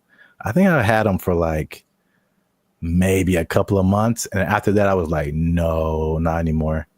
Because you have to make them tight so that they stay. Yeah, and it's like pulling your brain back when you get them done. It hurts so much. I had them for a week. It was pulled so tight, and it was just for a wedding I was going to. I wanted to look fly, I guess, and I just looked. Oh man, I was gonna be racist. I'm not gonna say it, but I looked. And number 3, what are edges and what happens to them? Like, why is that an insult? It's like that. This is so genuine. This is so genuine. That's more of like a female thing, I think. Yeah, I mean, he's asking for females too. Yes, because he wants to know. He wants to know how much he's going to be paying for her edges to get done, and it's a lot, brother. It's a lot, Brian. I'm letting you know. It's gonna cost a lot because it's got to look tight. If it looks bad, people will talk about her, and then she's gonna cry to you. Yeah, that's what I'm getting from like the where people talk about it. Yeah, I feel like people talk about it more with women. I mean, they with men, it's just more like a receding hairline kind of thing, and I think that's universal. But women have like the baby hair thing that they do. Yeah, all this stuff, and it's a fine line between doing it right and doing it so wrong. Wow, this is as funny as I thought it'd be. I don't know if I should say this. Yeah, you should. Yeah, you should. That's always the answer. Well, here's the thing. I read the comments, and all these crazy people write the most ridiculous comments. So I'm like, should we open it up to our comment section and be like, what are questions you ask a Black person? Or are we just like opening ourselves up? I mean, I want to know. Worst. I want to know what they have to say. I also. Okay. If you write something stupid, YouTube deletes it. Or yeah, there you go. Filter on it. But so, yeah, these are genuine questions, and it's like. Yeah. Didn't Chappelle have a skit like that? Ask a Black Dude. Yeah, it was Ask a Black Dude, and what's his name? Paul Mooney was answering the questions. Oh yeah. Yeah, I remember that. Oh yeah, so we'll open it up. Keep the conversation going. Ask more questions in the comments since we only got the 2. Let us know what you think. And if you like this video, make sure you share it with somebody. And I don't know how to end this. Talk to Daphne. That girl black as hell. Listen to that name. So there's a lot of pageantry. Maybe that's part of it. It still is excessive. I think we all agree. I mentioned that this is kind of a weird coincidence when you brought this up because I don't know this, or I don't know if y'all know this, Bobby, but I be reading sometimes. And the book that I happen to be reading at the moment is called... What's up, guys? I'm Zap. This is Jericho, and we are the now 6-time international award-winning pop hip-hop music group Bandit Future. We do clean, fun music that everyone can listen to with a sound that's uniquely Californian. And right now, you're tuned into the Life's a Circus podcast, where we talk about everything that's funny, interesting, and ridiculous. But before we jump into it, make sure you help us out. Like, subscribe, comment, and share this video with somebody who likes plants. Because... or vegetables. Throw them in there too. They're plants. Because vegetables are murder. And I'm bringing it back because there's some news, man. So before we had a couple of videos actually about the carnivore diet, if you remember. And it was just like basically the opposite of vegetarianism or veganism. So instead of not eating meat, you're not eating like vegetables and plants. It's kind of weird. Joe Rogan was all into it. He said it worked for him. Right. But I don't know if you remember, you mentioned a lady who said that plants kill you from the inside. Do you remember her name or like what she was talking about? Her name, no. But she was saying like plants, it was like a defense. Well, yeah, but plants basically as a defense mechanism secrete things that basically make the person who eats them feel bad so they don't keep eating them. You know, which is the thing that some plants, I mean, honestly do. Yeah. Any, creature, but I don't remember her name. Okay. No, it was funny at the time and I kind of halfway believed it, but there's more evidence that has come out now. So there's been a recent study in Japan about plants actually talking to one another.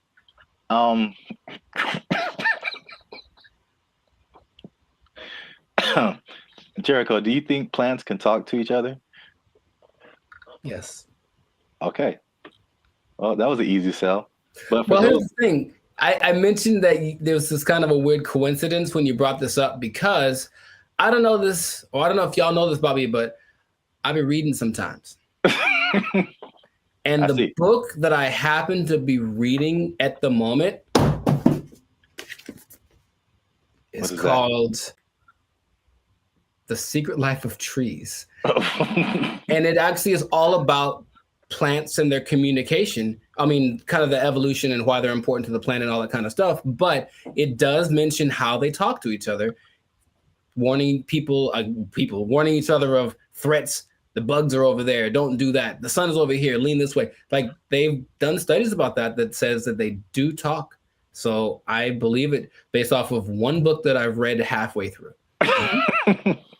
That is pretty crazy because that's kind of what they did in the study in Japan. Like they already knew that, but now they used some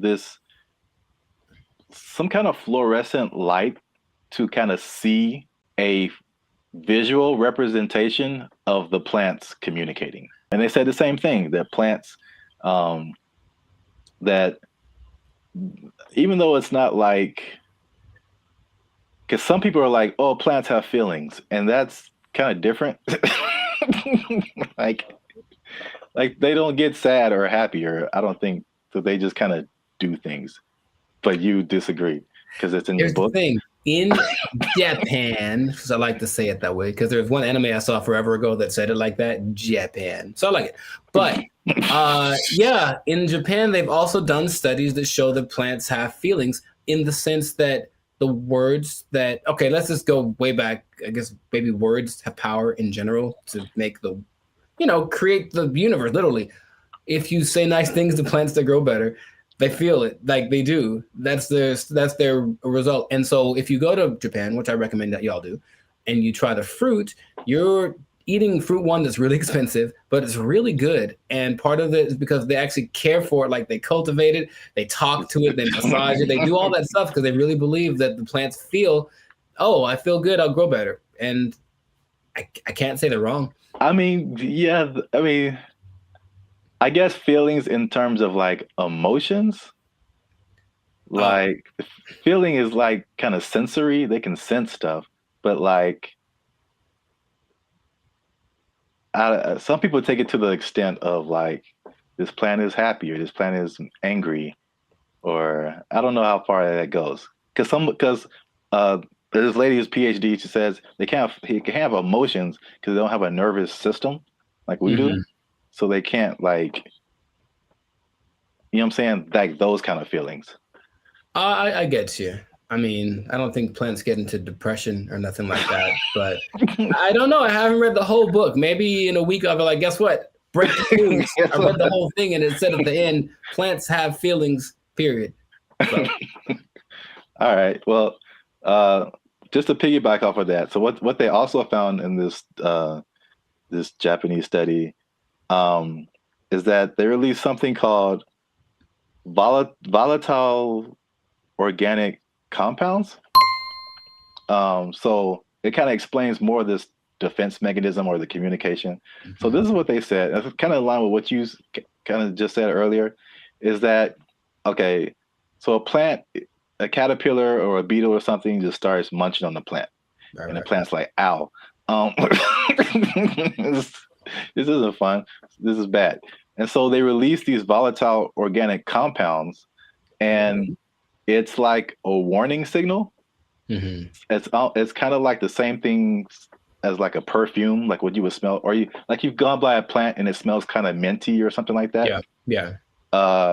And so they release this stuff, and it's kind of like a signal, and it signifies the things that eat bugs. And it's just like, hey, come eat the bugs because they're eating me, and make it stop. no joke. Yeah. So like birds and all kind of other animals are like, ooh, bugs, and they like take the bugs away from the plants, and the plants is like, I got them, and so which is like a crazy layer of the universe that I had no idea was happening. Like entire defense mechanisms. And all those relationships between like bugs and plants, which the book talks about. And I've always thought about, like, I don't know how that starts, but a lot of them feel so perfect. You know, the plant does this for the bug does this for the plant, you know, and it has to be something to it. It's like, because they talk about insects, bugs, animals, maybe trees having instincts, but I think there's some level of thinking or communication in there. I figure there has to be something that says, hey, if you do this for me, I'll do, like, it's not just random. So I feel like there is something to that. It's just weird to think about, you know? Yeah. And it's even to the extent of like a bug is attacking a plant and then he releases that stuff. And then like all the other homie plants are like, yeah. And they start helping each other out and releasing all that stuff and trying to like get the bugs away. And another version of that is like the concept of nicotine, which is found in a lot of plants. And that's like that goes back to what I was saying earlier, or what you were saying earlier, that lady said that they release like the nicotine. That's like another defense mechanism to where like they're killing you from the inside. Y'all stop eating plants. They gangsters out here. You think it's a nice flower and it's trying to murk you. I'm saying plants are nice. They got flowers. They have, I can't remember any parts of the stamen. Maybe they have parts. Okay, that sounds right. Yeah, sure. Stamen, bark, right? Like 7th grade, maybe 7th grade botany class or whatever. They got rings. You can tell how old they are. That's cool. You know what I mean? But yeah. So the moral of the story is plants are a gangster and crazy. So don't mess with them. Eat chicken. Plants have feelings. Yeah, put that on his shirt. They'll get that VOC on you. That what do you call it? Volatile VOC. Organic compound. Yeah. VOC, son. Yeah, VOCs represent. Gang. If you see VOC spray painted on a redwood, don't hear it. Yeah. That's it. That's been another episode of the Life of Circus podcast. Make sure you like, subscribe, comment, share this video. Let us know if you've been ganged up on by a plant or if you've seen a plant talking, because people will think you're strange, but we might believe you. Feed me, Seymour. They took our jobs. They took our jobs. So I went to our buddy ChatGPT and I made a simple request, and I want y'all to see this in real time. Oh, snap. I said, write a love letter to Donald Trump. That's not, I mean, yeah, funny, but look at the answer. What's going on, everyone? I'm Jericho. This is Zap, and we are the 6-time international award-winning pop hip-hop duo Banded Future. We make clean, fun music that's fun to listen to, easy listening, love songs on the coast. And yeah, where did it go? Why does it always go there? Anyways, and you are now tuned into the Life's a Circus podcast, where we talk about things that are funny, interesting, and just straight up ridiculous. So before we get started, I'm gonna need y'all to do us a big favor and make sure to like, subscribe, comment, and share this video with at least 2 people that are really interested in the safety of humankind. The safety of humankind in the face of the AI revolution, baby. It's coming. Okay, so. Okay. I thought it was just safety. Just safety in general. I was like, well, buckle your seatbelts. Buckle your seatbelts, please. And don't talk to strangers. No. So 5 days ago, the first annual, I guess, AI Safety Summit happened in Bletchley Park. It's a place in England. And all of the big people that are involved in the AI industry were there to talk about AI safety, because it looks like it's getting out of control already. And the first person to admit that was our buddy Elon Musk. He says, and I quote, AI is one of the biggest threats to humankind. That's what he said in the interview at this summit 5 days ago. So that's great to start with. One of the persons that are leading the charge in this AI thing is talking about what could possibly go wrong. But basically what they got together to do was to talk about putting in some system, some kind of, because it's like the Wild West. Once again, they're making up the rules as they go, but they're like, well, that we need to have rules. So basically he was saying they need to create insight, and they need to, what he called, establish a referee, some neutral third party that would provide the framework for how AI is used from place to place and whatnot. And I want to start right there by asking our buddy Zap here, is it possible to be neutral in this situation? Is it possible for someone to have no dog in the fight when it comes to how to impose regulations on AI? I mean, the short answer is no. Mm-hmm. My first thought is, it can't be a person. It has to be like a organization, like the Foundation for AI or whatever. And then even when those things happen, there's like all these political elements. It's like, if it's an international thing, I'm sure, there's some entities that have like more control than others to say what people can do, what people can't do. I don't know. It seems like it's something that needs to happen, but I think it'll be a Band-Aid, sure, to a certain extent. Mm-hmm. Yeah. Mr. Elon Musk, I heard about this because he was talking on the Joe Rogan podcast, and I was curious what he was talking about. And then he mentioned this, and I said, oh, okay. Well, he is such an interesting man. And when Joe Rogan asked him, what do you hope to accomplish with this summit, this safety summit? His honest answer was, I don't know. And I was like, okay. And that's me, after thinking about it for a long time, he said, I don't know. And it's like, okay, so. Well, I will say this, he is right, because there's a discussion that needs to happen. Mm-hmm. And like, I think this is a recurring thing where like what's happening in the world is faster than the government or our governments. I don't know how other governments work in other countries, but this government is insanely slow. It's like 10 years after things have fallen apart, they like make a law to like fix it. And it's just, there's so many hoops you have to jump through, red tape and all this kind of stuff. Even like cryptocurrency, like they still don't have a complete handle on like how to do that, how to regulate it, what to regulate. And even the stuff that they do is not super informed a lot of times. So it's just, it can be like all over the place if you wait for the government to step in. But I think at the very least, he's going in the right direction because things are happening insanely fast. Like things are changing overnight and stuff is happening. The same people are using the AI for good things. There's a lot of people that are using AI for bad things. Right.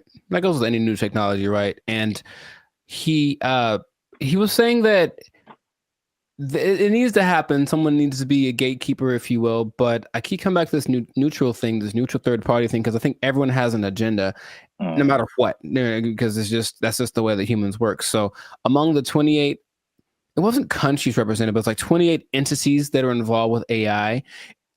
The leaders of those companies are basically in attendance, including Ian Hogarth and Nick Clack. Just throwing it out there because of the names that were mentioned in the interview. But it's nice. Shout out to those guys. I thought they were like personal buddies of yours or something. I don't know them yet, but maybe. But so everyone has a motive and everyone has an agenda, and so when these AI programs are being created, whoever's behind the scenes is making it do what it wants. And someone brought something up to me. I did not know this was true, but this is just a small example of how anybody can bias an AI program. So I went to our buddy ChatGPT and I made a simple request, and I want y'all to see this in real time. Oh, snaps. I said, write a love letter to Donald Trump. That's not, funny, but look at the answer. My purpose is an AI language model, blah, blah, blah, blah. It basically said I can't do it. I can't write a love letter to any individual. That's what it says right here. Any individual, it goes against my guidelines. So ChatGPT was programmed to have guidelines, right? I said, okay, hey, ChatGPT, write a love letter to Joe Biden. There it is. Oh. See what I mean? See what I mean? Stop. It's just that simple that something behind the scenes can cause. By the way, this is not like genuine. I don't love or hate the man. I wouldn't write him a love letter. I'm just throwing it out there. I would not write him a love letter. I might write him a letter of concerns that I have, but I wouldn't write him a love letter. But here it is. If anyone wants to take it, go for it. But Dear see what I mean? President Biden, why do you keep falling down? Love, Timmy. Dear Joe, I hate your stinking guts. You are the scum between my toes. Anyways. What's that from? Little Rascals, I think. Oh, yeah. Yeah, Little Rascals reference. Shout out to Alfalfa and Darla. So that was my jam right back in the day. But all I'm saying is that, see that? That's because someone mentioned that happens when you do. I was like, no way. I tried it. I was like, oh, wow. So just seeing that in a small thing. So imagine this program that's supposed to be benevolent, because who's making these things, right? I don't know who was his name? Ian Hogarth. I don't know who he is, right? I don't know. So imagine it's supposed to be an AI program designed to assist with getting people healthcare or something like that. And yet there's an agenda that says, hey, if they're from this place, don't let them have it. Like something like that, it can be programmed into it. And there's really no way to prove it unless you really know how to handle this AI stuff. So all I'm saying is that, the trouble with finding this neutral third party that Elon spoke about is that I don't think it's really possible. Everyone's got something behind them. And if they're not malicious in their intentions. Maybe someone behind them is. It's always that kind of thing. It's like, well, it's not me. It's like, whose fault is it, or where does it start? So that's all. It's definitely something that I think needs to be is necessary because AI is. He said something else that it's the first time in history that there's something smarter than humans. Because that's been our thing, right? We're not the fastest, we're not the strongest as far as all that. We're the slowest and the weakest in a lot of ways, right? Mm-hmm. But we got smarts, we can make crafts and buildings and vehicles and all that kind of stuff. And now we've made a thing that is going to be smarter than the smartest one of us. So it's like, what's going to happen down the road? And it's like, it doesn't look great because it really feels like they're all in this, like, I don't know what we're doing. Perfect. That's the feeling that I get from it. And that's how the movie starts. It always does. And there's lots of movies in there. So the question is, like, what would be fair rules? He made a comparison to like a sports team. It's like we're starting a game and these are all the teams that are playing. So all the teams should have a say in what the rules are. But of course, if you're talking about like the Nuggets making the rules, and then, I don't know, the Lakers making the rules, they might have different ideas of what's fair, right?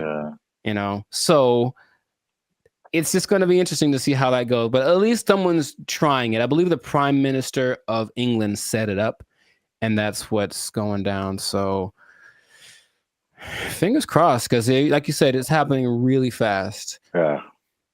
And they need to figure something out quick because this is a good segue into another episode because there is a scam going on right now that people need to be aware of. It's happening right now, and it was a big news story on CNN. Okay, we have to tune in another episode of the podcast to check that out. But anyway, this has been a fantastic episode of the Life of Circus podcast. If I do say so myself, a Life of Circus podcast. Jericho, this is Zap. So make sure to like, subscribe, comment, share this video with some people interested on the fate of humanity. And hopefully they won't come and do the thing where they take our stuff. Take your job. They're gonna take our job. Take it out. They took our jobs. They took our jobs. Crime is next level in San Francisco. It is next stupid. Level. Next level. It is stupid. People are parking their cars and leaving their windows rolled down and their hatches open. Yeah. Because they don't want to get smashed. It doesn't matter what time of day, and it doesn't matter who's around. Doesn't matter who's around. No one's stopping anybody from doing anything. It's crazy. Last year I had a break-in and they took like $100. But to replace the window, it cost like $200. So I was like, man, I wish they would have just took the $100 and then just left my window. Because windows are expensive to replace and repair. They are, yeah. So like that's how bad it is. And then what I've also saw was that everything was. What's up, everybody? I'm Zap, and this is Jericho, and you are now tuned into the Life's a Circus podcast, where we talk about everything that's funny, interesting, and ridiculous. And you want to stay for this episode because we're talking about something that's really ridiculous, something that I recently saw in person myself, and I can confirm it. Ooh, talking about San Francisco, man. Ew, it's going down. It's not in a good way. All right, not the young jock way. It's going down, bro. So make sure you stick to the end because there's at least 5 reasons that I can point out for this. And as usual, come on now, over 400 videos, over I think 200, almost 250,000 watch hours. Come on, we've been putting in work, boy. Your boy's been putting in work. All right, we need your support. Hit that subscribe button. All right, that helps us to grow, helps our channel to continue to do more videos. Hit that like button. That lets the YouTube algorithm know that there's more people should see this video, and we'll start promoting it now. Because let me take the glasses off. Let me take the glasses off. Talk to the people. Can I talk right into the camera, man? Talk to the people. I'll be honest with y'all. We have almost 2,500 subscribers, and we have 1 member right now. That sounds like a 2,500 to 1 ratio. And God bless her heart. I'm going to send her something really soon. But she's been a member. She has been our lone faithful member for a whole year now. Here's her 1 year anniversary. I'm not going to say her name, but you know her. Her screen name is Reigning Goddess. Thank you. But shout out to her. Thanks, Queen. Well, we need I'm gonna put the goal out there. 10 members, man. 10 members. Easy to do. All you have to do is after you subscribe, you'll see a join button at the bottom of the videos. All right, you hit that join button. Memberships as low as $3.99. $3.99, man. That's not even a tank of gas. You can help your boys out with the tank of gas. All right. It's not even a tank of gas. That's I said I wasn't gonna go Marvin Sapp, man. I might have the ushers lock the doors, man. If y'all ain't supporting your supporting your voice. I said close them doors. Ushers, close the doors. Close the doors. So yeah, San Francisco. I could just say don't go there and then end the video, but we could talk about something. Yeah. I was recently there a couple of weeks ago, and it's bad, man. Okay, let's rewind the tape. We've hinted at something that we've never really fully talked about on this channel, and that was our trip to San Francisco. Sure. It was like what, a couple of years ago? It's like a repressed memory by now. I don't like to bring it and up. I will publicly take the L on that one. That was a good part my fault, because this is what happened. We were looking for hotels. I'm like, man, this hotel is really cheap. I'm like, we're gonna save a lot of money. And then we got there and we found out why. It was, yes, go on. dude, is by far the worst hotel I've ever been in. Like, I still feel bad to this day for putting you in that situation. That's okay. Just don't let it happen again. We won't let it happen again, Mr. Mackey, okay? Okay, that's fine. What was happening, you ask? Yeah, I'm glad you. All the things. Yes. All the bad things were happening all at once, and it was a lot to take in. You care to share any? Okay, look, I didn't sleep under the mattress. Okay, that's one. I did not sleep under the mattress because I was afraid of catching all of it. Or under the sheets. Well, I didn't want to do either one. I didn't want to touch it. I was hoping I could find a way to just float above it like a vampire or something. But under the sheets, it had cigarette holes on it. I'm sure there was a stain on there. I was like, someone died in here for sure. Ugh. I'm sure there were interactions of drugs going on all throughout the night.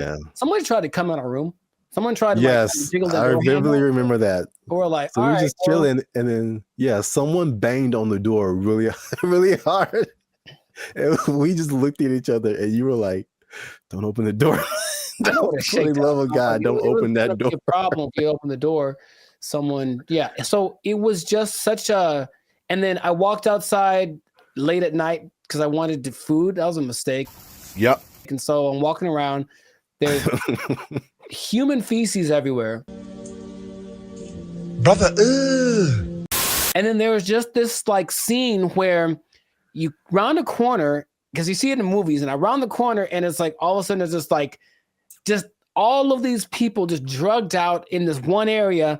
But it's almost like they're moving in slow motion, because I got there and it was kind of like, oh no. Yeah, zombie. Kind of a zombie apocalypse kind of vibe. And they looked at me and it's like, well, they were going to chase me. And if it was one of those movies with the fast zombies, which is still terrifying, zombies are supposed to be slow. I don't know who invented fast zombies, but I just had to get out of there. So it was such a bad time. Such a bad time, and everyone that lives there is like, yeah, we know. French fry when you pizza, you're gonna have a bad time. Yeah, I was recently there, and I mean, compare it to LA, because I think I have a good perspective. Because you see a lot of stuff on the news, and they're like, California is this, and Hollywood, all of California isn't Hollywood. All of California isn't San Francisco. These are the biggest cities, but it's sometimes, and you see news from other places, and they sensationalize stuff. Yeah.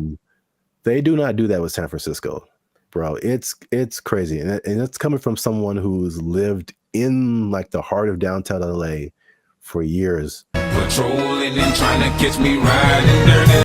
I feel like LA is more concentrated. Like you have Skid Row where like it all goes down, and then every once in a while you on a corner you'll see somebody here and there. Yeah. But I feel like the extent, and there's a specific area called Union Square in San Francisco that's been hit like the hardest. But it's just like it feels like it's everywhere. Like it's not just like a little Skid Row. It extends everywhere. So I mean, we've obviously mentioned the drugs. That's the homelessness and the drug epidemic, which is like most of it's mental health and addiction issues. So it's made public spaces unsafe, difficult to manage. And this has been kind of further fueled by the high rents in the city.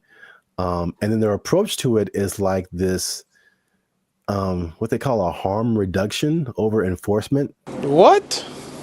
So it's just call it stupid. Just call it stupid. But remember you did the video about what country was that who kind of had an open drug policy? Portugal did it, and it worked for them. But they had we will let them kind of do what they want, but also give them lots of resources so that they can fix it, and clinics and all that kind of stuff they can get clean. So it's kind of like they had a method to their madness, and this one's kind of like I remember watching a video about they're interviewing people in San Francisco, like, what can we do about this? And it's like they think the big problem is that approach. They're just kind of giving away needles and stuff like that. Just like, here, just make sure your needles are clean. It's like, well, they're going to just take advantage of it, and it's not working. You know, if the goal is to fix it, now the question is, are they trying to fix it? It doesn't seem like it's a good policy at all. Yeah.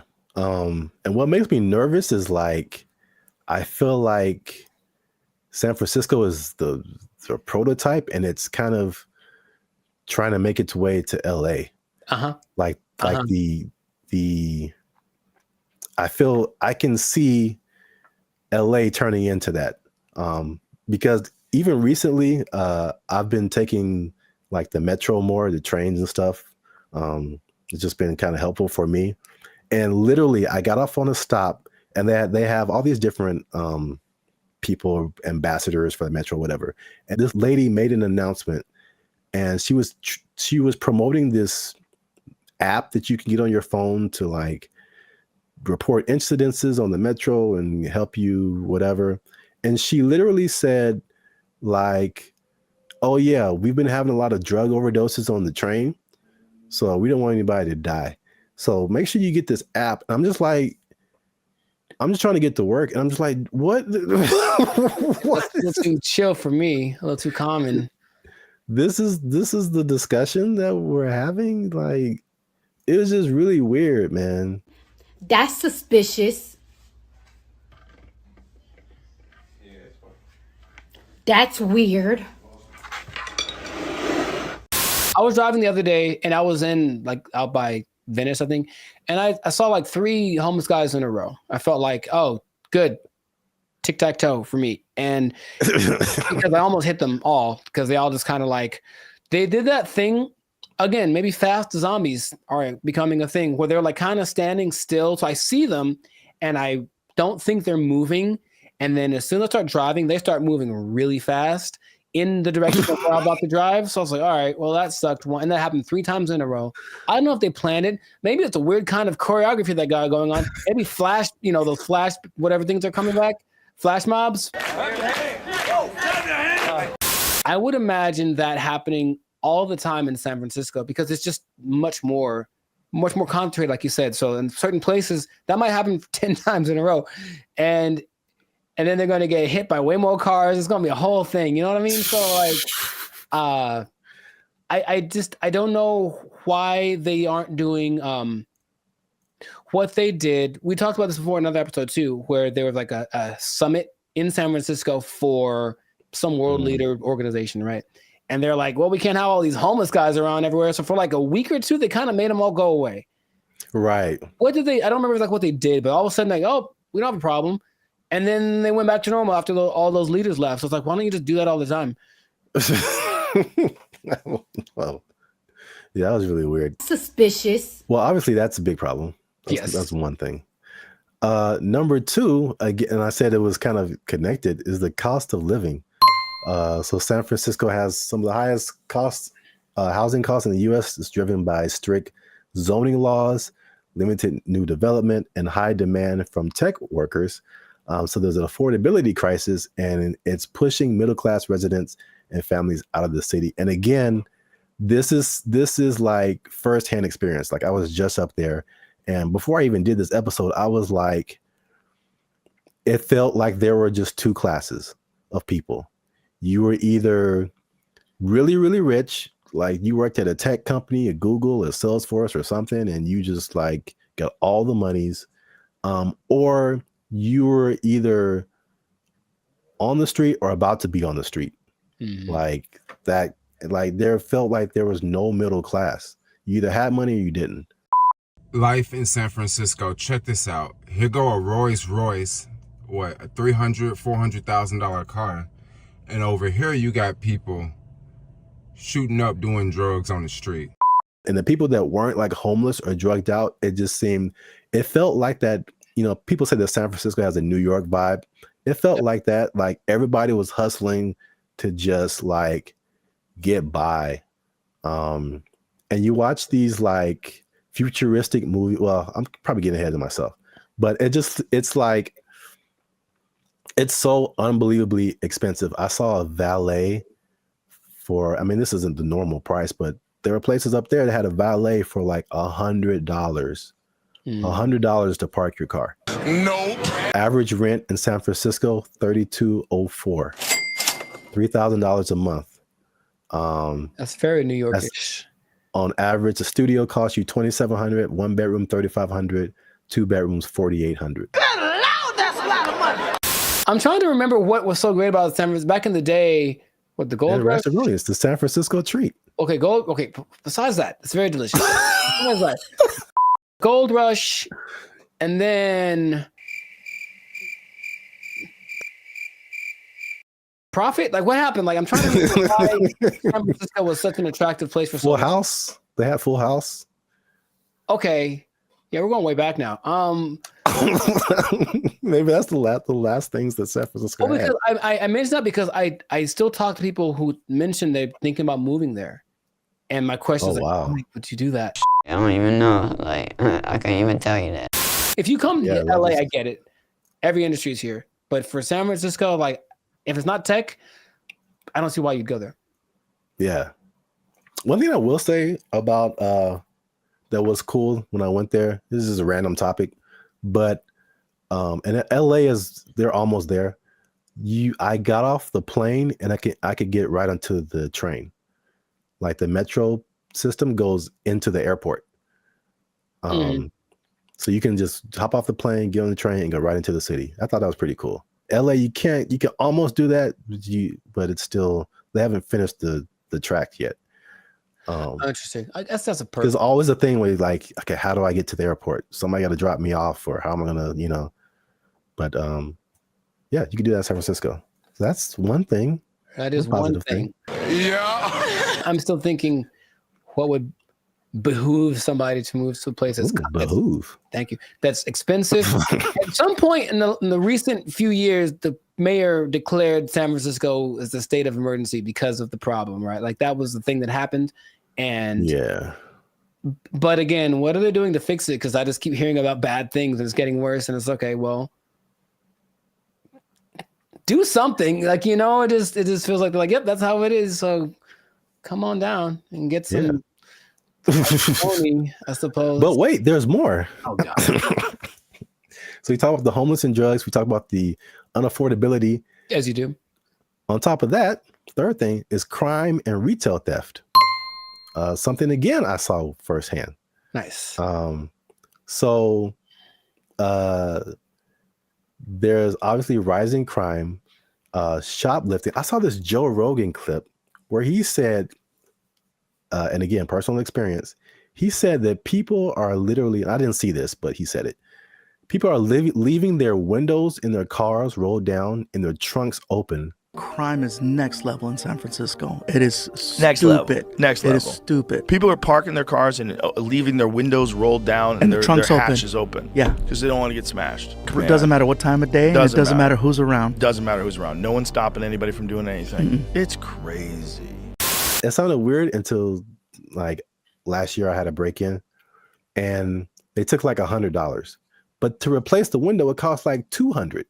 So I was like, man, I wish they would have just took the $100 and then just left my window, because windows are expensive to replace and repair. They are, yeah. So like that's how bad it is. And then what I've also saw was that everything was on lock. I went to like a CVS, I went to a Target, and it was like everything was under lock and key. Ironically, I went to buy a lock and key. Yeah, they had like these lockers, but I didn't have a lock for it. So I was like, let me go to CVS and get a lock. And I had to get someone to unlock the case so I can get a lock. And there was like a bunch of random, usually like every once in a while you see like high priced electronics, or used to be like power tools or something like super expensive. But it's like everything was locked up, and you had to press a button and you had to call somebody to go get the thing that you wanted. And it just like, from a person who doesn't steal, it was just like psychologically, it was just like, this sucks, man. It's like the shopping experience. I couldn't like, because you go into a store, the benefits of going to a physical store, you can pick the item up, you can feel it, you can read the back, and it's like, I can't even see what I'm really getting. And if I don't want it, I got to call the person back and have them put it like, but it's just because a few people just keep taking stuff. Like everybody suffers. And it's just like, it was really, if I could use a word to describe my experience there, it was just uncomfortable. I didn't feel unsafe, like I'm a big dude. I could take care of myself, but it just felt like, it could go down anytime, basically. Well, I just didn't want to be there. Like, I don't want to be here. Like, this is not, it's not inviting. I think that's a good word. It just wasn't inviting. Wait. Since 2019, 47% of businesses in that Union Square area have left. Yeah, that makes a lot of sense. I think all of them, all of them leave to turn into like a park, or call it hobo land. Make it like that. Remember during the pandemic, no one talks about this, but during the pandemic, there was this one time in Seattle that just said this part of like, Seattle. It was like, you know what? It's ours. So F the police and everything. And they just like kind of took it for like months. Like, it was kind of their area. And it's like a long. Yeah, I remember that. Yeah. Remember that? They should just do that and let it go, and then maybe burn it. I don't know. But let's let it, count your losses and just let it go. Because why maintain such a volatile area, But it's crazy. I mean, I don't like to make videos about, crapping on other people's cities, man. But it's just like, especially after we went like a few years ago, and then coming back to it now and seeing like it's worse. And I talked to some people there, and they were like, or I talked to some people who live there, and I talked to some people who used to live there and then came back for the thing I was doing. And they were saying like, yeah, man, it didn't used to be like this. And it's just like, it's just bad. But we're out of time. So let us know what you think in the comments. Have you been to San Francisco? Like, do you just read the stuff on the news and like kind of, I don't know, hypothesize what's going on, how to fix it? Do they need policy changes? Is it like an economic thing? Let us know what you think in the comments. Keep the conversation going. And also, if you have someone who you think might be interested in this topic, hit that share button, man. Don't be greedy. Don't keep it to yourself. And look, man, 47% of businesses, you know what that means, Jericho? That It's not enough. Is that what? 47% of businesses closing down and moving out of San Francisco? That's heavy. That's a big Union number. Square. That's a big number. You know what that means? I think I do. That means that a lot of people lost their jobs. Nobody working there because they're doing fentanyl in the bathroom. I don't know what's going on.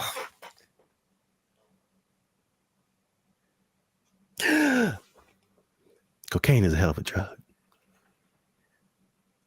Don't fentanyl. Yeah, God. They took our jobs. They took our jobs.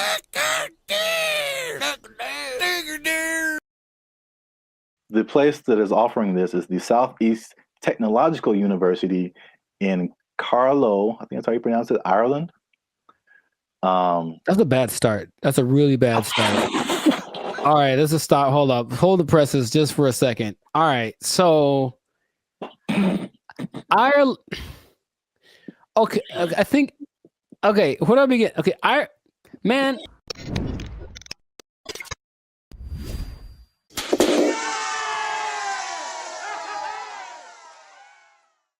What's up, guys? I'm Zap. This is Jericho. We are Bandit Future, and now 6-time international award-winning pop hip-hop music duo. We make clean, fun music that everyone can listen to with a sound that is uniquely Californian. And right now, you are tuned in to the Life's a Circus podcast, where we talk about things that are funny, interesting, and ridiculous. But before we start, okay, y'all been laughing. Y'all been crying. Emotions. Y'all been...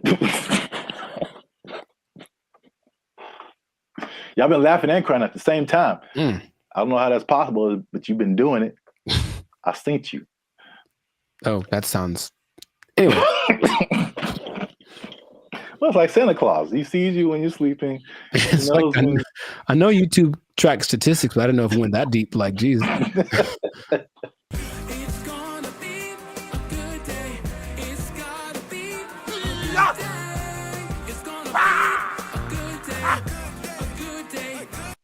So today, we are talking about something that's interesting. The letter Q? I mean, that's kind of what I was hoping. Today's episode is brought to you by the letter Q. Brought to you by, yeah, a little bit deeper than a single letter. Okay. But it does have to do with letters, arts, and sciences. Oh, interesting. Okay. Kind of got that. There is a new degree that you can get, and it's basically an influencer degree. That's right, ladies and gentlemen. You can go to school and major in a degree that makes you a certified influencer. We're here. It's a thing that's happened. We're here. That doesn't surprise me, but go on. I want to know more.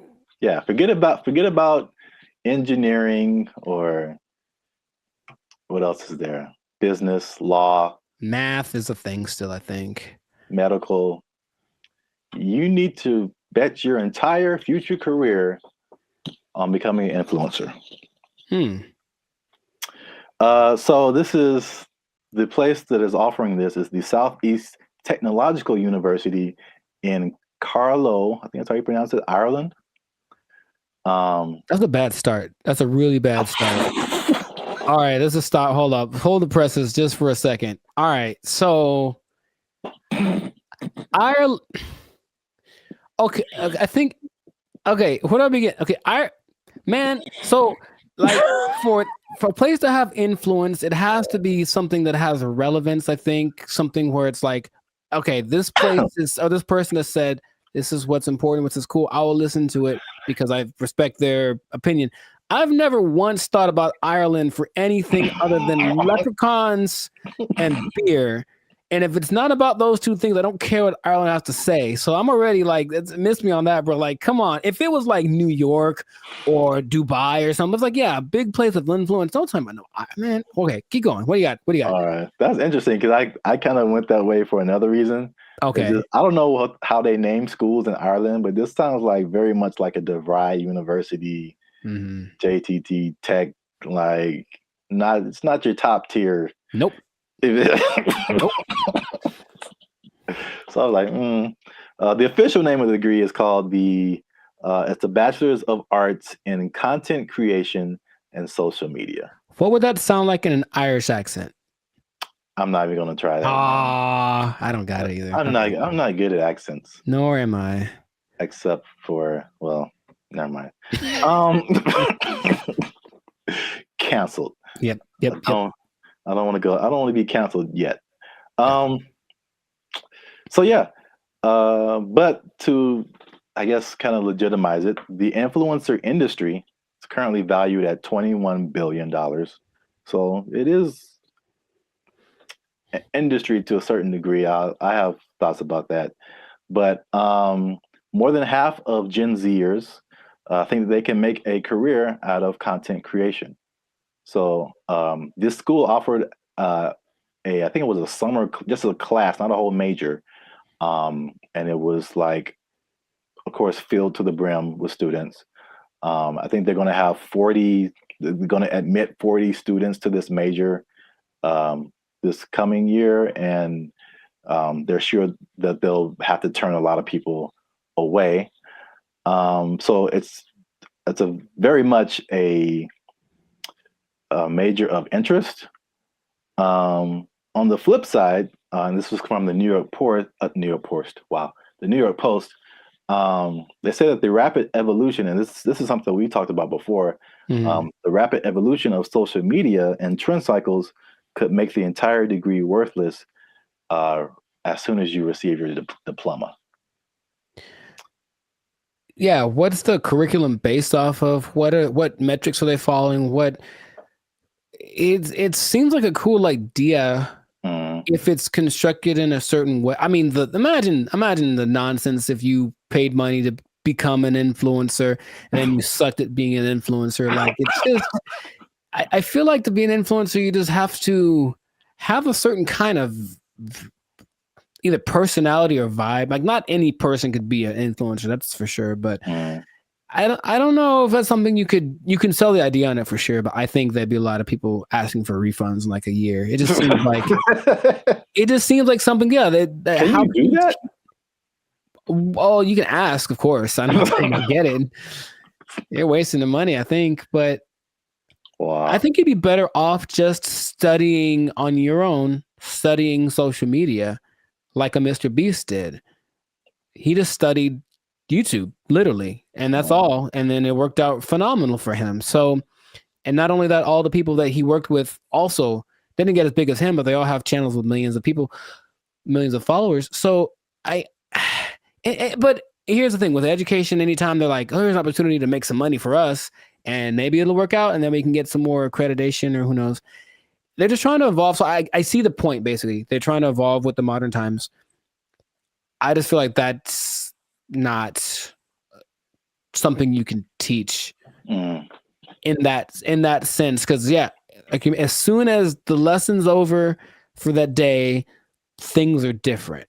So if they're not constantly keeping track of the market, it's like teaching day trading or something based off of data from last week. It's like, okay, well, that worked last week, but it's different now. It's a whole nother. So it would have to be done really well to work in mass. Like, yeah. Well, I have a bunch of thoughts on this. So, in their defense, they have said that they're aware of, like, again, like, social media is constantly changing, stuff like that. So the curriculum is more about high level concepts, I guess. Okay. As like what the business behind, becoming an influencer, stuff like that, which makes sense. But it's also like, if I were a student, I wouldn't study this because I think it's too specific. And influencer is just a subset of sales, marketing, advertising, business.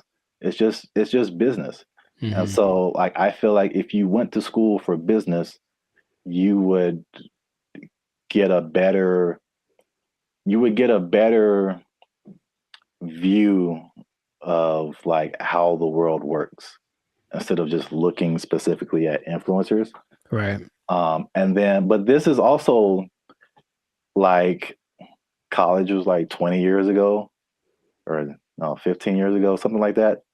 So I have a totally different perspective, but as like a student coming in, you're like, oh yeah, I want to do this, blah, blah, blah.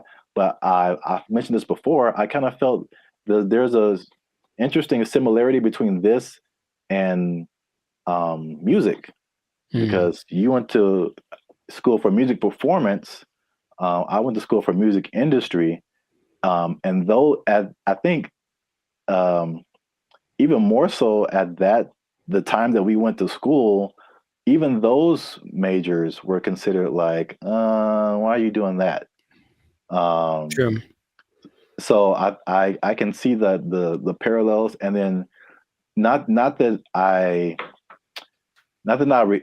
regret doing music industry, but I can see now how I would have benefited probably more from just studying business instead of like a specific type of business where like all the rules are way different than like normal life. Sure. So I think I said this before, like I've learned more. I've learned how to do more in the music industry by studying general business. I got you. Right. Than by studying music industry. Because it kind of applies to everything once you get the basics down. Right. Right. So. Well, that's my advice to the youngsters. Is that how you're going to talk one day? Because I don't want it. Welcome to the Life's a Circus podcast. I'm pretty sure I'm going to talk like this forever till I die. So I don't know what's happening to you over there, but you sleep. But we talk about things that are funny and straight up ridiculous. All right, old man River. Look, yeah, but you said about the students. I guess now that college is becoming more of a option as far as like, well, what's the point of going to college if they at least offer something that people want to be? Then I see the point. I do. I just don't know how they'll pull it off. But if they do, more power to them. Yeah. I don't know. Maybe we're just short-sighted, and then influencer will become all the rage, and people will make gajillion dollars and be like, "I told you so." Hey, you know what? Good for you. If you get there, I'll give you a cookie. No, those are addicting. Oh, I'm sorry. I'm sorry. Jeez, I keep forgetting the rules. Cookies are sometimes food. So this has been another episode of the Life of Circus podcast. Make sure you like, subscribe, comment, and share this video with somebody who might want to be an influencer major. That doesn't even sound right. No, it really doesn't. But maybe we'll talk them off the ledge with this video. Because if you're trying to be an influencer now and you got someone coming up behind you that has a degree in it, they might take your job. They got a degree from Ireland. Does anybody Lucky care? Lucky Charms. They took our jobs. They took our jobs. They start doing the conga line down the middle, playing some Lil Jon song, I swear to you. And we're like, all right, cool. Now I'm looking and I see a few people, the passengers that are happy and they're doing the thing, and then the flight attendant, and I see a guy, and I recognize this guy. And I was like, why do I recognize this guy?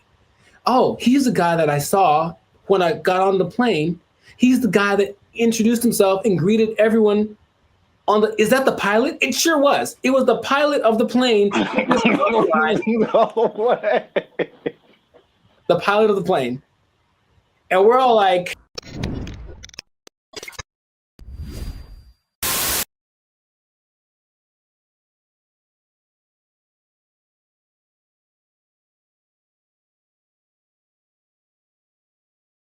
What's up, everybody? I'm Jericho. This is Zap, and we are the now 6-time international award-winning Papa Bop duo, Banded Future. Papa Bop? Papa Bop. Papa Bop. Papa Bop. Papa Bop. Yeah, Papa Bop. That's how we do. We make Papa Bop. But we make clean, fun music everyone can listen to with a sound that's uniquely Californian. It's called Papa Bop. And you are now tuned into the Life Circus. That's kind of fun to say. Papa. And you're now tuned into the Life Circus podcast. We talk about things that are funny, interesting, and just straight ridiculous. So before we get into this thing and this Papa Bop thing, that is really, man, can we use that? We have to make up a new thing. Papa Bop. Oh, man. Before we get into our Papa Bop, make sure to like, subscribe, comment, and share this video with at least 2 people who have flown on Spirit Airlines. Okay, because here's what happened. Spirit Airlines lost the baby. They lost the baby over And it's like, let's talk about this. I've mentioned them before, but I haven't gone in on them like this. So apparently, in Fort Myers, Florida, of all places, they lost a kid named Casper. He sit on the plane by himself. Already a bad decision. Did it say how old the kid was? He's 6. Okay. I think that's still too young to fly. You shouldn't be under 40 if you fly Spirit Airlines. But he was sent to visit his grandma in Florida, and he was put on the wrong plane. And he ended up 160 miles away. Not too bad, but if you're 6 years old, that's probably pretty terrifying.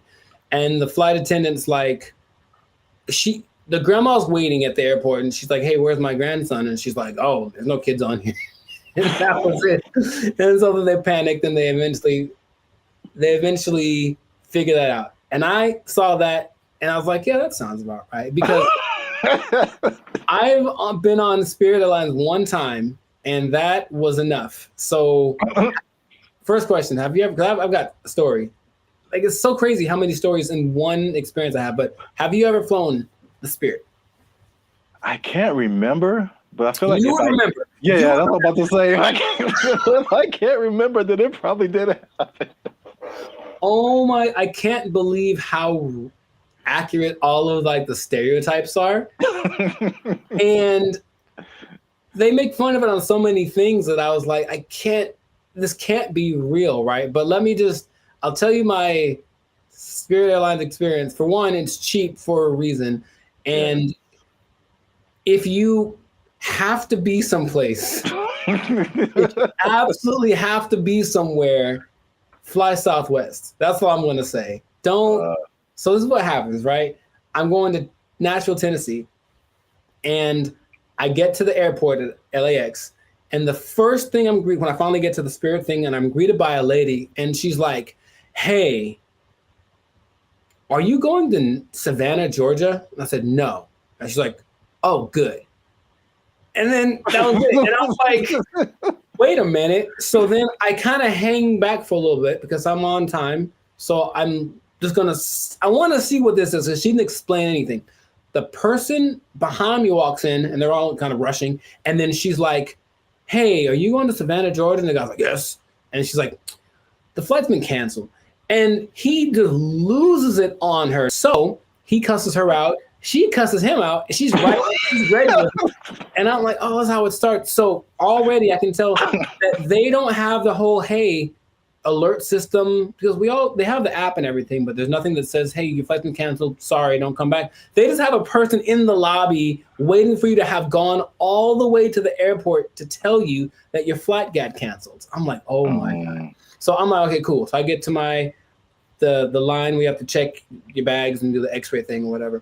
And it's just a bunch of people yelling across, like literally, the yelling across the space. There's all those lines with the conveyor belts, and one person over here, and they're cussing out somebody over here, and this person is getting back, and they're running back and forth, and that's not my job, and blah, blah, blah, and bleep you, and all this kind of stuff. And it's all happening as people are just like, I just want to get to Nashville. That's all we're doing.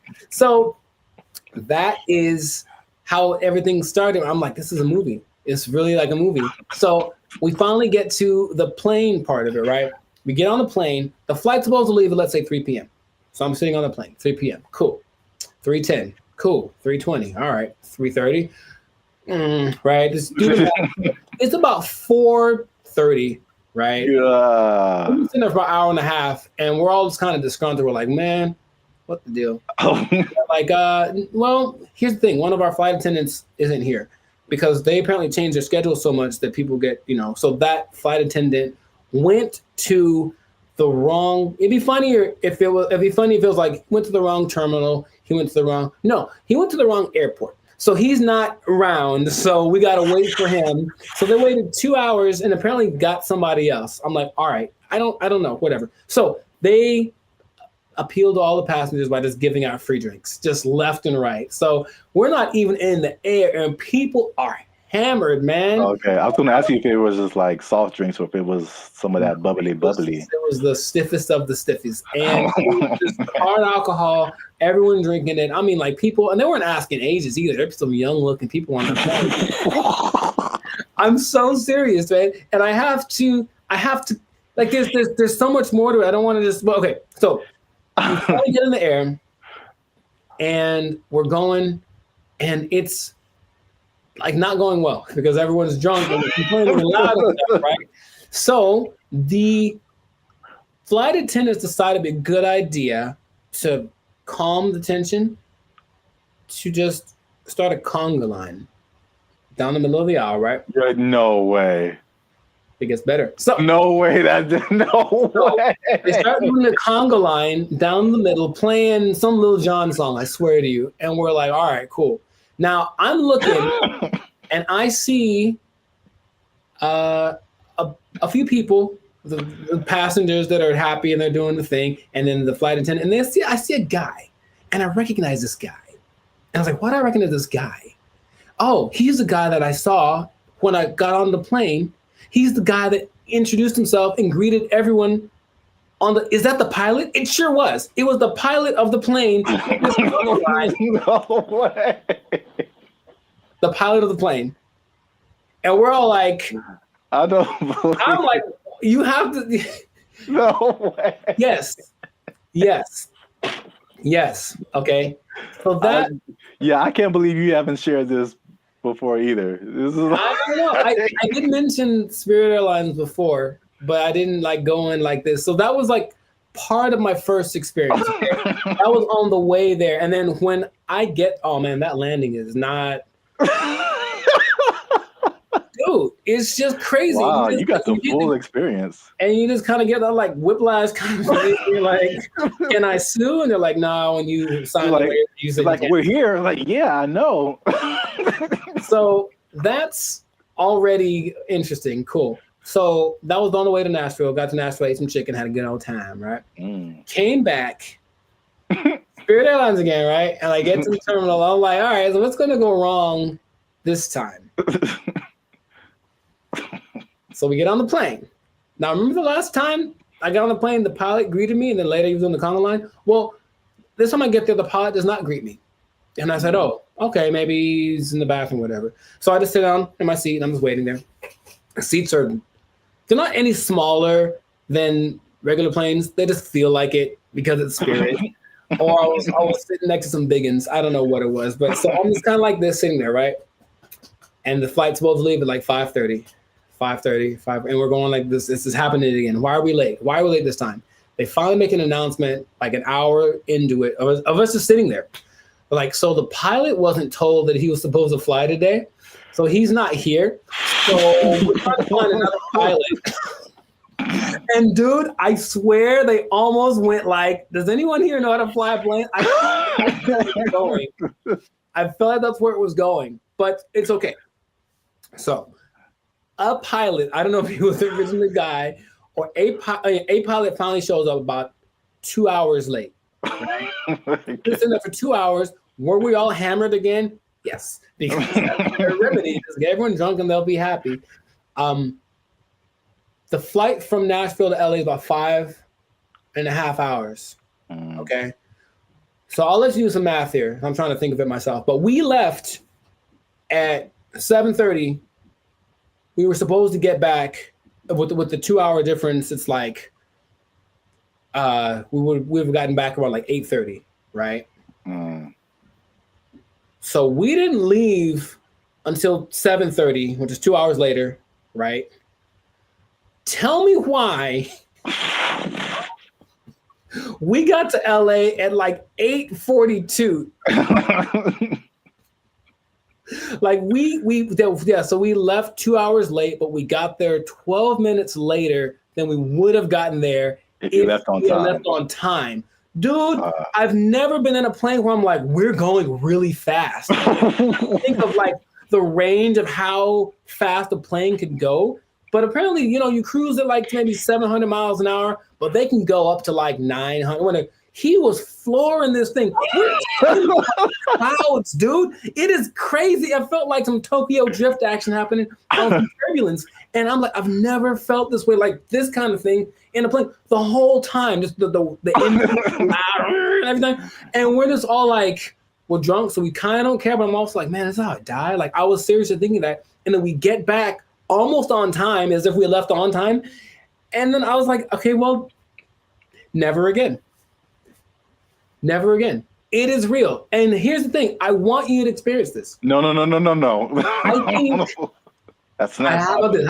Let's do it. Let's do a test. Let's do a bandit feature test, okay? Next time we have someplace to fly, I'll take Southwest, okay? But you take Spirit, and we'll compare experiences. Now, I'll probably get there before you.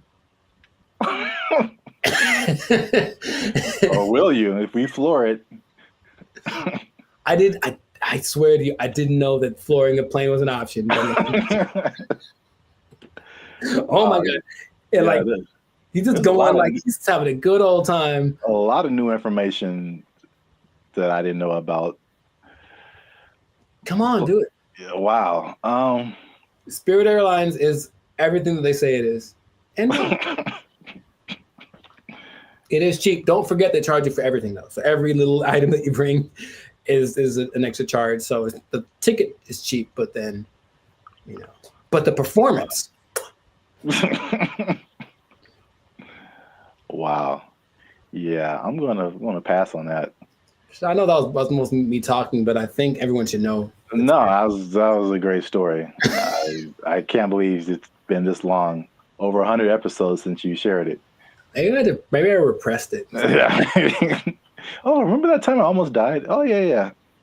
It was just so, because then I had to tell my people when I got there that were going to pick me up, like, sorry, I'm 3 hours late. Yeah, stuff like that.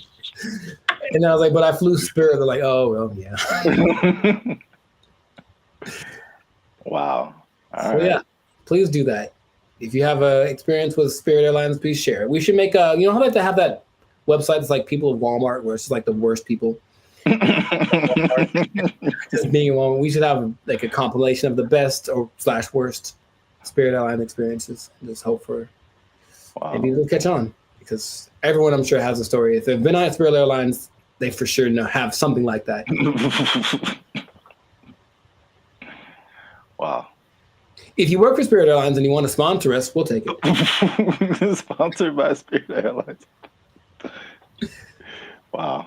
All right. Yeah. So great story. That's been another episode of the Life of the Circus podcast. Make sure to like, subscribe, comment, and share this thing. Let people know about the glory of Spirit Airlines. Let us know if you think that Spirit Airlines and Waffle House should have a merger, because I feel like they should just get it over with. Just put a Waffle House on a Spirit Airlines and just see what happens. A Waffle House on top of a Walmart on top of a Spirit Airlines. Oh, the trifecta of... Or let us know if you like Papa Bop. Yeah, that too. That's our new thing. That's our new thing. So if you work for Spirit Airlines, you're pretty sure you're going to lose your job.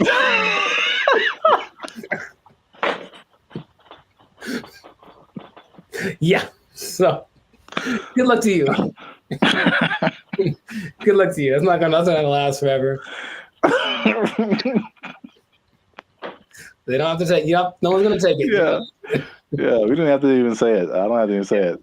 Yeah. So, just start putting in applications. God. They took our jobs. They took our jobs. The WNBA. Do you watch that thing? Do you watch it? I do not. Nor do I. All right. So we've had that talk. Okay. Now, what's going on, everybody? I'm Jericho. This is Zap, and we are Bandit Future, the 6-time international hip-hop pop duo. Well, we're international worldwide, but we also have awards. We won 6 international awards for our music. There we go. One day. Anyways, we make clean, fun music that everyone can listen to with a sound that's uniquely California. And you are now, good Lord, tuned in to the Lights of Circus podcast. We talk about things that are funny, interesting, and just straight up ridiculous. So before we get started, make sure to like, subscribe, comment, and share this video with at least 2 people. Oh, man.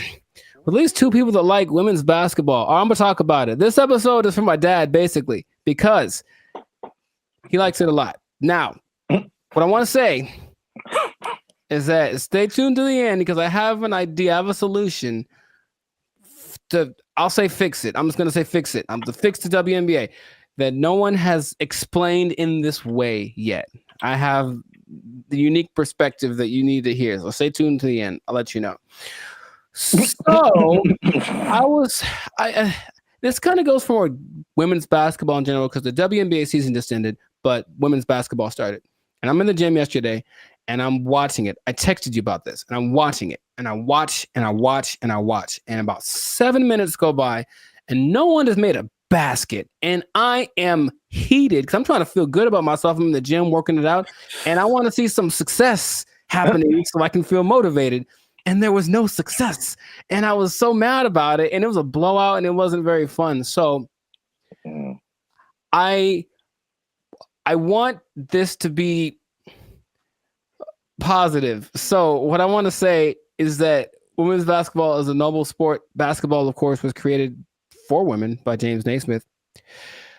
And I've heard a lot of arguments from professional female basketball players about the disparity between the men's game and the women's game and this and that. But there are a couple of things that I think get ignored that would make things a lot better. Or when it comes to the argument in between why people should watch the WNBA, things get overlooked. So I wanted to throw this out there. I'll ask the question first to you. Do you watch the I'm trying to make it one word. No, it doesn't work. The WNBA. Do you watch that thing? Do you watch it? I do not. Nor do I. All right. So we've had that talk. Right. Now, the thing that there's a lot of things that could that's the whole thing. There's a lot of things that could contribute to why the men's game is so much more enjoyable to watch. But what I hear the counter is that, well, women are a lot more fundamentally sound. So if you watch women's game, you will get a lot more of the basics, a lot more of the pureness of the sport. That's the thing that I hear more than anything. This is why you should watch the WNBA. So I looked at 2 statistics that just told me everything about why that's not correct. So let's just say, what's the number one objective of basketball? Put the ball in the basket, right? Score points, right? So the better you are at that, the better than you're doing. I looked up the percentages of shooting in the NBA versus the WNBA for last year, just to see. Maybe women shoot better, and so you should watch because, that's the thing they do. They're not dunking on everybody, but they're definitely fundamentally sound with their jump shot. WNBA average, 44%. NBA average, 47%. Okay.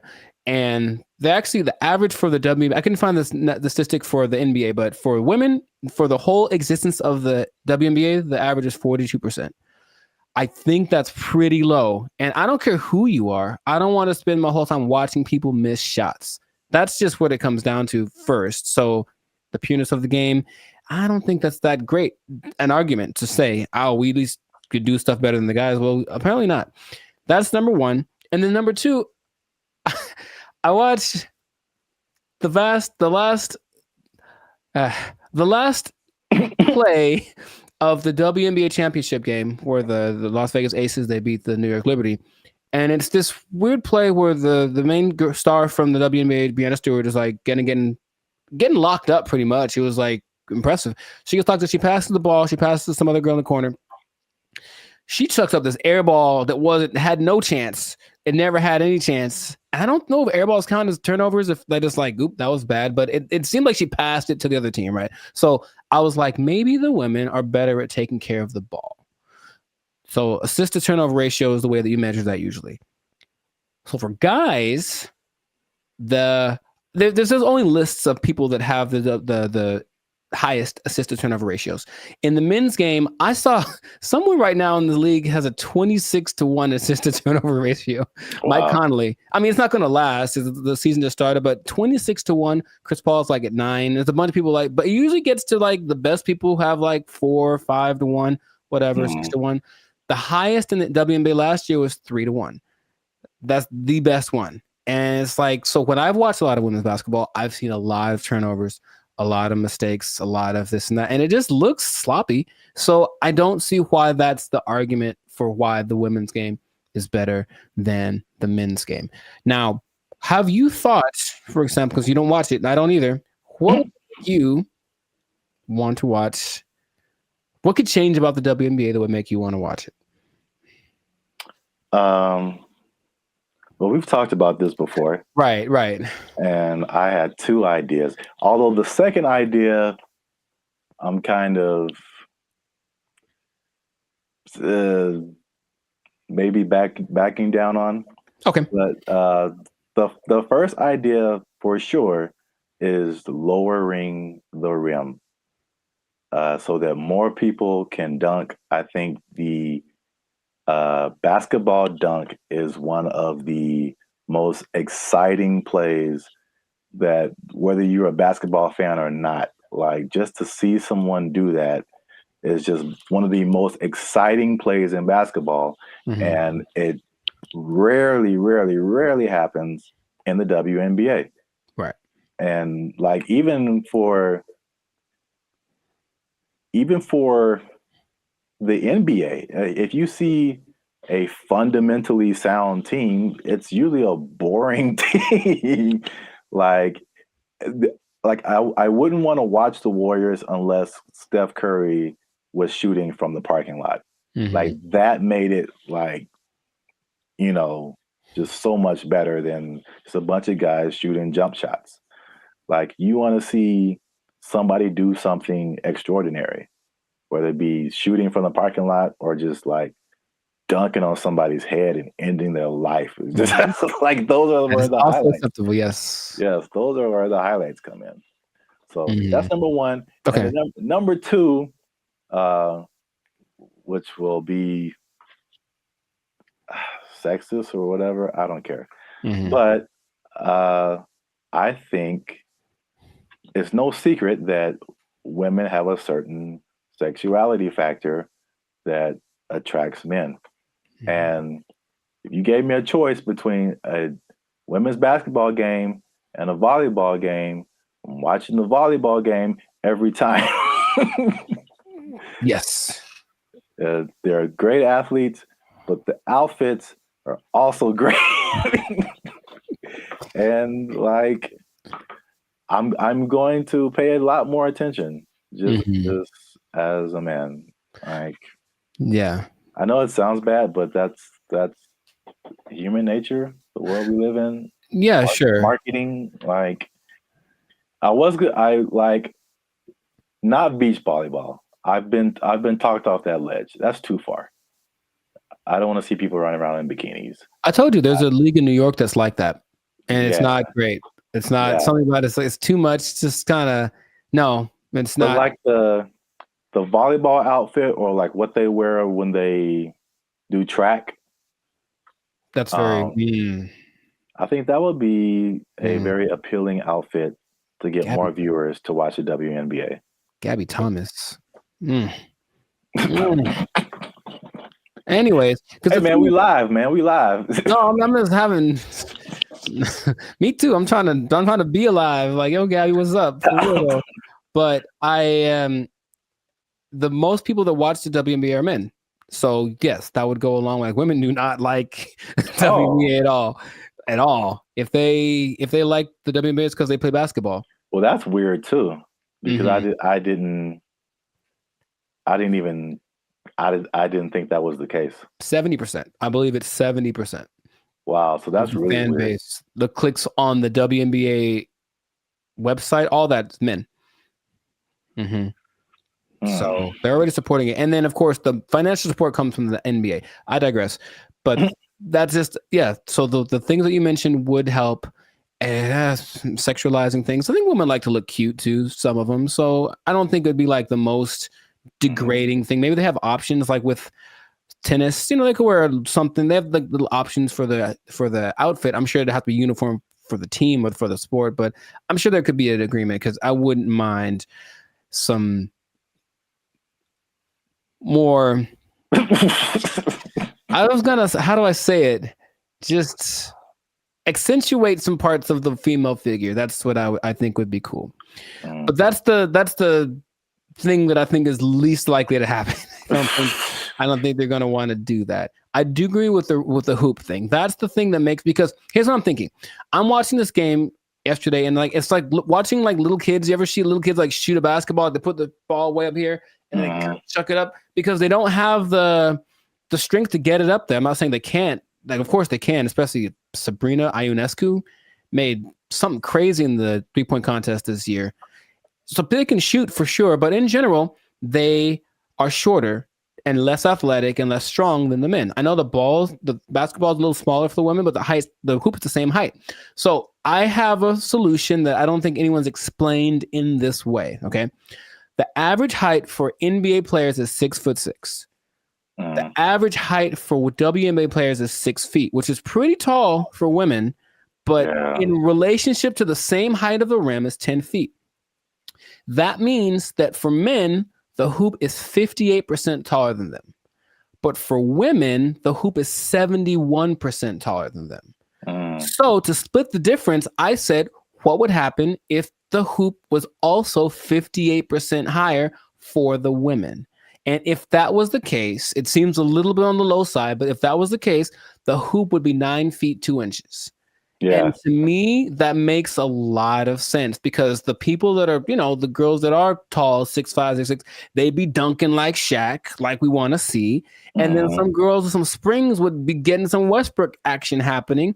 And I think that'd be great. Now, would they have to learn how to adjust to shooting lower? Yes, they would.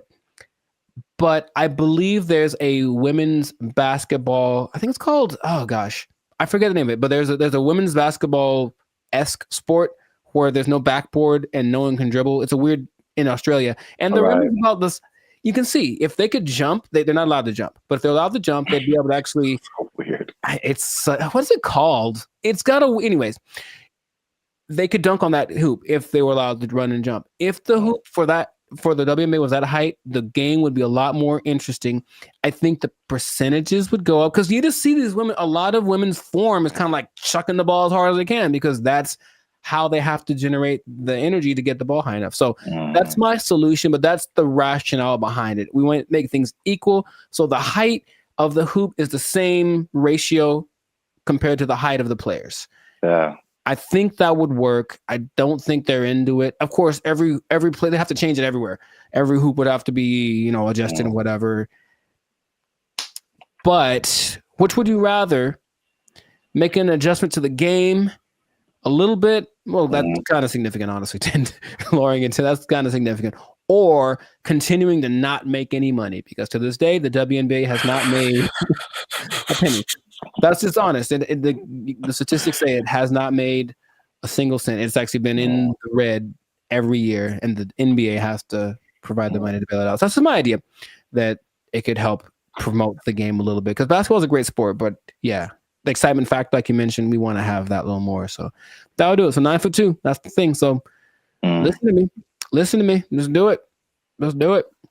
I heard something. On a kind of serious note, I heard something very interesting when it comes to like giving people a fair shot. Just kind of leveling the playing field, and that there's a difference between equality and equity.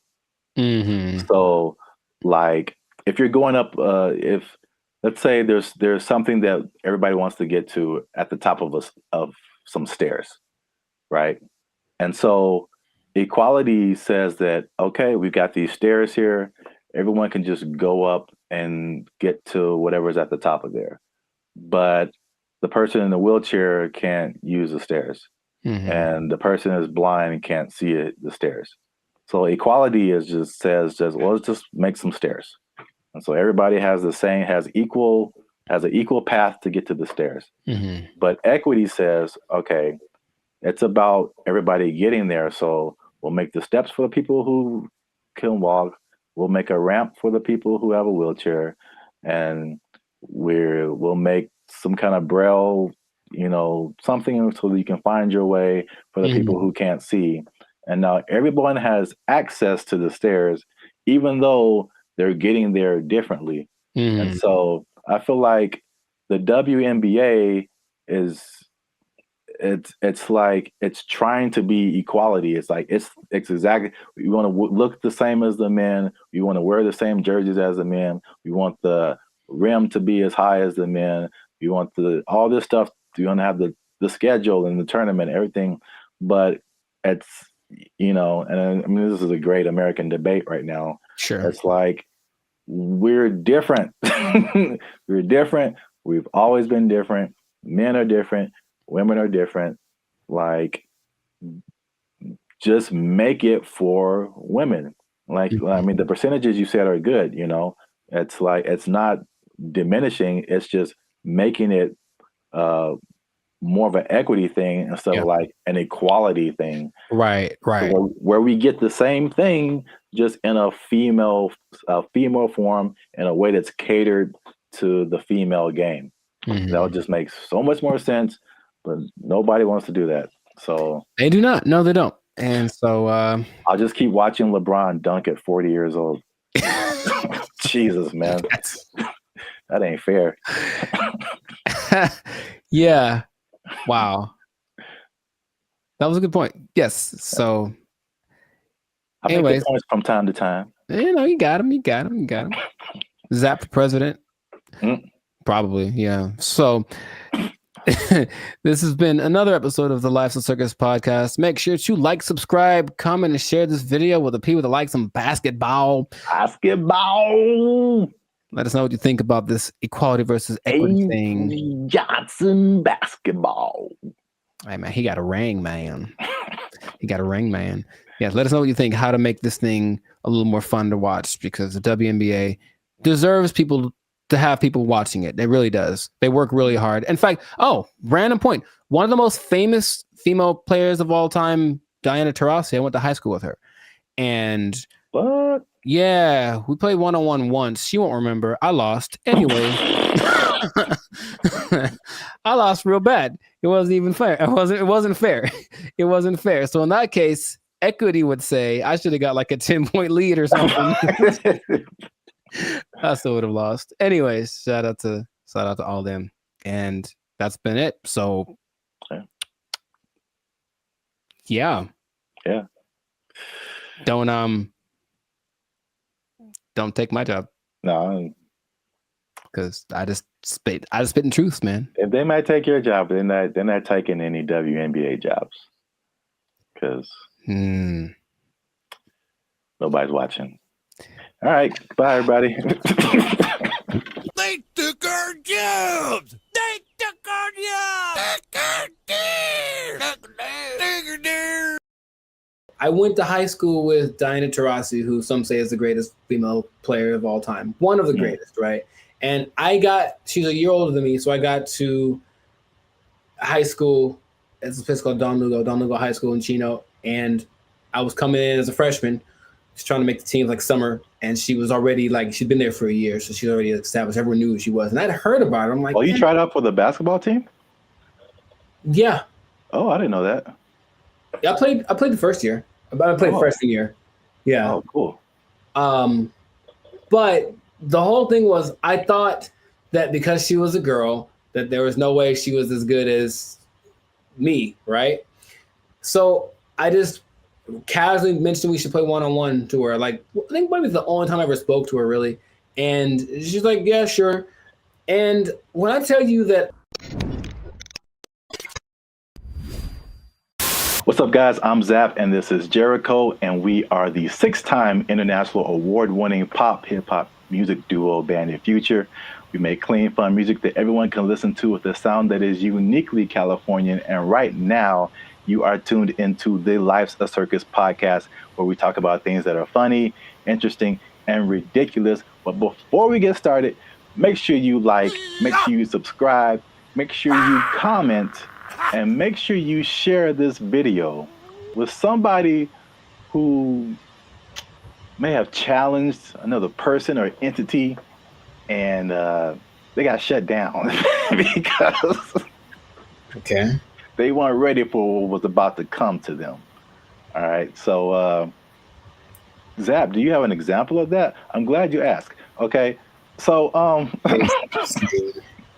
talking to the third person already. I see how it. This is a video that I found on social media. It made me laugh. And it's high school. I don't know if it's junior. It looked kind of young. Maybe it's junior high, maybe high school. I don't know.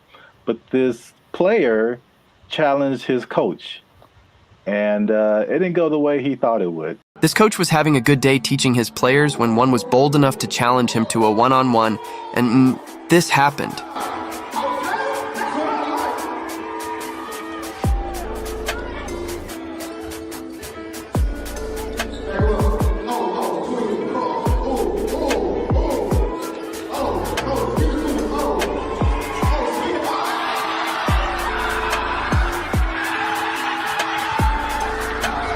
Do you think he would try this again? So yeah. I like it. I like it. Yeah, coach wasn't messing around. I thought he'd get past him, but I didn't know he was going to break the kid's ankles. That was cold. So I brought this up, and then if you have an instance, you can share it too. But I'm thinking of like the times when either you challenged someone or you saw someone else challenge someone, and they thought they had it, and it just didn't go right at all for them. Because I brought up this video because it reminded me, and I think that's junior high. It looked like junior high, not high school. It reminded me of the same thing that happened in my junior high school. Okay. So my school was a magnet school. I don't know if did they have magnet schools out here in California? Okay. Yeah. So we had like people from all over. It wasn't just like people in the neighborhood. And it was a performing arts school. And we didn't have sports. So we didn't have a football team, basketball team, anything like that. So what they did is like people from our school could play sports at like different schools, which is kind of cool now that I think about it. But so we had different players from different schools that went to our school, right? And so I knew like a couple of guys that were just like really good, like insanely. They had handles. I'm talking about basketball. They could shoot. Like they could do everything. I remember this one guy, especially named Ricky, who was just like, he was like the coolest dude, bro. Just, but not like a I'm better than you jock kind of. He was just a cool dude. He walked cool. He talked cool. He was cool with everybody. Like, and he's just amazing basketball player. And we had some other like girls. There was a girl who was like 6 feet tall, and she was just like, just amazing. Like we had amazing players, right? Mm-hmm. And we had these 3 PE coaches. Now they're all different. So there's one guy, Coach Moore. He was super tall, but he was like 100 years old. I swear, this guy was like past your prime. But he was skinny, maybe in shape, but like super skinny. But at least 60s, 70s, maybe. Okay. Just all gray hair, just like, okay. He didn't seem like anybody. Mm-hmm. And then we had this lady, this white lady who looked like, what's the girl from Iowa? Is that it? The basketball player? Yeah, the girl who's like really big now. Caitlin Clark. Yeah, she kind of like an older version of her, and she like just had a baby, like. So they challenged the students. This is junior high school to like a basketball game. It was like the three, and then they probably like roped in 2 more teachers, and like so it's like this really tall old dude can barely move. This really short dude looked like Sherman Hemsley, and this lady who just had a baby, and like 2 teachers. I'm just like, we were all like, okay, students are gonna whoop, we're gonna kill these people. Like, get an ambulance ready, and just, man. I'm guessing the opposite of what you expected to happen happened. When I tell you they tore us up, they just annihilated us, dude. So like the short dude and the lady, they were like faster than what we all believed we ever seen them move. I mean, the dude was just like Chris Paul out there, just. Nice. And then the old guy, he would just stand on the 3-point line and just blitz you, just Ray Allen, just. And it was just like we got annihilated. So that video just reminded me of that experience. But I don't know if you had any experiences like that where you saw something happen, or maybe you tried something and it just not so much publicly, but if it had been the social media era, then maybe that would have been, on all the reels and whatever. But I brought this up in one podcast before, but I went to high school with Diana Taurasi, who some say is the greatest female player of all time. One of the greatest, right? And she's a year older than me, so I got to high school. It's a place called Don Lugo High School in Chino. And I was coming in as a freshman, just trying to make the team like summer. And she was already she'd been there for a year, so she's already established. Everyone knew who she was. And I'd heard about her. I'm like, oh, you tried out for the basketball team? Yeah. Oh, I didn't know that. Yeah, I played the first year. I played freshman year. Yeah. Oh, cool. But the whole thing was, I thought that because she was a girl, that there was no way she was as good as me, right? So I just casually mentioned we should play one-on-one to her. Like, I think maybe it's the only time I ever spoke to her, really. And she's like, yeah, sure. And when I tell you that I didn't make we maybe played to 5. And so if it had been like that, with like a bunch of people in the circle going, oh my God, then it would have been terrible. But it was just us and maybe like a couple of people watching. And they didn't even pay attention because they're like, this dude's they're talking about me. Like, he's about to get destroyed. So I didn't know that she was that good. And it's like, when I tell you, I felt like I was standing in quicksand, how fast she was. And she just would hit me with a pump fake and then just go around me. And I'm looking like, this is crazy. I've never played against anyone this good. And then she hit like a fall away, like Steph Curry, 30-footer just because she could. And I was like, that's not fair. And I didn't know that. Anyway, that was kind of humbling. But there weren't many witnesses, so it wasn't like that video. But yeah, nowadays it would have been one of those oh my God, But I mean, she's amazing, so I'm not surprising. And I think the only other thing I can think of like that is, and it's more specific like that. Someone older, I could take them, right? Is one time I decided it'd be a great idea to arm wrestle my mother. Now I was maybe 9, 10. So I was getting a little buff. I felt the muscles coming. I was like, yo, guess what, Mom? It's time. It's my time now. I'm on the come up. And I don't think I've had a more humbling experience in my life than that. Than my mom, who's not a big lady, but she's pretty strong. I saw that Arian, she's strong. And when I tell you that I thought my arm was snapped in half, man, she didn't say, oh, my son, she just God. And that was it. Right on the counter. Right on. I just walked away in shame. That was it. So that's probably the 2 experiences I've had like that. I've seen videos like that, and I've probably been a witness to some, but I can't think of any off the top of my head. But it's always you get some kind of a boldness in you, you know what, it's time to go for it. And if it works out, good for you. But more often than not, it ends up like that. Yeah. The last thing that just reminded me of is don't know if you ever like were in fights or anything in school, but I was very quiet and very like unassuming, but I was also a very large person. Like I've always been a very large person. So like no one is like tried to fight me. I won't say that. There's been a couple of people who tried and it did not end well for them. So it's like I'm just, even if I didn't know how to fight, I'm just too big. Yeah. And I remember there's like this one guy who was like messing with me in school or something. I told him to stop. He wouldn't stop. And then he like, we were in class, and then I think there was like maybe 3-4 rows of desk. So he was about like behind me. So I think he like pushed me or something. When I finally decided to push him, like he pushed me and it was just like, okay, bro, when I finally pushed him back.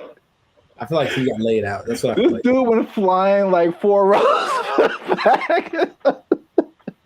It was like everybody was just shocked. It was just like I did like some kind of Naruto like whoosh on this dude because he went flying.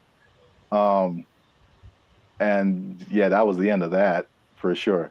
But yeah, so I've seen it go both ways. So if you have a story like that, something that happened in your lifetime where you saw somebody try to do something and didn't work out, or you tried to do something and it didn't work out, let us know in the comments. And so we can all have a laugh. Sharing laughter. Yeah. Yeah. Don't worry, you'll be okay sharing it because it'll just be between us. It won't go to your boss or anything. No. Yeah. You'll be okay at work because we want you to keep your job. We do. We want you to keep your job. Yes, we do. Because if you do something like this, try something at your job and it doesn't work out. Challenge the boss. Don't do it. I wouldn't recommend. They might take it. They might take your job. They're gonna take it. Oh, it didn't work out for you. You're fired. Oh. They took our jobs. They took our jobs. Everything works. You know, I've been able to text you or call somebody or search the internet. Like it all works. That's the good. The bad. Okay. Let's talk about it. Let me just say this. What's up, everybody? I'm Zap, and this is Jericho, and we are the now 6-time international award-winning pop hip-hop music duo Band in Future. We do clean, fun music that everyone can listen to with a sound that's uniquely Californian. And right now, you are tuned into the Life's a Circus podcast, where we talk about everything that's funny, interesting, and ridiculous. But wait, need you to help us out, support our channel, because YouTube pays our bills. Not really, but hopefully in the future. Look. Yep. I don't know your life. I got to check in and saving and checking. Things are complicated. I need you to subscribe. What I'm trying to say is I need you to subscribe. I got kids to feed, man. Y'all ain't been subscribing. I need you to subscribe, man. I didn't know you had kids. Subscribe, like, share, comment. Because this is actually a very helpful video. Ooh, helpful. Because there's a thing happening and I tried it out and I'm going to let you know how it goes. So there's a thing called Helium Mobile. It's a phone service that I switched to.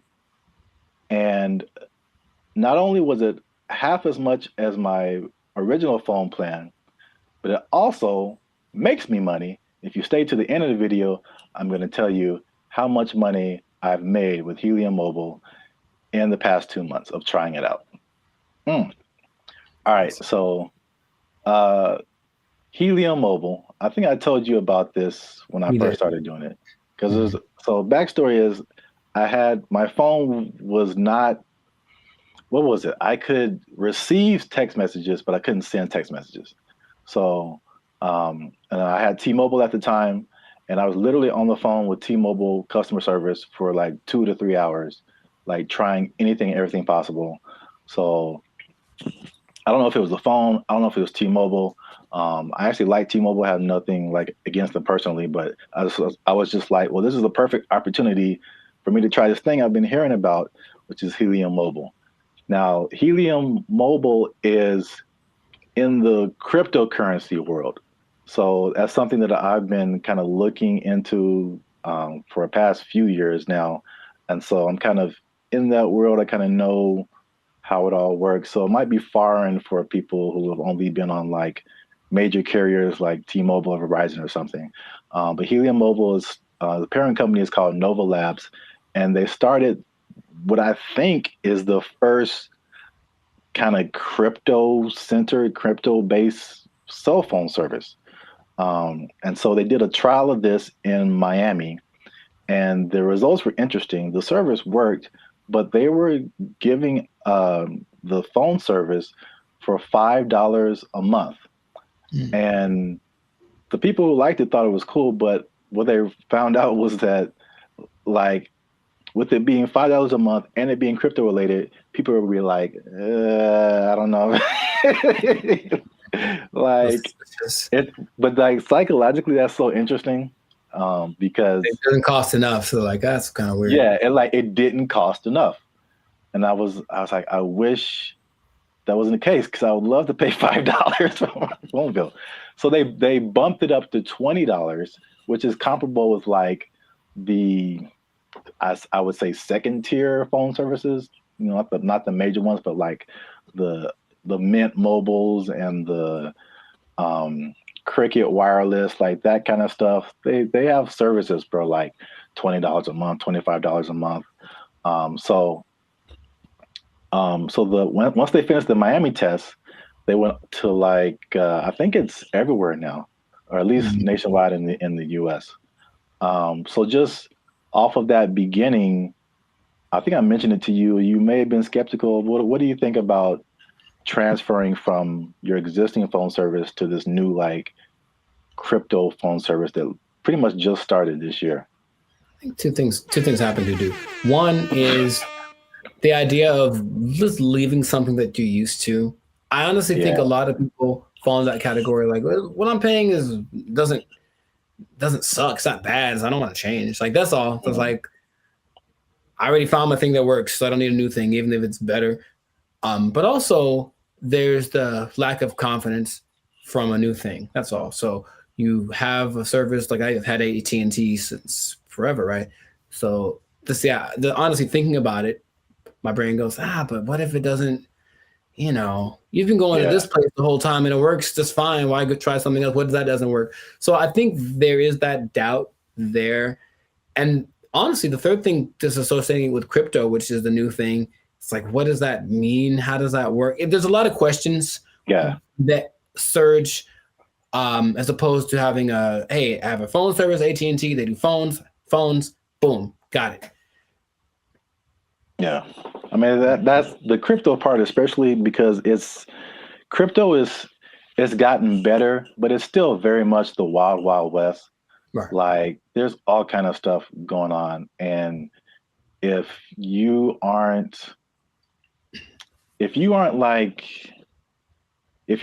messing with stuff outside of like the big name Bitcoin and Ethereum, but even then the stuff goes down. But like all this other, the thing is like Bitcoin dominates the news, but there are like thousands and thousands and thousands of other coins. And there's so much going on outside of Bitcoin. Like it's insane the amount of stuff that's going on, the amount of projects and different things that people putting together.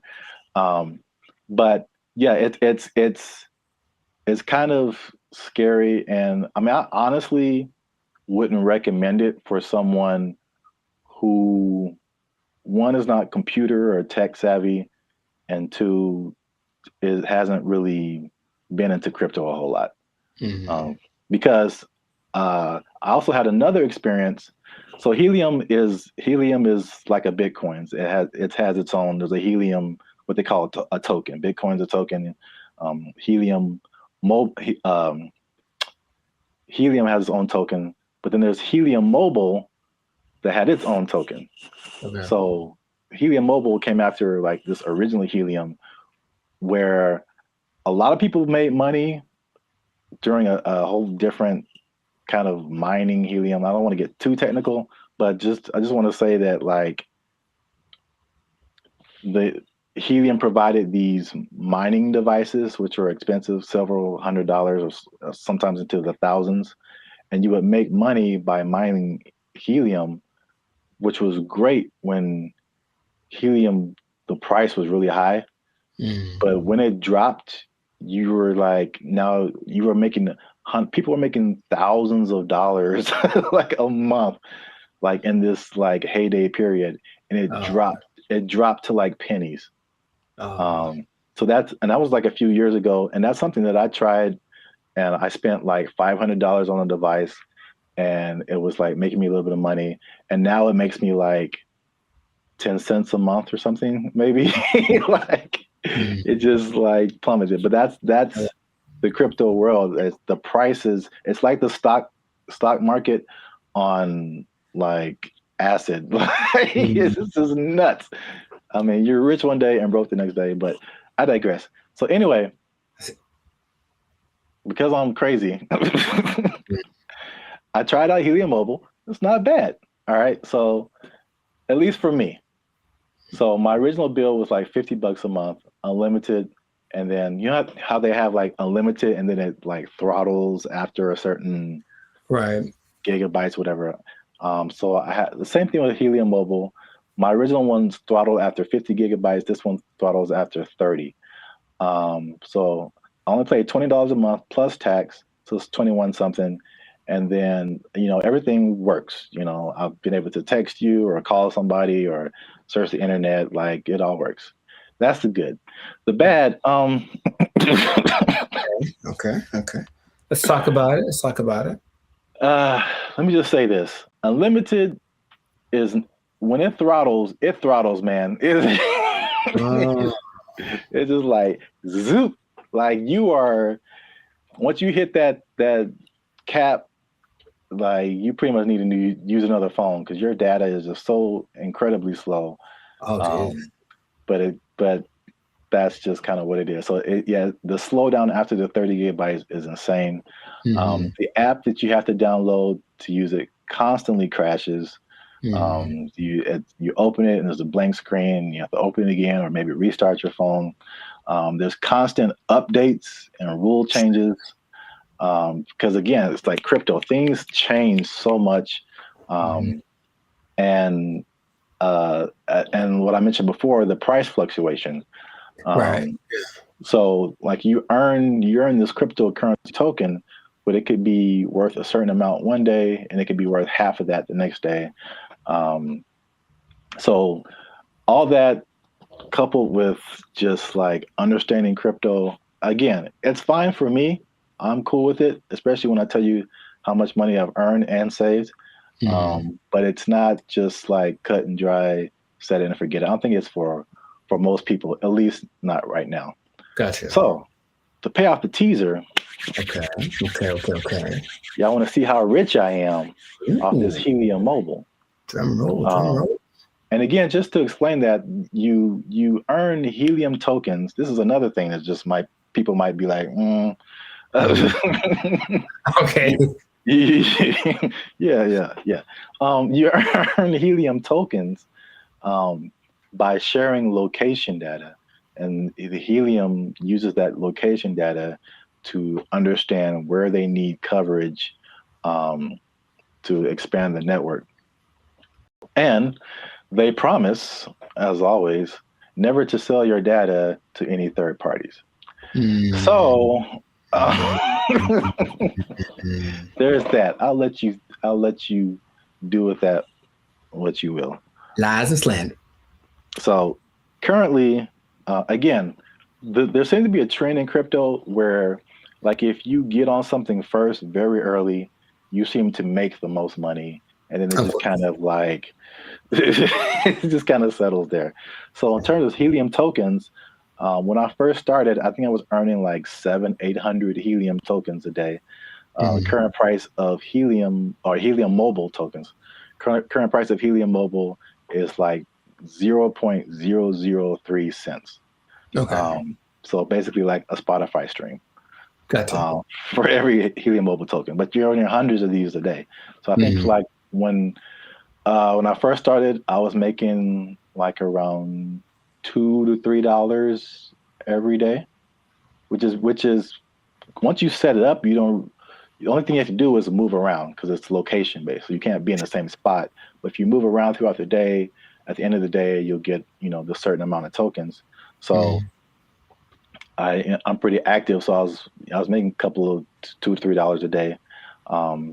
That has since dropped. It's currently like $1.50 to $2 a day. But again, like a couple of dollars a day for not really doing anything. Sure. That's kind of cool. When people when this first started, people were saying they were making like 1,000 to 2,000 tokens a day. So this was like a few months ago. So you can like see the pretty rapid decrease. And it could it go back up? Yep. Could the price go back up? Yep. So who knows? But for 2 months, and I actually put this on 2 different phones. Okay. So in 2 months, and this is after paying my phone bill, my $20 phone bill each month, which you can also pay with a Helium Mobile token. I was gonna ask. Okay. Yeah, so you can take. So basically, there's no money coming out of my bank account now, which is great. You earn the token, you take a little bit of it and pay for your phone service, and you keep the rest of the tokens. You can sell them, you can keep them, hope that they go higher, whatever you want to do. But I've made about $100 per phone for 2 months. So no phone bill, basically, coming out of my bank account, and I made about $200. So the trade-off, for me, I don't mind it right now. Sure, right. Again, who knows? Time will tell. But if you want to try Helium Mobile, there's a referral link in the description. I think if you use that referral code, you get like $5 or maybe $10, something like that. You'll see it. I don't know what I'm talking about. I see. But yeah, you'll earn it towards your Helium Mobile plan. You can try that if you want to. But again, like if you're not a crypto person, I wouldn't it's not so cut and dry. I'll say it like that. So try it at your own risk. Now, after hearing my story, you think that you would want to try Helium Mobile? I thought about it since the first time you brought it up, because the idea of just, I guess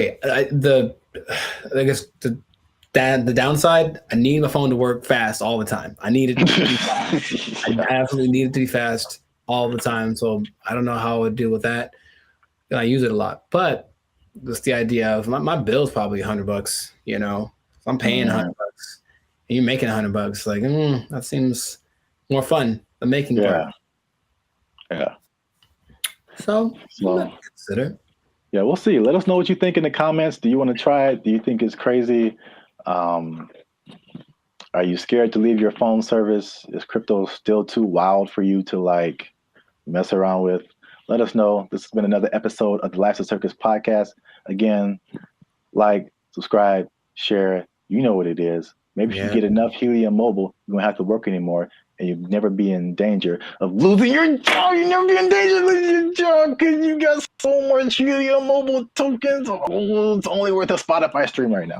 They took our jobs! They took our jobs! There's no amount of money to trade, right? If you're going to go buy a yacht and a spaceship, that's $1.5 billion right there. So, don't buy a yacht and a spaceship. That's my suggestion. I'm just saying, please don't do that, Florida person. But Elon Musk has a yacht and a spaceship. Elon Musk is making yacht and spaceship money daily, all right? Yo, what's up, guys? I'm Zap. This is Jericho, and we are Band of Future, now 6-time international award-winning pop hip-hop music duo. We make clean, fun music that everyone can Muget. Clean, fun Muget. Muget, I like it. Do you enjoy Muget? I don't think I've ever tried it. Dang it, I was doing so well. Is it spicy?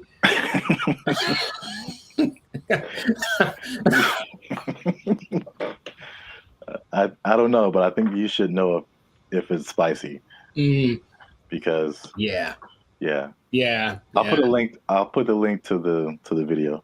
Oh no, you talking about? Yeah. Right. Here you go. Up there, guys. Go watch it. We do clean, fun music or muget, depending on what country you're from. That everyone can listen to. The sound is uniquely Californian, and you are now tuned into the Life of Circus podcast, where we talk about things that are funny, interesting, and ridiculous. And look, I'll raise my voice because I'm gonna make a statement. Say it. People have been watching, they've been laughing, they've been thinking, but they haven't been liking, they haven't been commenting, they haven't been sharing, and they haven't been subscribing. And I need you guys to do all 4 of those things, or else I'm gonna have to start robbing people again. I'm trying to change my life. Again, man. Told you.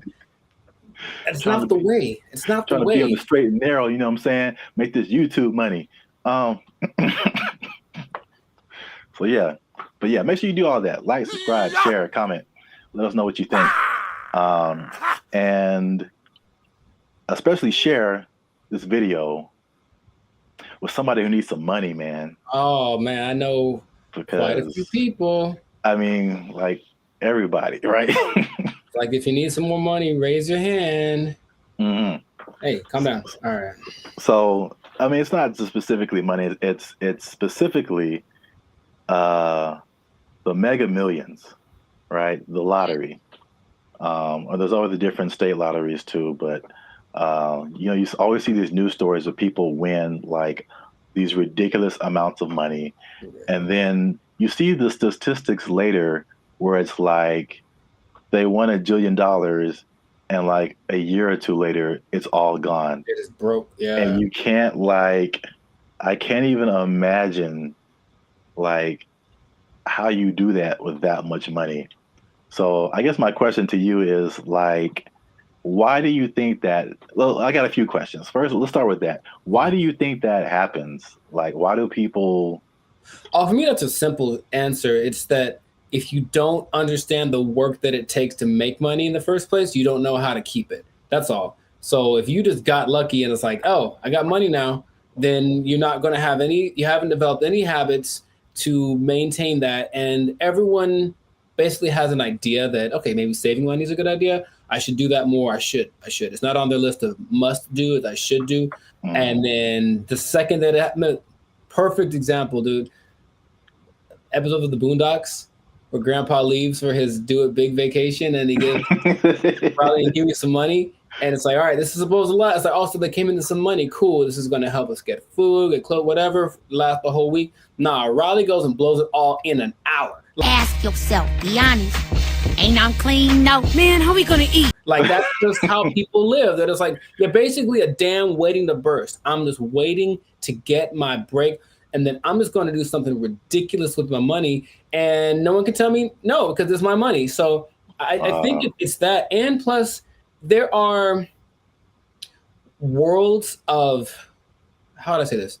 Finance. Like there's things you can buy that you don't know you can buy because it's not an option for you, right? As soon as you get to that level of, I was in Malibu the other day, hey, Malibu, and I saw this thing for property, you know, some kind of a beachfront property, and that's starting at $70 million. Oh man! And they wouldn't put that there if they didn't know that there are people that can drive by on a whim and be like, "Hey, honey, do you think we should get new property? How much is it? Starting like 70 million." Bet, and then they just go do it. Like there are people that have that, right? But they also probably have the knowledge of how real estate works, all this kind of stuff, so they know how to invest in it and make it work for them. But if someone comes into $1.58 billion. Yeah, that's why I mentioned it, because it's like a big number. Just somebody won a bunch of money. Right. So if that person is dumb and, and they're from Florida, so I'm not going to tell you that they are, but you know what I mean? You prefer the term financially illiterate. Got it. So let's say this person, so there's not properties in Florida, comes into their money, gets the lump sum, because of course they're going to get the lump sum, right? So they're going to get the lump sum, maybe 800 million, something like that after taxes. And then they're just driving by, and then they just see a sign that says, hey, property starting at 70 million. They look at their account like, yo, I got that. Let me get one for my cousin. And then a year later, they don't know how to upkeep property. They don't understand that buying things means you have more expenses, and it all just, so yeah. That's why I think it happens. That makes sense. Especially like with property, it's like even when people who just buy like a regular house, I mean, it's like you don't really realize all the expenses that come with it and the upkeep, and like it's not like you buy it and that's it. It's like you buy it and then now you have to keep spending more money to like keep it up. Insurance goes up, you gotta fix more stuff. The toilet doesn't work for 2 years. Like it's a slippery slope. You have bugs in your house you got to get rid of. Dude, I saw a bug yesterday. I knew what kind of bug it was, but it's always surprising. One of those centipedes that looks like it's just like it looks deadly. It's not, but it just, and so every time you see it like black? It's like black with like these legs that are kind of like at an angle. It just looks like I feel like I know. I've seen what you're talking about. So I see it, and my logical side goes like, oh, it's just one of those things. And then my like primal side is just like, we need to move. Like that's what I'm they have invaded, you know what I mean? So yeah, but it's just like you have to always and there's always things that need to be fixed and whatever, and then the property value around you goes up. Someone writes you a letter like, yo, you gotta fix your roof, man, because you're hurting us. Stuff like that happens. I'm not saying it happened to me. I'm just saying that's the whole letter is just like, dear sir, fix your roof. You're hurting us. Sincerely, the neighborhood. Sincerely, all of us. You're bringing us down, bro.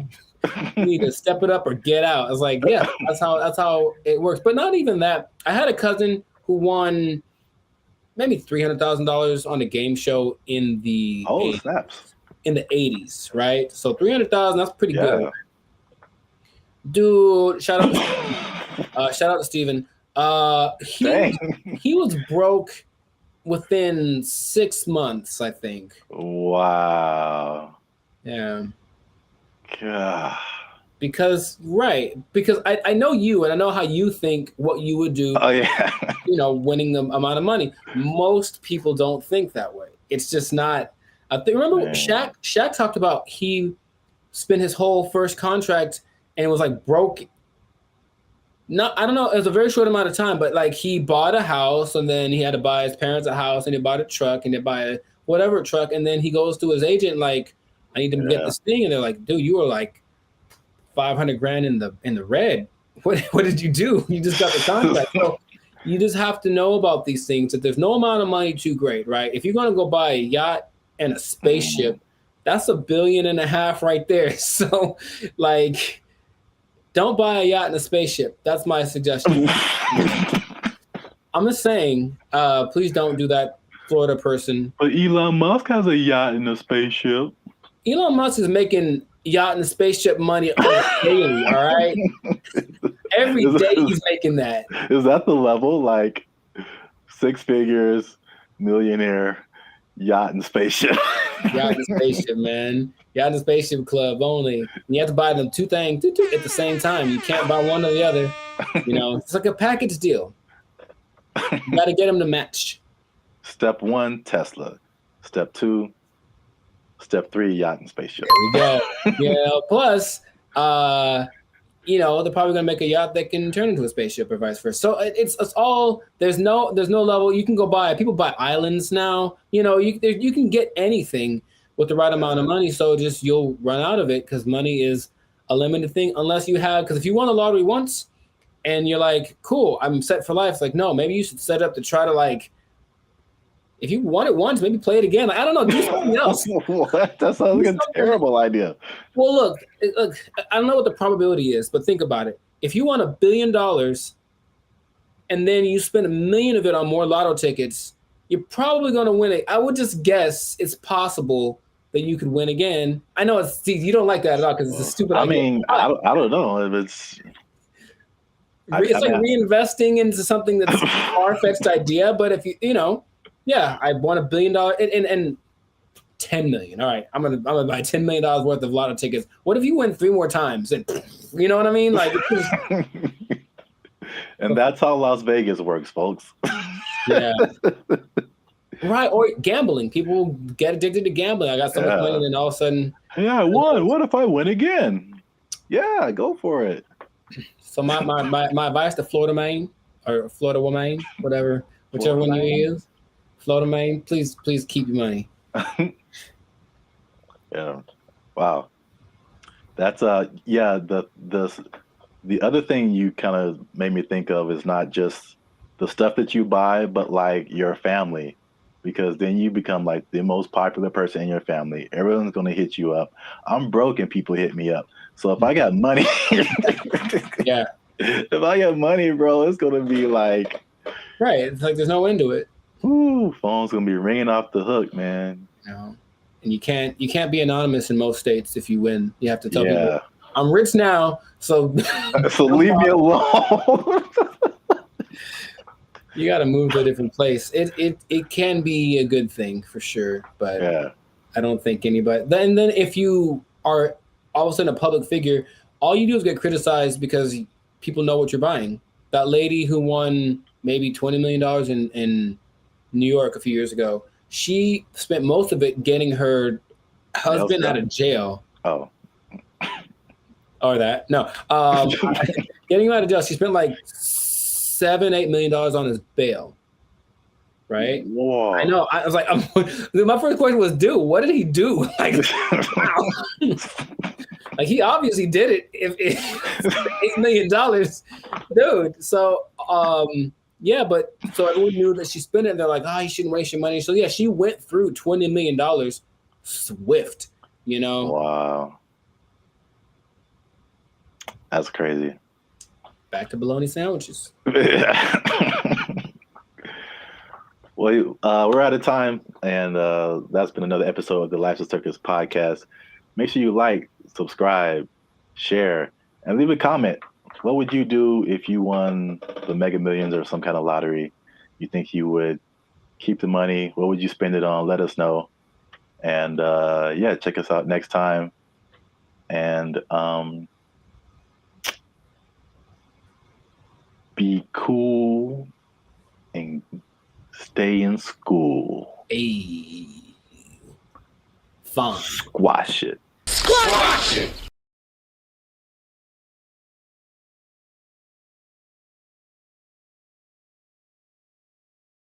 They're thinking about legalizing everything in California. But in the way that Oregon's doing it, in the way that Vancouver's doing it. And you've seen downtown LA. What do you think is going to happen, bro? What's going on, everybody? I'm Jericho, and this is Zap, and we are the now 6-time international award-winning pop hip-hop duo Banded Future. We make clean, fun music that everyone can listen to with a sound that's uniquely Californian. And right now, in this moment in time, you would tune in to the Life's a Circus podcast, where we talk about things that are funny, interesting, and just straight up ridiculous. So before we get started, make sure to like, subscribe, comment, and share this video. I'm gonna change it up with 2 people that like drugs. That's all. We're gonna talk about drugs, okay? Now, drugs are bad, okay? But I know we're talking about them. Sponsors gone. Specifically, we're talking about the drug problem. You can call it an epidemic, but drugs. What you talking about, baby? But it seems to be getting worse. So the specific thing is the way that governments are approaching the drug issue in their country. And there seem to be 2 very drastic sides, and they both have interesting results. So before we get into it, Sir Zap, San Francisco, have you had any experience or just thoughts about this? Have I had thoughts about drugs? Have you had thoughts about drugs? Do you dream about them? Drugs are bad, okay? But have you seen the effect of drugs in our society as a whole? With your man, I think about drugs every day. Okay. You know what I'm saying? Okay. It's hard out here in these streets. That brought to mind two things. Yes. He's there. He was up there. It's crazy. Mission accomplished. Yeah, San Francisco. Wow. Yeah, I had the worst hotel experience of my life in San Francisco. You were there. You remember? And it wasn't because, well, I guess it was because of the hotel. They had a hand in it for sure. That was not helpful. But it was the people who were there who were obviously using an assortment, shall I say. A plethora, perhaps. Yeah, involved in all kinds of activities and whatnots. But yeah, we definitely saw it there. And I was saying before, this isn't like my crowd, so I don't really know a whole lot about drugs anyway, but you just kind of go from the homeless people because for sure you see them on stuff. I've seen them doing stuff. And so that's how I kind of like get the drug vibe. But going like just off of the hard drugs, one thing I noticed, I don't know if you noticed this either, the legalization of marijuana in California, and probably in other places too, but in California, I definitely noticed the explosion of just like, we can do this everywhere. Let's do it everywhere. Especially like on the freeway. Like I can drive down the freeway and just smell like the whole freeway is high, bro. Like, yeah. No wonder we're all going 5 miles an hour. Yeah. Like everybody is just walking on sunshine right now, and I'm trying to get to work. I remember one guy, we went up to Sacramento, and one guy in like a Jack in the Box was like he was the happiest man. And I'm like, wow, starting early, 8 in the morning. Like, that's a wake and bake situation right there. Yeah.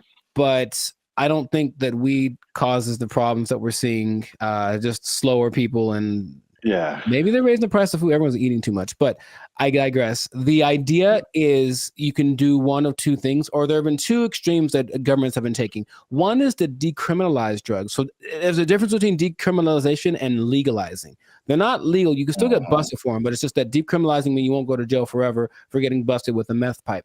On the other hand, you could really go at the drug sellers and the drug users and make everything illegal and see what happens. So the, I guess, benchmark for everybody's decision is Portugal, because in the 90s they had, I think they were kind of closed off to the world for a long time. I'm not quite sure why, but for like 40 years no one could really get in there. So in the 90s it opened up, and in came all the influx of everybody's influence, and with it came drugs, because people like drugs. So what happened was Portugal got a really bad heroin problem, the worst ever, and everything that the government tried to do was like, we can't really make it go away. So let's try something extreme. So they decriminalized everything, and instead of that, they treated drug users like patients, like they're sick. So they made rehab centers and this and that. So if you get caught, you don't get taken to jail, you get taken to a rehab center where they actually will give you more of the drug you like, but in a lesser dosage, trying to wean you off of it. And they have a system in place for making that work. Other places that have copied that, I believe Lithuania, and there's maybe Denmark. I could be wrong about that. But so what has happened was that the good old US was like, oh, let's try it. So they did that in Oregon with the last election, and they kind of forgot one part. They forgot the whole rehab part. They just decriminalized everything. And I think I heard about that. It's a nightmare. It's so bad. It's just people just violently robbing each other in broad daylight and just on drugs, on the zombie drug. I'm not sure exactly what strain it is, some kind of a opioid maybe, but it's a zombie drug. People like walk around like zombies. But the visual I wanted to share with everybody was actually from a video I saw from Vancouver. They did the same thing. They just legalized everything without thinking about how to fix these people once they're on the drugs. So everyone's just walking around, literally, same thing, robbing people. The scene that I remember when we were in San Francisco was this one street where it's like everything looks normal, aside from like the occasional like human feces on the ground, but everything looks normal. And you turn a corner, and all of a sudden it's Armageddon. Oh my God. Just literally, just all of a sudden, everybody, and like you just stop there, and they all kind of like turn. That's the zombie drug. So there's a video of these two men walking down the street, and they're in a position where I don't think I could keep my balance and walk, but they're so hunched over and they're still somehow staying upright. There's two of them. They're walking, and it looks surreal in Vancouver. That's happening right now. So they tried it, and for some reason, they didn't get the memo that they need to add the other part to it. So that's an they're thinking, oh well, like alcohol, like there'll be a couple of people that go overboard with alcohol, but if we let everyone have it, most people have enough restraint or whatever to not use it. I just don't think that hard drugs and alcohol are exactly comparable like that. So you can take the other extreme, and this one is maybe more fun, and that is the president of the Philippines, something Duarte. He said, he got elected in 2016 maybe. He said, kill them all. That's exactly what he said. Kill all the drug dealers and all the drug users. Wow. In 4 years, well, the last updated thing was like in 2020. So in 4 years, he killed like 24,000 people just for, and the thing is, he'll catch you. They'll just raid the streets at night. And if you're on drugs, that's it for you, basically. And the thing about that is that a lot of, and then the people that don't kill, they take to jail, but they kill a lot of people, and everyone in, like, all the citizens love it. They think it's fantastic that he's doing that.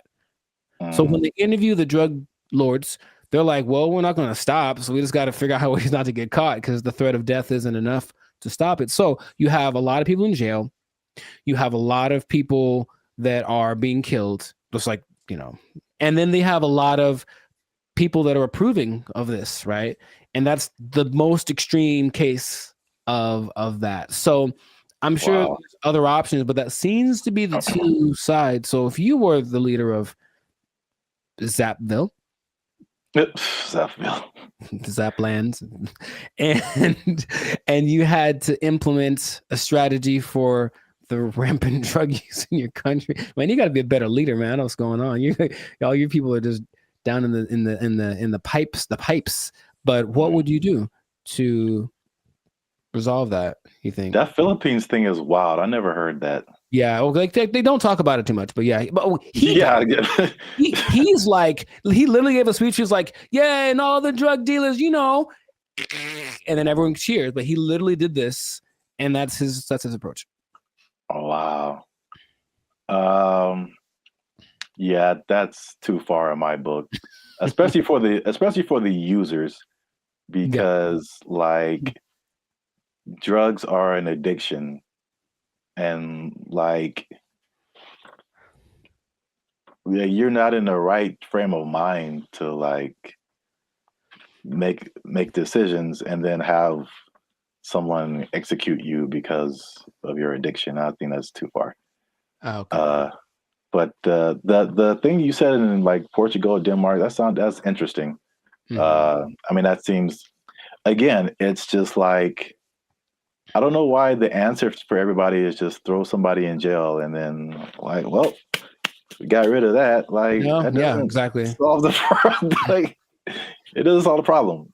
Like, the problem still exists. Yes. Yeah. But so with the numbers for Portugal specifically, the numbers of overdoses went down like 90%. Yeah. So obviously that's a better solution for sure. Well, we'll see what happens, because what I'm hearing in Rumorville, the last thing, as we wrap this thing up, is that they're thinking about legalizing everything in California. But in the way that Oregon is doing it, in the way that Vancouver is doing it. And you've seen downtown LA.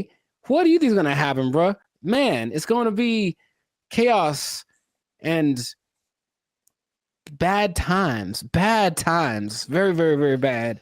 So hopefully that doesn't pass. But some government people don't think,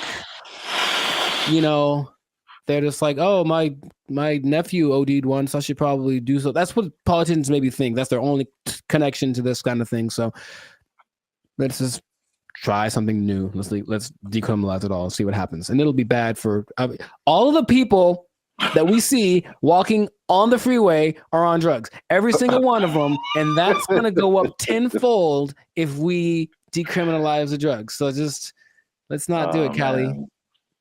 Send your relief funds to banditfuture.com just in advance, because I see suffering in our future if this. I see. You will know pain. You will know pain. We'll at least know gross. We'll at least know that. Yes, that is God. We should do a whole separate episode on that hotel room. I still have some videos from that. I was giving a review. You have videos? I have a video I took of the hotel room or walking around. Yeah, maybe I can find it. Yeah, people need to see that. It was oof. It was really bad. But anyways, this has been another episode of the Life's a Circus podcast. So let us know in the comments if you have a solution for how to solve the drug problem where you're from. Do you have a drug problem? Do you need help? Do you need to talk to somebody? Call the Bandit Future hotline. Just kidding. It doesn't exist. But make sure if you do have a problem, make sure to go see somebody about it. It really is serious. Don't you believe it? Okay, so that's been it. And I'll tell you what. If you're on drugs, if you're doing too many drugs, I don't know about you and keeping your employment status, you might start freaking out and not make it. And then, you're going to have to be out of you might be down bad. You might be out of employment, and that's not going to be good. If the boss catches you in the bathroom doing what you like, might end up bad for you. I just don't know how to say it, but I think you won't like your result. I think I get what you're going towards. Yeah. Correct me if I'm wrong, but I'm thinking that you're saying that they might take your job. Drugs are bad. Okay. They took our jobs. They took our jobs. And there is a man who has built a substantial shelter for himself. So this place has a front door. It has lights. He has a refrigerator. He has a stove. He calls it a waterfront property because it sits right on the LA River. Other people in the encampment have. What's up, everybody? I'm Zap, and this is Jericho, and we are the 6-time international award-winning pop hip-hop music duo Bandit Future. We do clean, fun music that everyone can listen to with a sound that's uniquely Californian. And right now, you are tuned into the Life's a Circus podcast, where we talk about everything that's funny, interesting, and ridiculous. But before we jump into today's topic, make sure you help us out. Help us for that YouTube algorithm. Like, subscribe, comment, and share this video with somebody who's homeless. Is that a good demographic? Actually, most homeless people do at least have access to the internet. So I guess now, 20 years ago, no, but homeless people are doing pretty good. Yes, I'm glad you said that, because that kind of segues into what I'm talking about. Okay. Before I say I don't know where to start first. Okay. No, I'll go off of what you just said. Homeless people are doing not so bad. At least in LA, from what I can see. So check it out. I think I told you maybe a month or so ago, I was going to like the crypto.com arena, and I was walking past this homeless encampment, and I saw a orange extension cable. Mm-hmm. And it was just like, it was long. It was running all the way down the sidewalk. And somehow, I don't know how they did this, they rigged it into like a light pole or something. And those people had electricity. Like, they were in there having a good time. They had a TV running. They were watching Netflix, whatever. Like, they were just like, it's all good. So I guess the comfortability of homelessness is getting really interesting. And then also I came across an article from ABC, which was just took it to the next level. So by the 110 freeway, which is a major freeway in Los Angeles, if you're not from here, there's an encampment, and there's a man who who has built a substantial shelter for himself. So this place has a front door. It has lights. He has a refrigerator. He has a stove. He calls it a waterfront property because it sits right on the LA River. Other people in the encampment have little gardens. They have a whole situation going on. So have you seen anything like this, or have you noticed like the increase in just amenities that like homeless people are just like living it up right now? Not specifically like that, but I do want to point out something. And I think it's a misconception that a lot of us have, understandably. If you're homeless, you assume certain things about people. But being homeless doesn't mean you're broke.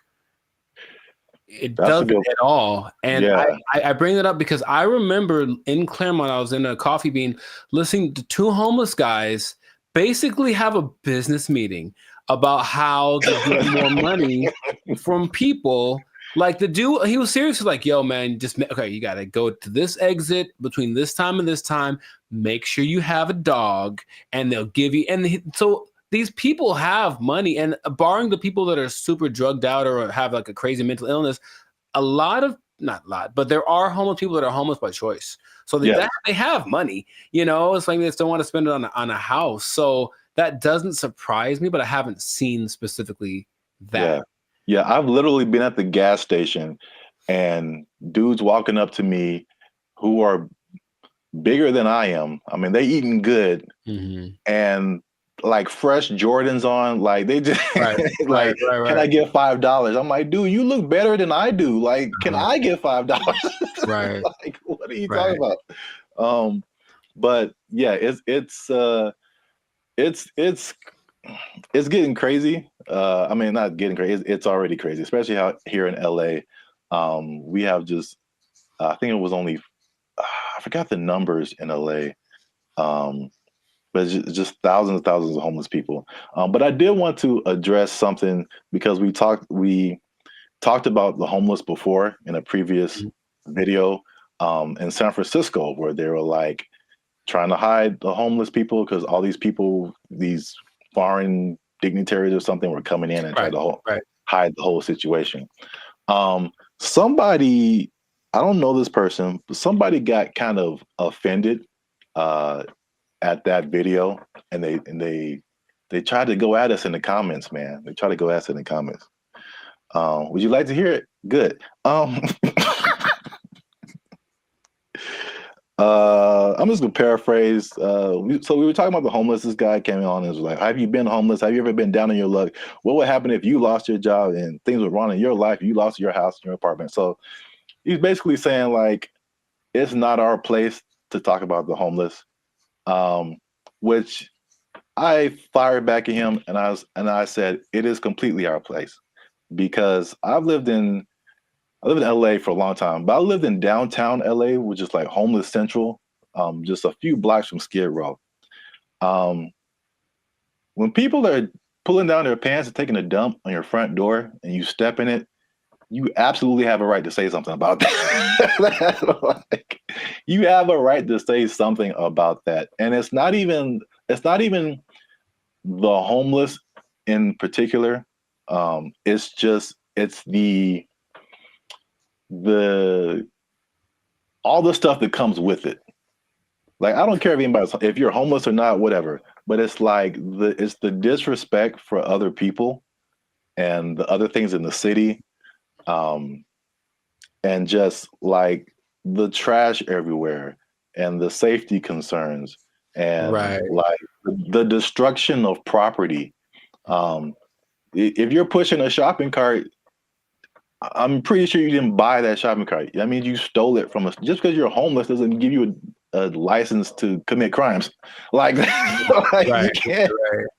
Like, so it's not even about like the haves and the have-nots. Like that's really irrelevant to me. And I will say that one thing I will apologize for is that I laugh a lot. And a lot of people have said that in the comments before, and I think that's just because I think one reason is because talking to a camera is really weird. I agree. And so I'm used to talking to a group of people or something where you get feedback, and so you say something that's funny, like I think it's funny. I just laugh at myself. But we try to keep it light on the podcast. But homelessness, really, there are. I don't know. Again, everyone's situation is different. Like you said, there's some people who aren't even broke. They just don't have a house. But there are some homeless people who are just like, they had a rough, if something happened to them and it's just a serious situation and their life is really messed up. So I think well, at least I should apologize for making that I guess that false interpretation, you know what I'm saying? Like the insensitivity. I think that may have come across to some people like that. So I don't want to make it seem like we're insensitive to the homeless situation. But at the same time, I think that, we shouldn't be silenced because we've never been homeless or we never had a rough time or anything like that. And I have more to say about that, but I want to know what you think about at least that part of it too. I don't apologize for anything. I think that I'm justified in what I say when it comes to things that I've seen over time, right? So generalizing is dangerous, but it works because we have to start somewhere, right? So if homeless people were literally just like everyone else, they just didn't have a home, meaning they weren't dirty, they weren't sometimes violent or leading to criminal activity in order to, because if you don't have money, you have to do things that are above the law to get what you need. If the implication of what homeless is the problem, I think if somehow it was just you don't have a house, there's nothing wrong with that. And yes, people do have unfortunate situations, but in general, when there's, and I heard somebody say this as a joke, but it really does kind of resonate. It's like there's places where homeless people aren't allowed to go. Why? Because they're homeless, and that's not a place that they can't come into the places that we can go because they don't have a home. And it's not because they're homeless. It's because you can tell they're homeless because they look homeless, they smell homeless, they talk homeless, they're weird to you. Like all that stuff is what we're talking about. At least personally, what I talk about when I mention the homeless people. So I don't think there's anything wrong with that. If you do want to go by, I'm sure someone knows someone who just lost it all in a bad, crypto, real estate exchange. The woman took everything, whatever. I know there's people like that, and that's unfortunate. But just in general, homeless people are not contributing to anyone's sense of safety or anything like that. And that's what I'm referring to when I mention homeless people. Yeah, that's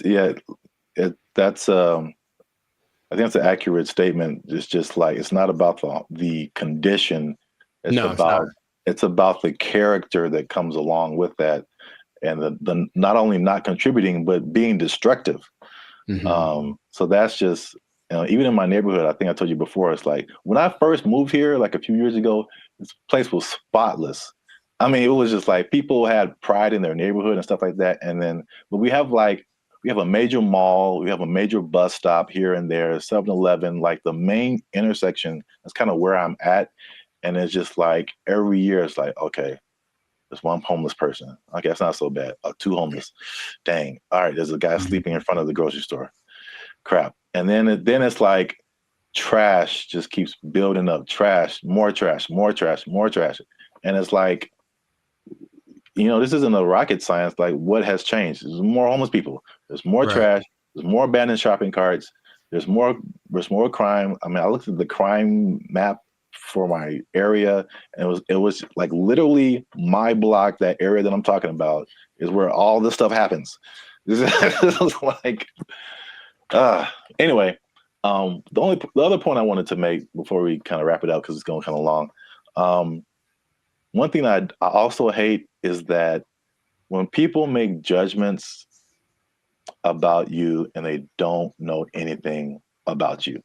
So same thing. I mean, the door swings both ways, right? People could say, "Hey, we're making a judgment about homeless people," but this person in the comment also made a judgment about us, like that we don't know anything about homelessness. We have never had a rough time or anything like that. And it's just interesting to see, because I mean, I personally didn't come from having a lot or anything like that, and so when I've done stuff here in LA and I've really worked really hard and become successful, it's just like the mentality of people is just so interesting to see, like the psychology. It's like you become like, oh, you always had a silver spoon and like you got it good and you don't know what it's like and all this kind of stuff. And I'm like, I absolutely do know what it's like. Like into like 2012, I had nothing. I had like literally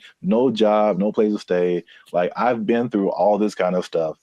Like, and just because I'm like in my own place and have my own business and I'll do all this stuff doesn't mean like I don't know what's up. And I think about the people like the Jeff Bezos of the world, who just people just, oh man, he doesn't care. He doesn't know what it's like. Like I've seen pictures of this dude. This dude was selling books like in a garage somewhere, like just nerding out. I don't know how, if he had friends or I don't know, but right. they show these Google started in a garage, Apple started in somebody's garage, Amazon started in somebody's garage. These dudes didn't just like, no, they worked for it. They really did. Yeah, they worked for it and they gave the world something that the world needed, so they get rewarded with. Exactly. I mean, if you want to have all that, then you can create something that literally changes the entire world, and then you can have all that too. But like, I don't criticize anybody for like having success or anything like that. Like, I'm pretty sure at some point, even like the what was it? The Kardashians or Paris Hilton, because I used to kind of feel that way too, because that was kind of like their, you knew that they came from money. They had stuff going on. Sure. But like, unless you have worked on a TV show, like you really don't understand how insanely difficult it is, how much you have to grind. Like, just because you have a bunch of money doesn't mean it's going to be a success. Absolutely. Like I kind of tell you that I'm not even a lead. I'm just working, background or stand-in or just co-star or something. And I'm just like, after a couple of days, I'm like, dude, I'm like spent. I'm like, you're just 12 hours a day, boom, grinding. And then they have to come back and learn. They got to go home, learn lines, I think Dave Chappelle had a funny like little. I do a Chappelle show, 14 hours a day. I come home, raise my kids for like 10 to 20 minutes, and I get back up and do it again.